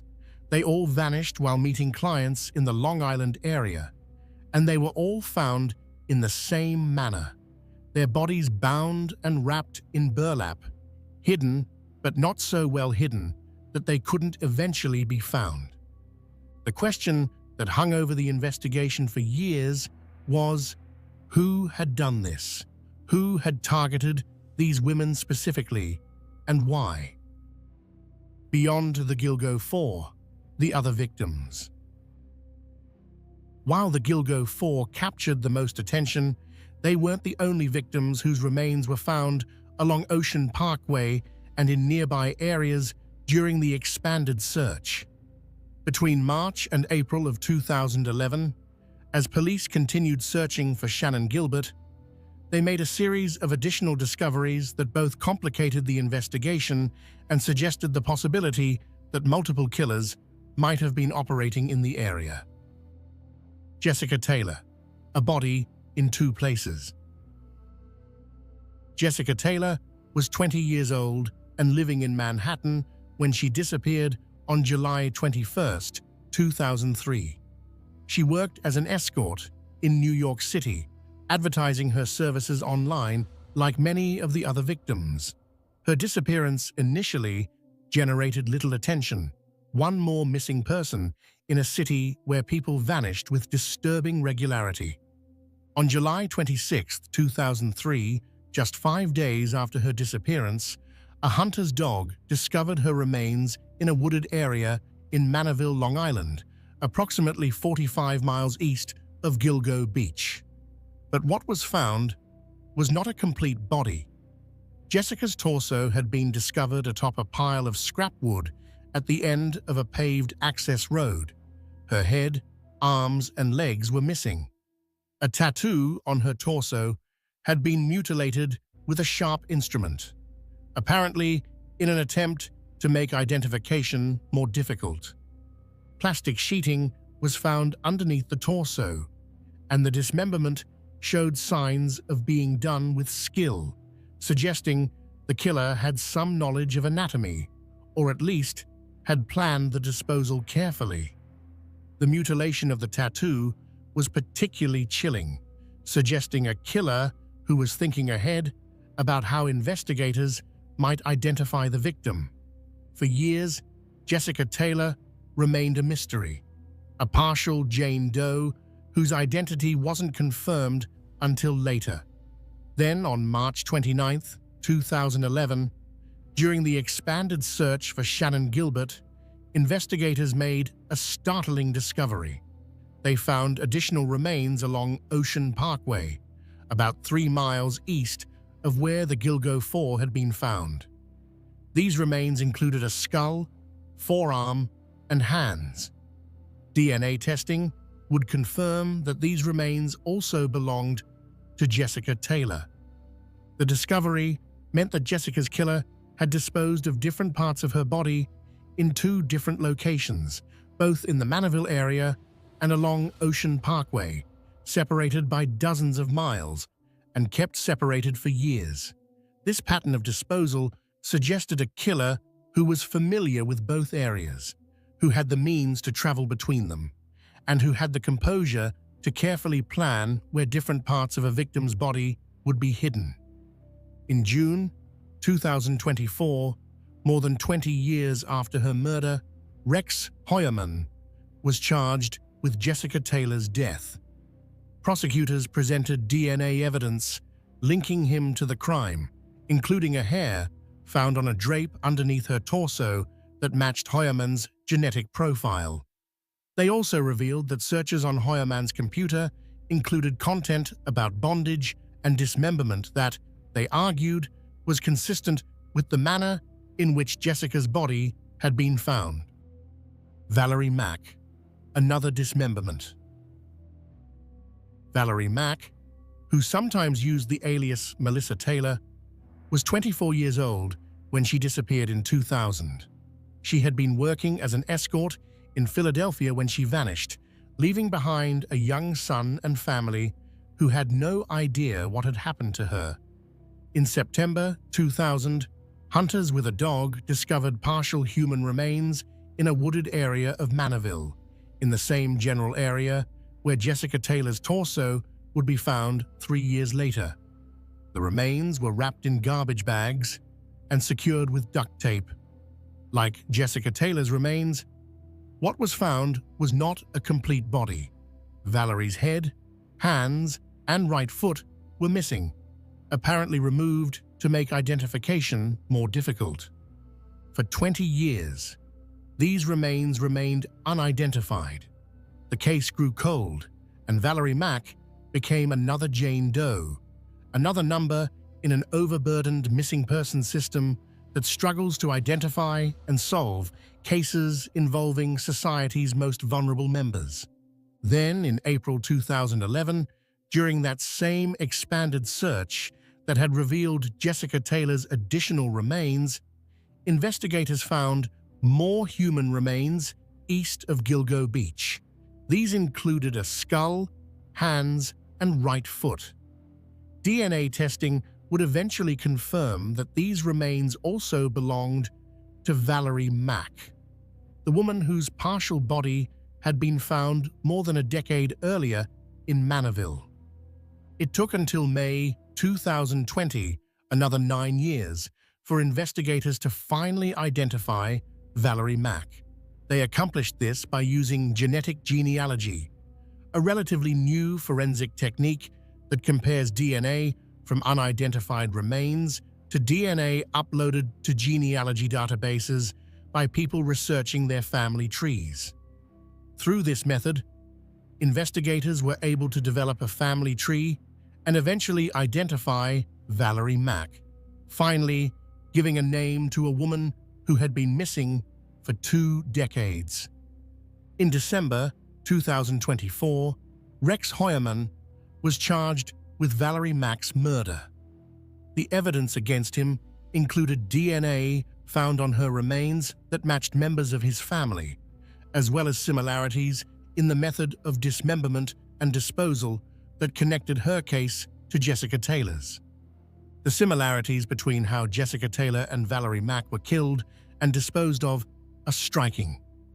Both were dismembered, with their heads, hands, and feet removed. Both had their torsos initially found in Manorville. Both had additional remains discovered years later along Ocean Parkway. Both appeared to have been killed by someone who wanted to make identification difficult, but who couldn't completely conceal what they had done. Sandra Castilla, the earliest known victim. On November 20th, 1993, two hunters discovered the body of Sandra Castilla in a wooded area near North Sea, a hamlet in Southampton, on the eastern end of Long Island. Sandra was 28 years old at the time of her death and had been living in New York City.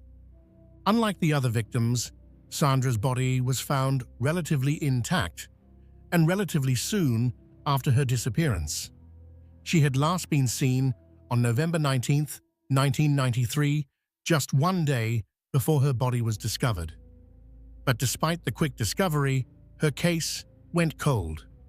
No arrests were made, and over the years, investigators believed she might have been killed by a different serial killer named John Bittrolff, who was convicted in 2017 of murdering two other women on Long Island. For decades, Sandra Castilla's murder seemed to be a separate case, unrelated to the Gilgo Beach killings. Then, in June 2024, everything changed. Using advanced DNA testing, investigators re-examined evidence from Sandra's case and determined that hair found at the crime scene matched Rex Heuermann's DNA profile. The discovery was stunning. It meant that if Heuermann was indeed Sandra's killer, he had been hunting for more than 3 decades, far longer than anyone had previously suspected. It pushed the timeline of the Gilgo Beach case back to the early 1990s, suggesting that Heuermann had been perfecting his methods, learning how to hunt and kill, for years before the murders that would eventually lead to his arrest. Prosecutors revealed that Sandra had been found with a tattoo that had been mutilated, similar to what had been done to Jessica Taylor. They also noted that DNA evidence and the method of killing connected her case to the other murders Heuermann was charged with. Karen Vergata, identified after decades. Karen Vergata was 34 years old when she disappeared in February 1996. She had been living in New York City and was involved in sex work. On April 20, 1996, partial skeletal remains were discovered on Fire Island, another Barrier Beach location off Long Island's South Shore. For years, these remains were known only as Jane Doe No. 7 or Fire Island Jane Doe. Despite investigators' best efforts, they couldn't identify who these remains belonged to. The case grew cold, and Karen Vergata's family didn't know what had happened to her. Then, on April 11, 2011, during the expanded search for Shannan Gilbert, additional remains were found at Tobay Beach in Nassau County. These remains would eventually be connected through DNA to the Fire Island Jane Doe, but it still took until August 2023 for investigators to finally identify the remains as belonging to Karen Vergata. The identification was made possible through genetic genealogy, the same technique used to identify Valerie Mack. By comparing DNA from the remains to genetic profiles in genealogy databases, investigators were able to construct a family tree and eventually determine that the remains belonged to Karen Vergata. As of now, Rex Heuermann has not been charged in Karen Vergata's death, though investigators have indicated that they're continuing to examine possible connections. Peaches and her child, a heartbreaking connection. One of the most heartbreaking discoveries made during the investigation involved the partial remains of a woman who became known as Peaches due to a distinctive tattoo of a peach found on her body. Her remains were first discovered on June 28, 1997, stuffed inside a plastic container at Hempstead Lake State Park in Nassau County. For years, Peaches remained unidentified, another Jane Doe in a system overwhelmed with cases. Then, during the April 2011 search, investigators made a disturbing discovery. Among the remains found along Ocean Parkway was the skeleton of a female toddler, estimated to be between 16 and 24 months old. DNA testing would eventually prove that this child was Peach's daughter, that this little girl had been killed and disposed of near where additional remains belonging to her mother would be found. The discovery was particularly tragic because it suggested that the killer hadn't stopped at murdering Peaches, but had also taken the life of her innocent child, a toddler who had done nothing wrong, but had the misfortune of being connected to a woman who became a killer's target. In April 2025, investigators finally announced they had identified Peaches and her child. Using advanced forensic genealogy techniques, they determined that the remains belonged to Tanya Denise Jackson and her 2-year-old daughter, Tatiana Marie Dykes. The announcement brought answers to a family that had been searching for Tanya for nearly 3 decades, but those answers came with the unbearable knowledge that both Tanya and her baby had been murdered. As of now, no one has been charged in the murders of Tanya Jackson and Tatiana Dykes, though the investigation continues. The Asian male, an unidentified mystery. Among the remains discovered in April 2011 was the skeleton of an Asian male dressed in women's clothing. This victim has never been identified, and very little is known about who they were or how they came to be in that desolate stretch of Long Island. Updated forensic sketches released in September 2024 showed both male and female presenting versions of how this person might have appeared, recognizing that they might have been transgender or gender non-conforming. Despite these efforts, no identification has been made, and this victim remains a tragic mystery, someone whose life and death may never be fully understood. The discovery of so many different victims, killed in different ways and at different times, has led to ongoing debate about whether all of these murders were committed by the same person. Some investigators believe that multiple killers used the area as a dumping ground over the years.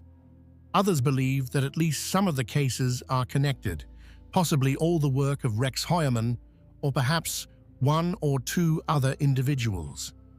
What's clear is that this stretch of Long Island became a graveyard for vulnerable people, most of them sex workers, most of them women, all of them people whose lives mattered and who deserved so much better than they got. Shannan Gilbert, the search that changed everything. To truly understand the Gilgo Beach case, we have to talk about Shannan Gilbert, because without her disappearance and the desperate search that followed, the Gilgo 4 and the other victims might never have been found.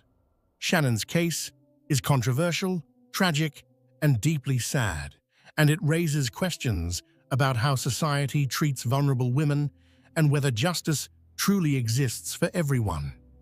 Shannan Gilbert was 24 years old in May 2010. She was from Jersey City, New Jersey, and like many of the other victims in this case, she worked as an escort, advertising her services on Craigslist. She had dreams of being an actress and seemed to be a vibrant, energetic young woman despite the struggles she faced.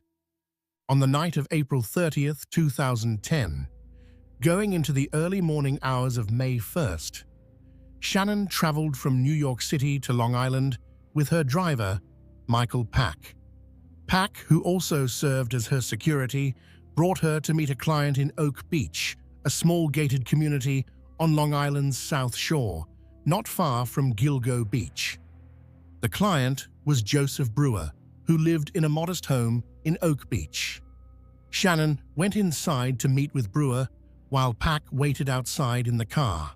What happened next would remain mysterious and would ultimately lead to the discovery of a serial killer's dumping ground. At 4:51 in the morning, Shannon called 911 from inside Joseph Brewer's house. The call would last more than 21 minutes, though significant portions of it contained only silence or dead audio.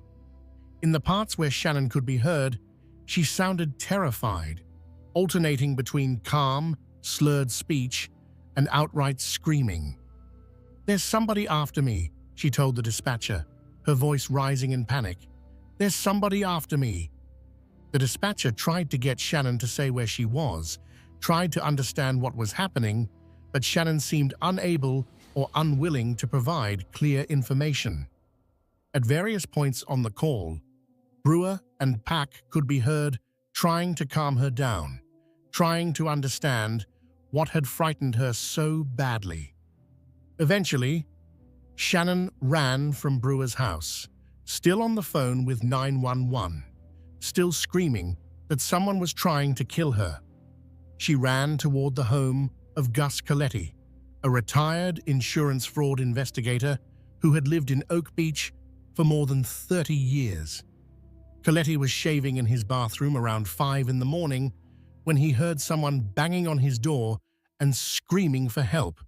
When he opened the door, he found Shannon Gilbert, terrified and incoherent, staring at him and crying out for help.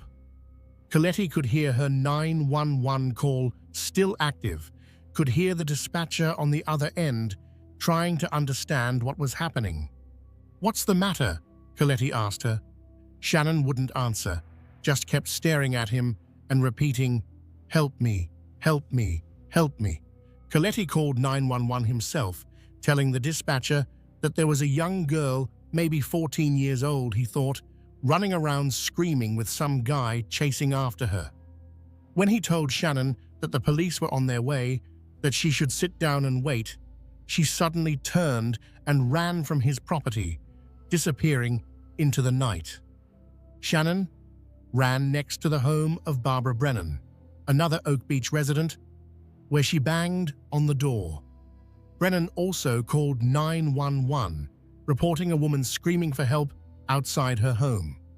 But by the time police arrived, around 5:40 in the morning, Shannon Gilbert had vanished. Officers responding to the calls knew nothing about Shannon's 21-minute 911 call. Due to a communication breakdown, that call had been transferred to New York State Police when Shannon couldn't say exactly where she was, and the local Suffolk County officers who responded to Coletti's and Brennan's calls had no idea that the woman they were looking for had been calling for help for more than 20 minutes. When they arrived and found no sign of Shannon, they assumed she had left the area with her driver. They conducted a brief search, but found nothing. It would take nearly a month for police to connect Shannon's desperate call to the missing persons report her family had filed in New Jersey, where Shannon lived. By then, Shannon Gilbert had been missing for weeks, and the trail had gone cold. Shannon's mother, Mary Gilbert, refused to give up.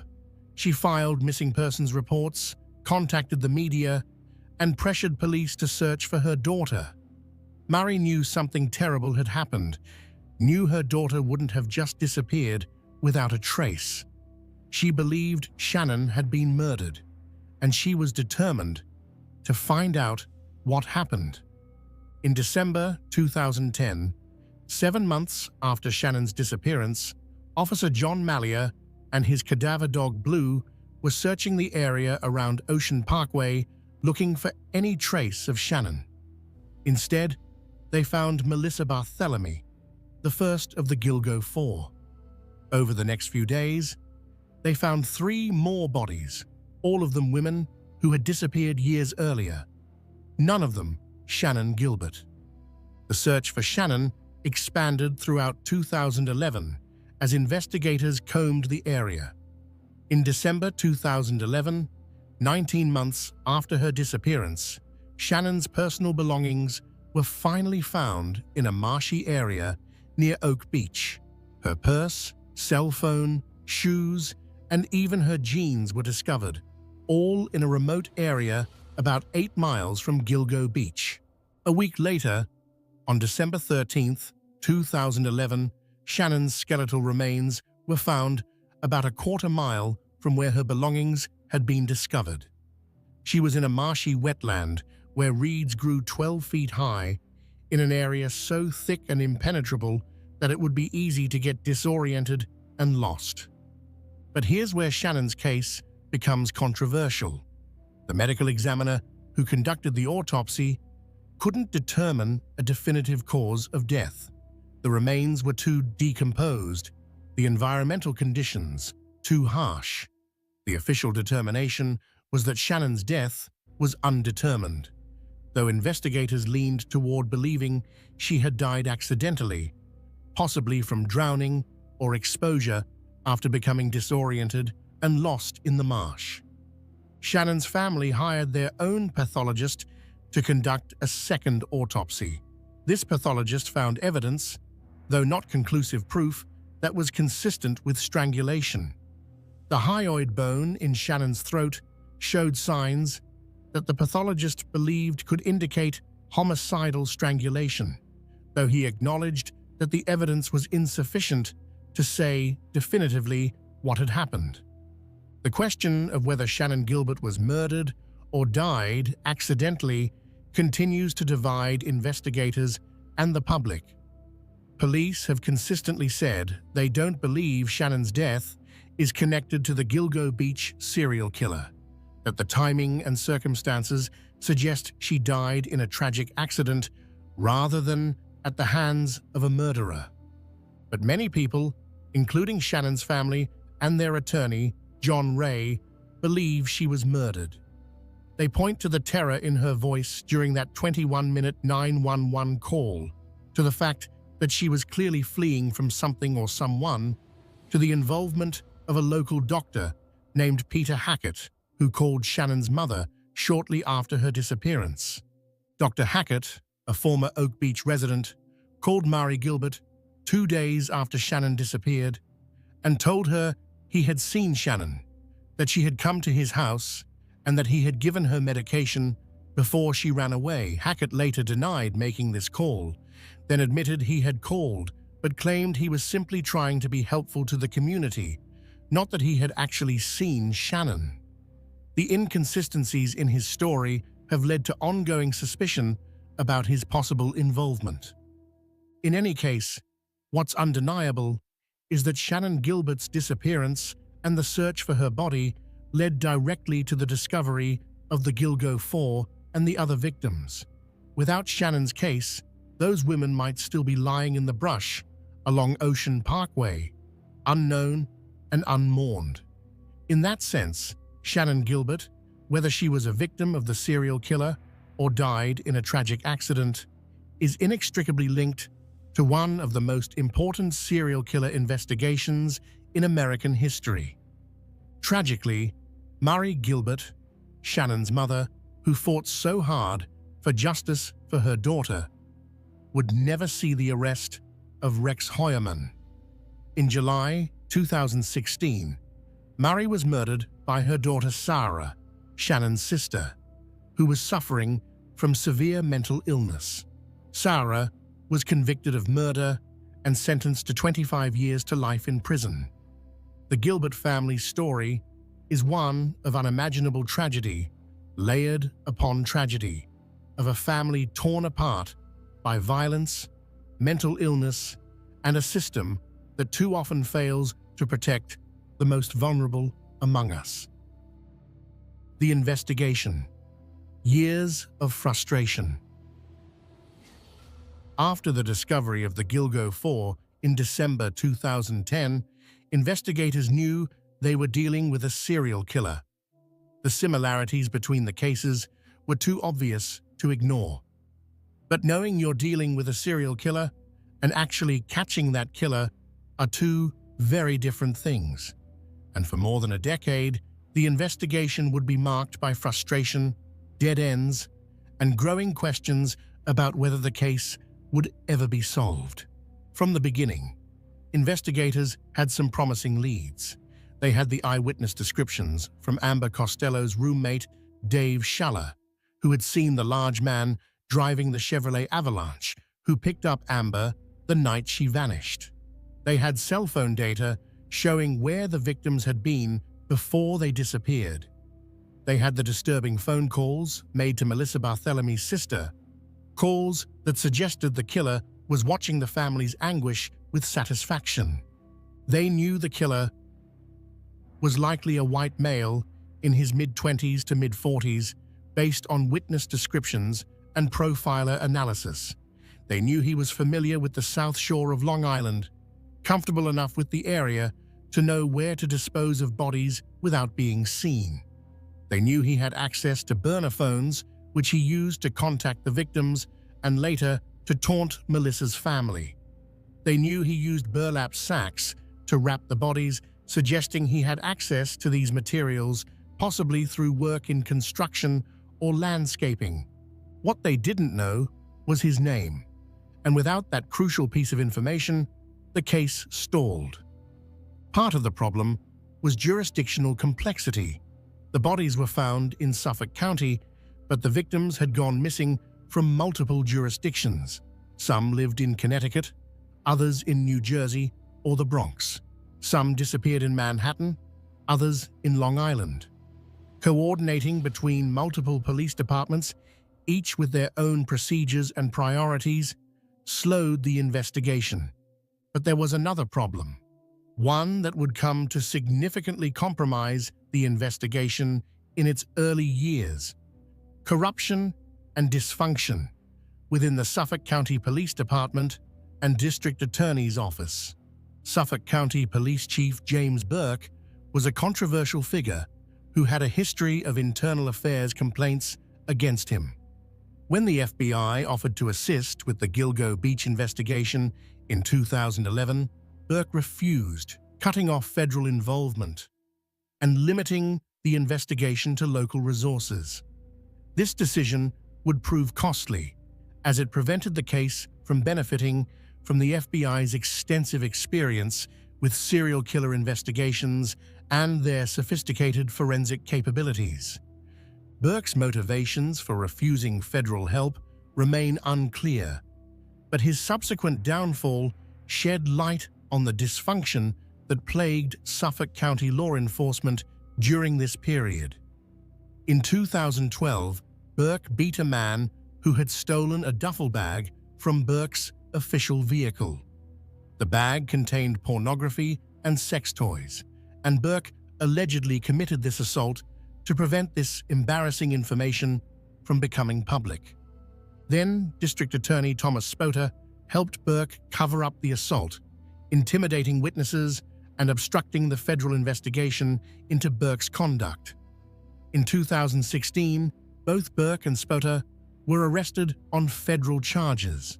Burke was convicted of civil rights violations and conspiracy to obstruct justice, sentenced to 46 months in prison. Spota was convicted of obstruction of justice and other charges in 2019, sentenced to 5 years in federal prison. The corruption at the highest levels of Suffolk County law enforcement meant that during the crucial early years of the Gilgo Beach investigation, when leads were freshest and the trail was warmest, the investigation was hampered by leadership more concerned with protecting their own interests than solving murders. For years, the case languished. The phone calls to Melissa's sister provided some leads, with investigators triangulating the calls to Massapequa and Manhattan. But without more specific information, they couldn't narrow down a suspect. The description of the man in the Chevrolet Avalanche was helpful, but there were likely hundreds or thousands of men on Long Island who fit that general description and owned that type of vehicle.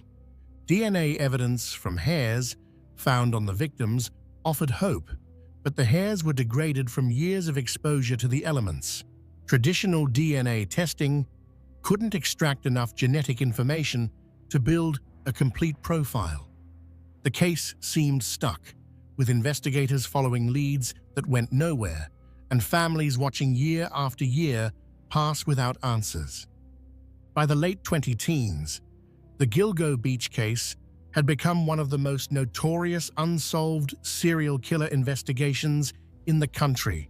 It had been featured on numerous true crime shows, spawned books and documentaries, and become a source of ongoing fear and fascination for Long Island residents and true crime enthusiasts nationwide. Then, in January 2022, everything began to change. The task force, a fresh look at old evidence. In January 2022, the Suffolk County District Attorney's Office, now under new leadership with DA Raymond Tierney, formed the Gilgo Homicide Investigation Task Force.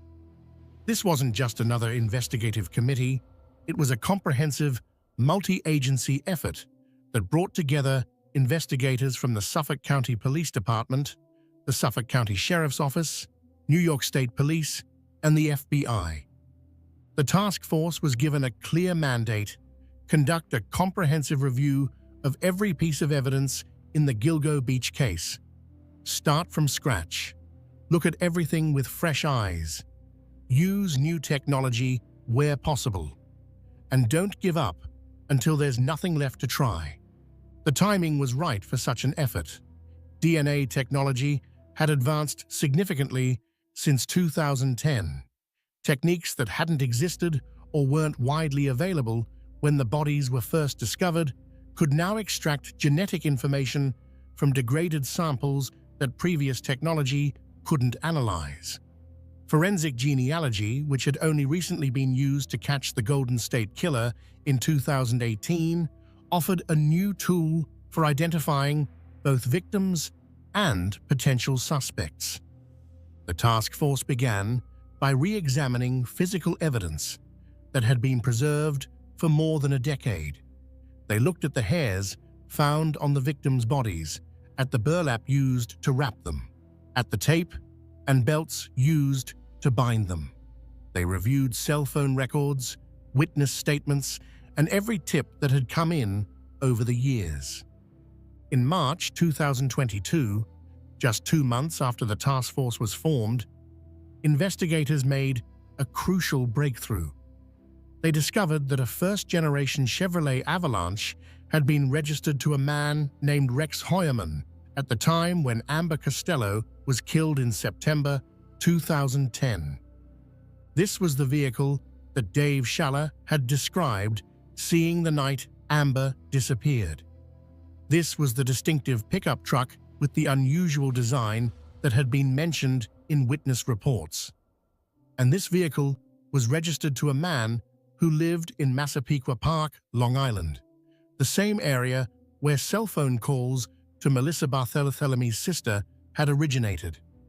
Suddenly, the investigation had a name: Rex Andrew Heuermann. Investigators began building a comprehensive profile of Heuermann.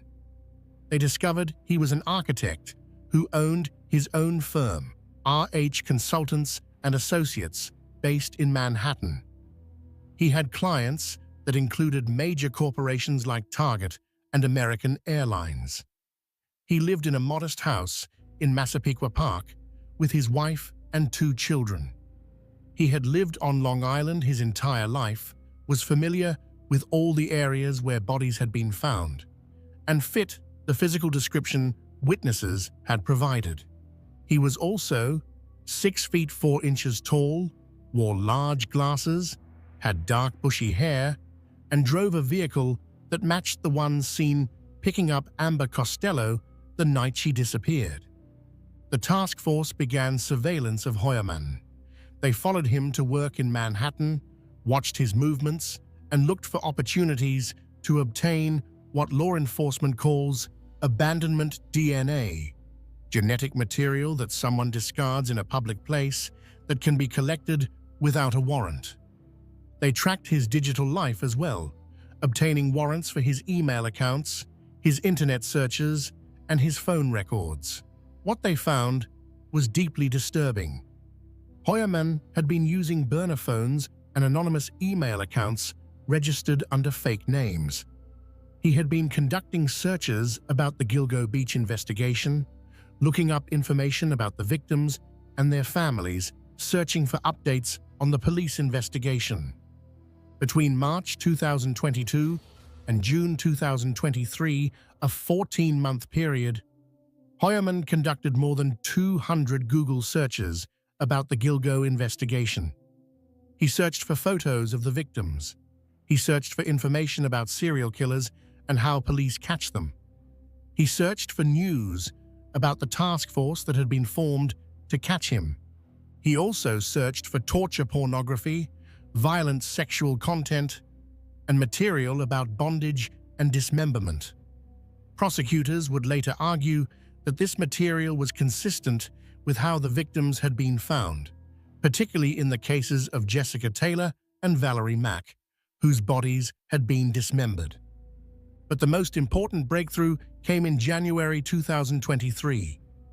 On January 26th, investigators following Heuermann in Manhattan watched as he purchased a slice of pizza and ate it on the street before throwing the box into a trash can.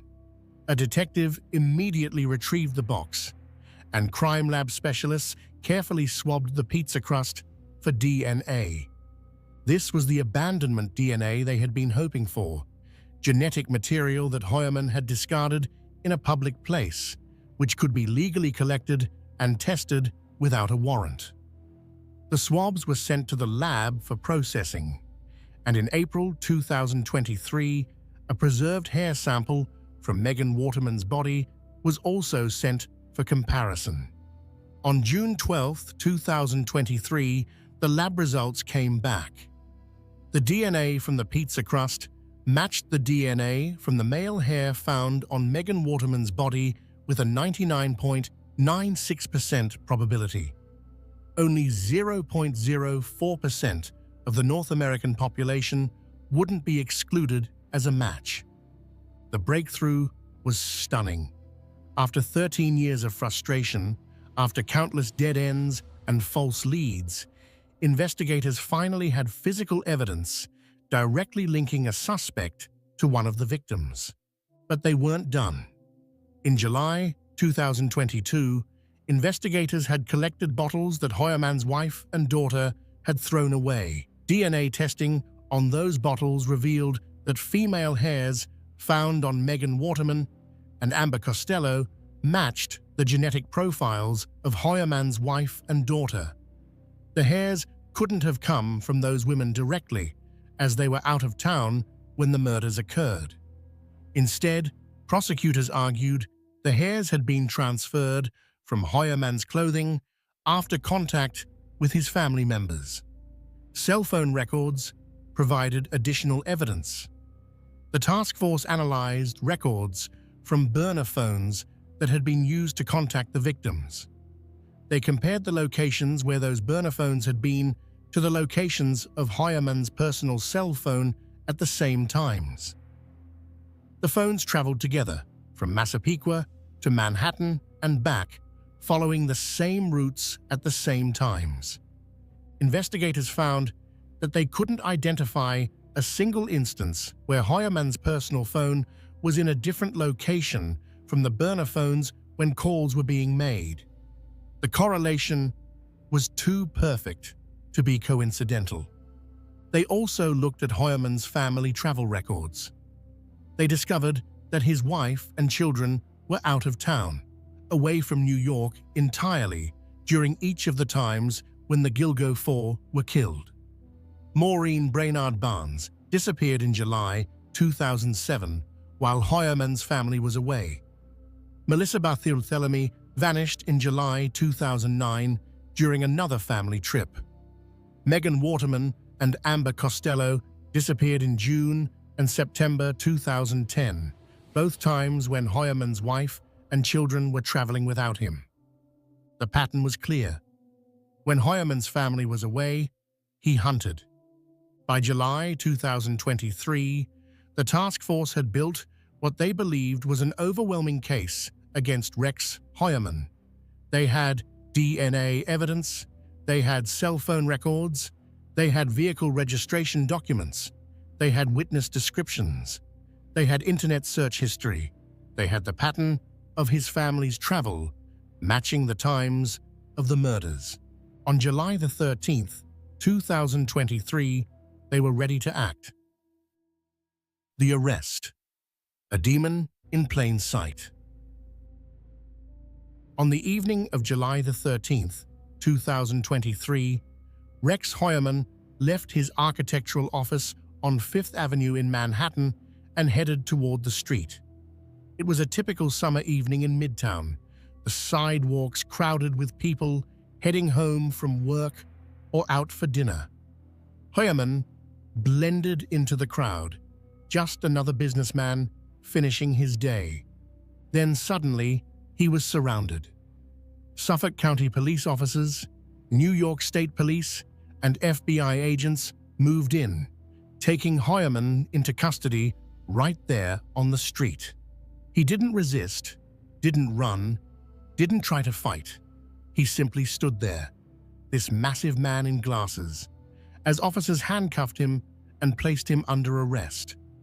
At the same time, a large force of police vehicles descended on Hoyerman's home in Massapequa Park. His wife and children weren't there. They had left the property earlier. But neighbors came out to watch in shock, as dozens of officers surrounded the modest house where the Hoyerman family had lived for years. One neighbor later described the house as looking like a dump, noting that it stood out on the otherwise neat residential street. But Hoyerman had lived there his entire life. It was the house where he had grown up, where he had raised his own children, and where, prosecutors would later allege, he had planned and perhaps even committed some of his murders. The arrest sent shockwaves through Massapequa Park. Neighbors who had lived near Hoyerman for years or even decades couldn't believe what they were hearing. They described him as quiet, if a bit odd. He was a large man, hard to miss at 6'4", and he seemed to keep to himself. But he wasn't someone anyone would have suspected of being a serial killer. Actor Billy Baldwin, who had graduated from the same high school as Hoyerman in 1981, tweeted his shock at learning that a former classmate had been arrested as the Gilgo Beach serial killer. He described Hoyerman as having been quiet, a family man, an architect, an average guy. But prosecutors had a very different characterization of Rex Hoyerman. At a press conference the day after the arrest, Suffolk County District Attorney Raymond Tierney and Police Commissioner Rodney Harrison laid out the evidence against Hoyerman in stark terms.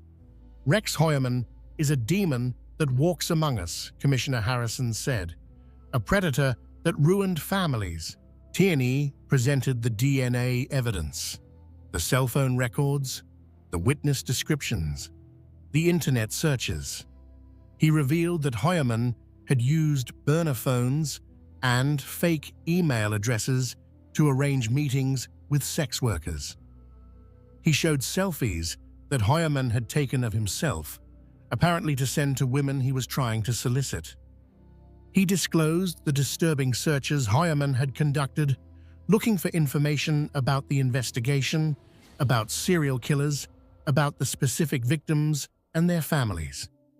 He revealed that searches on Hoyerman's devices included torture pornography and content about dismemberment. These young women went missing between July 2007 and September 2010, Tierney said. They were found in December 2010 by the Suffolk County Police Department, and then there was nothing. For more than a decade, there was nothing. But now, finally, there was something. Hoyerman was charged with 3 counts of first-degree murder and 3 counts of second-degree murder in the deaths of Melissa Barthelemy, Megan Waterman, and Amber Costello. He was also named as the prime suspect in the death of Maureen Brainerd Barnes, with prosecutors saying they had substantial evidence of his involvement but were continuing to build that case. On July 14, 2023, Hoyerman appeared in court for his arraignment. His attorney, Michael Brown, entered a plea of not guilty on his behalf.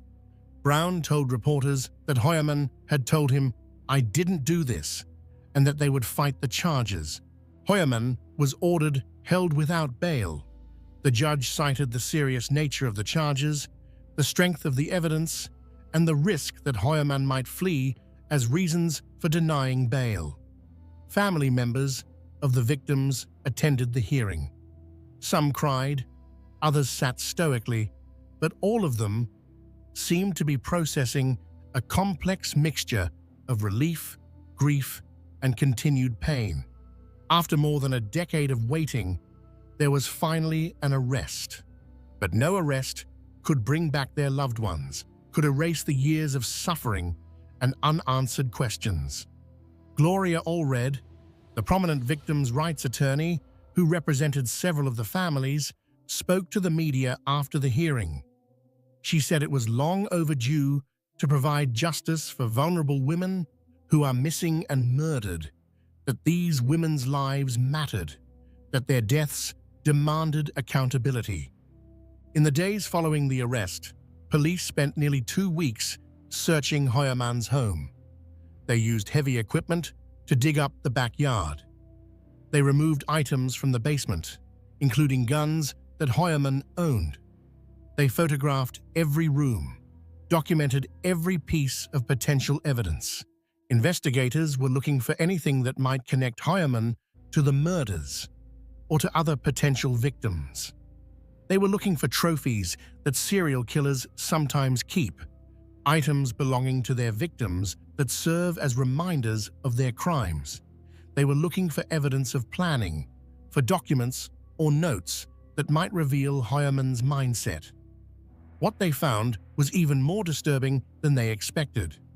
They discovered what prosecutors described as a planning document, a Microsoft Word file that appeared to be a guide for how to hunt, kill, and dispose of victims without getting caught. The document, created in 2000 and modified as recently as 2002, included sections labeled Supplies, Problems, and Post-Event. Under Problems, DNA was listed as the top concern. The document discussed ways to avoid leaving genetic evidence at crime scenes. Under Supplies, the document listed items like rope, cutting tools, and materials needed for body disposal. Under Post-Event, the document appeared to outline steps for avoiding apprehension after a murder, including having a cover story ready and cleaning up potential evidence. The existence of this document suggested that Hoyerman hadn't just committed these murders impulsively. He had planned them meticulously, thought through every detail, tried to anticipate every way he might get caught and how to prevent it.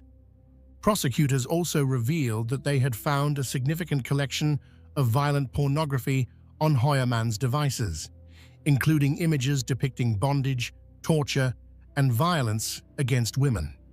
Some of this material, they argued, was consistent with how the victims had been found. As the evidence mounted, public perception of Rex Hoyerman began to shift. Neighbors who had initially described him as quiet and ordinary began to recall unsettling incidents. One woman said he had once tracked her down on a cruise ship where she was vacationing and told her, "I told you I could find you anywhere," a comment that seemed innocuous at the time but chilling in retrospect. Former co-workers described him as abrasive and demanding, a perfectionist who could be difficult to work with. Some said he had an intense, almost obsessive attention to detail, a quality that might have served him well as an architect, but that took on a sinister cast when considered in the context of the meticulous planning prosecutors alleged he had done for his murders. Hoyerman's wife, Asa Ellerup, filed for divorce just days after his arrest. Her attorney said she had no knowledge of her husband's alleged crimes, that she had believed him to be an ordinary architect and father. Prosecutors confirmed that Ellerup and the couple's 2 adult children were not considered suspects, that all available evidence indicated they had known nothing about what Hoyerman had allegedly been doing when they were away from home. The children, Victoria Hoyerman and Christopher Sheridan, hired an attorney who described them as being caught in the crosshairs of a deeply unfortunate situation. They were 2 young adults whose lives had been upended, who had to grapple with the possibility that their father was a serial killer. In the months following the arrest, investigators continued working on the case. They were confident they had the right person, but they knew there was more to learn, potentially more victims to connect to Hoyerman.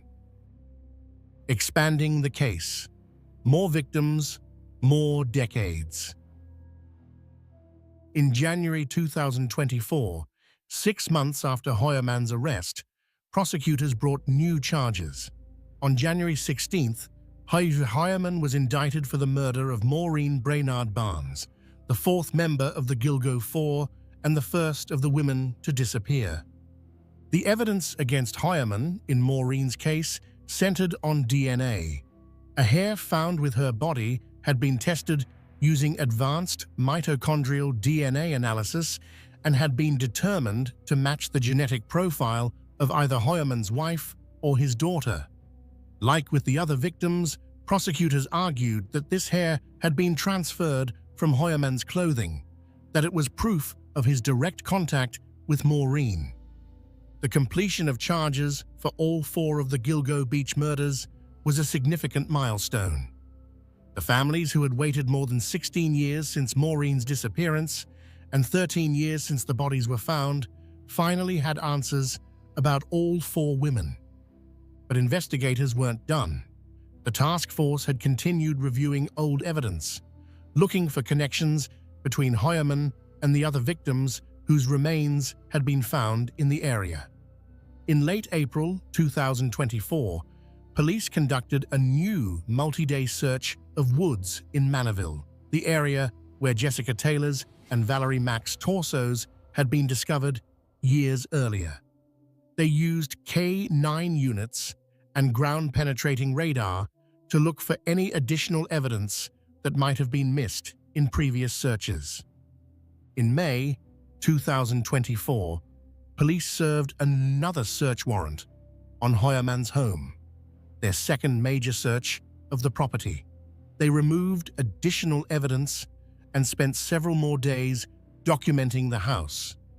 They were building cases for murders that stretched back decades, and every piece of evidence mattered. Then, on June 6, 2024, prosecutors dropped a bombshell. They filed a superseding indictment charging Hoyerman with 2 more murders. Jessica Taylor, killed in 2003, and Sandra Costilla, killed in 1993.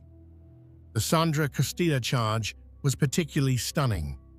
It pushed the timeline of the case back 31 years, suggesting that Hoyerman had been killing since at least the early 1990s, when he would have been in his early 30s.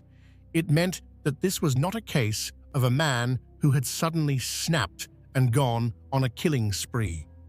This was someone who had been hunting and killing for decades, who had refined his methods over years of practice. The evidence in both cases included DNA. In Jessica Taylor's case, prosecutors revealed that a male hair found on a drape underneath her dismembered torso matched Hoyerman's genetic profile. In Sandra Costilla's case, advanced DNA testing had reanalyzed evidence that had previously been attributed to another convicted killer, John Bitrolf, and determined that the DNA actually pointed to Hoyerman. Prosecutors also revealed more about the planning document found on Hoyerman's computer. The document, they said, included references to specific methods of dismemberment and disposal that were consistent with how Jessica Taylor and Valerie Mack had been found. It mentioned techniques for removing tattoos from bodies, something that had been done to both Jessica and Sandra. During a press conference announcing the new charges, District Attorney Tierney described Hoyerman as having meticulously planned and executed at least 6 separate murders. He presented a timeline showing how Hoyerman had allegedly been active over decades, killing when the opportunity presented itself, always being careful to strike when his family was away. Tierney also revealed that the violent pornography found on Hoyerman's devices notably coincided with how the remains of Sandra Costilla, Jessica Taylor, and Valerie Mack had been discovered. The images depicted dismemberment, bondage, and violence that mirrored the crime scenes. Hoyerman appeared in court on June 6, 2024, to face the new charges. He pleaded not guilty, shaking his head as the charges were read. His attorney, Michael Brown, said his client was adamant that he hadn't committed these crimes and that they would contest the evidence. But prosecutors weren't finished. On December 17, 2024, they unveiled another indictment. Hoyerman was charged with the murder of Valerie Mack, the 7th woman whose death he was accused of causing.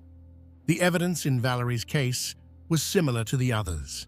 DNA from hairs found on her remains matched the genetic profiles of Hoyerman's wife and daughter. The method of dismemberment and disposal was strikingly similar to Jessica Taylor's case. Both women had been dismembered in the same general manner. Both had their remains split between Manorville and the Ocean Parkway area. Both appeared to have been killed by someone with the same methods and access to the same disposal locations.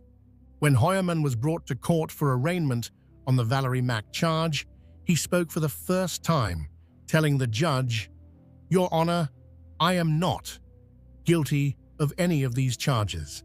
He shook his head no as he said it, appearing frustrated and defiant. Valerie's family attended the hearing.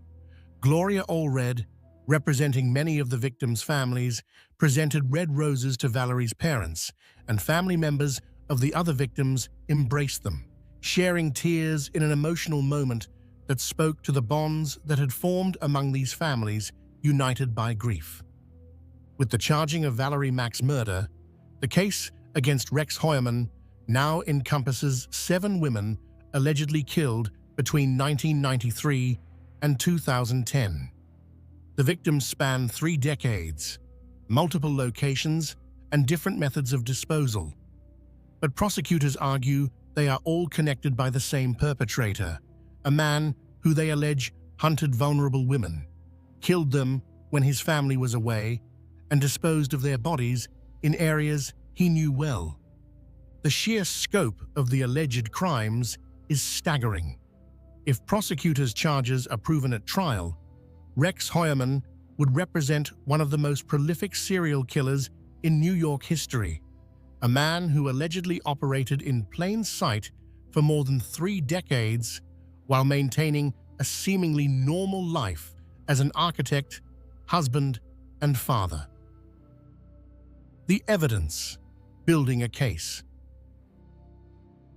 The case against Rex Hoyerman relies on multiple types of evidence, each piece adding to a comprehensive picture that prosecutors argue can only point to one conclusion. that Heuermann is responsible for at least 7 murders spanning 3 decades. DNA evidence. The DNA evidence is perhaps the most compelling aspect of the prosecution's case. Using advanced forensic techniques, including mitochondrial DNA analysis and whole genome sequencing, investigators were able to extract genetic information from hairs that had been preserved for years but were too degraded for traditional DNA testing. The key breakthrough came from a technique called whole genome sequencing, which analyzes the complete genetic code rather than just specific markers. This technique has never been used before in a New York courtroom, and its admissibility has been the subject of extensive legal arguments. In March 2025, a judge began a Frye hearing, a legal proceeding designed to determine whether this new scientific technique meets the standard for admissibility in court. The defense has argued that the technique is too new, not broadly accepted enough in the scientific community, and potentially unreliable. Prosecutors have countered that the technique is based on well-established science and simply uses more complete genetic information to make identifications. The outcome of this hearing could be crucial. If the judge rules that the whole genome sequencing results are admissible, prosecutors will be able to present DNA evidence linking Heuermann to multiple victims. If the evidence is excluded, the prosecution will have to rely more heavily on other types of evidence. But even if the DNA from the degraded hairs is excluded, prosecutors have other genetic evidence. The pizza crust DNA obtained through legal abandonment and tested using traditional techniques provides a direct link between Heuermann and the hair found on Megan Waterman's body. That evidence alone would be difficult for the defense to explain away. Cell phone evidence. The cell phone evidence creates a pattern that prosecutors argue is too consistent to be coincidental. Investigators analyzed records from Heuermann's personal cell phone and from multiple burner phones that were used to contact the victims. What they found was that these phones traveled together. When the burner phones moved from Massapequa to Manhattan, Heuermann's personal phone made the same journey at the same time. When calls were placed from the burner phones, Heuermann's personal phone was in the same location at the same moment. Investigators couldn't find a single instance where Heuermann's phone was somewhere else when the burner phones were active. The correlation was perfect. Additionally, cell phone records showed that after each murder, the burner phone used to contact that victim was never used again. It was as if the killer knew to dispose of the phone, to eliminate that piece of evidence connecting him to the victim. The phone calls made to Melissa Barthelемy's sister are particularly damning. Those calls were traced to locations in Manhattan and Massapequa, the two places where Heuermann regularly spent time. The timeline of the calls, made in the weeks after Melissa's disappearance, corresponds with a period when Heuermann would have had access to her phone. The Chevrolet Avalanche. The vehicle evidence provides physical corroboration of witness testimony.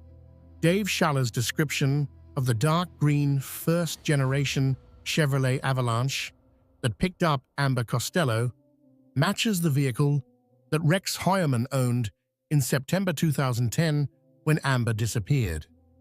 This wasn't a common vehicle. The first-generation Chevrolet Avalanche, produced between 2002 and 2006, had a distinctive design with a unique rear panel that witnesses specifically remembered. It was this distinctive feature that made Schaller's description so valuable. When investigators searched vehicle registration databases, they found that Heuermann had owned exactly this type of vehicle at the time of the murders. The vehicle has since been located in South Carolina, where Heuermann owns property and has been seized for forensic examination. Internet search history.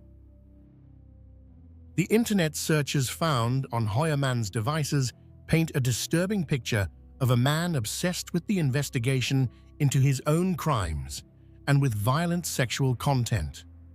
Over a 14-month period between March 2022 and June 2023, Heuermann conducted more than 200 searches related to the Gilgo Beach investigation. He looked up news articles about the case. He searched for information about the victims and their families. He looked for updates on the task force that had been formed to catch him. He also searched for information about serial killers and how they are caught. He looked up details about how police use DNA evidence, cell phone tracking, and other forensic techniques. Prosecutors have argued these searches suggest someone trying to stay one step ahead, attempting to understand how investigators might be closing in on him. The violent pornography found on his devices is also significant to the prosecution's case. Prosecutors argue that the content, which depicted bondage, torture, dismemberment, and violence against women, appears consistent with how several victims were found. According to court documents, the types of images accessed notably and largely coincide with how the remains of Sandra Costilla, Jessica Taylor, and Valerie Mack were discovered, suggesting to investigators a connection between fantasy and alleged action. The planning document.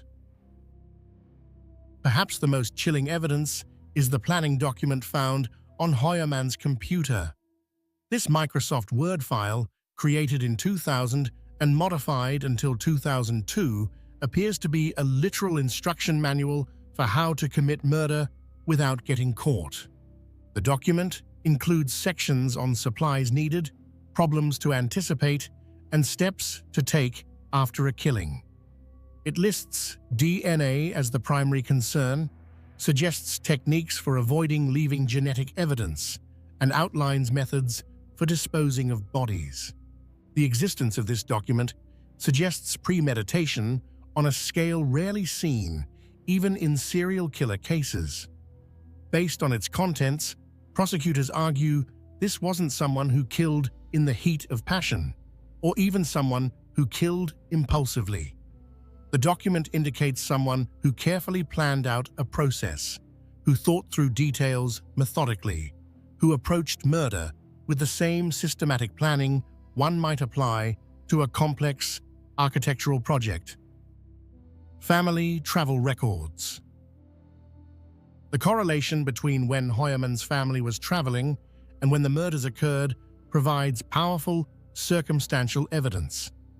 Prosecutors have documented that Heuermann's wife and children were away from home, out of state or out of the country, during each of the times when the Gilgo Four were killed. Maureen Brainard Barnes disappeared in July 2007 during a family trip. Melissa Bartholomew vanished in July 2009 while Heuermann's family was away. Megan Waterman disappeared in June 2010 during another trip. Amber Costello vanished in September 2010, also while the family was traveling. This pattern suggests that Heuermann may have waited for times when he would be alone, when his activities wouldn't be monitored by family members to hunt for victims. It also indicates that his family truly had no knowledge of what he was allegedly doing, that they were away and uninvolved during the critical moments. Witness descriptions. Multiple witnesses described seeing a very large man with dark hair and glasses picking up Amber Costello before her disappearance. These descriptions match Rex Heuermann's appearance almost perfectly. At 6 feet 4 inches tall, with distinctive 70s-style oval glasses and dark, bushy hair, Heuermann fits the profile that witnesses provided more than a decade ago. Dave Shaller's description of the man as looking like an ogre resonates with how some others have described Heuermann, a large, somewhat intimidating figure who nonetheless seemed ordinary enough not to raise immediate alarm. Taken together, all of this evidence creates what prosecutors argue is a compelling case. No single piece might be conclusive on its own, but collectively, they paint a picture that prosecutors believe points toward Rex Heuermann as the perpetrator of at least 7 murders. The defense, however, has argued that much of this evidence is circumstantial, that DNA can be transferred innocently, that cell phone records can be misleading, and that internet searches don't prove anyone actually committed a crime. They've maintained that the case against Heuermann isn't as strong as prosecutors claim, that reasonable doubt exists, and that their client is innocent of these charges. The question of guilt or innocence will ultimately be decided by a jury, assuming the case goes to trial. But the evidence gathered over more than a decade of investigation, accelerated dramatically by the formation of the task force in 2022, represents one of the most comprehensive serial killer cases ever assembled in New York. The forensic science breaking through barriers. The breakthrough in the Gilgo Beach case wasn't just about dogged police work or luck.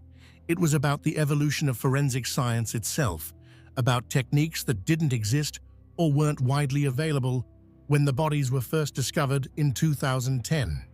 To understand how investigators finally identified Rex Heuermann, we need to understand the science that made it possible. DNA analysis has come a long way in the past 2 decades. When the Gilgo 4 were first discovered, traditional DNA testing required relatively pristine samples with sufficient genetic material to create a complete profile. The hairs found on the victims' bodies were degraded from years of exposure to the elements, moisture, temperature fluctuations, decomposition fluids. Traditional testing methods couldn't extract enough usable DNA from these samples to create the kind of detailed genetic profile needed for comparison. But by the time the task force re-examined the evidence in 2022, new techniques had been developed.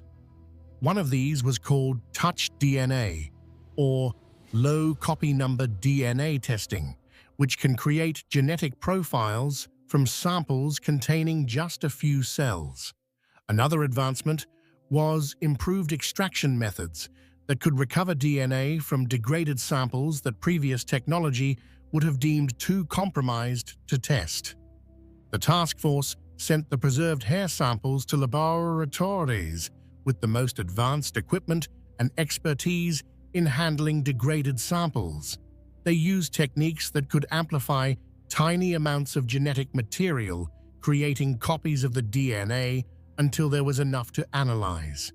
They used new chemical processes that could break through the degradation and access the genetic information locked inside cells that were decades old. But even with these advances, the hair samples alone might not have been enough to make an arrest. What really broke the case wide open was the combination of these forensic advances with old-fashioned surveillance and the legal concept of abandonment DNA.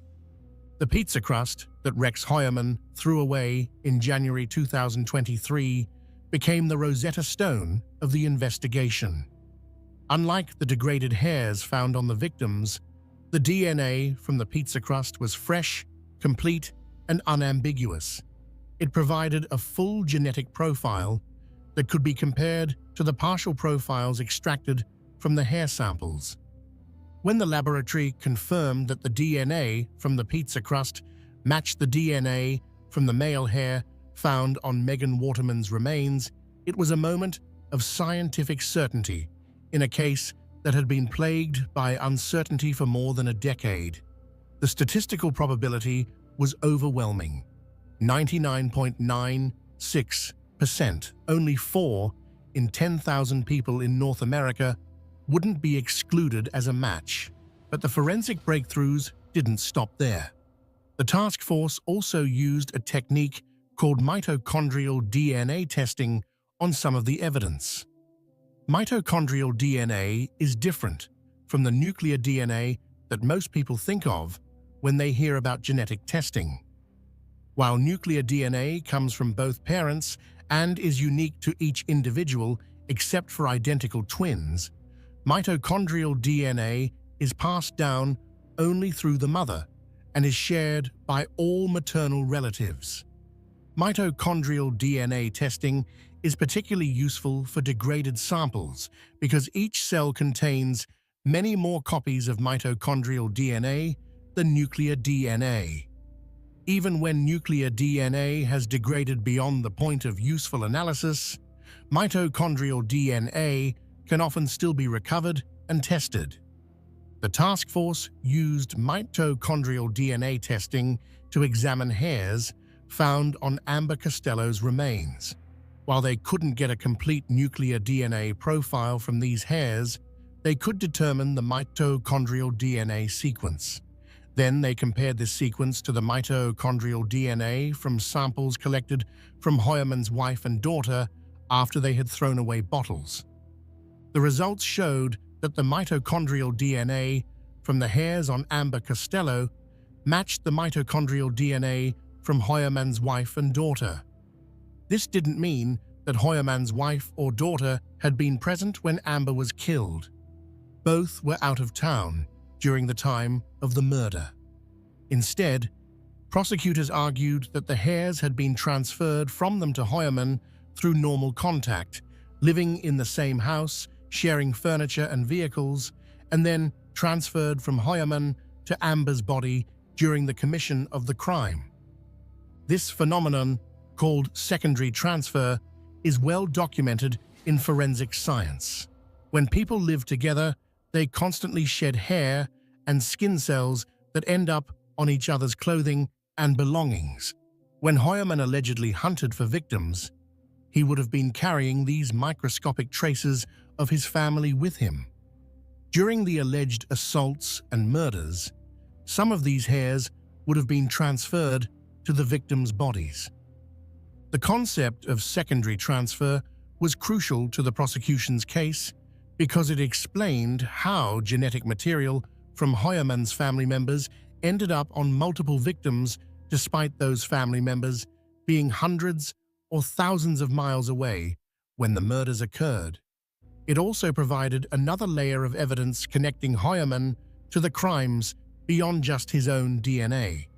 The task force also made use of forensic genealogy, though not in the direct investigation of Hoyerman himself. Forensic genealogy is the technique that helped catch the Golden State Killer in 2018. It involves uploading DNA profiles from crime scenes to genealogy databases like GEDmatch, where people voluntarily share their genetic information to research their family trees. When investigators upload a DNA profile from a crime scene to these databases, they can find matches with distant relatives of the person who left that DNA.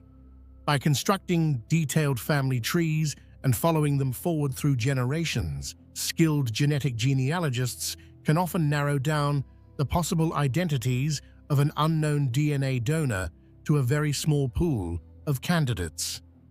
The task force used this technique not to identify Hoyerman, but to identify some of the victims whose remains had been found. Valerie Mack, who remained a Jane Doe for 20 years after her dismembered remains were found in Manorville, was finally identified in May 2020 using forensic genealogy. Karen Vergata, whose remains had been found in 1996 and again in 2011, but who remained unidentified until August 2023, was also identified using this technique. The identification of these victims was important not just for giving their families closure, but also for strengthening the case against Hoyerman. Once investigators knew who the victims were, they could examine their backgrounds, their movements before they disappeared, and any connections they might have had to Heuermann or his known locations. Beyond DNA, the task force also used advanced digital forensics to examine Heuermann's online activity. When Heuermann's devices were seized, forensic specialists created complete digital images of their contents, preserving everything for analysis.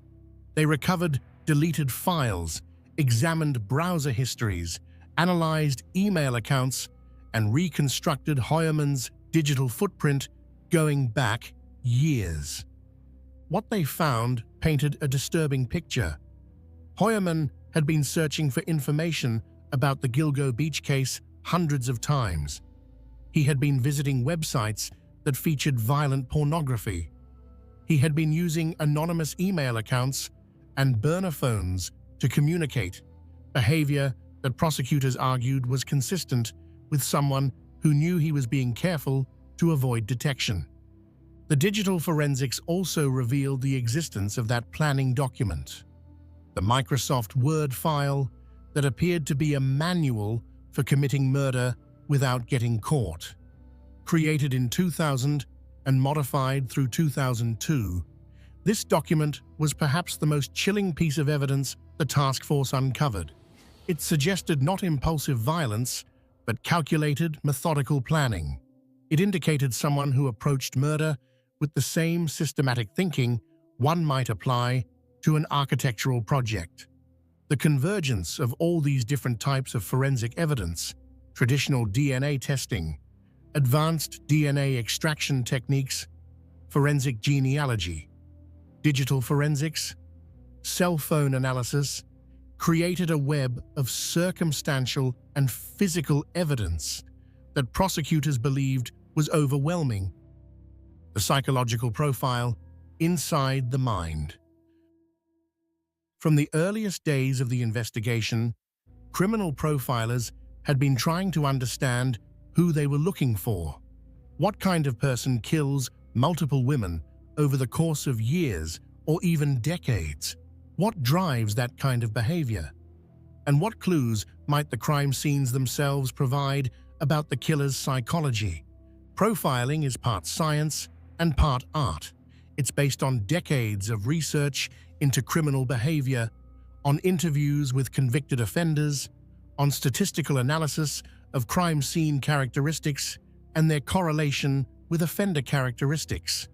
But it's also based on experience, on the accumulated wisdom of investigators who have worked hundreds or thousands of cases and developed an intuition for the patterns that connect criminals to their crimes. In the Gilgo Beach case, profilers looked at several key factors. The victims were all sex workers, all found in similar conditions, all disposed of in remote locations. The killer used burlap to wrap the bodies, suggesting he had access to these materials and preferred their use.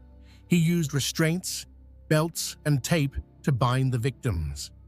He made taunting phone calls to at least one victim's family member, suggesting a desire for attention or a need to maintain some connection to his crimes even after they were complete. These details suggested a profile that was remarkably consistent. A white male, likely between his late 20s and mid-50s at the time of the murders, someone who lived or worked on Long Island and was familiar with the area. He would be organized and methodical, someone who planned his crimes rather than acting impulsively. He would likely have a job and possibly a family, living what appeared from the outside to be a normal life, while maintaining a hidden violent side that he kept carefully compartmentalized. The choice of victims, sex workers who advertised online, suggested someone who preferred targets who were vulnerable and whose disappearances might not generate immediate attention from law enforcement. The taunting phone calls suggested someone who felt powerful, who enjoyed the psychological manipulation of causing pain to the victim's loved ones. The use of the same disposal method for the Gilgo 4, wrapping them in burlap and placing them close together along Ocean Parkway, suggested what profilers call a signature, a distinctive aspect of the crime that goes beyond what's necessary to commit the offense. Signatures often have psychological significance to the offender, representing some internal need or compulsion that the crimes fulfill.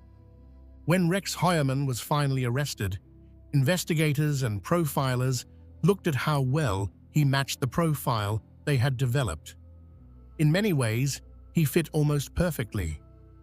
He was a white male who had been in his 30s to 50s during the time period when most of the murders occurred.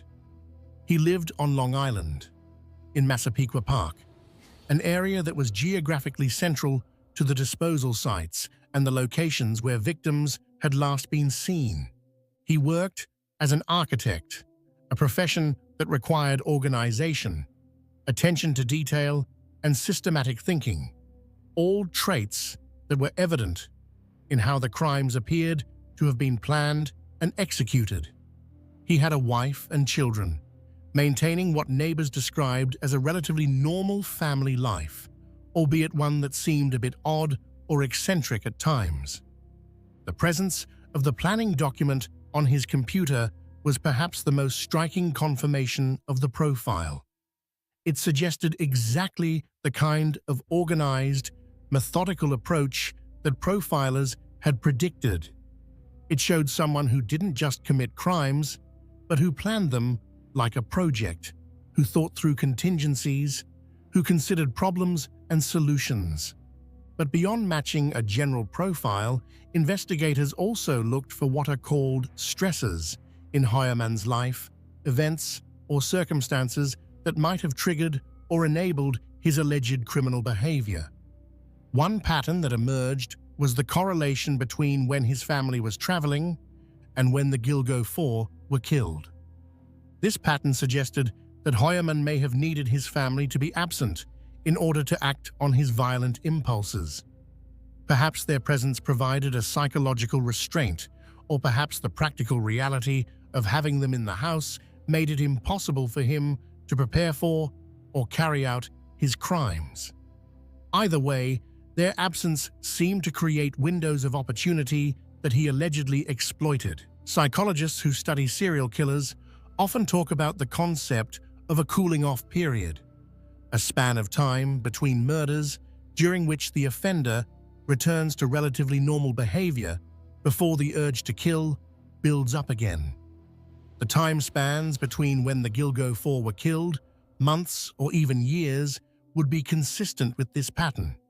Some experts have also noted that Heuermann's alleged behavior appeared to escalate over time. If the charges against him are true, and he is indeed responsible for Sandra Costilla's death in 1993, then his first murder may have been relatively impulsive, with the body found intact and relatively quickly. But over the years, the methods appeared to become more sophisticated. By the time he allegedly killed the Gilgo 4, he had refined his approach: careful victim selection, use of burner phones, disposal methods designed to delay discovery and identification. The dismemberments of Jessica Taylor and Valerie Mack suggested yet another evolution, a willingness to go further in attempting to prevent identification and perhaps also an escalation in the violence itself. The mutilation of tattoos on these victims indicated a killer who was thinking about how investigators might identify bodies and taking steps to prevent that. All of this painted a picture of someone who, if the allegations are true, wasn't just killing impulsively, but was refining his methods over time, learning from experience, becoming more sophisticated in his approach. This kind of evolution is characteristic of organized serial killers who operate over long periods. Investigators also looked at Heuermann's behavior after the bodies were discovered in 2010. The Google searches he conducted, hundreds of them over more than a year, showed someone who was obsessed with monitoring the investigation. He searched for photos of the victims, for updates on the case, for information about the task force that was hunting him. This kind of behavior is often called returning to the scene, though in this case, the return was virtual rather than physical. It suggests a psychological need to stay connected to the crimes, to relive them in some way, or perhaps to monitor whether investigators were getting close to identifying him. The violent pornography found on his devices is also significant from a psychological perspective. While viewing violent pornography doesn't make someone a killer, in this case, prosecutors argued that the specific types of content Hoyerman allegedly viewed, content involving bondage, torture, and dismemberment, corresponded to how several of the victims were found. This suggested a link between fantasy and, if the charges are true, action. The community impact, fear, and aftermath. The Gilgodes Beach case didn't just affect the families of the victims or the investigators who worked it. It sent ripples of fear and uncertainty through entire communities, fundamentally changing how people thought about their safety and their neighbors. For residents of Long Island's South Shore, the discovery of the bodies in 2010 transformed familiar landscapes into places of horror. Ocean Parkway, once just a scenic drive along the beach, became associated with death and predation. Parents worried about their children playing near the beaches. Women, particularly sex workers, knew that a killer had been hunting in their community, and that realization created a climate of heightened fear and vigilance. The fact that the case remained unsolved for 13 years only amplified that fear. This wasn't a situation where someone had committed a terrible crime and been swiftly apprehended. This was a killer who had operated for years, possibly decades, without being caught. That suggested either extraordinary criminal skill or extraordinary failures in law enforcement, and neither possibility was comforting. Local residents followed the case obsessively, attending community meetings where police provided updates, reading every news article, discussing theories online. Some people became amateur investigators themselves, researching the victims, mapping out disposal sites, trying to find patterns that might lead to the killer's identity. The case also brought national attention to Long Island, but not the kind of attention communities typically want. Gilgo Beach became synonymous with unsolved serial murders, with vulnerable women killed and discarded along a lonely highway. The area was featured in countless true crime shows, documentaries, and podcasts, its name forever linked to tragedy. For the town of Massapequa Park, where Rex Hoyerman lived, his arrest in July 2023 brought a different kind of shock. This was a person who had lived in the community for decades, who had raised his family there, who had been seen at local businesses and community events. He wasn't a stranger who had come from somewhere else to commit crimes. He was, by all appearances, one of them. Neighbors struggled to reconcile the man they thought they knew with the charges against him. Some remembered him as quiet and polite. Others recalled finding him odd or unsettling. All of them wondered how they could have lived so close to someone who was allegedly responsible for such terrible crimes without ever suspecting anything. The house on First Avenue where Hoyerman lived became a focus of morbid fascination. After his arrest, police spent weeks searching the property, tearing up the backyard, removing items from the basement, documenting every room. Neighbors and curiosity seekers lined the street, taking photos, creating a spectacle that further traumatized a community already reeling from the revelations. For Hoyerman's own family, the impact was immeasurable. His wife filed for divorce within days of his arrest. His children, both young adults, found themselves at the center of a media storm. Their father accused of being one of the most prolific serial killers in New York history.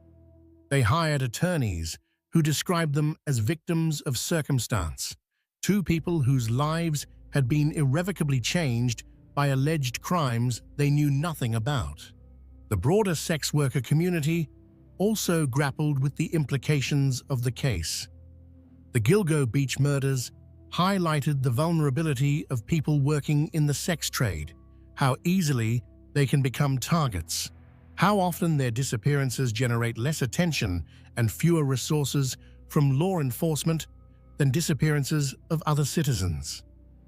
Advocates used the case to push for decriminalization of sex work, arguing that the illegality of the profession drives it underground and makes workers more vulnerable to violence. They pointed out that all of the Gilgo Four had advertised their services online, meeting clients without the kind of screening or security that would exist in legal, regulated environments. They were forced to work alone, to meet strangers in private locations, because the alternative was risking arrest.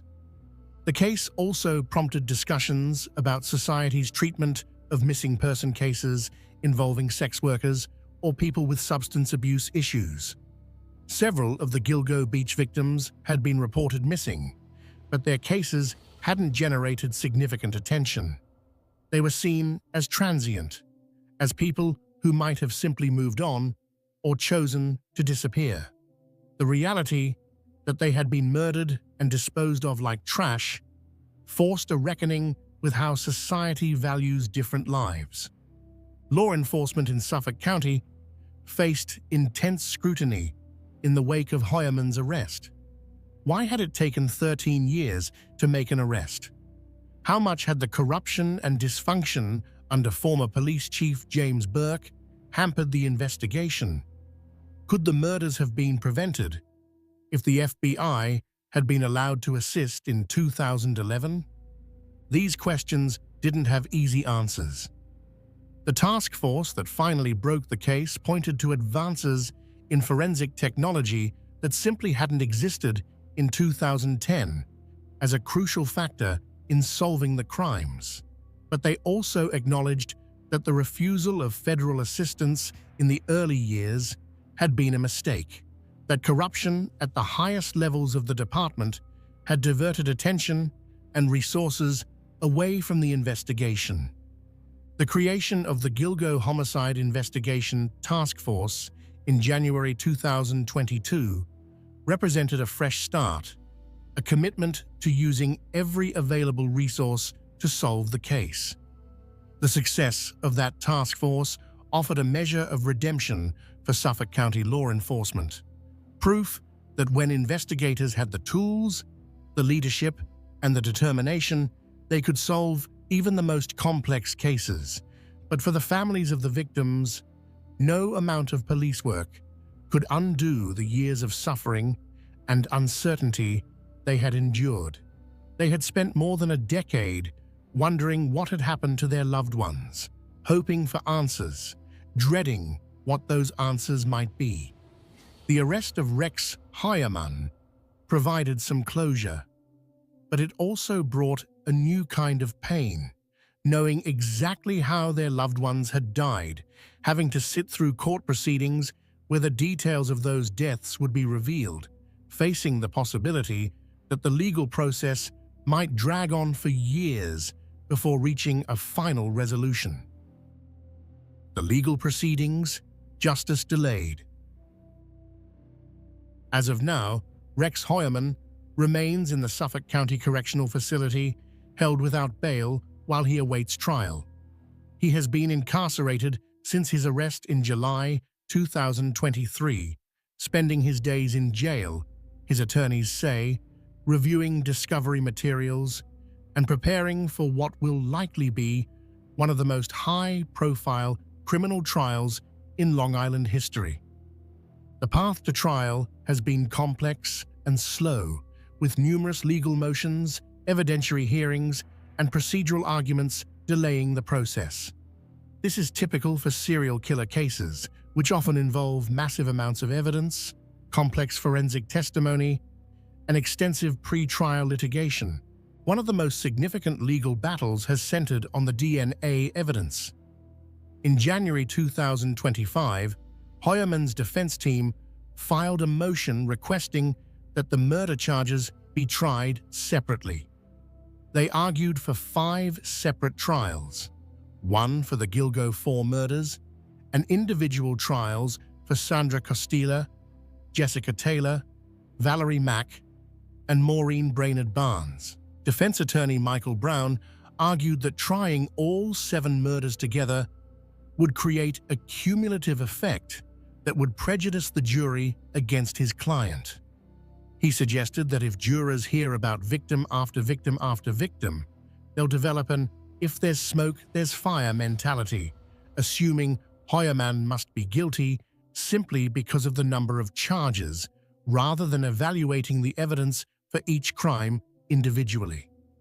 Prosecutors opposed the motion, arguing that the cases are connected by common elements, including method of killing, disposal of bodies, and DNA evidence. They said that trying the cases together would be more efficient, would reduce trauma to families who would otherwise have to sit through multiple trials, and would allow jurors to see the full scope of Heuermann's alleged criminal enterprise. In September 2025, a judge ruled against the defense's motion. He determined that all 7 murder charges would be tried together in a single trial, that the indictments would remain intact, and that prosecutors would be allowed to present their theory that all 7 murders are connected. This ruling was a significant victory for the prosecution. It means they'll be able to present evidence showing a pattern of behavior spanning 3 decades, evidence that might be less powerful if each murder were tried separately. The admissibility of the DNA evidence remains the subject of ongoing litigation. The Frye hearing that began in March 2025 has involved extensive testimony from forensic experts on both sides debating whether whole genome sequencing meets the legal standard for admissibility in New York courts.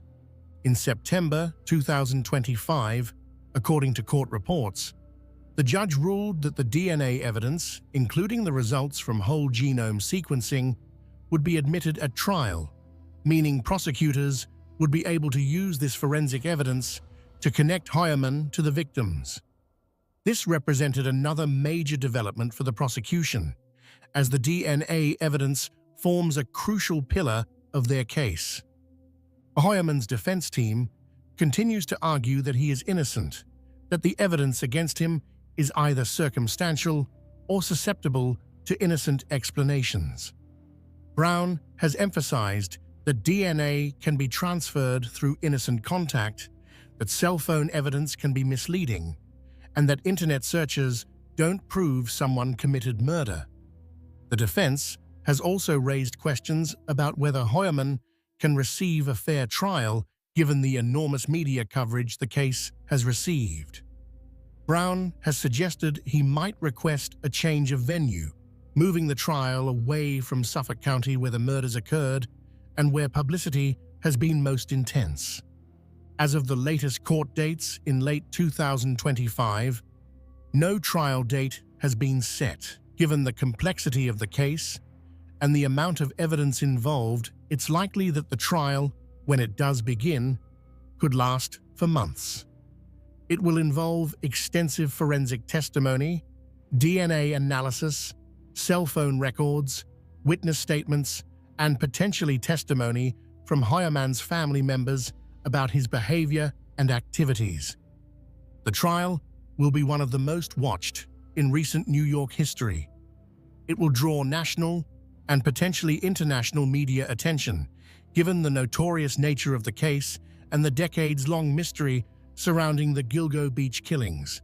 For the families of the victims, the legal proceedings represent both hope for justice and a prolonged reminder of their losses. Each court appearance, each legal motion, each delay means more time before there can be any sense of closure. But they have waited this long, and most have expressed willingness to wait longer, if it means ensuring that justice is ultimately served. What the trial will look like. When Rex Heuermann eventually goes to trial, assuming the case isn't resolved through a plea agreement, which seems unlikely given the severity of the charges and Heuermann's insistence on his innocence, the proceedings will likely last for months.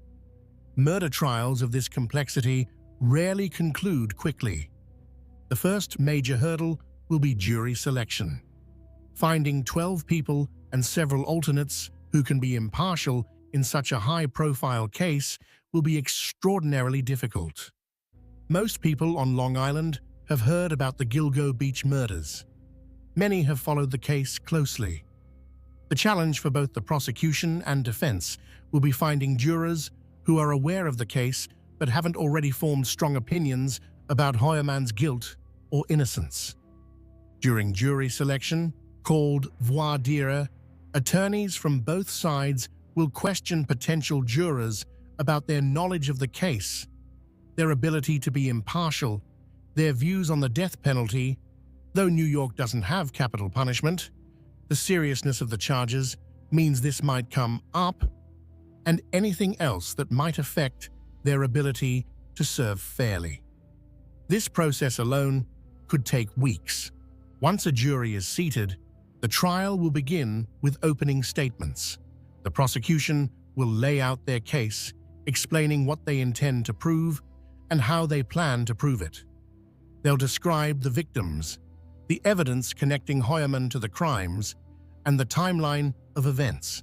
They'll paint a picture of a methodical killer who hunted vulnerable women for decades. The defense will then present their opening statement, outlining their theory of the case and the reasonable doubts they intend to create about the prosecution's evidence.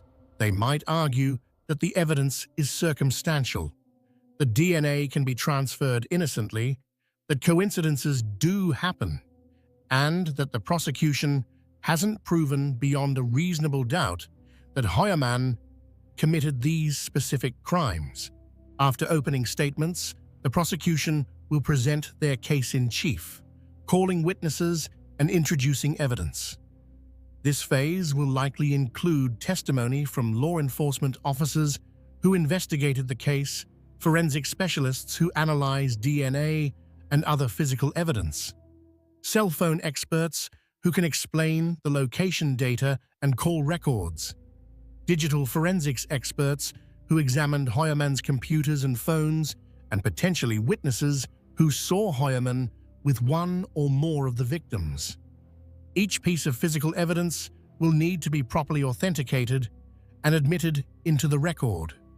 Crime scene photographs, DNA analysis reports, the planning document found on Heuermann's computer, cell phone records, all of this will be methodically presented to the jury with accompanying testimony explaining what it is and why it's significant.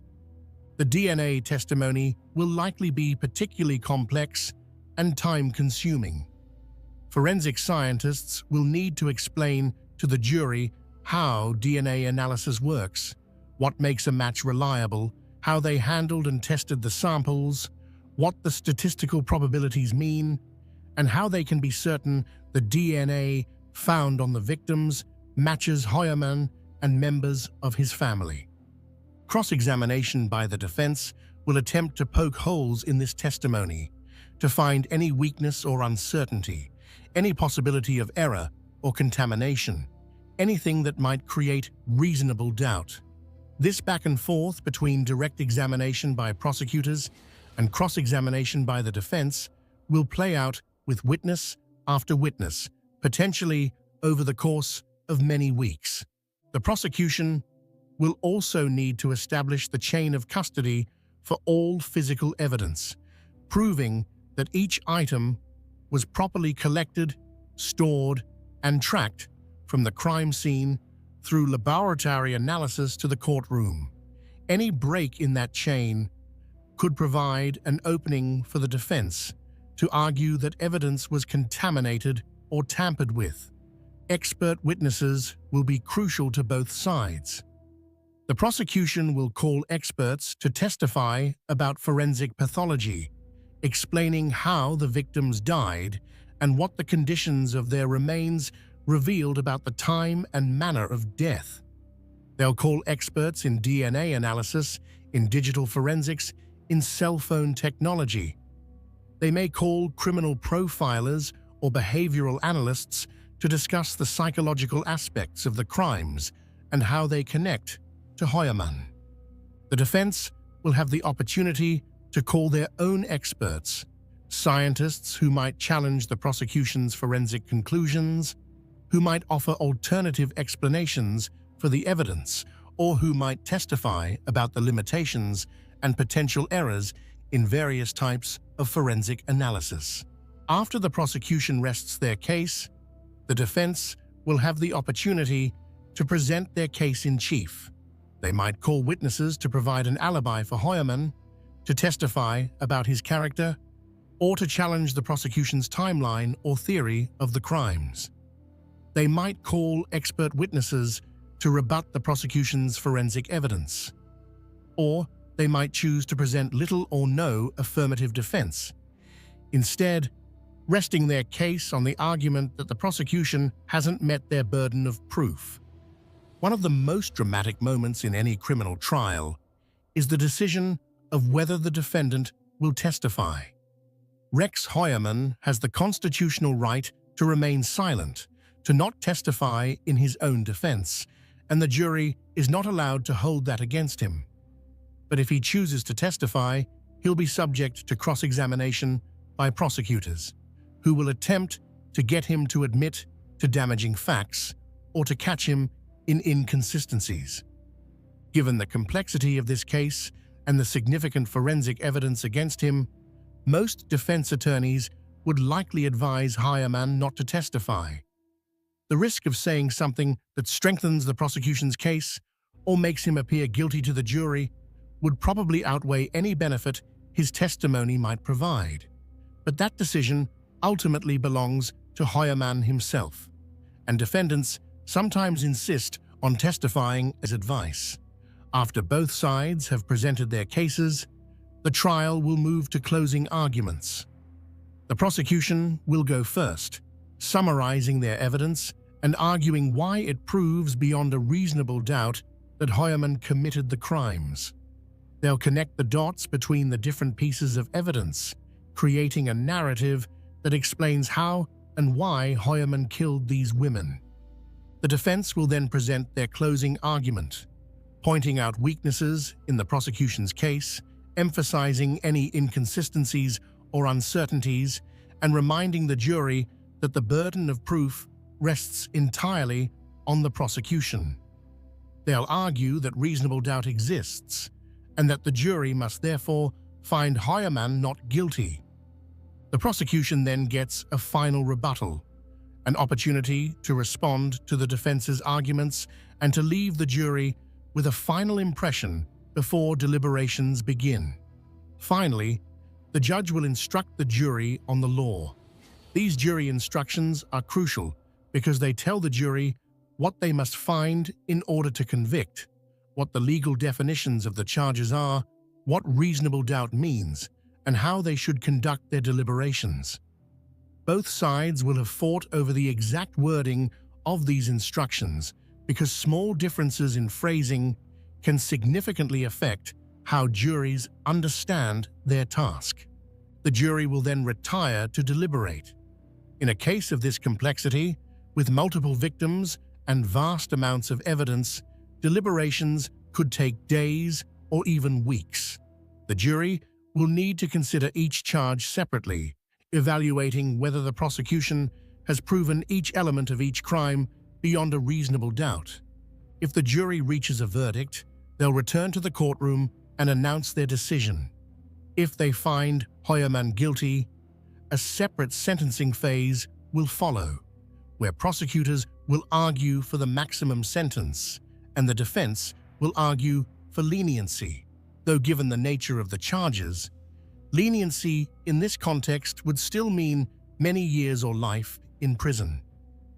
If the jury finds Heuermann not guilty, he'll be immediately released and cannot be tried again for the same crimes due to the Constitution protection against double jeopardy.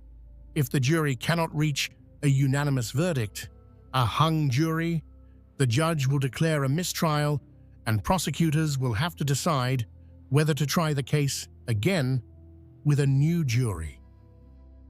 The burden of proof. What prosecutors must demonstrate. In American criminal trials, the prosecution bears the entire burden of proof. They must prove every element of every charge beyond a reasonable doubt. This is a very high standard, intentionally so, based on the principle that it's better for 10 guilty people to go free than for one innocent person to be convicted. But what does beyond a reasonable doubt actually mean? It's a standard that's difficult to quantify precisely. It doesn't mean beyond any possible doubt. That would be impossible in almost any case. It doesn't mean beyond all doubt or to a certainty. It means that the evidence must be so convincing that a reasonable person wouldn't hesitate to act on it in the most important matters of their own life. In the Gilgo Beach case, prosecutors must prove that Rex Heuermann intentionally killed each of the victims he's charged with murdering. They must prove that he caused their deaths, that he did so with the required mental state. In New York, this means with intent to cause death or with depraved indifference to human life, and that he did so during the time periods alleged. This might seem straightforward given the forensic evidence, but it's more complex than it appears. The DNA evidence shows that Heuermann's hair and hairs consistent with his family members were found on some of the victims. But how did those hairs get there? The prosecution says through commission of the murders. The defense might argue through innocent secondary transfer at some other time, perhaps if the victims had been in Heuermann's vehicle or office for legitimate reasons. The cell phone evidence shows that burner phones used to contact the victims traveled in tandem with Heuermann's phone. But can prosecutors prove that Heuermann possessed those burner phones? Might someone else have been using them while traveling near him? These seem like remote possibilities, but the defense only needs to create reasonable doubt, not to prove an alternative theory. The planning document found on Heuermann's computer appears to be a murder manual. But can prosecutors prove that Heuermann created it? Might it have been created by someone else using his computer? Might it be fiction or fantasy rather than an actual plan? Again, these possibilities might seem unlikely, but they're the kinds of questions juries will have to grapple with. The prosecution's job is to make the connections between these different pieces of evidence so clear, so overwhelming, that the jury cannot reasonably conclude anything other than that Heuermann committed these murders. They must anticipate every alternative explanation the defense might offer and eliminate those possibilities through their evidence and arguments. The role of media and public opinion. From the moment Rex Heuermann was arrested, his case has been intensely covered by media outlets. The Gilgo Beach murders were already one of the most well-known unsolved cases in the country, featured in numerous documentaries, podcasts, books, and television shows. When an arrest was finally made, after 13 years, it generated massive public interest. This media attention creates challenges for both the prosecution and defense. On one hand, extensive coverage can make it difficult to find impartial jurors. On the other hand, it keeps pressure on all parties to ensure that justice is done and that the process is transparent. True crime enthusiasts have followed every development in the case, dissecting evidence, debating theories online, creating detailed timelines and maps. While this public engagement demonstrates the community's investment in seeing justice served, it also creates noise that can complicate the legal process. Rumors and speculation can spread quickly online, sometimes making it harder for the public to distinguish between verified facts and theories. Some media coverage has focused on Hoyerman's appearance, his demeanor, his oddities of behavior. This kind of attention can be prejudicial, creating an impression of guilt based on superficial characteristics rather than evidence. It's a reminder of why the jury system requires that verdicts be based only on evidence presented in court, not on media reports or public opinion. The victims' families have had to navigate this media landscape carefully. They want their loved ones to be remembered, for their stories to be told, for the public to understand that these were real people with real lives who were taken too soon. But they also don't want to do anything that might compromise the prosecution's case or give the defense grounds for appeal. Some families have worked with victims' rights advocates like Gloria Allred, who has helped them speak publicly while also protecting their interests in the legal process. Others have chosen to remain more private, processing their grief away from cameras and microphones. Both approaches are valid, and there's no right way to handle being thrust into the public eye because your loved one was murdered. The families living with loss. Throughout this entire story, from the initial disappearances to the discovery of bodies to the arrest and ongoing legal proceedings, there are people who have suffered immeasurably, the families of the victims. These are mothers, fathers, sisters, brothers, children, and friends who have had to live with loss, uncertainty, and grief for years, in some cases, decades. Family members of Maureen Brainard Barnes spent more than 16 years not knowing what had happened to her. They searched through emails and phone records, stayed in touch with other victims' families, and never gave up hope that answers would come. When Rex Hoyerman was finally arrested, Maureen's family was among the first to speak publicly about their relief that someone had been charged, though they acknowledged the pain would never fully heal. Nicolette Brainard Barnes, Maureen's daughter, was just 7 years old when her mother disappeared. She's grown up without her mother, without the guidance and love that should have been her birthright. She's had to process the loss of her childhood, the loss of what might have been, the loss of a future that will never exist now. Melissa Barthelomy's family endured not just the loss of their loved one, but the psychological torture of those taunting phone calls. Her teenage sister, just 15 at the time, had to hear a man boast about killing her sibling, had to endure his crude sexual comments and his obvious pleasure in the family's anguish. That kind of trauma doesn't go away.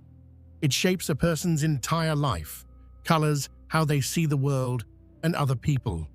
Megan Waterman's family, particularly her young daughter, who was just 3 when her mother vanished, have had to live with absence and unanswered questions. Megan's daughter is now a teenager, growing up without the mother who loved her, without the chance to know who her mum really was, beyond what others can tell her. Amberlynn Costello's roommates, who despite their own struggles with addiction, cared enough to report her missing and to provide police with descriptions that would prove crucial years later, have had to live with the knowledge that they saw her killer, that he was right there, and they couldn't stop what was about to happen. The families of the other victims, Jessica Taylor, Sandra Costilla, Valerie Mack, Karen Vergata, and the still unidentified victims have similar stories. Years or decades of not knowing, of wondering, of hoping against hope that somehow their loved ones might still be alive, even as that hope grew dimmer with each passing year. Valerie Mack's family didn't even know for certain that she was dead for 20 years. They thought she might have just disappeared, might have chosen to cut ties, might be out there somewhere living a different life.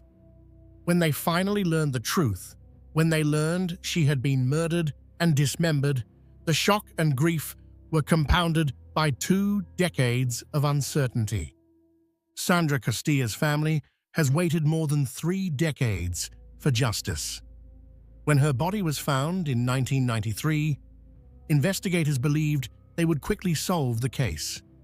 Instead, it went cold for more than 30 years before advanced DNA testing finally pointed toward a suspect. Many of these families have been represented by victims' rights attorney Gloria Allred, who has been a fierce advocate for ensuring the voices of the victims and their families are heard. Allred has attended court hearings, spoken at press conferences, and worked to ensure that the women who died are remembered not just as victims or case numbers, but as people who mattered, who had lives and dreams, and people who loved them. At court hearings following each new set of charges, Allred has organized moments where family members of different victims can meet and support each other. These encounters have created a community of grief, people bound together by the worst kind of shared experience, but finding strength in that connection. When Hoyerman was charged with Valerie Mack's murder in December 2024, Allred brought family members of the other victims to meet Valerie's parents. They presented red roses and embraced, sharing tears and offering support, one family to another, all of them understanding intimately what the others are going through. The children of the victims face particular challenges. Maureen's daughter, Megan's daughter, and Valerie's son have all had to grow up without their mothers, have had to process not just loss, but the violence of that loss. They've had to learn that their mothers were murdered, that someone took them away deliberately and cruelly. That's a burden no child should have to bear. But it's not just the direct victims' families who have suffered. Rex Hoyerman's family, his wife Asa Ellerup, and their children Victoria and Christopher have been thrust into a nightmare of a different sort. They've had to confront the possibility that the man they lived with, the husband and father they thought they knew, was living a secret life as a serial killer. Ellerup filed for divorce shortly after Hoyerman's arrest, but she has been careful in her public statements. Through her attorney, she has said that she's reserving judgment until all the evidence is presented in court, that she's trying to balance her shock and disbelief with an understanding that the legal process needs to play out. In a statement released in 2024, Ellerup said, "I have given Rex the benefit of the doubt, as we all deserve." She made clear that she plans to listen to all the evidence before drawing any final conclusions about her husband's guilt or innocence. The Hoyerman children have had to process the possibility that their father is a serial killer while also dealing with intense public scrutiny. Their attorney has described them as being caught in the crosshairs of a deeply unfortunate situation, as 2 young adults whose lives have been upended through no fault of their own. In June 2025, just before the release of the Peacock documentary The Gilgo Beach Killer: House of Secrets, Victoria Hoyerman reportedly told the producers that based on the publicly available evidence, she now believes her father is most likely the Gilgo Beach Killer. This statement represents a heartbreaking evolution in her understanding, a daughter coming to terms with the possibility that the man who raised her is capable of terrible things. But Ellerup continues to withhold judgment, telling documentary producers that authorities are making assumptions to fit their narrative, that they're taking information out of context. She said she's known Rex since she was 18 years old, that she knows what their home was really used for, and that she's waiting to hear all the evidence before making up her mind. The impact on these families, both the victims' families and Hoyerman's own family, cannot be overstated. This case has destroyed lives in multiple ways, creating ripples of trauma that will affect people for generations. The children who grew up without their mothers will carry that loss forever. The children who are learning their father might be a serial killer will struggle with that knowledge for the rest of their lives. And beyond the immediate families, there's a broader community impact.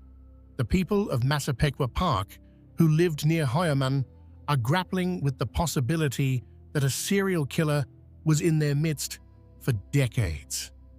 The residents of Long Island who lived with fear during the years when the killer's identity was unknown are processing the relief of an arrest alongside renewed trauma as details of the case continue to emerge. The sex worker community, already vulnerable and often overlooked by society, has had to confront once again how little protection exists for them, how easily they can become victims, how long it can take for justice when one of their own is murdered. Advocates for sex workers have used this case to highlight the need for decriminalization and better protections, arguing that the vulnerability of the victims is what allowed this killer to operate for so long. Conclusion: unanswered questions. Even with Rex Hoyerman's arrest and the charges he faces, questions remain. Of the 11 sets of remains found in the area, Hoyerman has been charged with 7 murders. What about the others? Could they be connected to him? Or might they be the victims of different killers? Investigators have indicated this remains an active area of their investigation. Karen Vergata's death remains officially unsolved, though investigators have said they're continuing to look at possible connections to Hoyerman. The remains of Tanya Jackson and her child Tatiana Dykes have been identified, but no charges have been filed in their deaths. The Asian male remains unidentified and unclaimed. Investigators have indicated they believe Hoyerman may be responsible for additional murders beyond those he's been charged with. The planning document found on his computer suggests organization and forethought that could indicate multiple crimes.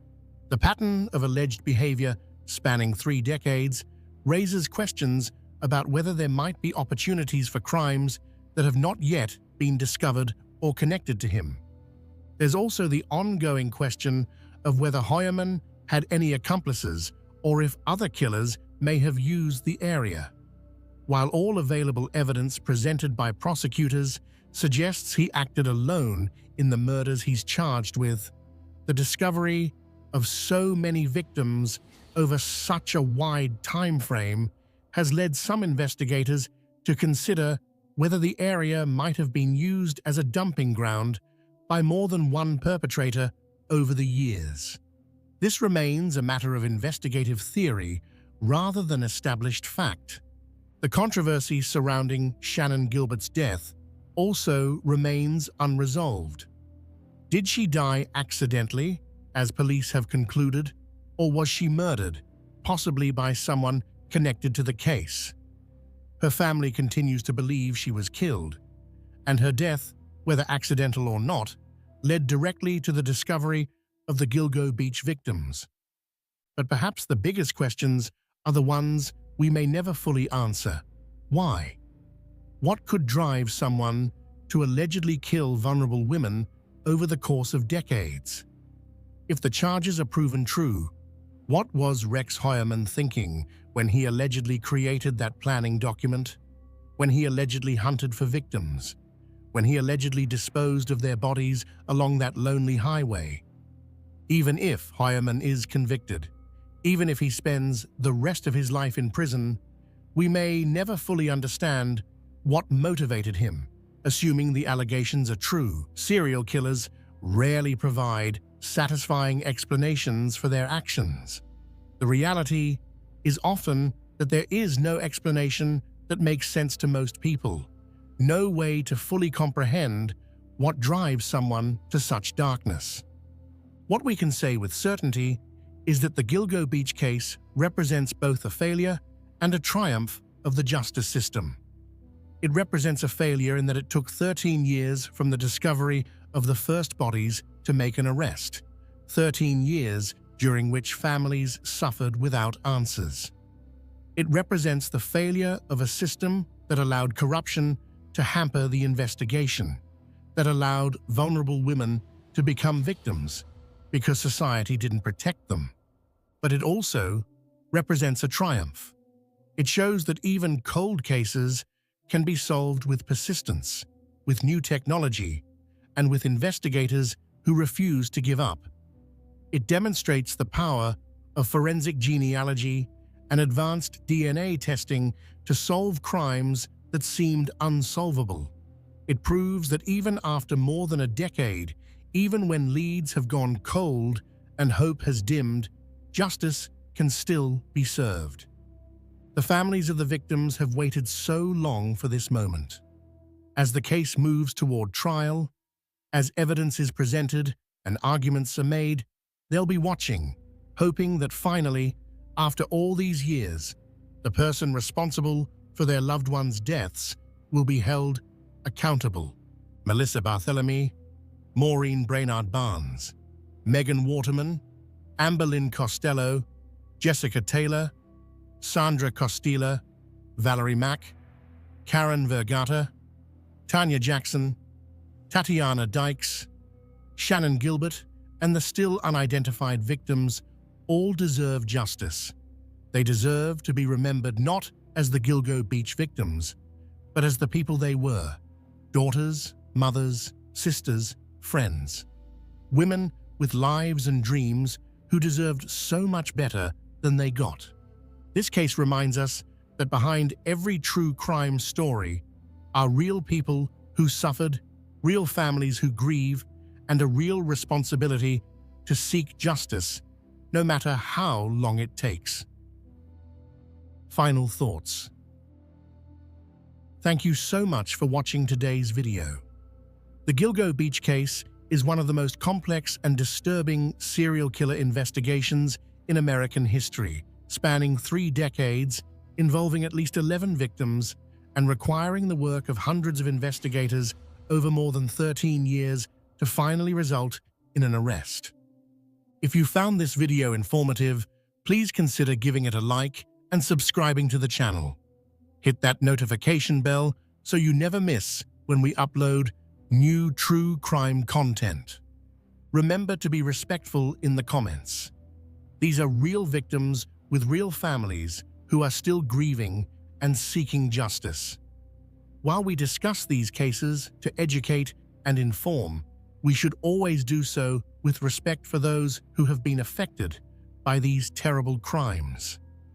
If you or someone you know needs help or is in a dangerous situation, please reach out to local authorities or organizations that can provide support.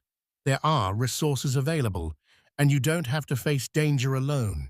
Take care of yourselves, and I'll see you in the next video. Take care of yourselves, and I'll see you in the next video. The Burning Sun Scandal.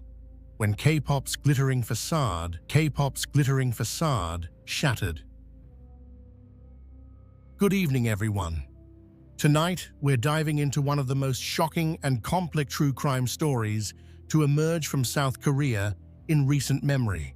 A scandal that would shake the foundations of the country's beloved K-pop industry, expose systemic corruption, reaching the highest levels of law enforcement, and ignite a nationwide reckoning with deeply entrenched misogyny and violence against women. This is the story of Burning Sun, a nightclub in Seoul's glittering Gangnam district that became ground zero for revelations of sexual assault, illegal filming, drug trafficking, prostitution, and police corruption. It's a story about power, privilege, and the devastating ways They can be weaponized against the vulnerable, but it's also a story about courage, the bravery of journalists who refused to look away, of victims who came forward despite unimaginable pressure, and of one young woman whose final act of defiance would help bring the truth to light, even as her own life slipped away. The Burning Sun scandal didn't just topple some of South Korea's biggest entertainment stars.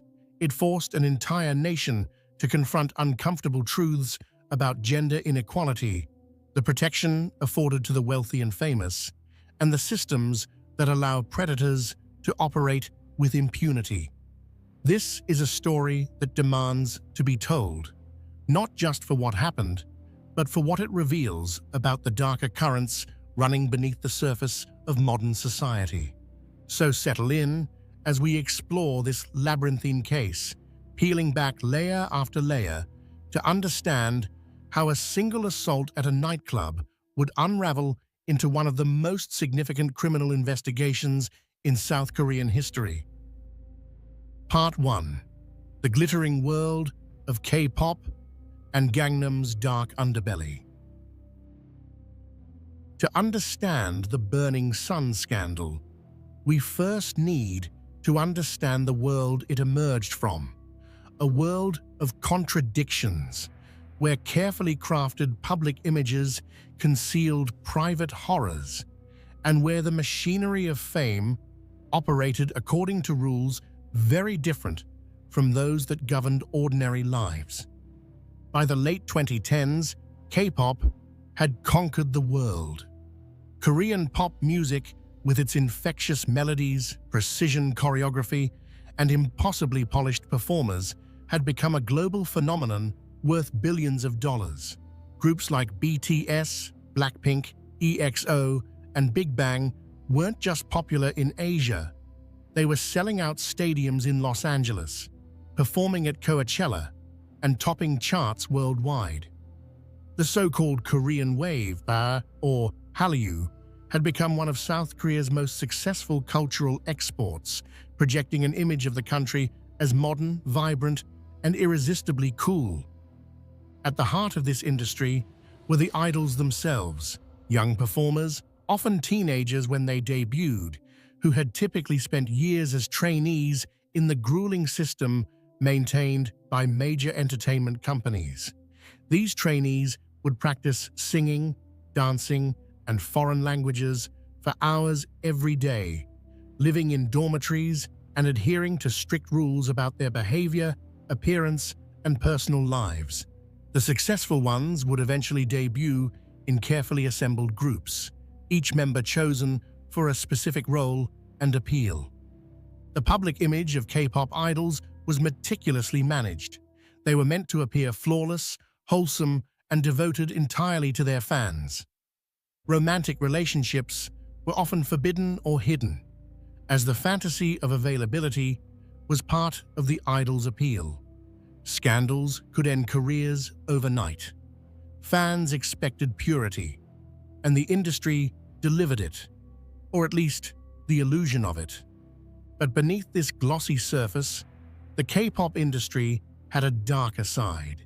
The intense pressure, lack of privacy, and exploitation of young performers created an environment ripe for abuse. Female idols, in particular, faced constant objectification and harassment. The same system that demanded perfection also demanded silence about its failures and cruelties. Seoul's Gangnam District embodied these contradictions perfectly. Made famous worldwide by Psy's 2012 hit Gangnam Style, this neighborhood on the south bank of the Han River was synonymous with wealth, luxury, and status. Designer boutiques lined the streets. Luxury cars cruised the boulevards. High-rise apartments commanded astronomical prices.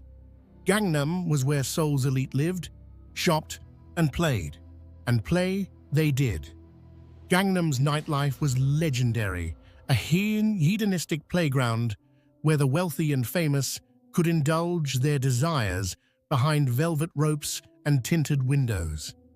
Nightclubs with names like Octagon, Arena, and Burning Sun catered to VIP clientele, places where celebrities could party without the prying eyes of the general public. These weren't just dance clubs. They were status symbols, exclusive worlds where the rules that governed ordinary life seemed not to apply.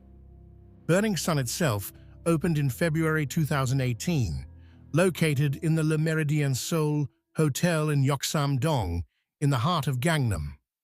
From the outside, it appeared to be just another high-end club, albeit one with an impressive pedigree. One of its publicity directors was Lee Seung-hyun, better known by his stage name Seungri, the youngest member of Big Bang, one of the most successful K-pop groups of all time.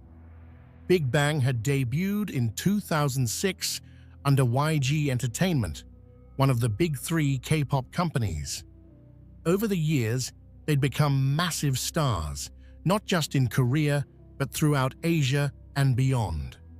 Forbes magazine reported that in 2015, the group had made $44 million in pre-tax earnings. They were cultural icons, trendsetters, whose music, fashion, and behavior influenced millions of fans. Seungri, born on December 12, 1990, had joined Big Bang at just 15 years old. As the youngest member, or maknae, he'd sometimes struggled to stand out among his more prominent bandmates. But he'd found his niche, not just in music, but in business. Seungri positioned himself as an entrepreneur, opening restaurants, launching a dance academy, investing in various ventures. He was multilingual, charismatic, and networked extensively.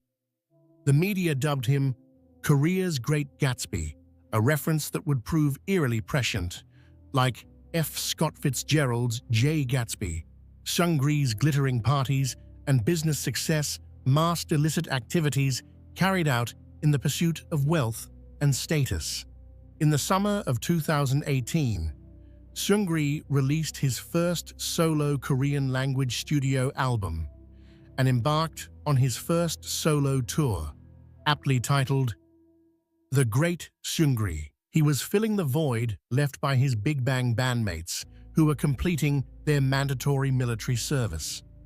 Everything seemed to be going Seungri's way. He was successful, famous, wealthy, and positioned to become even more influential. But Seungri's world, and the world of Burning Sun, was built on foundations far more sinister than anyone outside could have imagined. Behind the pulsing music and bottle service, behind the VIP rooms and celebrity clientele, a culture of violence and exploitation flourished. Women were drugged and assaulted. Illegal videos were filmed and shared. Police officers looked the other way, their silence purchased with bribes and favors. It was a system that depended on the silence and complicity of many, the vulnerability of victims who had no voice, and the confidence of perpetrators who believed themselves untouchable. That confidence would prove to be their downfall. Because in November 2018, on a Saturday night at Burning Sun, an incident occurred that would set in motion a series of events exposing everything. A man named Kim Sang-kyo would file a complaint about what happened that night, a complaint that would ultimately trigger one of the most significant criminal investigations in South Korean entertainment history. His name was Kim Sang-kyo, and his decision to speak out would change everything, though his story, like so much about this case, would prove far more complicated than it first appeared. Part 2. The night that started it all. The date was November 24th, 2018. It was a Saturday night, and Kim Sang-kyo, a 28-year-old man, had come to Burning Sun with friends to celebrate a birthday. By his account, they'd reserved a table and were drinking champagne when around 7 in the morning, as the long night was winding down, he witnessed something that disturbed him. According to Kim's later testimony, he saw a woman at a nearby table who appeared to be in distress. A man was grabbing at her, trying to pull her back to the table. The woman broke free and hid behind Kim, grabbing onto his shoulder. Kim claimed he intervened, holding the man's arms back and asking security for help.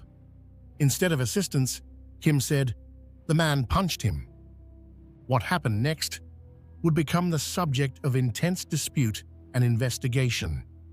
According to Kim's account, he was dragged outside the club by multiple staff members, including managers and security guards.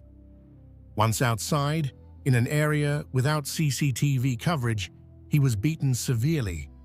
He managed to call the police at around 7:02 in the morning, but rather than stopping the assault, the beating continued. When police arrived at the scene, what happened next shocked Kim and would eventually shock the nation. Rather than arresting the Burning Sun employees who'd assaulted him, the police arrested Kim himself. He was taken to the Gangnam police station, where he claimed officers continued to abuse him. He was held for nearly 8 hours before being released to seek medical treatment. At the hospital, doctors documented extensive injuries. Kim had 4 fractured ribs, a condition called rhabdomyolysis, where muscle tissue breaks down and can cause kidney damage, paralysis in his right finger, and severe bruising throughout his body. These weren't minor injuries from a scuffle. They were the result of a sustained, brutal beating. But Kim's ordeal was far from over. In the days and weeks that followed, rather than investigating his assault, authorities seemed intent on building a case against him.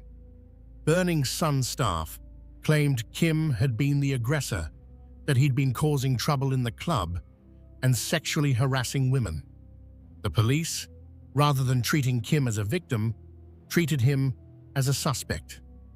Frustrated and injured, Kim did something that would prove crucial. He went public.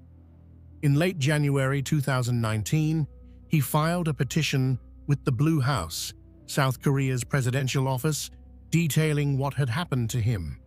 The petition described his assault in vivid detail, including his claims that police had colluded with Burning Sun staff to cover up the incident and falsify evidence.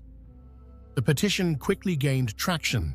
Within days, over 200,000 people had signed it, demanding an investigation. Media outlets picked up the story.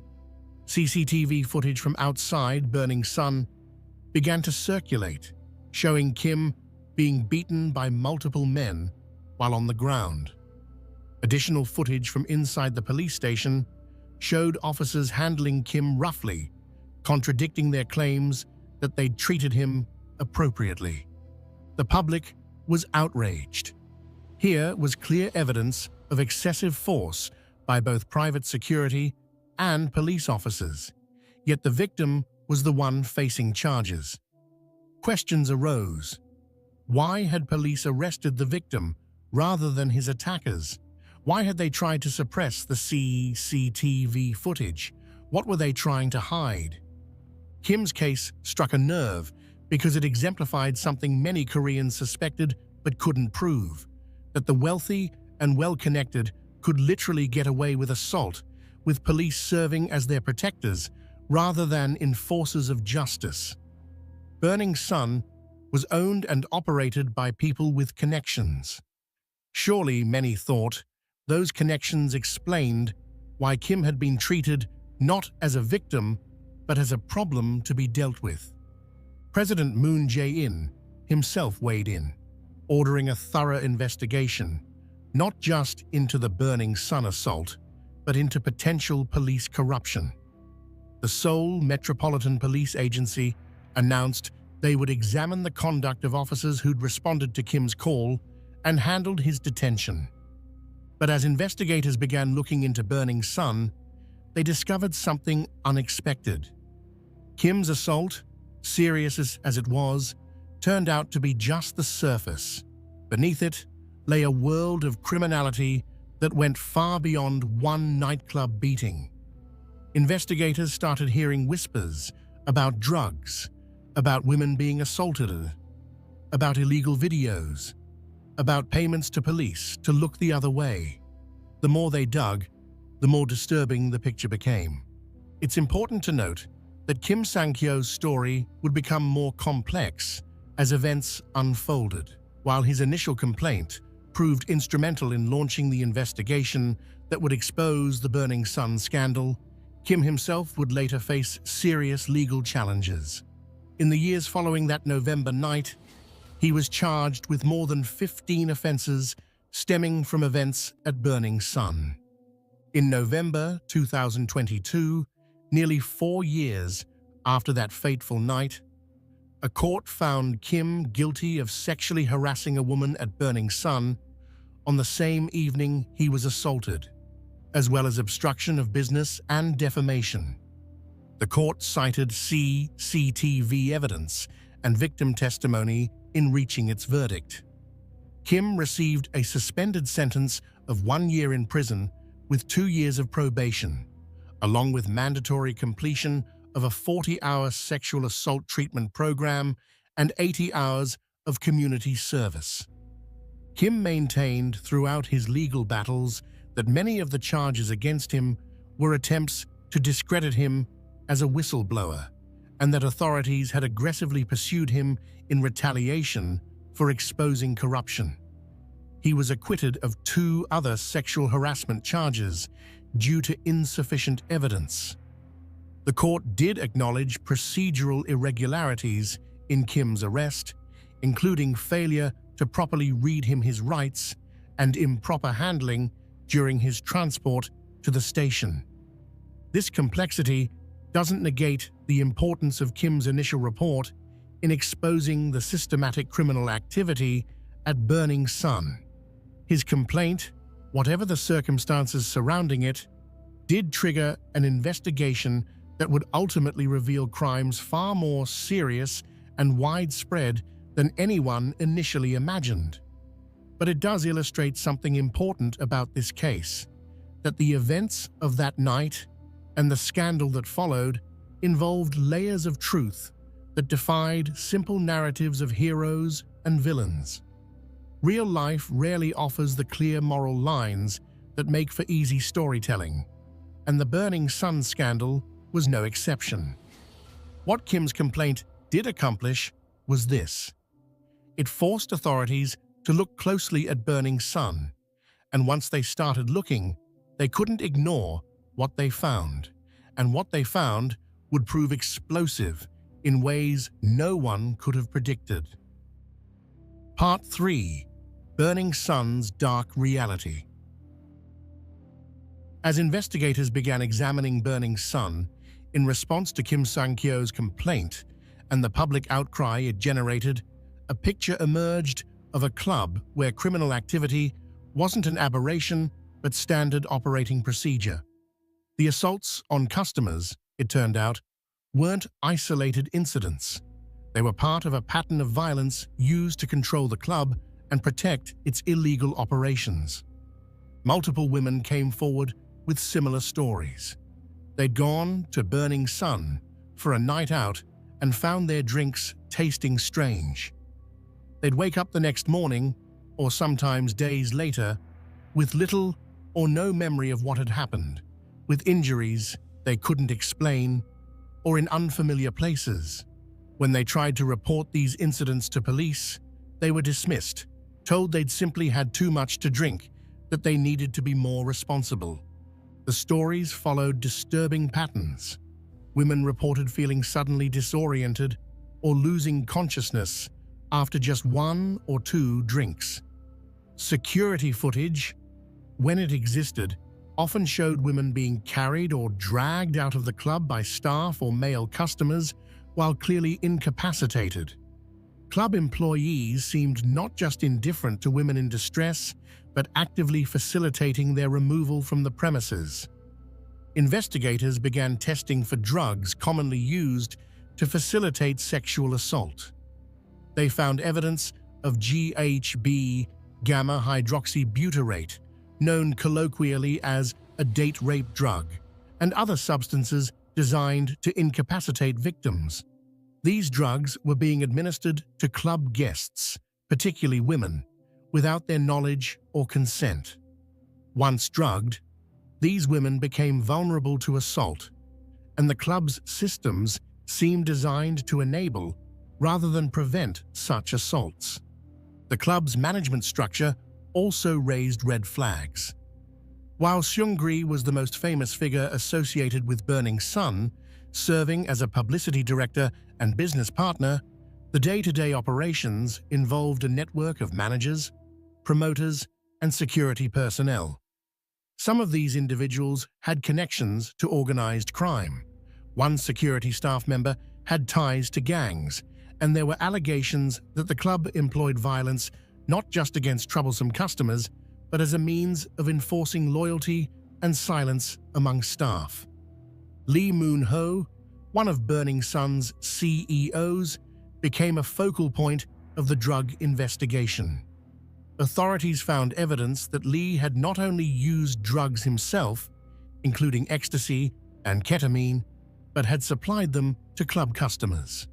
This wasn't recreational use happening incidentally at a nightclub.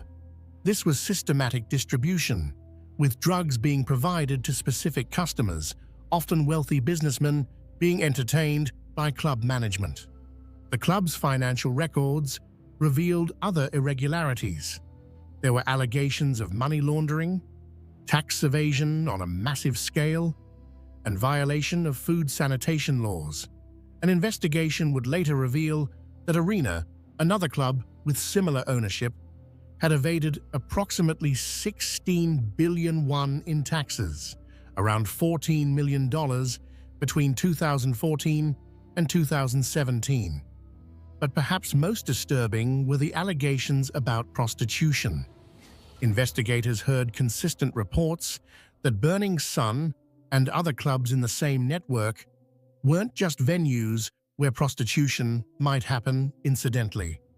They were places where prostitution was actively arranged by management for VIP customers and potential investors. Women were recruited, sometimes under false pretenses, and provided to wealthy men as part of business entertainment packages. These weren't independent sex workers making their own choices about clients and compensation.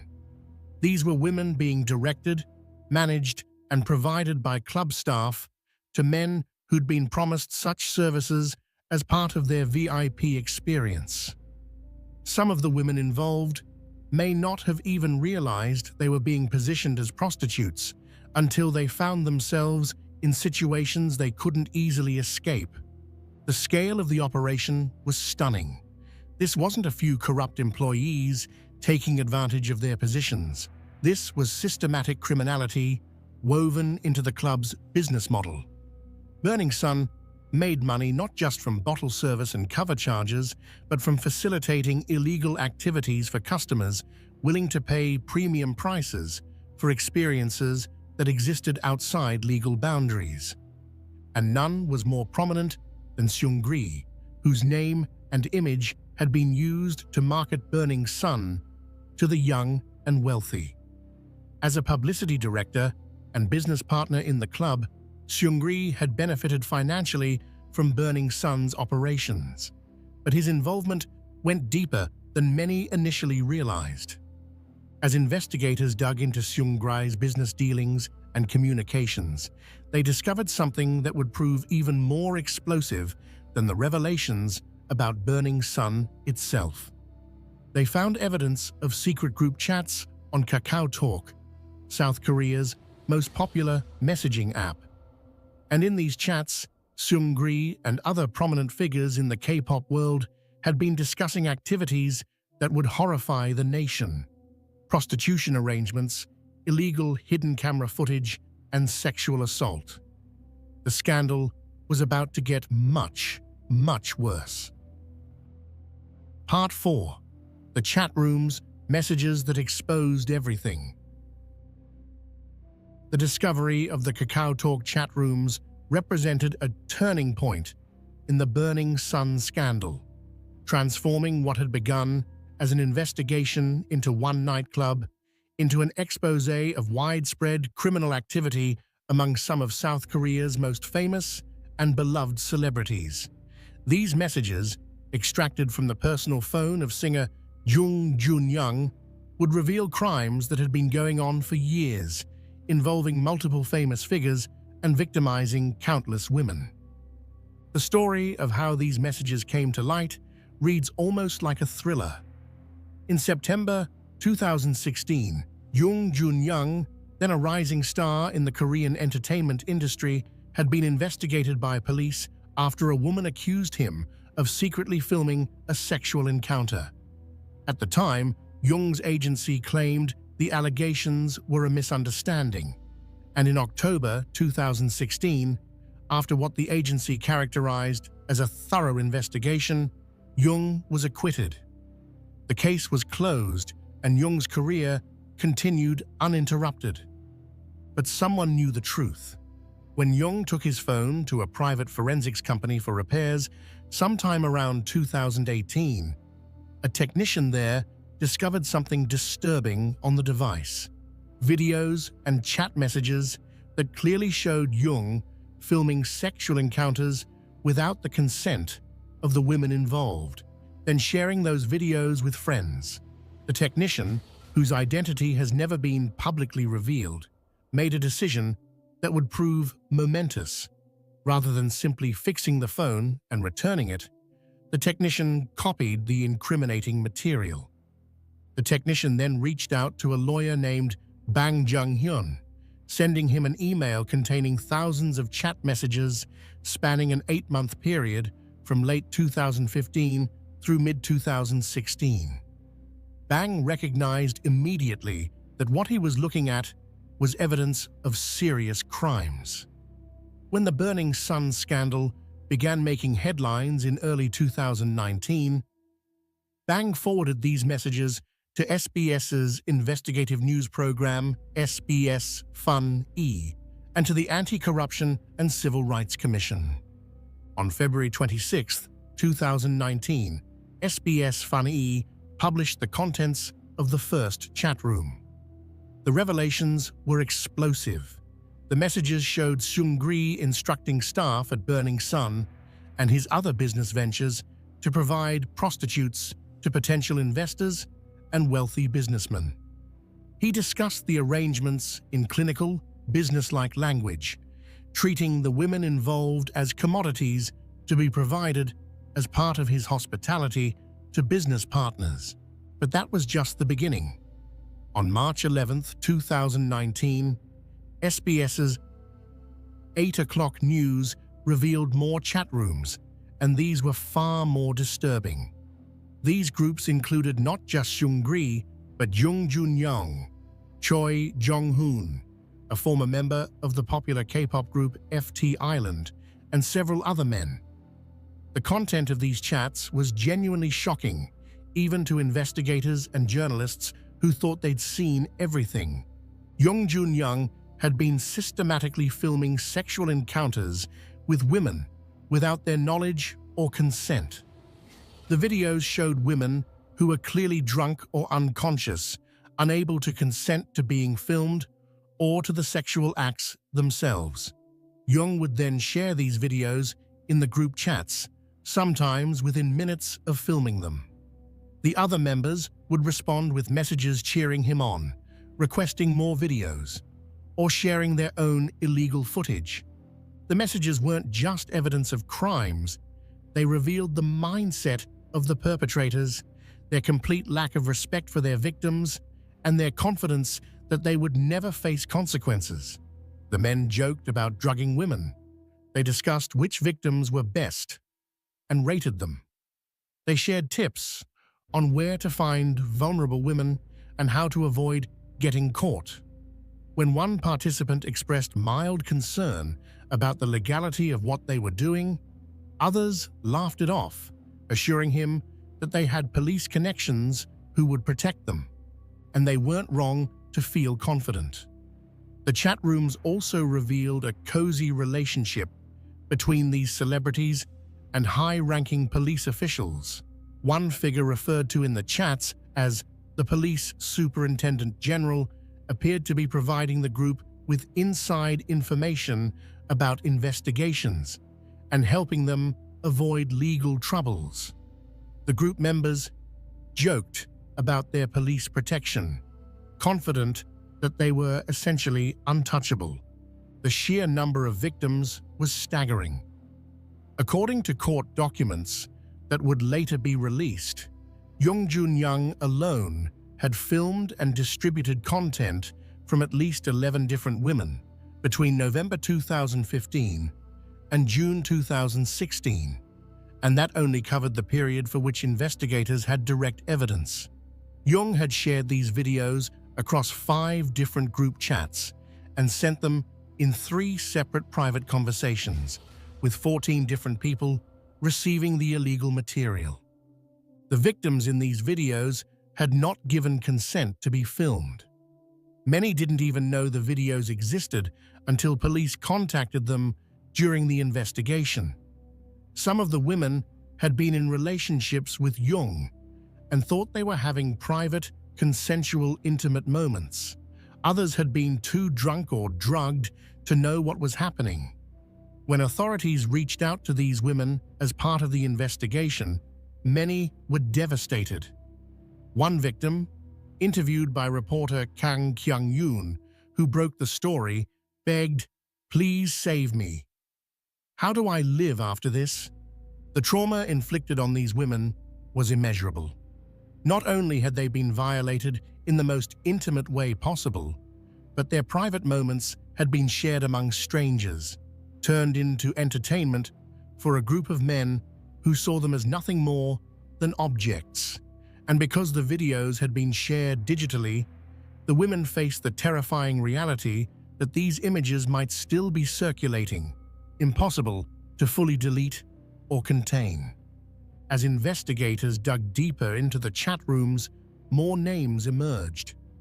In addition to Jung and Choi, the group included Kim, a former Burning Sun employee, Kwon Hyuk-jun, a businessman who would later be revealed as the older brother of Girls' Generation member Yuri, Heo, a former YG Entertainment employee, and several other men whose identities were protected due to their status as non-public figures.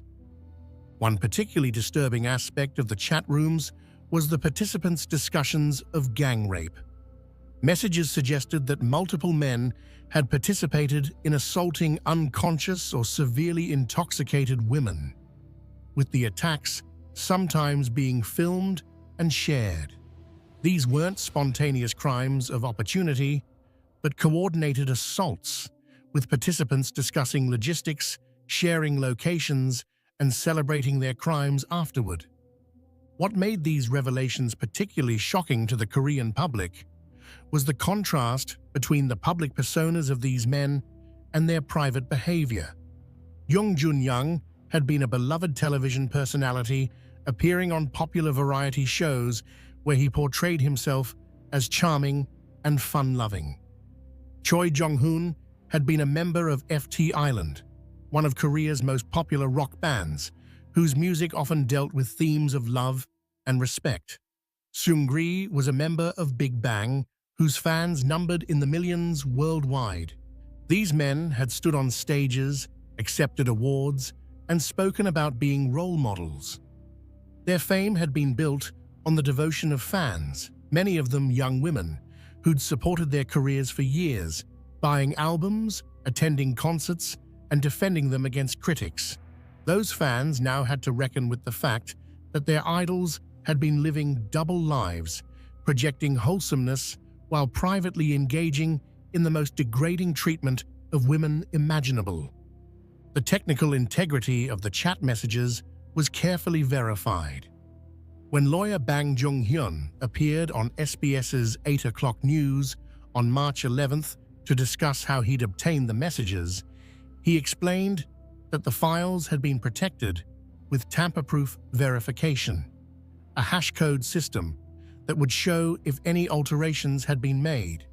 This meant the messages could stand as legitimate evidence in court, despite claims by some of the accused that the chats had been manipulated or taken out of context.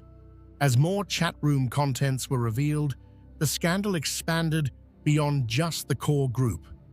Other celebrities found themselves under scrutiny for their connections to the participants, might have been involved or had knowledge of these activities. The entire K-pop industry came under suspicion, with questions raised about how many more celebrities might be engaging in similar behavior, protected by their fame and industry connections. The chat room revelations transformed public perception of the scandal. What had started as a story about one nightclub's bad practices had become a window into a culture of misogyny, violence, and sexual exploitation at the highest levels of the entertainment industry. These weren't just random criminals. These were men who'd been role models, whose faces appeared on billboards and television screens, whose music played on the radio and in shopping malls across the nation. The discovery of these messages would lead to criminal charges, convictions, and prison sentences. But perhaps more importantly, they sparked a national conversation about the treatment of women in South Korea, the abuse of power by celebrities, and the systems that had allowed these crimes to continue for so long. The pretty facade of K-pop had been ripped away, revealing the ugliness that had been hidden behind it. Part 5. Goo Hara, the brave woman who helped expose the truth. Among the many tragic elements of the Burning Sun scandal, few are more heartbreaking than the story of Goo Hara. A former member of the popular girl group Kara, Hara would play a crucial role in exposing police corruption at the heart of the scandal. But the courage she showed would come at a devastating personal cost. Goo Hara was born on January 3, 1991. She debuted with Kara in 2008, and the group quickly became one of the most successful K-pop acts of the early 2010s. They were particularly popular in Japan, where they achieved mainstream success rare for Korean acts at the time. Hara was known for her bright personality, her dancing ability, and her dedication to her craft. But behind the scenes, Hara faced challenges that her public image didn't reflect. The pressure of idol life took its toll. The constant scrutiny, the impossible beauty standards, the grueling schedules, and the lack of privacy wore on her. Like many idols, she struggled with depression and anxiety, conditions that were often dismissed or stigmatized in an industry that demanded performers maintain cheerful, flawless public personas regardless of their internal suffering. In 2018, Hara's personal life became painfully public when her relationship with a hairdresser named Choi Jong-bum turned abusive.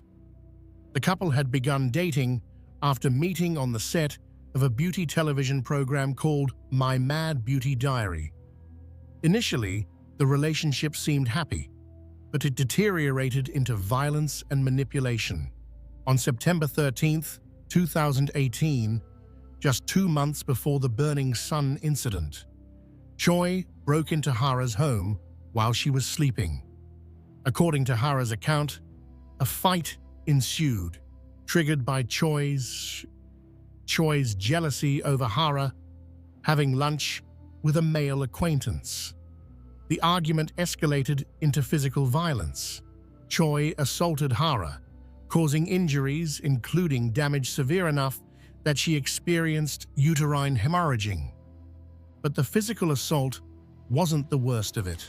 During the fight, Choi threatened Hara with something that would cause her even more terror than the violence itself. He told her that he had secretly filmed them having sex, and he would release the video to destroy her career if she didn't comply with his demands. This threat, the weaponization of intimate footage, would hang over Hara for the rest of her life. Both Hara and Choi filed assault complaints against each other. When the case went to court, the details that emerged painted a picture of a deeply abusive relationship.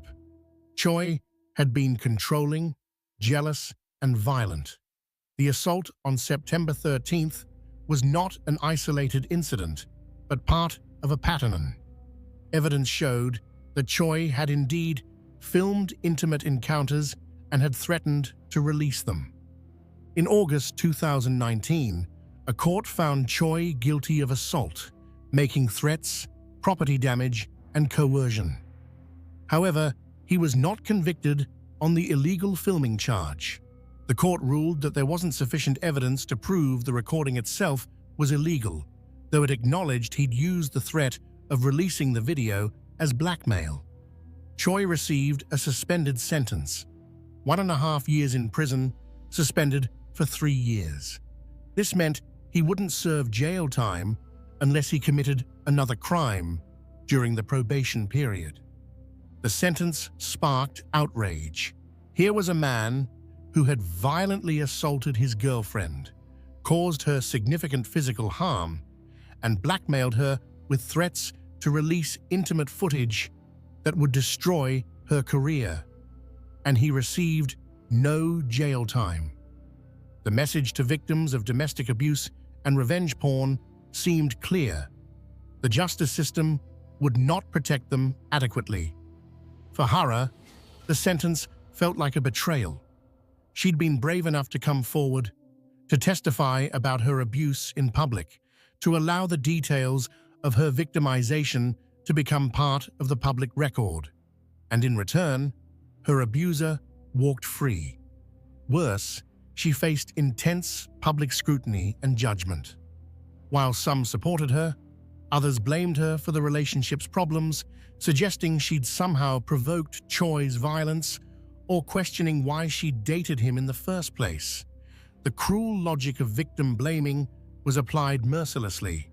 Choi had physically assaulted Hara, damaged her property, and terrorized her with threats to release intimate videos, yet he received only a suspended sentence. The message seemed clear. Even when the justice system acknowledged a man's abusive behavior, it wouldn't impose serious consequences.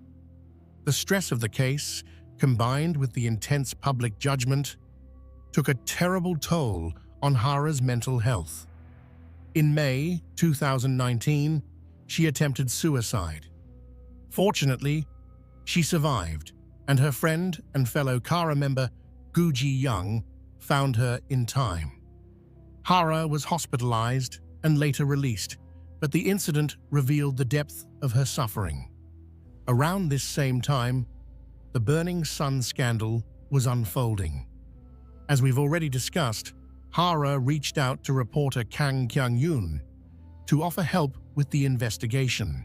Despite dealing with her own traumatic situation, the lawsuit, the suicide attempt, the continuing public scrutiny, Hara wanted to help other victims of illegal filming and sexual exploitation. Hara's role in identifying Yoon Kyu-gun as the corrupt police official protecting the Burning Sun criminals was crucial. She used her connection to Choi Jong-hoon, whom she'd known since their trainee days, to convince him to tell the truth. She recorded the conversation where Choi revealed Yoon's identity and provided it to investigators. Without Hara's intervention, this key piece of the puzzle might never have been solved. When Hara spoke to Kang about why she wanted to help, she explicitly identified with the victims of Jung Jun-young and the others. "I am also a victim of revenge porn," she told Kang. Hara understood what it felt like to have your intimate moments weaponized against you, to be threatened and violated, and then blamed for your own victimization. She wanted to prevent others from suffering as she had suffered. Hara's bravery during this period was remarkable.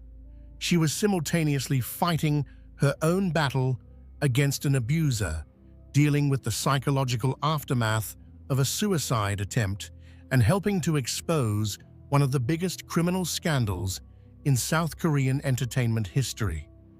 All of this while facing public judgment, online harassment from fans who didn't want to believe the accusations against their favorite celebrities, and the knowledge that her ex-boyfriend might at any time release intimate footage of her. After the Burning Sun scandal broke fully into public view, Hara continued her activities, including traveling to Japan for work commitments. She posted on social media, sharing updates with fans.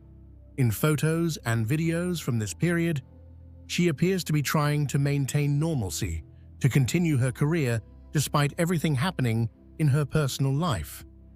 But beneath the surface, Hara was struggling terribly. On November 24, 2019, exactly 1 year and 1 day after the incident that started the Burning Sun investigation, Hara was found dead in her home in the Cheongdam neighborhood of Seoul. She was 28 years old. Police investigated and ruled the death a suicide. There were no signs of foul play.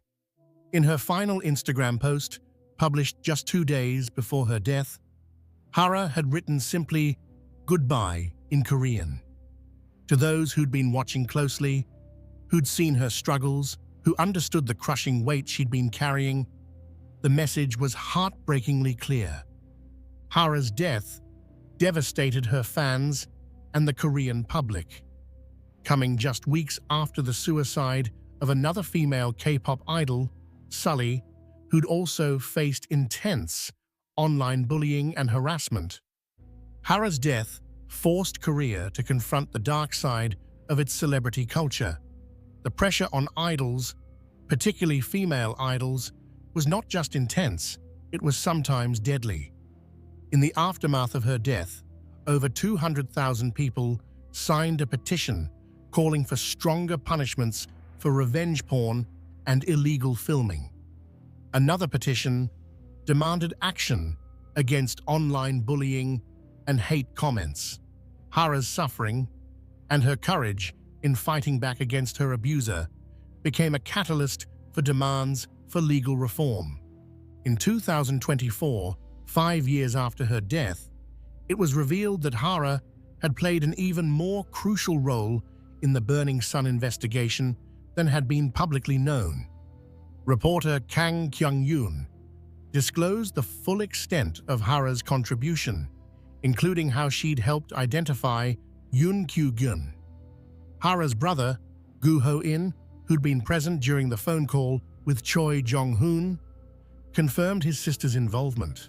Hara had known that helping with the investigation might bring more scrutiny to her own experiences with illegal filming threats. She'd known it might reignite public interest in her most traumatic experiences. She'd helped anyway, because she understood that staying silent protected perpetrators while speaking out protected potential future victims. Her final act of courage was trying to save others from the fate she'd experienced. The tragedy of Gu Hara's story lies not just in her death, but in the fact that the system failed her at every turn. When she reported her abuser, he received a sentence that felt like a slap on the wrist. When she faced public judgment, authorities did little to protect her from harassment and hate comments. When she tried to help expose corruption and sexual crimes, she had to carry that burden largely alone, without the support and protection she deserved. Hara's death remains one of the most painful chapters in the Burning Sun saga. She was a victim of the same culture that enabled the crimes at Burning Sun. A culture where women's pain was minimized, where abusers faced few real consequences, where speaking out often brought more suffering than silence. But she was also a hero, someone who refused to let her own victimization prevent her from helping others, who used her platform and her knowledge to fight for justice even when it cost her so much personally. In death, Hara became a symbol of what needed to change in Korea. Not just the laws around revenge porn and illegal filming, not just the treatment of abuse victims, but the entire culture that made women like her vulnerable and then blamed them for their vulnerability. Her memory became a rallying cry for reform, a reminder that behind every statistic about gender-based violence was a real person who'd suffered and deserved better. Part 6. Unraveling the Criminal Network. As the scope of the Burning Sun scandal became clear throughout early 2019, law enforcement agencies launched one of the most complex criminal investigations in South Korean history. What had begun as an inquiry into one nightclub assault had expanded into a multi-pronged investigation involving sexual assault, illegal filming, drug trafficking, prostitution, embezzlement, tax evasion, and police corruption.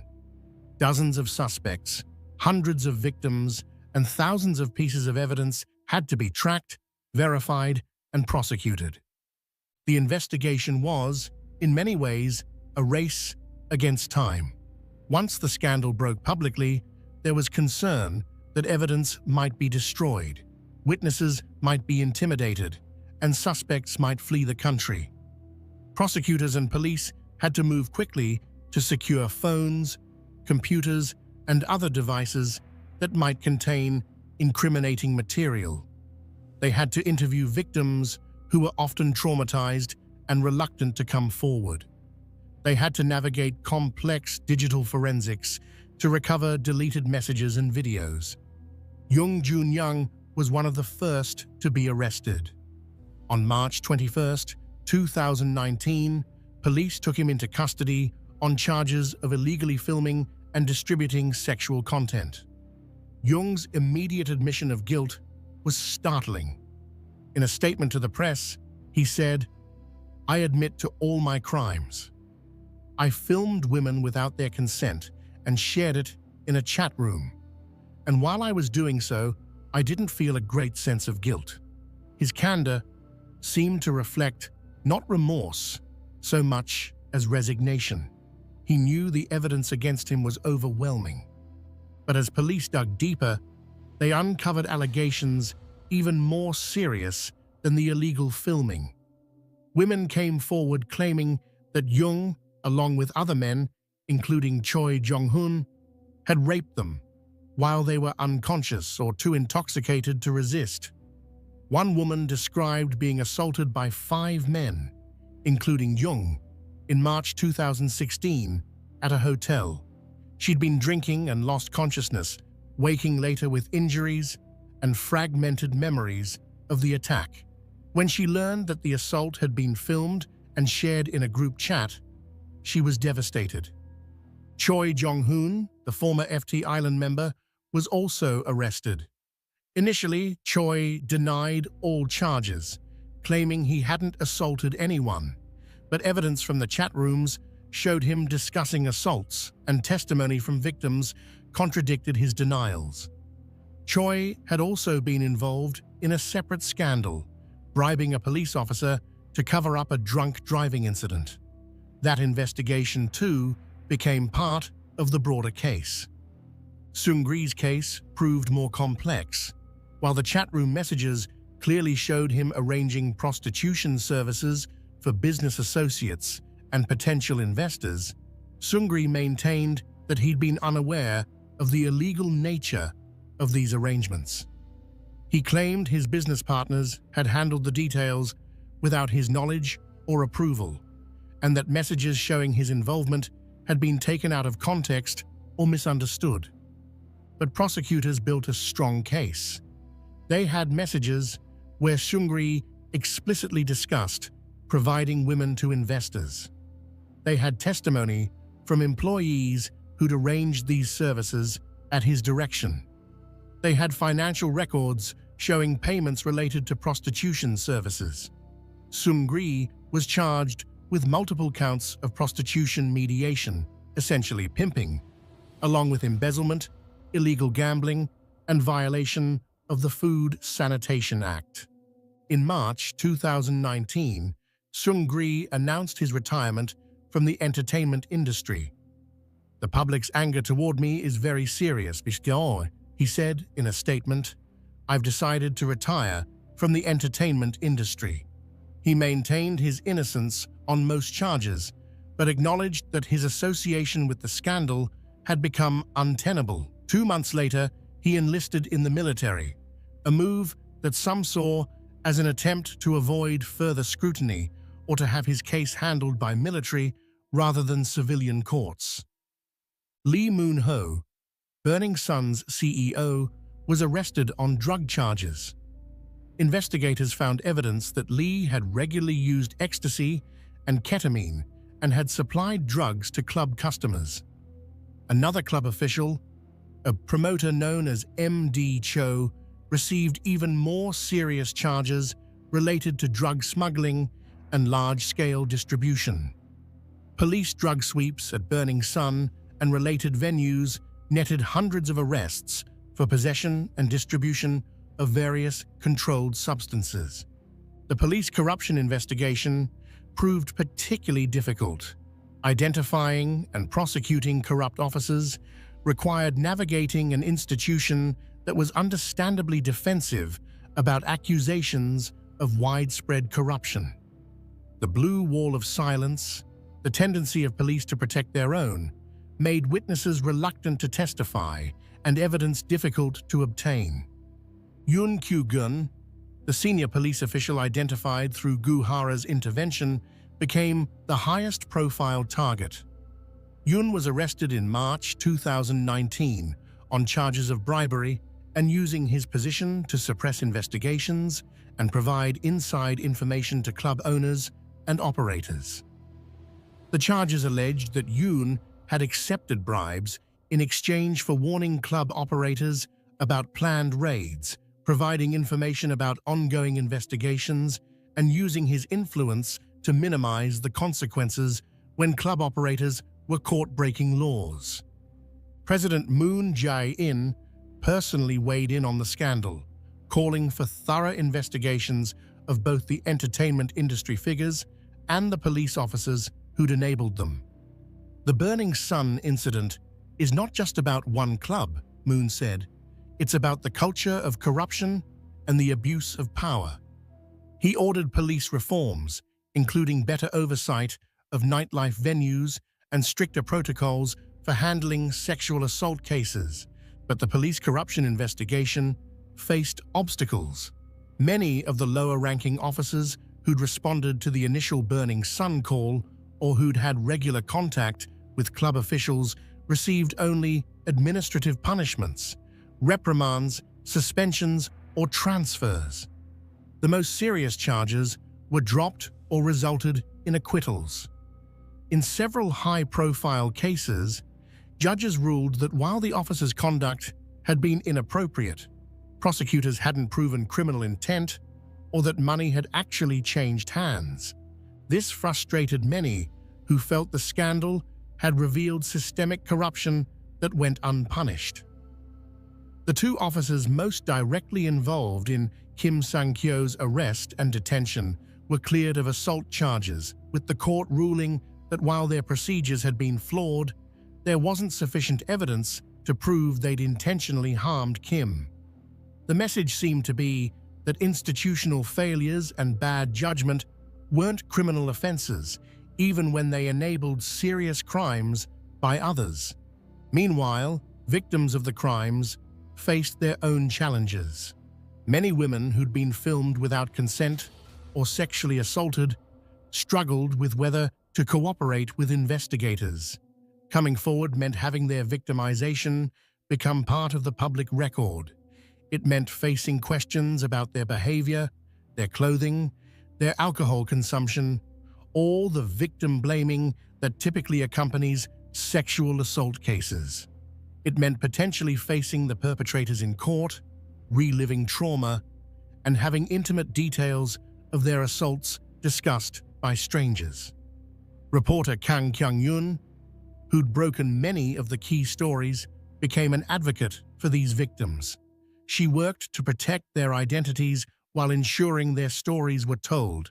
She faced death threats and harassment for her reporting, threats serious enough that she required police protection at times.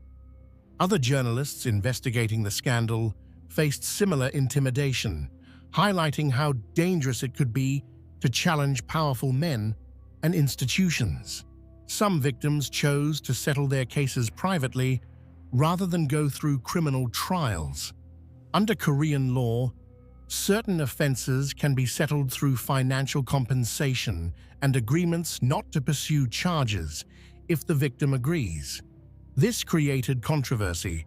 Some felt it allowed wealthy perpetrators to literally buy their way out of consequences. But for victims, the decision to settle often came from exhaustion, trauma, and the knowledge that even successful prosecutions might not bring satisfying justice. The investigation also revealed the scale of the Molcha problem in South Korea. The Burning Sun case wasn't isolated. It was part of a much larger epidemic of illegal filming and distribution of intimate content. Police were overwhelmed with complaints about hidden cameras in changing rooms, public restrooms, hotels, and other spaces. Websites openly hosted and profited from illegal content. The technology to film secretly had become cheap and ubiquitous, while the legal and social responses had lagged far behind. By mid-2019, prosecutors had indicted dozens of people in connection with the Burning Sun scandal and related cases. The entertainment industry reeled as more names emerged. Several other celebrities found themselves under investigation for their connections to the chat rooms or similar behavior. Talent agencies scrambled to distance themselves from the scandal, while fans grappled with the reality that their idols had committed serious crimes. The trials themselves would take years. COVID-19 pandemic-related delays, appeals, and the sheer complexity of the cases meant that final sentences weren't handed down for some defendants until 2021 and 2022. But as the legal process unfolded, the contours of justice and its limitations became clear. Part 7. Verdicts, Sentences, and the Incomplete Nature of Justice. The legal proceedings arising from the Burning Sun scandal stretched across more than 3 years, with trials, appeals, and final verdicts gradually determining the fates of those involved.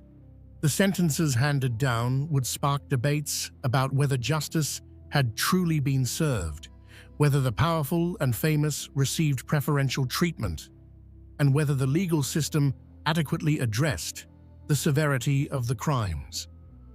Young Jun-young and Choi Jong-hun were tried together for rape and sexual assault. On November 29, 2019, the Seoul Central District Court delivered its verdict. Young was sentenced to 6 years in prison. Choi received 5 years. Both were also ordered to complete 80 hours of sexual violence treatment programs. Judge Kang Seong-soo, in delivering the sentence, was blunt about the nature of their crimes. The defendants are well-known celebrities and friends, but the chat they've had showed that they simply considered women as objects of sexual pleasure and committed crimes that were extremely serious, he said. Strict punishment is inevitable, as the damage inflicted has not properly been recovered and the victims demand harsh penalties. Young's 6-year sentence covered multiple crimes: 2 counts of gang rape committed in 2016, where he and other men had assaulted unconscious women, and 11 counts of illegal filming and distribution of sexual content. The court found that Young had systematically filmed women without consent, often when they were unable to resist, and had shared this content with others for entertainment. On appeal, Young's sentence was reduced to 5 years. The appellate court acknowledged his expressions of remorse and the fact that he'd admitted guilt, though many observers noted that this remorse had only come after he'd been caught with overwhelming evidence against him. Jung would ultimately serve the full 5-year sentence, being released from prison in March 2024. Choi Jong-hoon's 5-year sentence reflected his participation in gang rapes and his attempts to use his celebrity status and connections to avoid consequences. Evidence showed that after one assault, Choi had contacted police officials, asking them to suppress the investigation. This attempt to manipulate the justice system was considered an aggravating factor.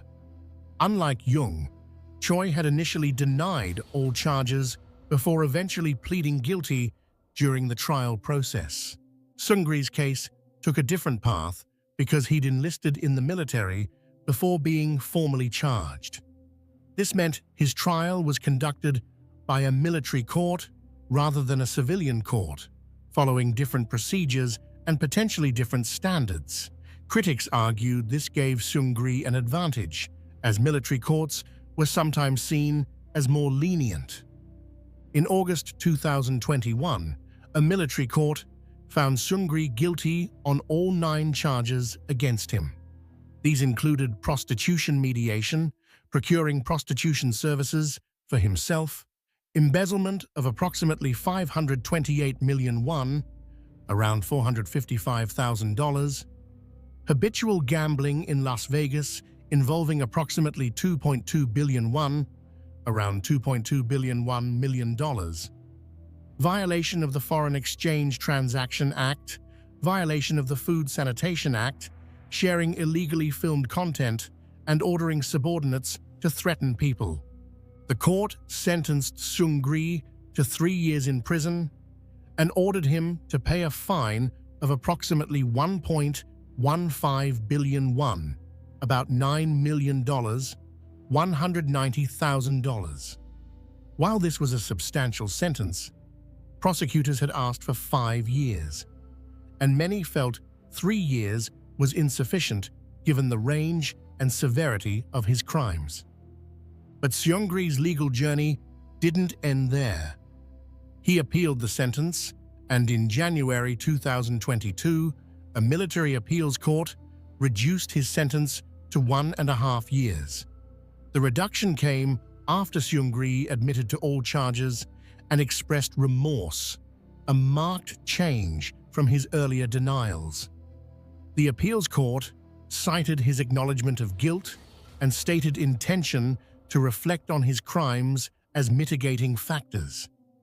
In May 2022, South Korea's Supreme Court upheld the 1.5-year sentence, making it final.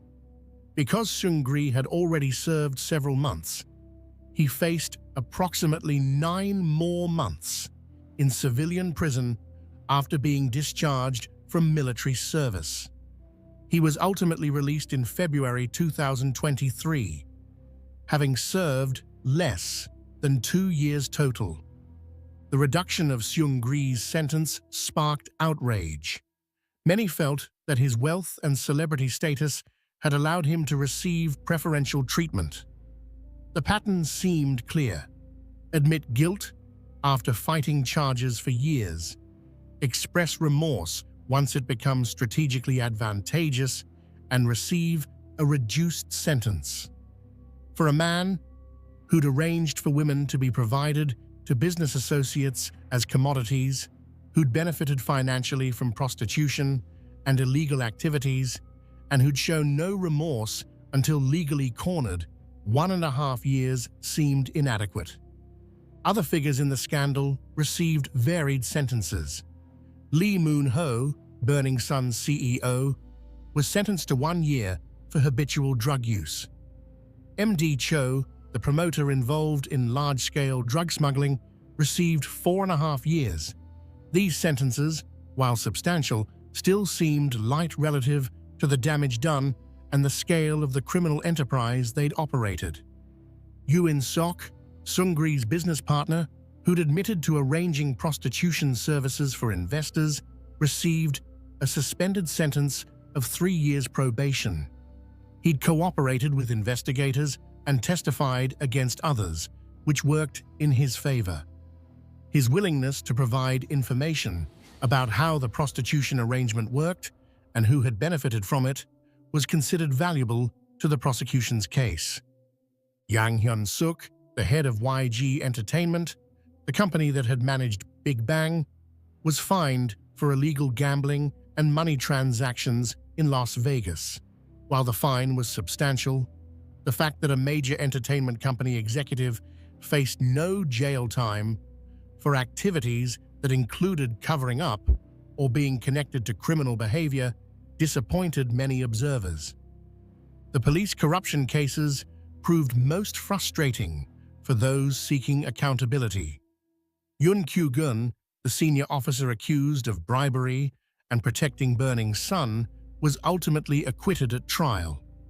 The court ruled that while his conduct had been inappropriate and his relationship with club operators suspicious, prosecutors hadn't proven beyond a reasonable doubt that he'd accepted bribes or intentionally suppressed investigations. The acquittal suggested how difficult it was to prosecute corruption cases when evidence often came down to he said, she said testimony and circumstantial connections. Lower-ranking officers involved in the initial response to Kim Sang-kyo's assault were disciplined administratively but faced no criminal charges. 12 out of 40 officers involved in the case received some form of disciplinary action, but the punishments were generally minor: reprimands, short suspensions, transfers to different departments. None faced the kind of serious consequences that might deter future corruption or misconduct. This pattern of minimal accountability for institutional actors contrasted sharply with the years-long legal battles faced by individuals like Kim Sang-kyo, who, despite triggering the investigation that exposed the scandal, ended up convicted of sexual harassment and other charges himself. The system seemed more capable of punishing individuals than of reforming the institutions that enabled their crimes. For the victims, the legal outcomes were mixed at best. Some received validation when their perpetrators were convicted and sentenced to prison. These convictions acknowledged, in the formal language of law, that real crimes had been committed against them. But the sentences often felt inadequate to the harm suffered. Years in prison couldn't undo violations, couldn't remove videos from the internet, couldn't restore privacy or dignity or peace of mind.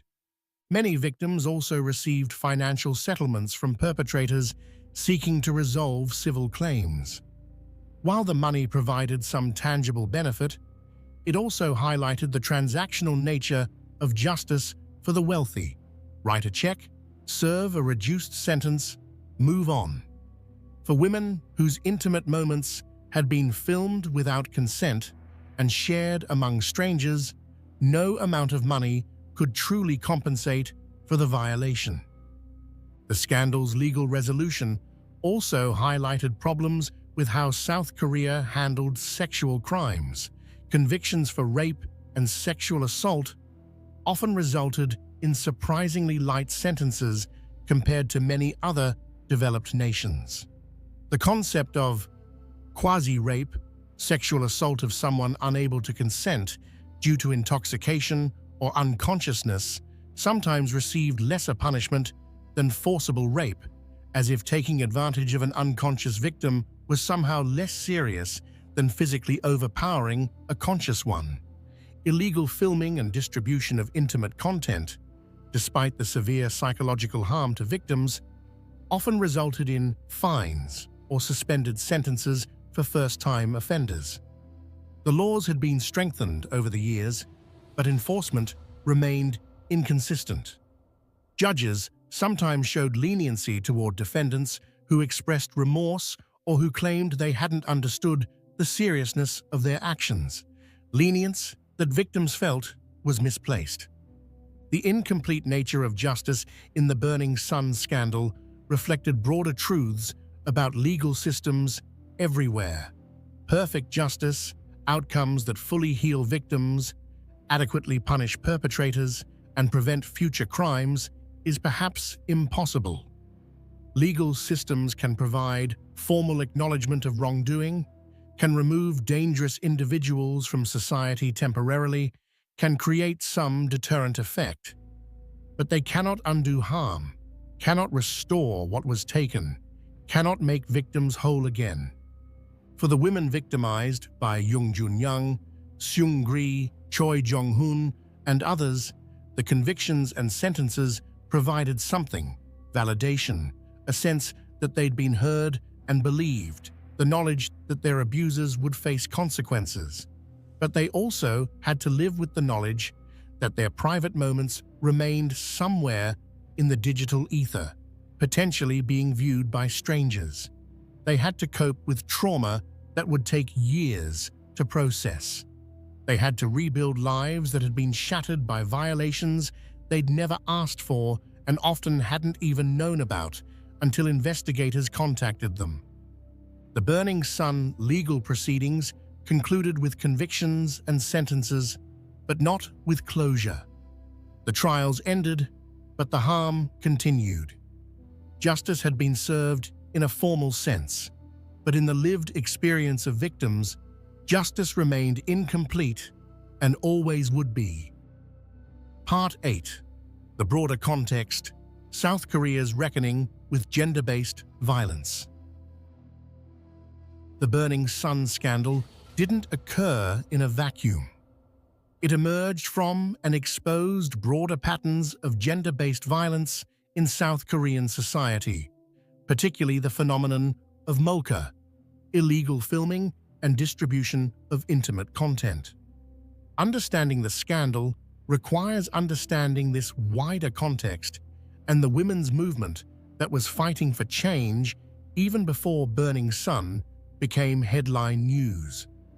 The term molka is a Korean abbreviation meaning secret camera or hidden camera. While technically it could refer to any covert filming, in practice it came to specifically mean illegal filming of women for sexual purposes, in bathrooms, changing rooms, subway cars, or during intimate encounters. The content would then be shared online, often for profit, creating a market for violations of women's privacy and dignity. By the late 2010s, molka had become epidemic in South Korea. Hidden cameras were found in public bathrooms, hotel rooms, changing facilities, and even women's homes, installed by stalkers or former partners. The technology had become incredibly sophisticated and miniaturized. Cameras could be hidden in pens, clocks, air fresheners, power outlets. Nearly any object in a room might conceal surveillance equipment. The websites hosting this content operated openly with minimal legal consequences. Men would share footage they'd taken and discuss techniques for filming without detection. Some operated as sophisticated businesses, charging subscription fees for access to large libraries of illegally obtained content. The women in these videos often had no idea they'd been filmed, much less that their most private moments were being bought and sold online. Women responded by becoming hypervigilant.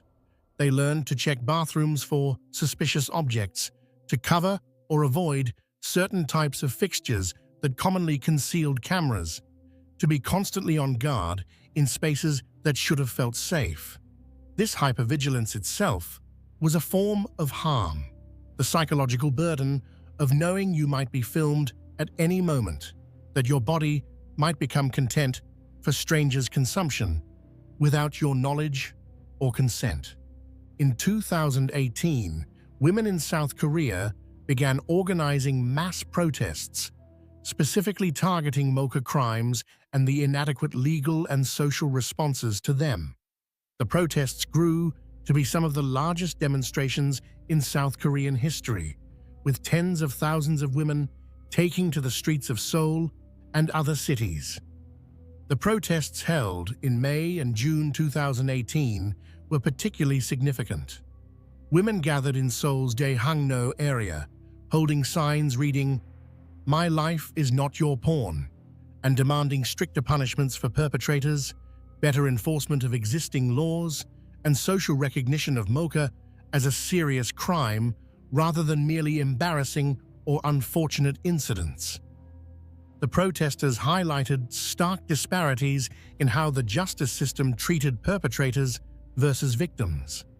Men caught filming illegally often received fines or suspended sentences, particularly for first offenses. Meanwhile, the women who'd been filmed faced lifelong consequences: anxiety, trauma, the fear that videos of them might surface at any time, damage to relationships and careers if their victimization became known. The protests also drew attention to the common practice of blaming victims for mocha crimes. When women were secretly filmed, they often faced questions about why they'd been in certain spaces, why they hadn't been more careful, whether they'd somehow invited the attention. This victim blaming deflected responsibility from perpetrators to victims, making women responsible for preventing men's crimes against them. The connection between the mocha epidemic and the Burning Sun scandal was direct and profound.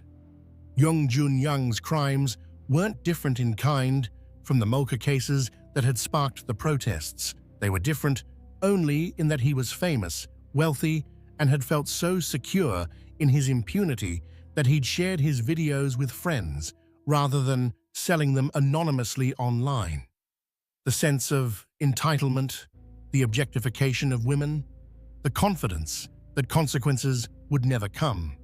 These were the same elements that characterized mocha crimes across Korean society. For the women who'd been protesting throughout 2018, the Burning Sun scandal validated everything they'd been saying. This wasn't a problem of a few deviant individuals. It was systematic, reaching to the highest levels of entertainment and business. The police corruption that had protected Burning Sun was the same corruption that allowed mocha perpetrators to operate with minimal consequences. The victim blaming that survivors of sexual assault faced was the same victim blaming that made women afraid to report mocha crimes. The protests continued throughout 2019, now explicitly connecting the mocha epidemic, the Burning Sun scandal, and broader issues of gender inequality. At the protests, women held signs reading "Rape Cartel" and "Dismantle the Boys Club." They demanded prosecution not just of the celebrities directly involved in Burning Sun, but of the police officers who'd protected them, the executives who'd enabled them, and the industry structures that had allowed such behavior to flourish. The protests also highlighted how thoroughly women's concerns had been dismissed before, when women had been reporting strange incidents at clubs, suspicious drinks, waking up with no memory of the previous night. Their complaints had been ignored or minimized. They were told they just had too much to drink, that they needed to be more careful, that they were making mountains out of molehills. The revelation that these complaints had been accurate, that women really were being systematically drugged and assaulted at places like Burning Sun, underscored how completely the system had failed them. International attention focused on South Korea's gender issues. Reports noted that the country ranked near the bottom among developed nations for gender equality, with significant pay gaps, limited representation of women in leadership positions, and deeply entrenched cultural attitudes that viewed women as subordinate to men. The combination of the mocha protests and the Burning Sun scandal put South Korea's treatment of women on the global stage, creating pressure for change from both domestic and international sources. But progress remained halting. Even as some reforms were implemented, new cases emerged. The Nth Room scandal, which broke in 2020, revealed another massive operation involving sexual exploitation and distribution of illegal content through Telegram chat rooms. It demonstrated that despite the awareness raised by Burning Sun, the fundamental problems remained. The women who'd led the protests understood that real change would require more than punishing individual perpetrators. It would require dismantling the cultural attitudes, power structures, and institutional failures that enable gender-based violence to flourish. The Burning Sun scandal was a symptom of much deeper issues, and addressing it properly meant confronting those issues directly. The movement for change included not just protests, but legislative efforts. Activists pushed for stronger penalties for illegal filming, for mandatory education programs about consent and respect, for better training of police and prosecutors handling sexual assault cases, for resources to help victims remove illegal content from the internet. Some reforms were enacted, though advocates argued they didn't go far enough. The Burning Sun scandal, despite its horrors, provided an opportunity. It forced conversations that had been avoided. It made visible patterns of abuse that had been normalized or hidden. It created political will for reforms that had previously faced resistance. The question was whether that opportunity would lead to meaningful change, or whether, once the scandal faded from headlines, old patterns would reassert themselves. For the women who'd been fighting against gender-based violence long before Burning Sun became news, the scandal was both vindicating and exhausting. Vindicating because it proved they'd been right about the scope and severity of the problem. Exhausting because it showed just how much work remained to be done, how deeply entrenched the attitudes and systems they were fighting against truly were. Part 9. Lessons and Legacy. Years have passed since the Burning Sun scandal first broke, and the immediate crisis has faded from daily headlines. The convicted have served or are serving their sentences. The club itself has long since closed. The entertainment careers of those involved have ended, though some have attempted comebacks to varying degrees of success and public acceptance. But the lessons of Burning Sun remain relevant, both for South Korea and for societies everywhere grappling with similar issues. First, the scandal demonstrates how easily systems meant to protect the vulnerable can be corrupted to instead protect the powerful. The police officers who should have investigated crimes instead suppressed them. The entertainment industry that should have safeguarded its artists instead created conditions where abuse flourished. The cultural norms that should have promoted dignity and respect instead enabled violence and exploitation. At every level, institutions failed the women who were victimized, choosing instead to protect men with money, fame, and connections. Second, the scandal reveals the particular vulnerability women face in societies marked by deep gender inequality. The crimes committed at Burning Sun and documented in the chat rooms weren't random acts by disturbed individuals. They were systematic exploitation enabled by cultural attitudes that viewed women as objects existing for male pleasure. The victim blaming that survivors faced, the lenient sentences perpetrators received, and the difficulty victims had in getting their cases taken seriously all reflected these underlying attitudes. Third, the scandal shows the power of journalism and civic engagement in forcing accountability. Without reporters like Kang Kyung-yoon and Park Hyo-sil, the truth might never have emerged.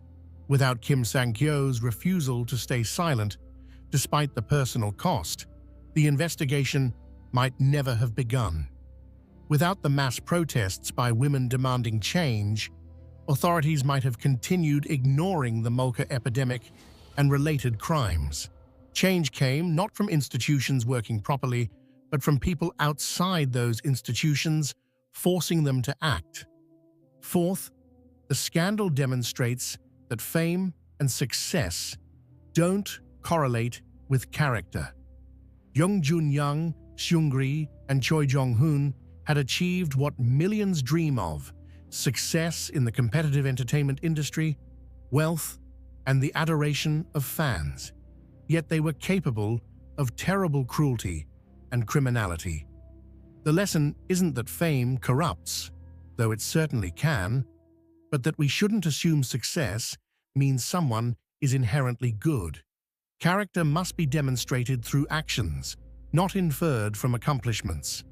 Fifth, the scandal highlights how digital technology can enable new forms of violation. The ease with which Jung could film and distribute videos, the encrypted chat rooms where criminals coordinated, the websites where illegal content was bought and sold, all these reflected how technology that could be used for good could also facilitate terrible harm. South Korea's struggles with Molcha crimes showed how quickly predators could adapt new technology for their purposes and how slowly legal and social systems responded. Finally, the scandal reminds us that justice is often incomplete. While some perpetrators faced consequences, many others didn't. Police officers who'd enabled crimes received minimal punishment. The cultural attitudes that enabled systematic abuse remained largely unchanged. Victims received some acknowledgement, but no real recompense for what they'd lost. Legal victories didn't erase trauma or restore violated privacy. Perfect justice was impossible, and survivors had to make peace with whatever imperfect justice the system provided. What then should be done? The answer is complex and multifaceted. Legal reforms must continue and deepen. Stronger penalties for sexual violence, illegal filming, and distribution of sexual content are necessary. Police corruption must face serious consequences. Victim protection mechanisms need strengthening. Digital sex crimes require specialized investigation units and courts equipped to handle the technical and psychological complexities these cases involve. Cultural change is perhaps more important than legal reform. Societies must actively combat misogyny, teaching boys and men to view women as full human beings deserving respect. Consent education must become standard. Victim blaming must be challenged whenever it appears. Celebrity culture needs reform, moving away from treating entertainers as products to be consumed and toward recognizing their humanity and agency. Institutional accountability must be enforced. Entertainment companies must face real consequences when they enable abuse. Police departments must be held accountable for corruption and failures to protect citizens. News media must maintain high standards of investigative journalism even when powerful interests pressure them to back off. Without institutional accountability, individual prosecutions ring hollow. Support systems for victims must expand dramatically. Women who experience sexual violence, illegal filming, or other violations need access to competent, compassionate support, legal aid, mental health counseling, assistance removing illegal content from the internet, protection from retaliation. The burden of seeking justice shouldn't rest entirely on traumatized individuals navigating hostile systems alone. International pressure can play a constructive role. South Korea, like many countries, cares about its international reputation. Foreign attention to ongoing problems with digital sex crimes, gender inequality, and police corruption can create pressure for reform that domestic criticism alone might not achieve. However, this pressure must come from a place of genuine concern rather than cultural superiority. Every society struggles with gender-based violence and institutional corruption in various forms. The Burning Sun scandal will, in time, fade from headlines and public consciousness. The convicted will serve their sentences and attempt to rebuild their lives. New scandals will emerge to capture public attention. But the lessons of Burning Sun about power, privilege, gender, and justice remain relevant. The suffering of victims like Goo Hara, who paid the ultimate price for her bravery, must not be forgotten. The courage of journalists who faced death threats to expose the truth must be honored. The determination of women who protested under the banner, "My life is not your porn," must inspire continued activism and reform. Change is possible, but not inevitable. It requires sustained effort from many people over long periods. It requires individuals willing to speak up when they witness wrongdoing. It requires journalists willing to investigate powerful people. It requires prosecutors and judges committed to equal justice under law. It requires voters demanding accountability from elected officials. It requires parents raising children who understand respect and consent. It requires all of us choosing to be part of the solution rather than complicit in the problem. The story of Burning Sun is ultimately about choices. The choices made by predators to hurt others, the choices made by systems to protect the powerful rather than the vulnerable, but also the choices made by brave individuals to resist, to speak truth, to fight for justice. In telling this story, we honor those who made the hard choice to stand up, and we challenge ourselves to do the same when we encounter injustice in our own lives and communities. Thank you for staying with me through this difficult but important story.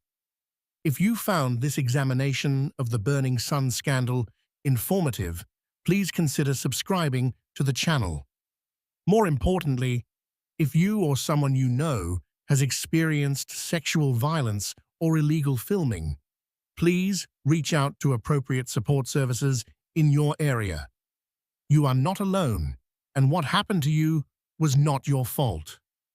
Remember, silence protects perpetrators, while speaking out protects potential future victims. The bravest thing any of us can do is refuse to stay silent in the face of injustice. Until next time, take care of yourselves and each other. Korea's death mall, 502 dead and 40 missing inside high-end department store. Hey everyone, welcome back to the channel. Tonight, we're diving into one of the most devastating peacetime disasters in South Korean history. A story of greed, corruption, and unimaginable tragedy that unfolded in the heart of Seoul's most affluent district. This is the story of the Sampoong department store collapse, where a symbol of economic prosperity became a tomb for over 500 people in just 20 seconds. Before we begin, I want to acknowledge that this case involves real victims and grieving families. We'll handle this story with the respect and sensitivity it deserves while examining how such a preventable tragedy could occur. If you appreciate detailed, thoroughly researched true crime content, please consider hitting that like button and subscribing. It really helps the channel grow. Now let's step back to Seoul, South Korea, in the summer of 1995. Part 1. Seoul's gleaming surface. The summer heat hung heavy over Seoul on June 29, 1995. In the affluent Seocho district of Gangnam, the afternoon sun beat down on streets lined with luxury boutiques, expensive restaurants, and gleaming high-rises. This was the face of South Korea's economic miracle, a neighborhood that embodied the nation's transformation from war-torn poverty to Asian tiger prosperity in just 4 decades. At the heart of this district stood the Sampung Department Store, a bright pink building that had become a landmark since opening its doors in July 1990. 5 stories of retail paradise rose above 4 basement levels, connected to a second wing by an elegant atrium lobby. The store's distinctive cotton candy pink exterior made it impossible to miss, a beacon drawing shoppers from across Seoul with promises of designer fashion, electronics, cosmetics, and fine dining. On this particular Thursday, the store was busier than usual.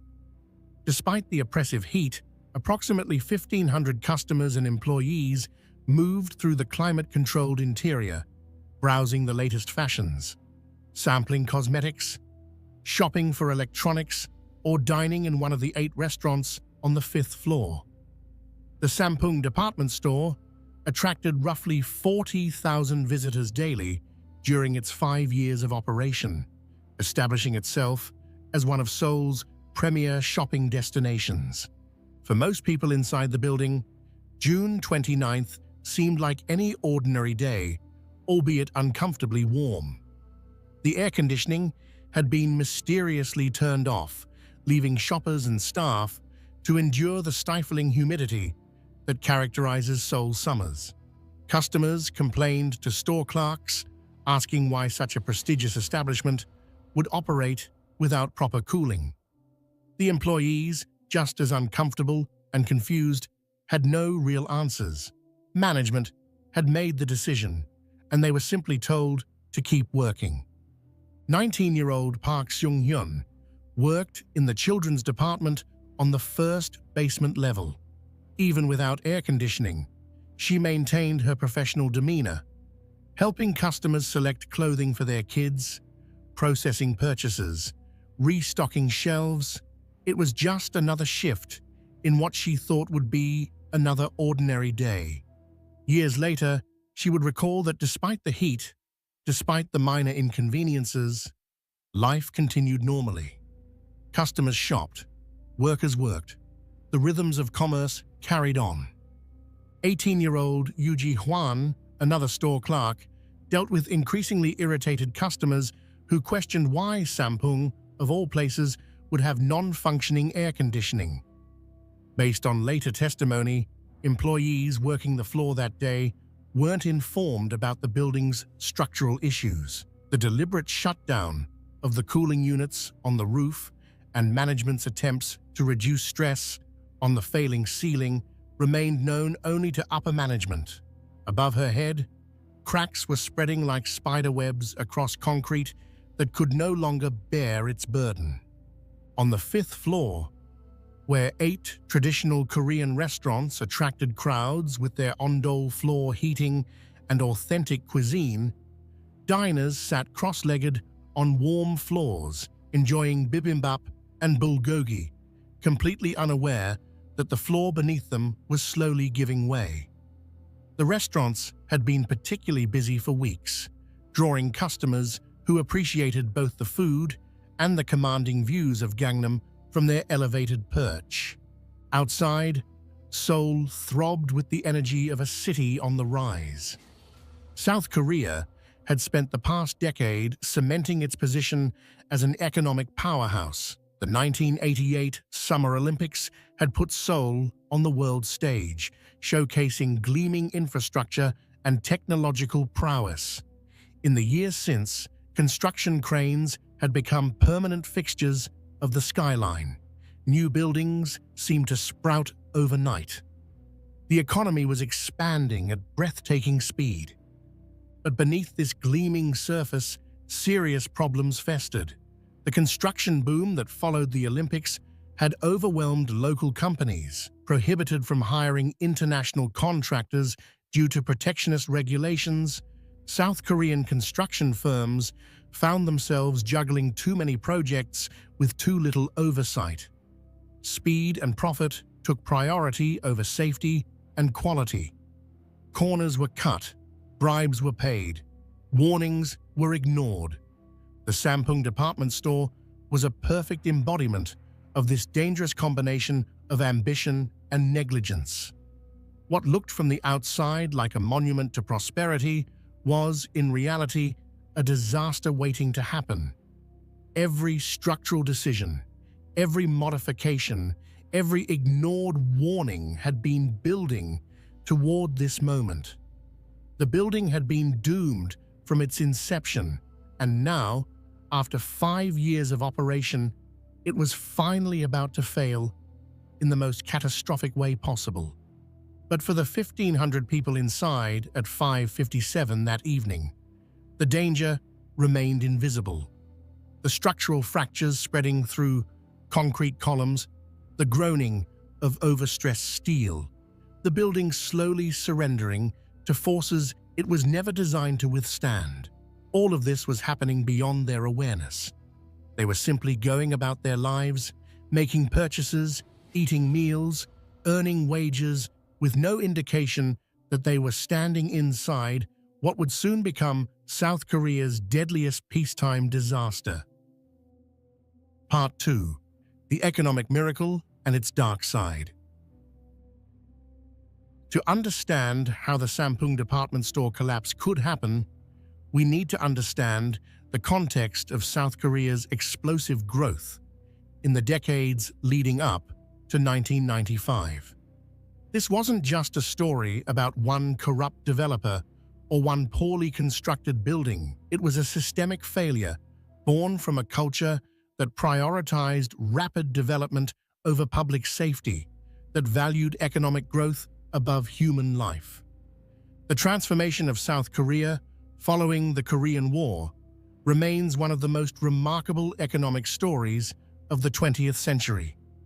In 1953, when the armistice finally brought an end to 3 years of devastating conflict, South Korea was one of the poorest countries in the world. The war had destroyed much of the nation's infrastructure. Seoul lay in ruins. Poverty and hunger were widespread. The future looked bleak. But over the following decades, South Korea underwent a transformation so dramatic that economists coined a term for it: the Asian tiger economy. Through a combination of authoritarian planning, export-focused industrialization, and heavy investment in education, South Korea began its climb from the ashes. By the 1980s, this once devastated nation had become a global manufacturing powerhouse, producing everything from ships to semiconductors to automobiles. The 1988 Summer Olympics marked South Korea's coming-out party on the world stage. Hosting the Olympics was both a point of national pride and a catalyst for massive infrastructure development. Seoul needed to present itself as a world-class city capable of hosting athletes and tourists from around the globe. This meant new stadiums, new hotels, new roads, new everything. The construction boom that preceded the Olympics was staggering in scale. Cranes filled the skyline. Entire neighborhoods were demolished and rebuilt. New commercial districts rose where farmland had been only years before. The government poured resources into making Seoul shine, and private developers rushed to capitalize on the opportunity. But this breakneck pace of development came with serious costs. South Korean law at the time prohibited foreign construction companies from signing contracts for projects in Seoul. This protectionist policy was intended to benefit local firms, but it had unintended consequences. Domestic construction companies suddenly found themselves overwhelmed with more projects than they could properly manage. The results were predictable. Quality suffered. Safety standards were ignored. Buildings were erected quickly and cheaply to meet impossible deadlines. Corners were cut at every stage of construction. Inferior materials were used. Structural specifications were ignored. Building codes existed on paper but were rarely enforced in practice. Corruption became endemic in the construction industry. City officials, responsible for inspections and code enforcement, found themselves in a position to demand bribes in exchange for looking the other way. Developers, eager to cut costs and speed timelines, were more than willing to pay. A culture of graft and negligence took hold, creating an environment where dangerous buildings could be approved and occupied despite obvious safety concerns. The broader South Korean culture of the time reinforced these dangerous practices. The nation's rapid development had created what some observers called an egocentric society, where individuals competed ruthlessly to privatize resources and maximize personal gain. The collective trauma of war and poverty had given way to a hustle culture obsessed with wealth accumulation and status. Success was measured in one and real estate, not in the safety or well-being of the community. This was the environment into which Lee Jun entered when he decided to build what would become the Sampoong department store. Lee embodied many of the traits that characterized South Korea's economic elite during this era. Documents from the trial and investigative reports reveal a pattern of ruthless ambition and a consistent disregard for regulations. When he looked at a plot of land in the Seocho district of Seoul, the evidence suggests he saw past the site's history as a former landfill with questionable soil stability. What mattered was its prime location in one of Seoul's most affluent neighborhoods, a place where a luxury department store could generate enormous profits. Lee Jun was the chairman of the Sampoong Group's construction division, a position that gave him significant resources and connections. He had built a business empire through a combination of shrewd investment and strategic relationships with government officials. When he looked at a plot of land in the Seocho district of Seoul, he didn't see a former landfill with questionable soil stability. He saw a prime location in one of Seoul's most affluent neighborhoods, a place where a luxury department store could generate enormous profits. The site had previously been used as a landfill, which engineering standards would typically flag as requiring extensive soil analysis and reinforced foundations.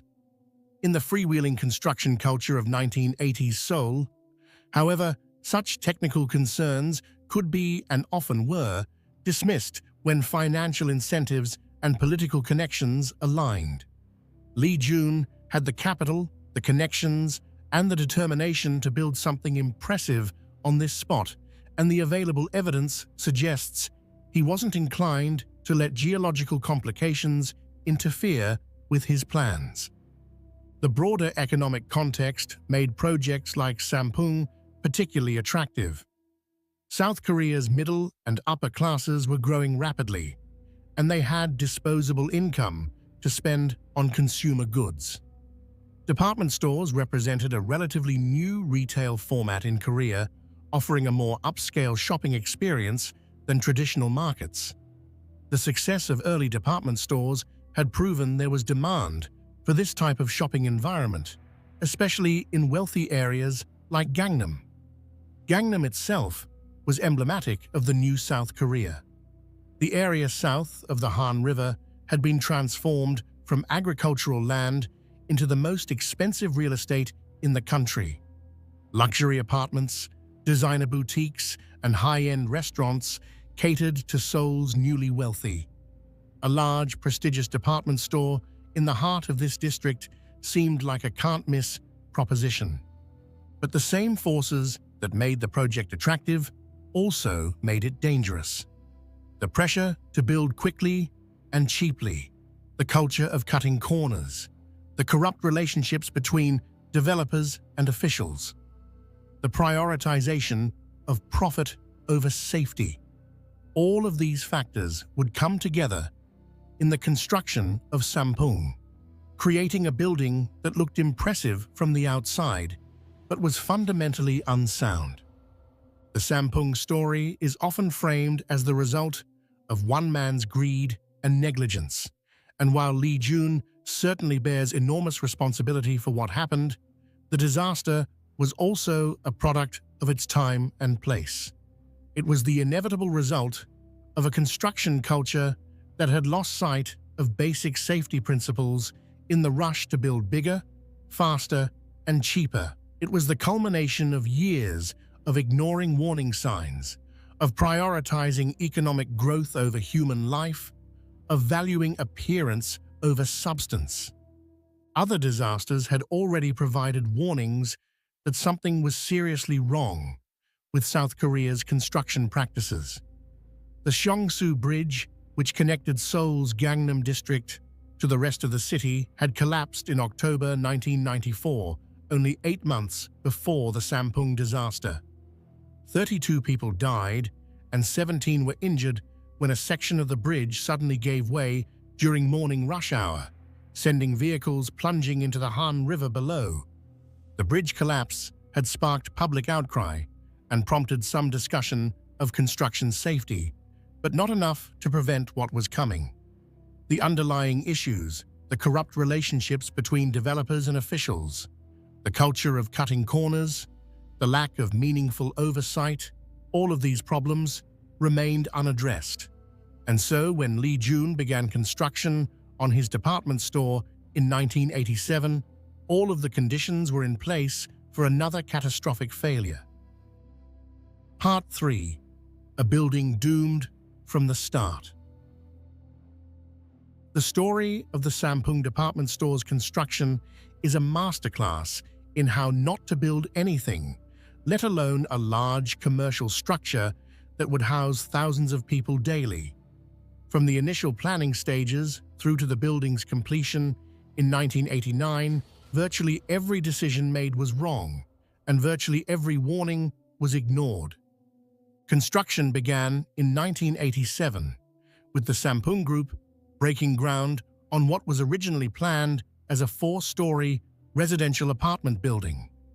The project was assigned to Woosung Construction, a reputable firm that had been hired to handle both the construction and project supervision. The initial blueprints called for a straightforward residential structure with 4 floors above ground and 4 basement levels. The design included proper load-bearing columns, appropriate reinforcement, and structural elements suitable for the building's intended purpose. But Lee Jun had other plans. Midway through the construction process, he made a fateful decision to completely change the building's purpose. Instead of apartments, he wanted a department store. This wasn't a minor modification. It was a fundamental transformation that would require extensive changes to the building's structural design. Apartment buildings and department stores have very different requirements in terms of open floor space, load distribution, and structural support.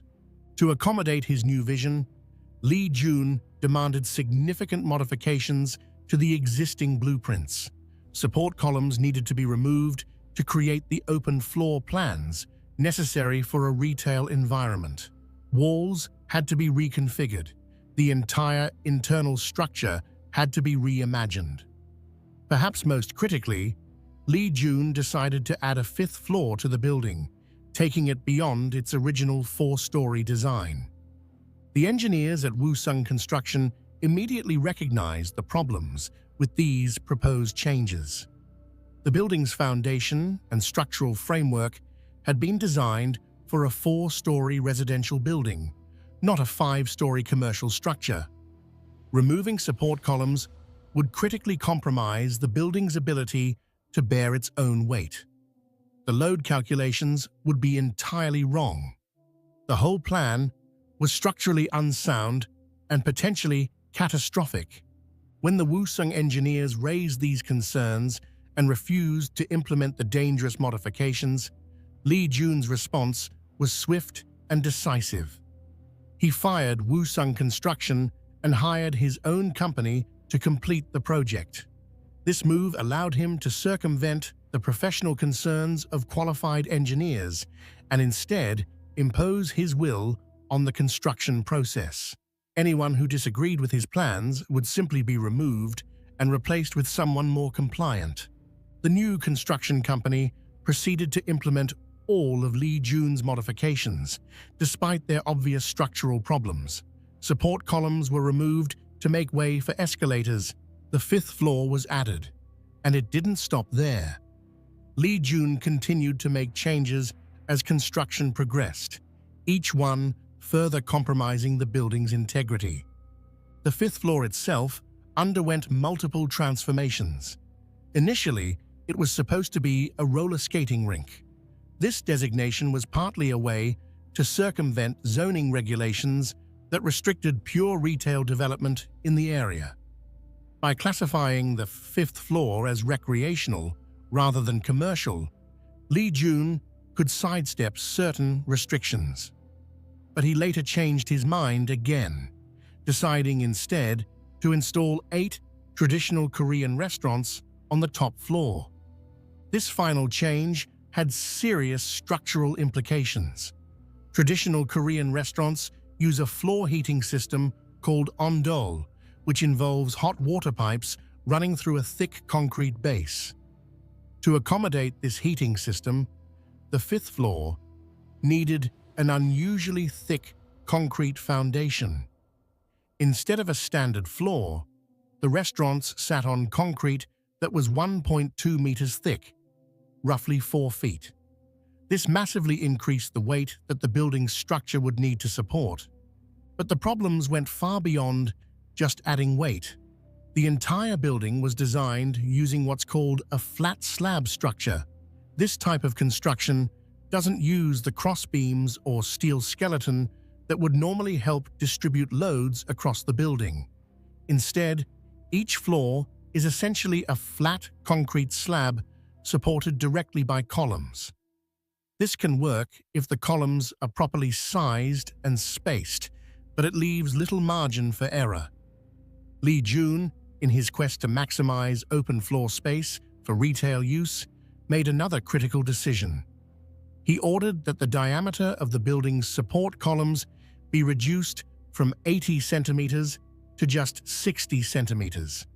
That's a reduction from about 31 inches to 24 inches.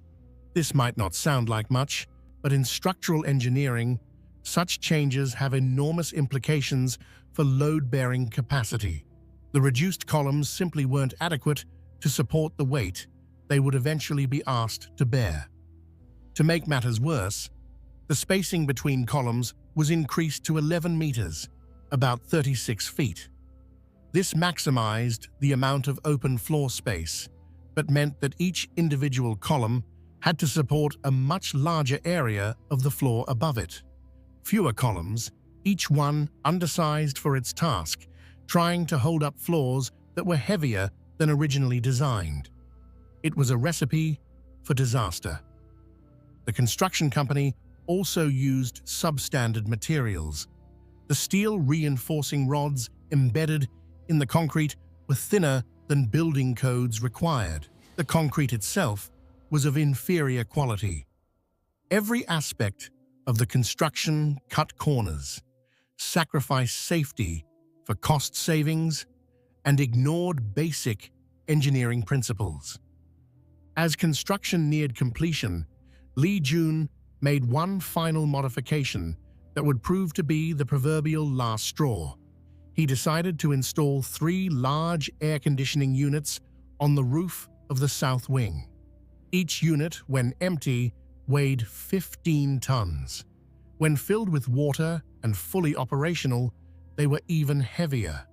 These units were designed to cool the entire building, and their weight far exceeded what the roof had been designed to support. The installation of these air conditioning units demonstrated the utter carelessness that characterized the entire project. Instead of using cranes and professional equipment movers to carefully position the units, workers simply dragged them across the roof to their final locations. This created tremendous stress on the roof surface, literally gouging cracks into the concrete as the heavy equipment scraped across it. The damage was immediately visible, but no one seemed concerned. The final structure was a catastrophe waiting to happen. Built on a former landfill, designed for one purpose but used for another. Support columns removed and undersized. Floors made heavier than intended. Materials below code specifications. Massive weights added to a roof that couldn't support them. Every single element of the building's construction was wrong. But perhaps the most disturbing aspect of the entire construction process was how it was allowed to happen. Building inspectors were supposed to ensure that structures met safety codes.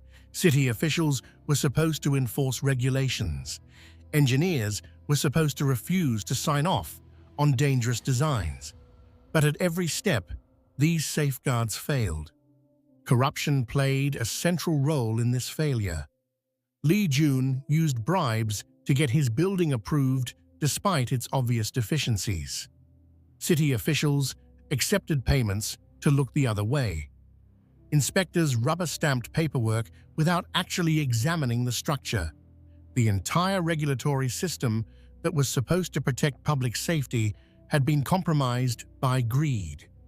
12 local building officials would eventually be convicted of accepting bribes in connection with the Sampung project. These weren't small payments.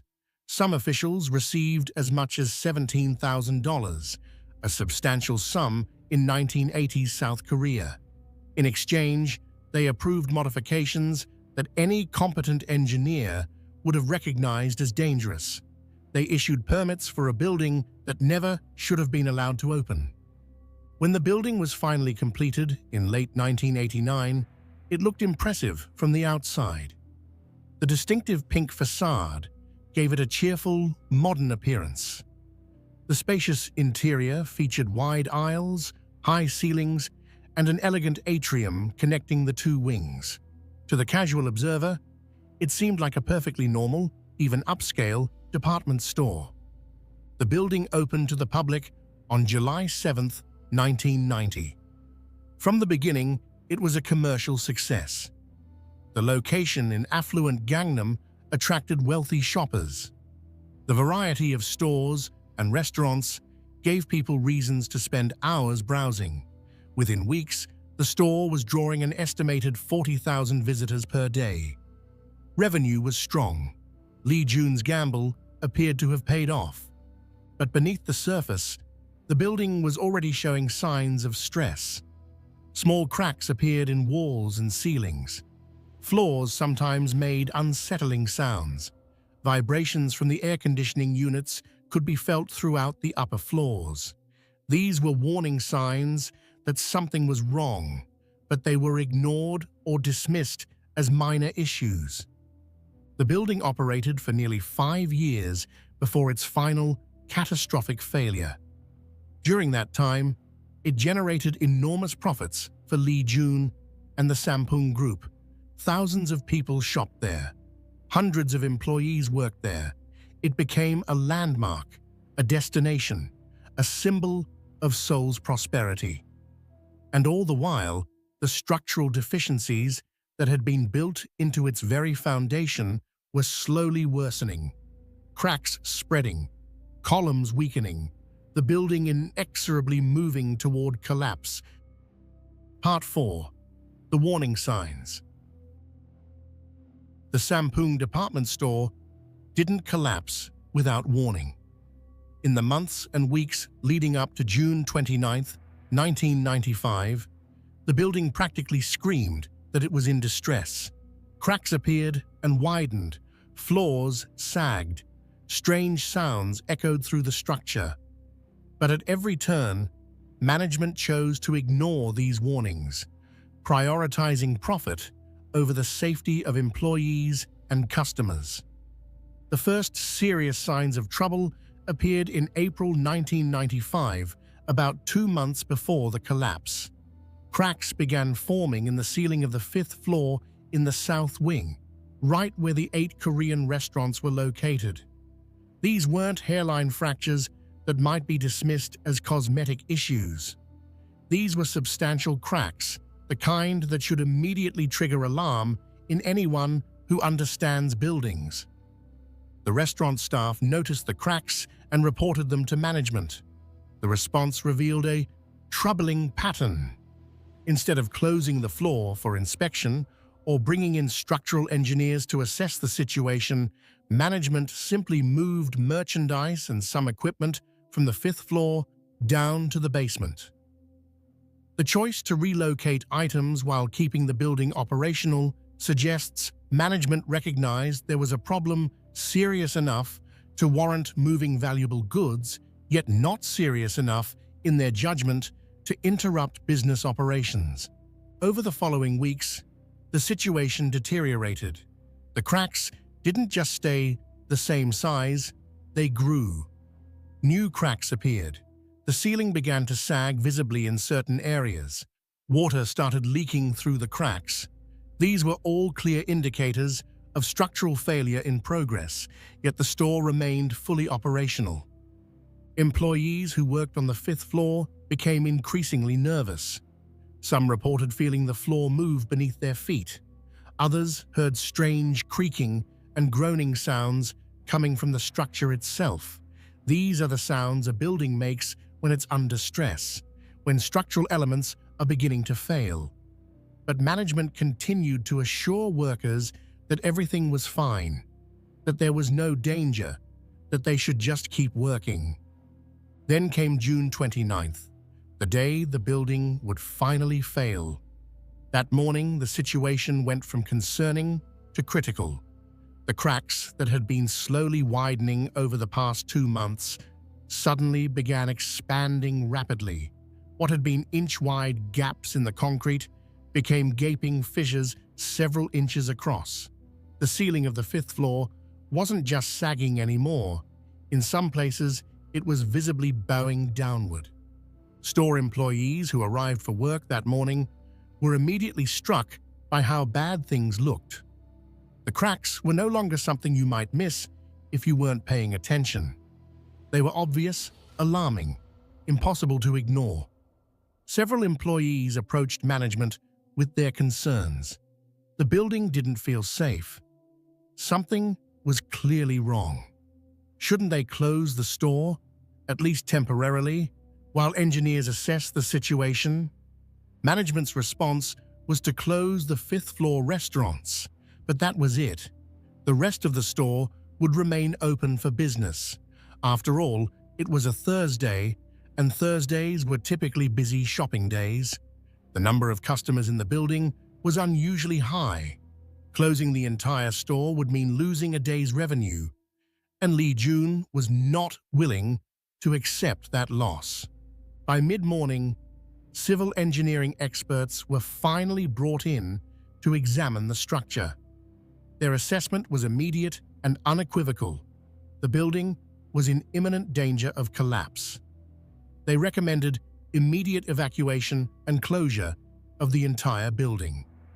This wasn't a suggestion for some time in the future. They meant right now, immediately, get everyone out. But Lee Jun, who had arrived at the store after being notified of the situation, looked at the packed floors of customers and made a fateful calculation. The engineer's warnings pointed to imminent danger, but his actions that day suggest he either didn't believe the severity of their assessment or prioritized financial considerations above evacuation. The store was generating substantial revenue, and every operational hour represented significant sales. Based on witness testimony from the trial, he decided the building would remain open. Around noon, in an attempt to reduce stress on the failing structure, management made the decision to shut off the building's air conditioning system. This is why customers and employees that day found themselves sweltering in the summer heat. The massive cooling units on the roof were turned off, and the water was drained from them. This was meant to reduce both the weight and the vibrations stressing the roof. But it was far too little, far too late. The structural damage had been accumulating for years.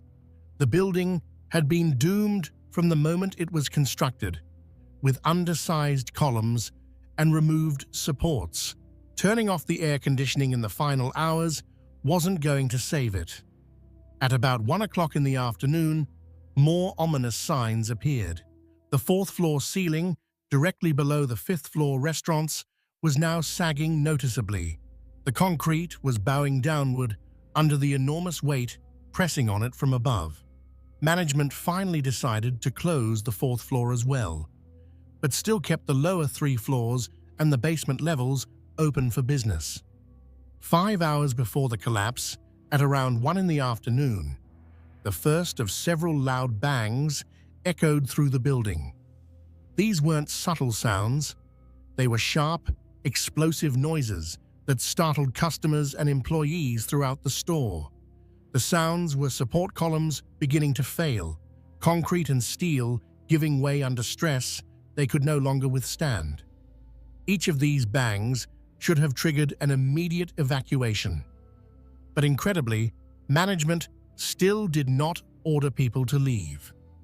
Employees on the lower floors, who might not have fully understood how serious the situation was, continued working. Customers continued shopping. The store's PA system did not announce an evacuation. No alarms were sounded.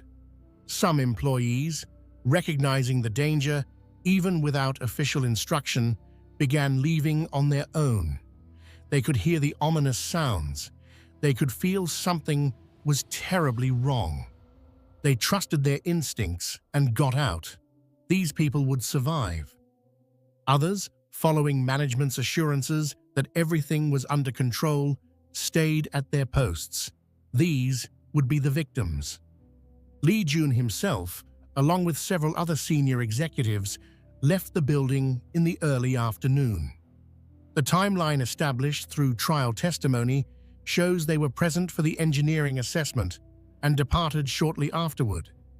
Yet no evacuation order was issued to employees or customers. The contrast between their departure and the continued operation of the store below became one of the most disturbing aspects of the disaster. Those with the authority to order an evacuation and ensure everyone's safe exit instead chose to leave without doing so. At 5 o'clock in the afternoon, the building was still operating. The lower floors were still full of customers. Employees were still at their registers and departments, and the structure was entering its final hour of existence. Witnesses later described hearing what sounded like small explosions or gunshots in the hour before the collapse. These were support columns failing one after another, the building's structural system beginning a cascading failure that would soon become catastrophic. Each failing column transferred more stress to the remaining columns, which were already inadequate for the loads they were bearing.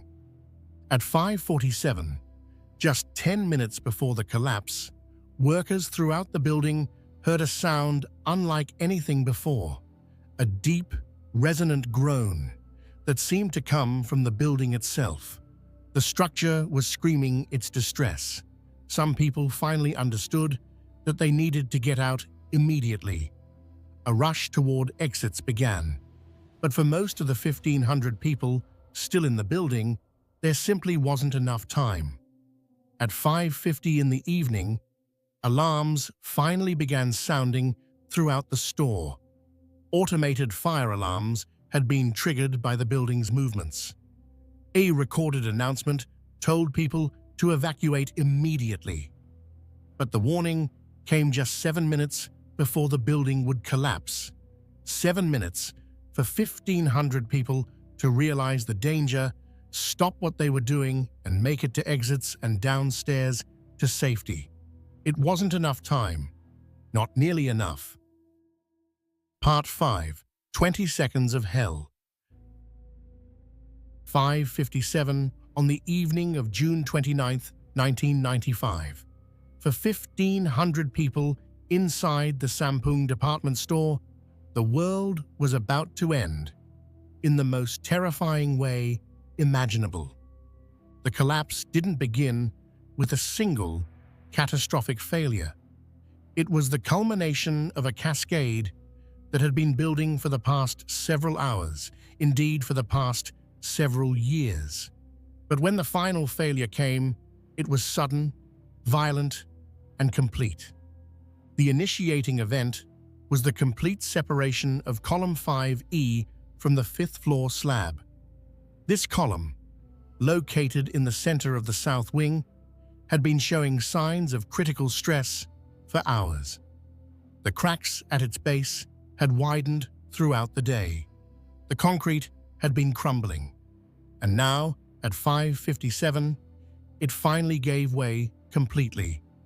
When a support column fails in a flat slab structure like Sampung, the results are catastrophic. Without the column to support it, the concrete slab above begins to fall. But it doesn't fall cleanly. The concrete around where the column was attached experiences what engineers call punching shear failure. Essentially, the column punches through the floor slab like a fist through paper. The moment column 5E failed, the portion of the fifth floor it had been supporting dropped. This wasn't a slow settling. It was a sudden, violent drop of several feet. The impact sent shockwaves through the rest of the structure, and more critically, it transferred all of the weight that column 5E had been carrying onto the surrounding columns. Those surrounding columns were already operating at or beyond their design capacity. They were undersized for their task. They had been weakened by years of stress and by the constant vibration from the air conditioning units. Now suddenly, they were being asked to support not just their original load, but the additional load from the failed column. They couldn't do it. Within seconds, these columns also began to fail. As each one gave way, it transferred its load to the next column, creating a cascading failure that rippled outward from the initial failure point. It was like watching dominoes fall, except each domino was a massive concrete column, and each fall dropped another section of floor. The fifth floor collapsed first, dropping into the fourth floor. The combined weight of both floors, along with the momentum of the falling concrete, was more than the fourth floor could bear. It failed almost instantly, collapsing onto the third floor. Then the third floor gave way, dropping into the second, then the second into the first. Each floor pancaking onto the one below in rapid succession. The entire process took approximately 20 seconds from the initial column failure to the final settling of debris in the basement. 20 seconds during which 5 floors of reinforced concrete, steel, furniture, fixtures, merchandise, and most horrifyingly, people, collapsed in a progressive implosion. Survivors who made it out would later describe the sound as unlike anything they had ever experienced.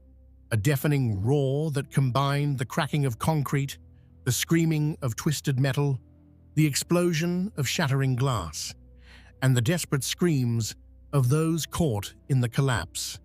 The noise was so loud that it could be heard blocks away, drawing people out of their homes and businesses to see what had happened. The collapse was visible from outside the building. Witnesses watched in horror as the center of the south wing simply dropped, the floors pancaking down into the basement in a massive cloud of dust and debris. The pink exterior walls initially remained standing, creating the surreal image of a building facade with nothing behind it. Then these too began to crumble and fall. Inside the building, for those who survived the initial collapse, the experience was nightmarish. The world literally fell out from under them. Everything that had been solid became chaos. The lights went out immediately. The air filled with choking dust. The sounds of screaming and the groaning of settling debris filled the darkness. Choi Myung-sok, who had been on one of the lower floors, later described the experience. One moment he was going about his business. The next, the floor dropped beneath him, and everything went dark. He felt himself falling, surrounded by debris and dust. When the movement stopped and he could think again, he found himself pinned in a small pocket of space, surrounded by concrete and twisted metal, unable to see anything in the complete darkness. For Park Seung-hyun, working in the children's department in the first basement level, the collapse came as a sudden, violent impact from above. The ceiling came down on the floor she was standing on. She was buried instantly under concrete and debris, trapped in a space so small she could barely move. In the pitch darkness, unable to see anything, feeling crushing weight all around her, she had no way of knowing if she would survive the next few seconds, let alone the next few days. Yoo Ji-hwan was in a similarly terrifying situation. The collapse buried her in the basement level, creating a tiny survival pocket where she lay surrounded by debris. In the immediate aftermath, she could hear other people nearby, fellow employees who had been buried alongside her. They called out to each other in the darkness, trying to maintain hope, trying to stay calm, trying to believe that rescue would come. Outside, in the minutes immediately following the collapse, there was initially stunned silence from the crowds that had gathered. People couldn't quite process what they were seeing. A major building, a landmark, a place where thousands shopped daily, had simply ceased to exist. In its place was a massive pile of rubble and dust, a crater where the south wing had been. Then the screaming started. Not from inside the rubble, though there was certainly plenty of that, but from the crowds outside. People who had family members shopping in the store, employees' relatives waiting to pick them up after their shifts, passers-by who realized they were witnessing a major catastrophe with hundreds of people buried alive. The first emergency calls went out within a minute of the collapse. The Seoul Fire Department received multiple simultaneous reports of a building collapse at the Sampoong department store. The scale wasn't immediately clear from these initial reports. A building collapse could mean anything from a partial wall failure to what actually occurred. But as more calls came in, all describing the same massive collapse, dispatchers began to understand they were dealing with a major disaster. The first fire engines and ambulances arrived on the scene within 10 minutes of the collapse. What they found was a scene of utter devastation. The entire center section of the south wing had collapsed into the basement, creating a crater roughly 100 meters long and spanning all 5 floors. The remaining structure was unstable, with walls and floors threatening to collapse at any moment. Dust filled the air, making it difficult to see or breathe, and somewhere in that massive pile of concrete, steel, and debris were approximately 1,500 people, dead or alive. The immediate priority was to begin searching for survivors. Firefighters and emergency workers began carefully picking through the rubble near the edges of the collapse, looking for anyone who might have survived in air pockets or spaces between the slabs. Every movement had to be careful. The remaining structure was unstable. Any disturbance could trigger further collapse that would kill both survivors and rescuers. In the first hours, rescuers pulled out dozens of survivors from near the edges of the collapsed area.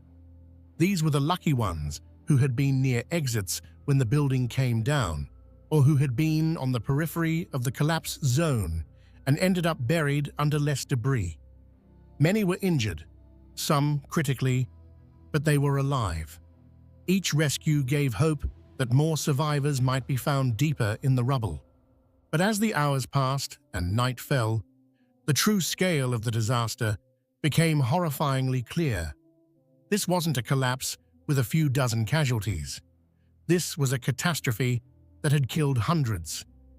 The vast majority of the 1,500 people who had been in the building when it collapsed were still buried in the rubble, and with each passing hour, the chances of finding them alive grew smaller. The collapse of the Sampoong department store would ultimately be recorded as the deadliest peacetime building disaster in South Korean history. 502 people died. 937 were injured, many critically. 6 people were never found, their bodies presumably pulverized by the immense forces of the collapse or buried so deep in the rubble that they couldn't be recovered. But in those first hours after the collapse, the full death toll was unknown. All anyone knew was that something terrible had happened, that hundreds of people were trapped, and that time was running out to save them. Part 6. The First Hours, Chaos and Heroism. The immediate aftermath of the Sampoong department store collapse was characterized by chaos, confusion, and remarkable acts of bravery by ordinary people who rushed to help. In the hours before organized rescue operations could be fully established, it was these volunteers, neighbors, and passers-by who saved many of the lives that would be saved. The collapse occurred at 5:57 in the evening, during the busy hours when many people were still out and about in Gangnam. The sound of the collapse, that terrible roar of failing concrete and steel, drew people from blocks around. Within minutes, hundreds of civilians had gathered at the site, and many immediately began trying to help. These early volunteers didn't have proper equipment, training, or coordination. What they had was courage and desperation. Many had family members or friends who worked at or shopped at Sampoong. Others were simply moved by the cries for help coming from the rubble. They began pulling away chunks of concrete and twisted metal with their bare hands, calling out to anyone who might be buried and listening for responses. The scene was incredibly dangerous. The remaining structure was unstable, with portions of walls and floors threatening to collapse at any moment. Electrical wires hung loose and live from the wreckage, posing electrocution hazards. Gas leaks created the risk of explosion. Sharp edges of broken concrete and twisted rebar were everywhere. But none of this deterred the volunteers who climbed over and into the rubble despite the dangers. In these first chaotic hours, many survivors were pulled from the debris by these civilian rescuers. People who were near the edges of the collapse zone, who were conscious and able to call out, were located and extracted. Some were relatively uninjured, shocked but mobile. Others had been crushed or trapped by debris and needed multiple people working together to free them. The volunteers formed human chains, passing chunks of concrete hand to hand to clear paths to trapped survivors. One particularly dramatic rescue involved a woman who was trapped under a large concrete slab with only her head and one arm visible. Volunteers worked frantically to dig around her, removing smaller pieces of debris while trying to figure out how to lift or break the slab that pinned her. They knew that moving the slab wrong could shift other debris and kill her or others who might be nearby. After nearly an hour of careful work, they managed to create enough space to pull her free. She had multiple broken bones and internal injuries, but was alive. The first emergency responders, fire trucks and ambulances from nearby stations, began arriving within 10 to 15 minutes of the collapse, but they faced immediate challenges. The narrow streets of the Gangnam district were quickly clogged with traffic as people tried to flee the area or come to help. Emergency vehicles struggled to get through. When they did arrive, they found a scene that was overwhelming in scale.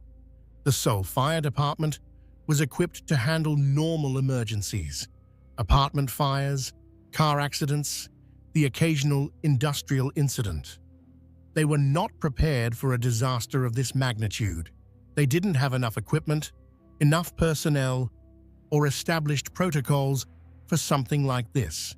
The reality was that South Korea in 1995 had never experienced a building collapse on this scale and simply wasn't ready for it. In the first hours, rescue efforts were uncoordinated. Different fire stations and police precincts responded, but there was no unified command structure directing the overall effort. Multiple groups of rescuers worked in different areas of the collapse zone, sometimes getting in each other's way. There was no clear system for marking areas that had been searched or for tracking who had been rescued and where they had been taken. The lack of proper equipment was also a critical problem. Rescuers needed heavy machinery, cranes to lift large pieces of concrete, excavators to dig through debris, cutting equipment to get through steel reinforcement. But bringing such equipment to the site took time. It had to be transported from construction sites or equipment yards. Operators had to be located and brought to the scene. And even when the equipment arrived, it had to be used carefully because of the risk of causing further collapse or crushing survivors who might be buried nearby. Medical response was similarly chaotic. Injured survivors pulled from the rubble needed immediate medical attention, but the sheer number of casualties overwhelmed the available ambulances and nearby hospitals. There was no established triage system to prioritize the most critical cases. Injured people were taken to whichever hospital was closest or had the first available ambulance, rather than being distributed based on the severity of their injuries and the capabilities of different hospitals. Family members of people who had been in the store began arriving at the scene, desperately seeking information about their loved ones. But there was no organized system for providing information or for matching survivors with family. Some people wandered through the crowd of evacuees, hoping to spot a familiar face. Others went from hospital to hospital, checking emergency rooms. Still others simply stood at the edge of the rubble, calling out names and hoping for a response.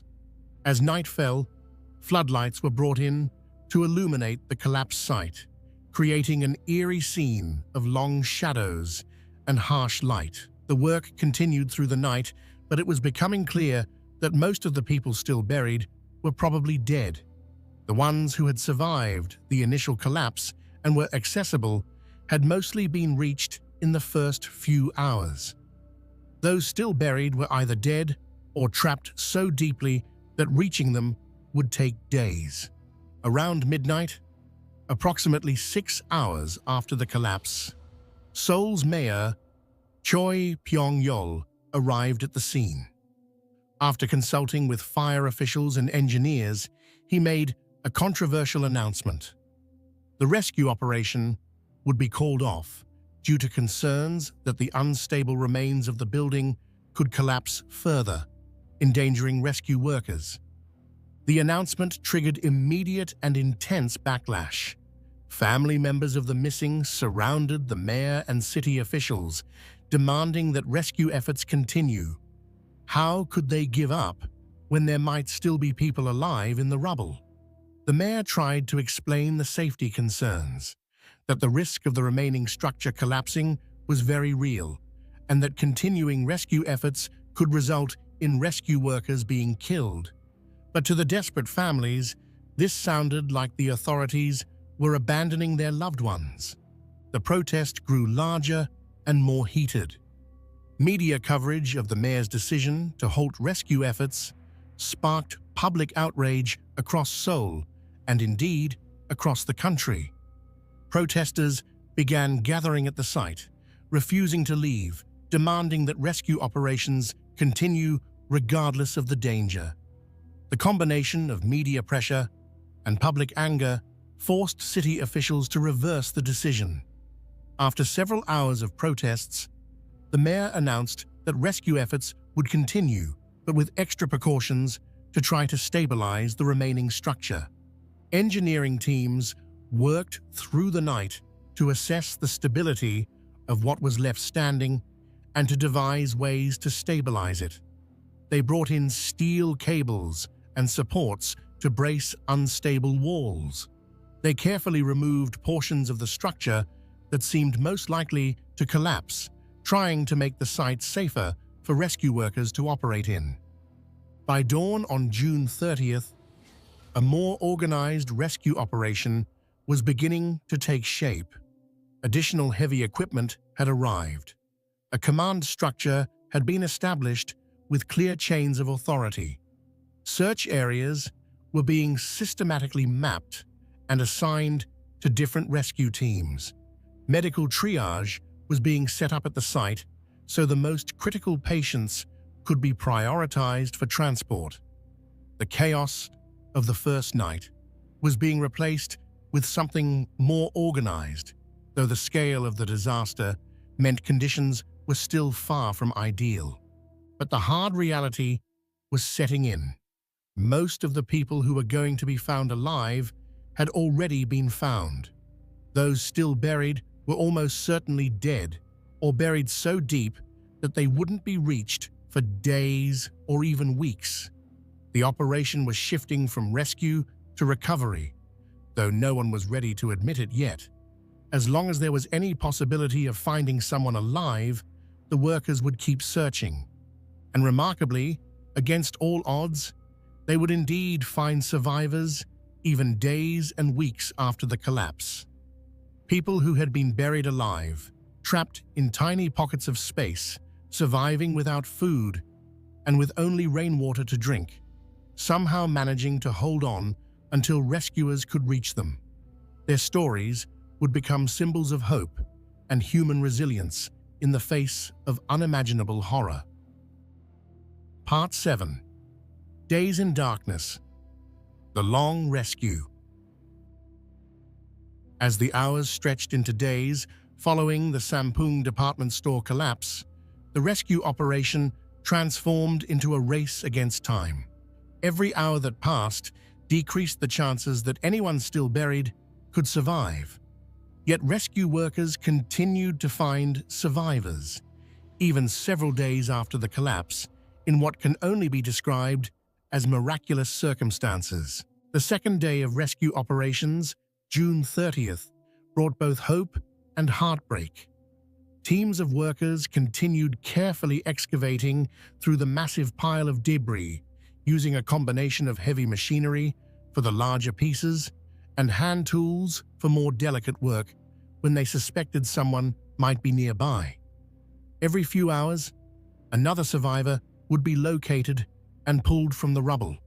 Their rescue met with cheers from workers and families gathered at the site.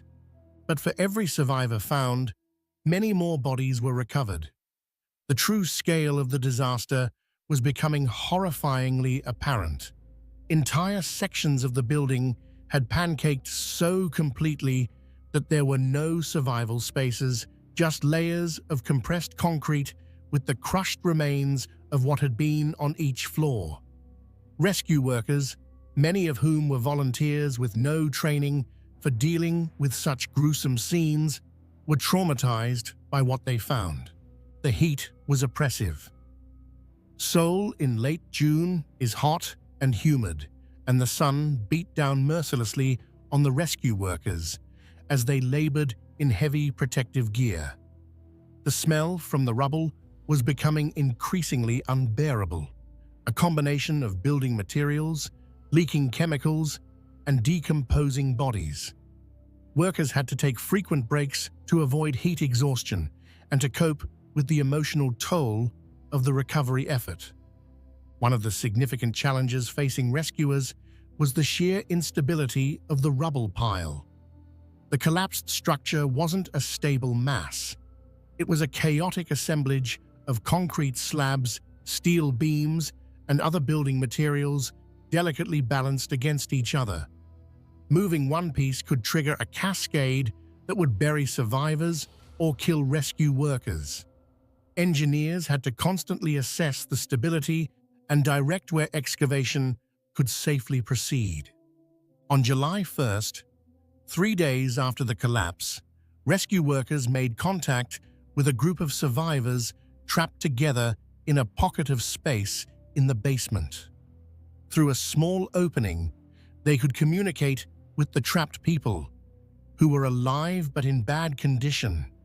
The problem was that reaching them required removing a massive concrete slab that was precariously balanced. Moving it wrong could crush the very people they were trying to save. For hours, engineers debated the best approach. Heavy machinery couldn't be used because the vibration might trigger a collapse. Hand tools would take too long, and the trapped people were already severely dehydrated. Finally, they decided to carefully drill through the slab to create an opening large enough to pull people through. The drilling process took most of the day, every moment agonizing for the trapped survivors and their families watching from behind barriers. When the opening was finally complete, rescue workers began pulling people out one by one. 5 people were extracted alive from that space, 4 of them in serious condition. One elderly woman died shortly after being pulled out, her body simply unable to recover from the trauma and dehydration. But 4 more survivors had been saved, and each rescue sustained the hope that others might still be found. Communications with potentially trapped survivors became a key part of the rescue effort. Workers would periodically stop all machinery and call for silence, then shout into the rubble or use listening devices, hoping to hear a response. Several times, they made contact with people who were alive but couldn't be immediately reached.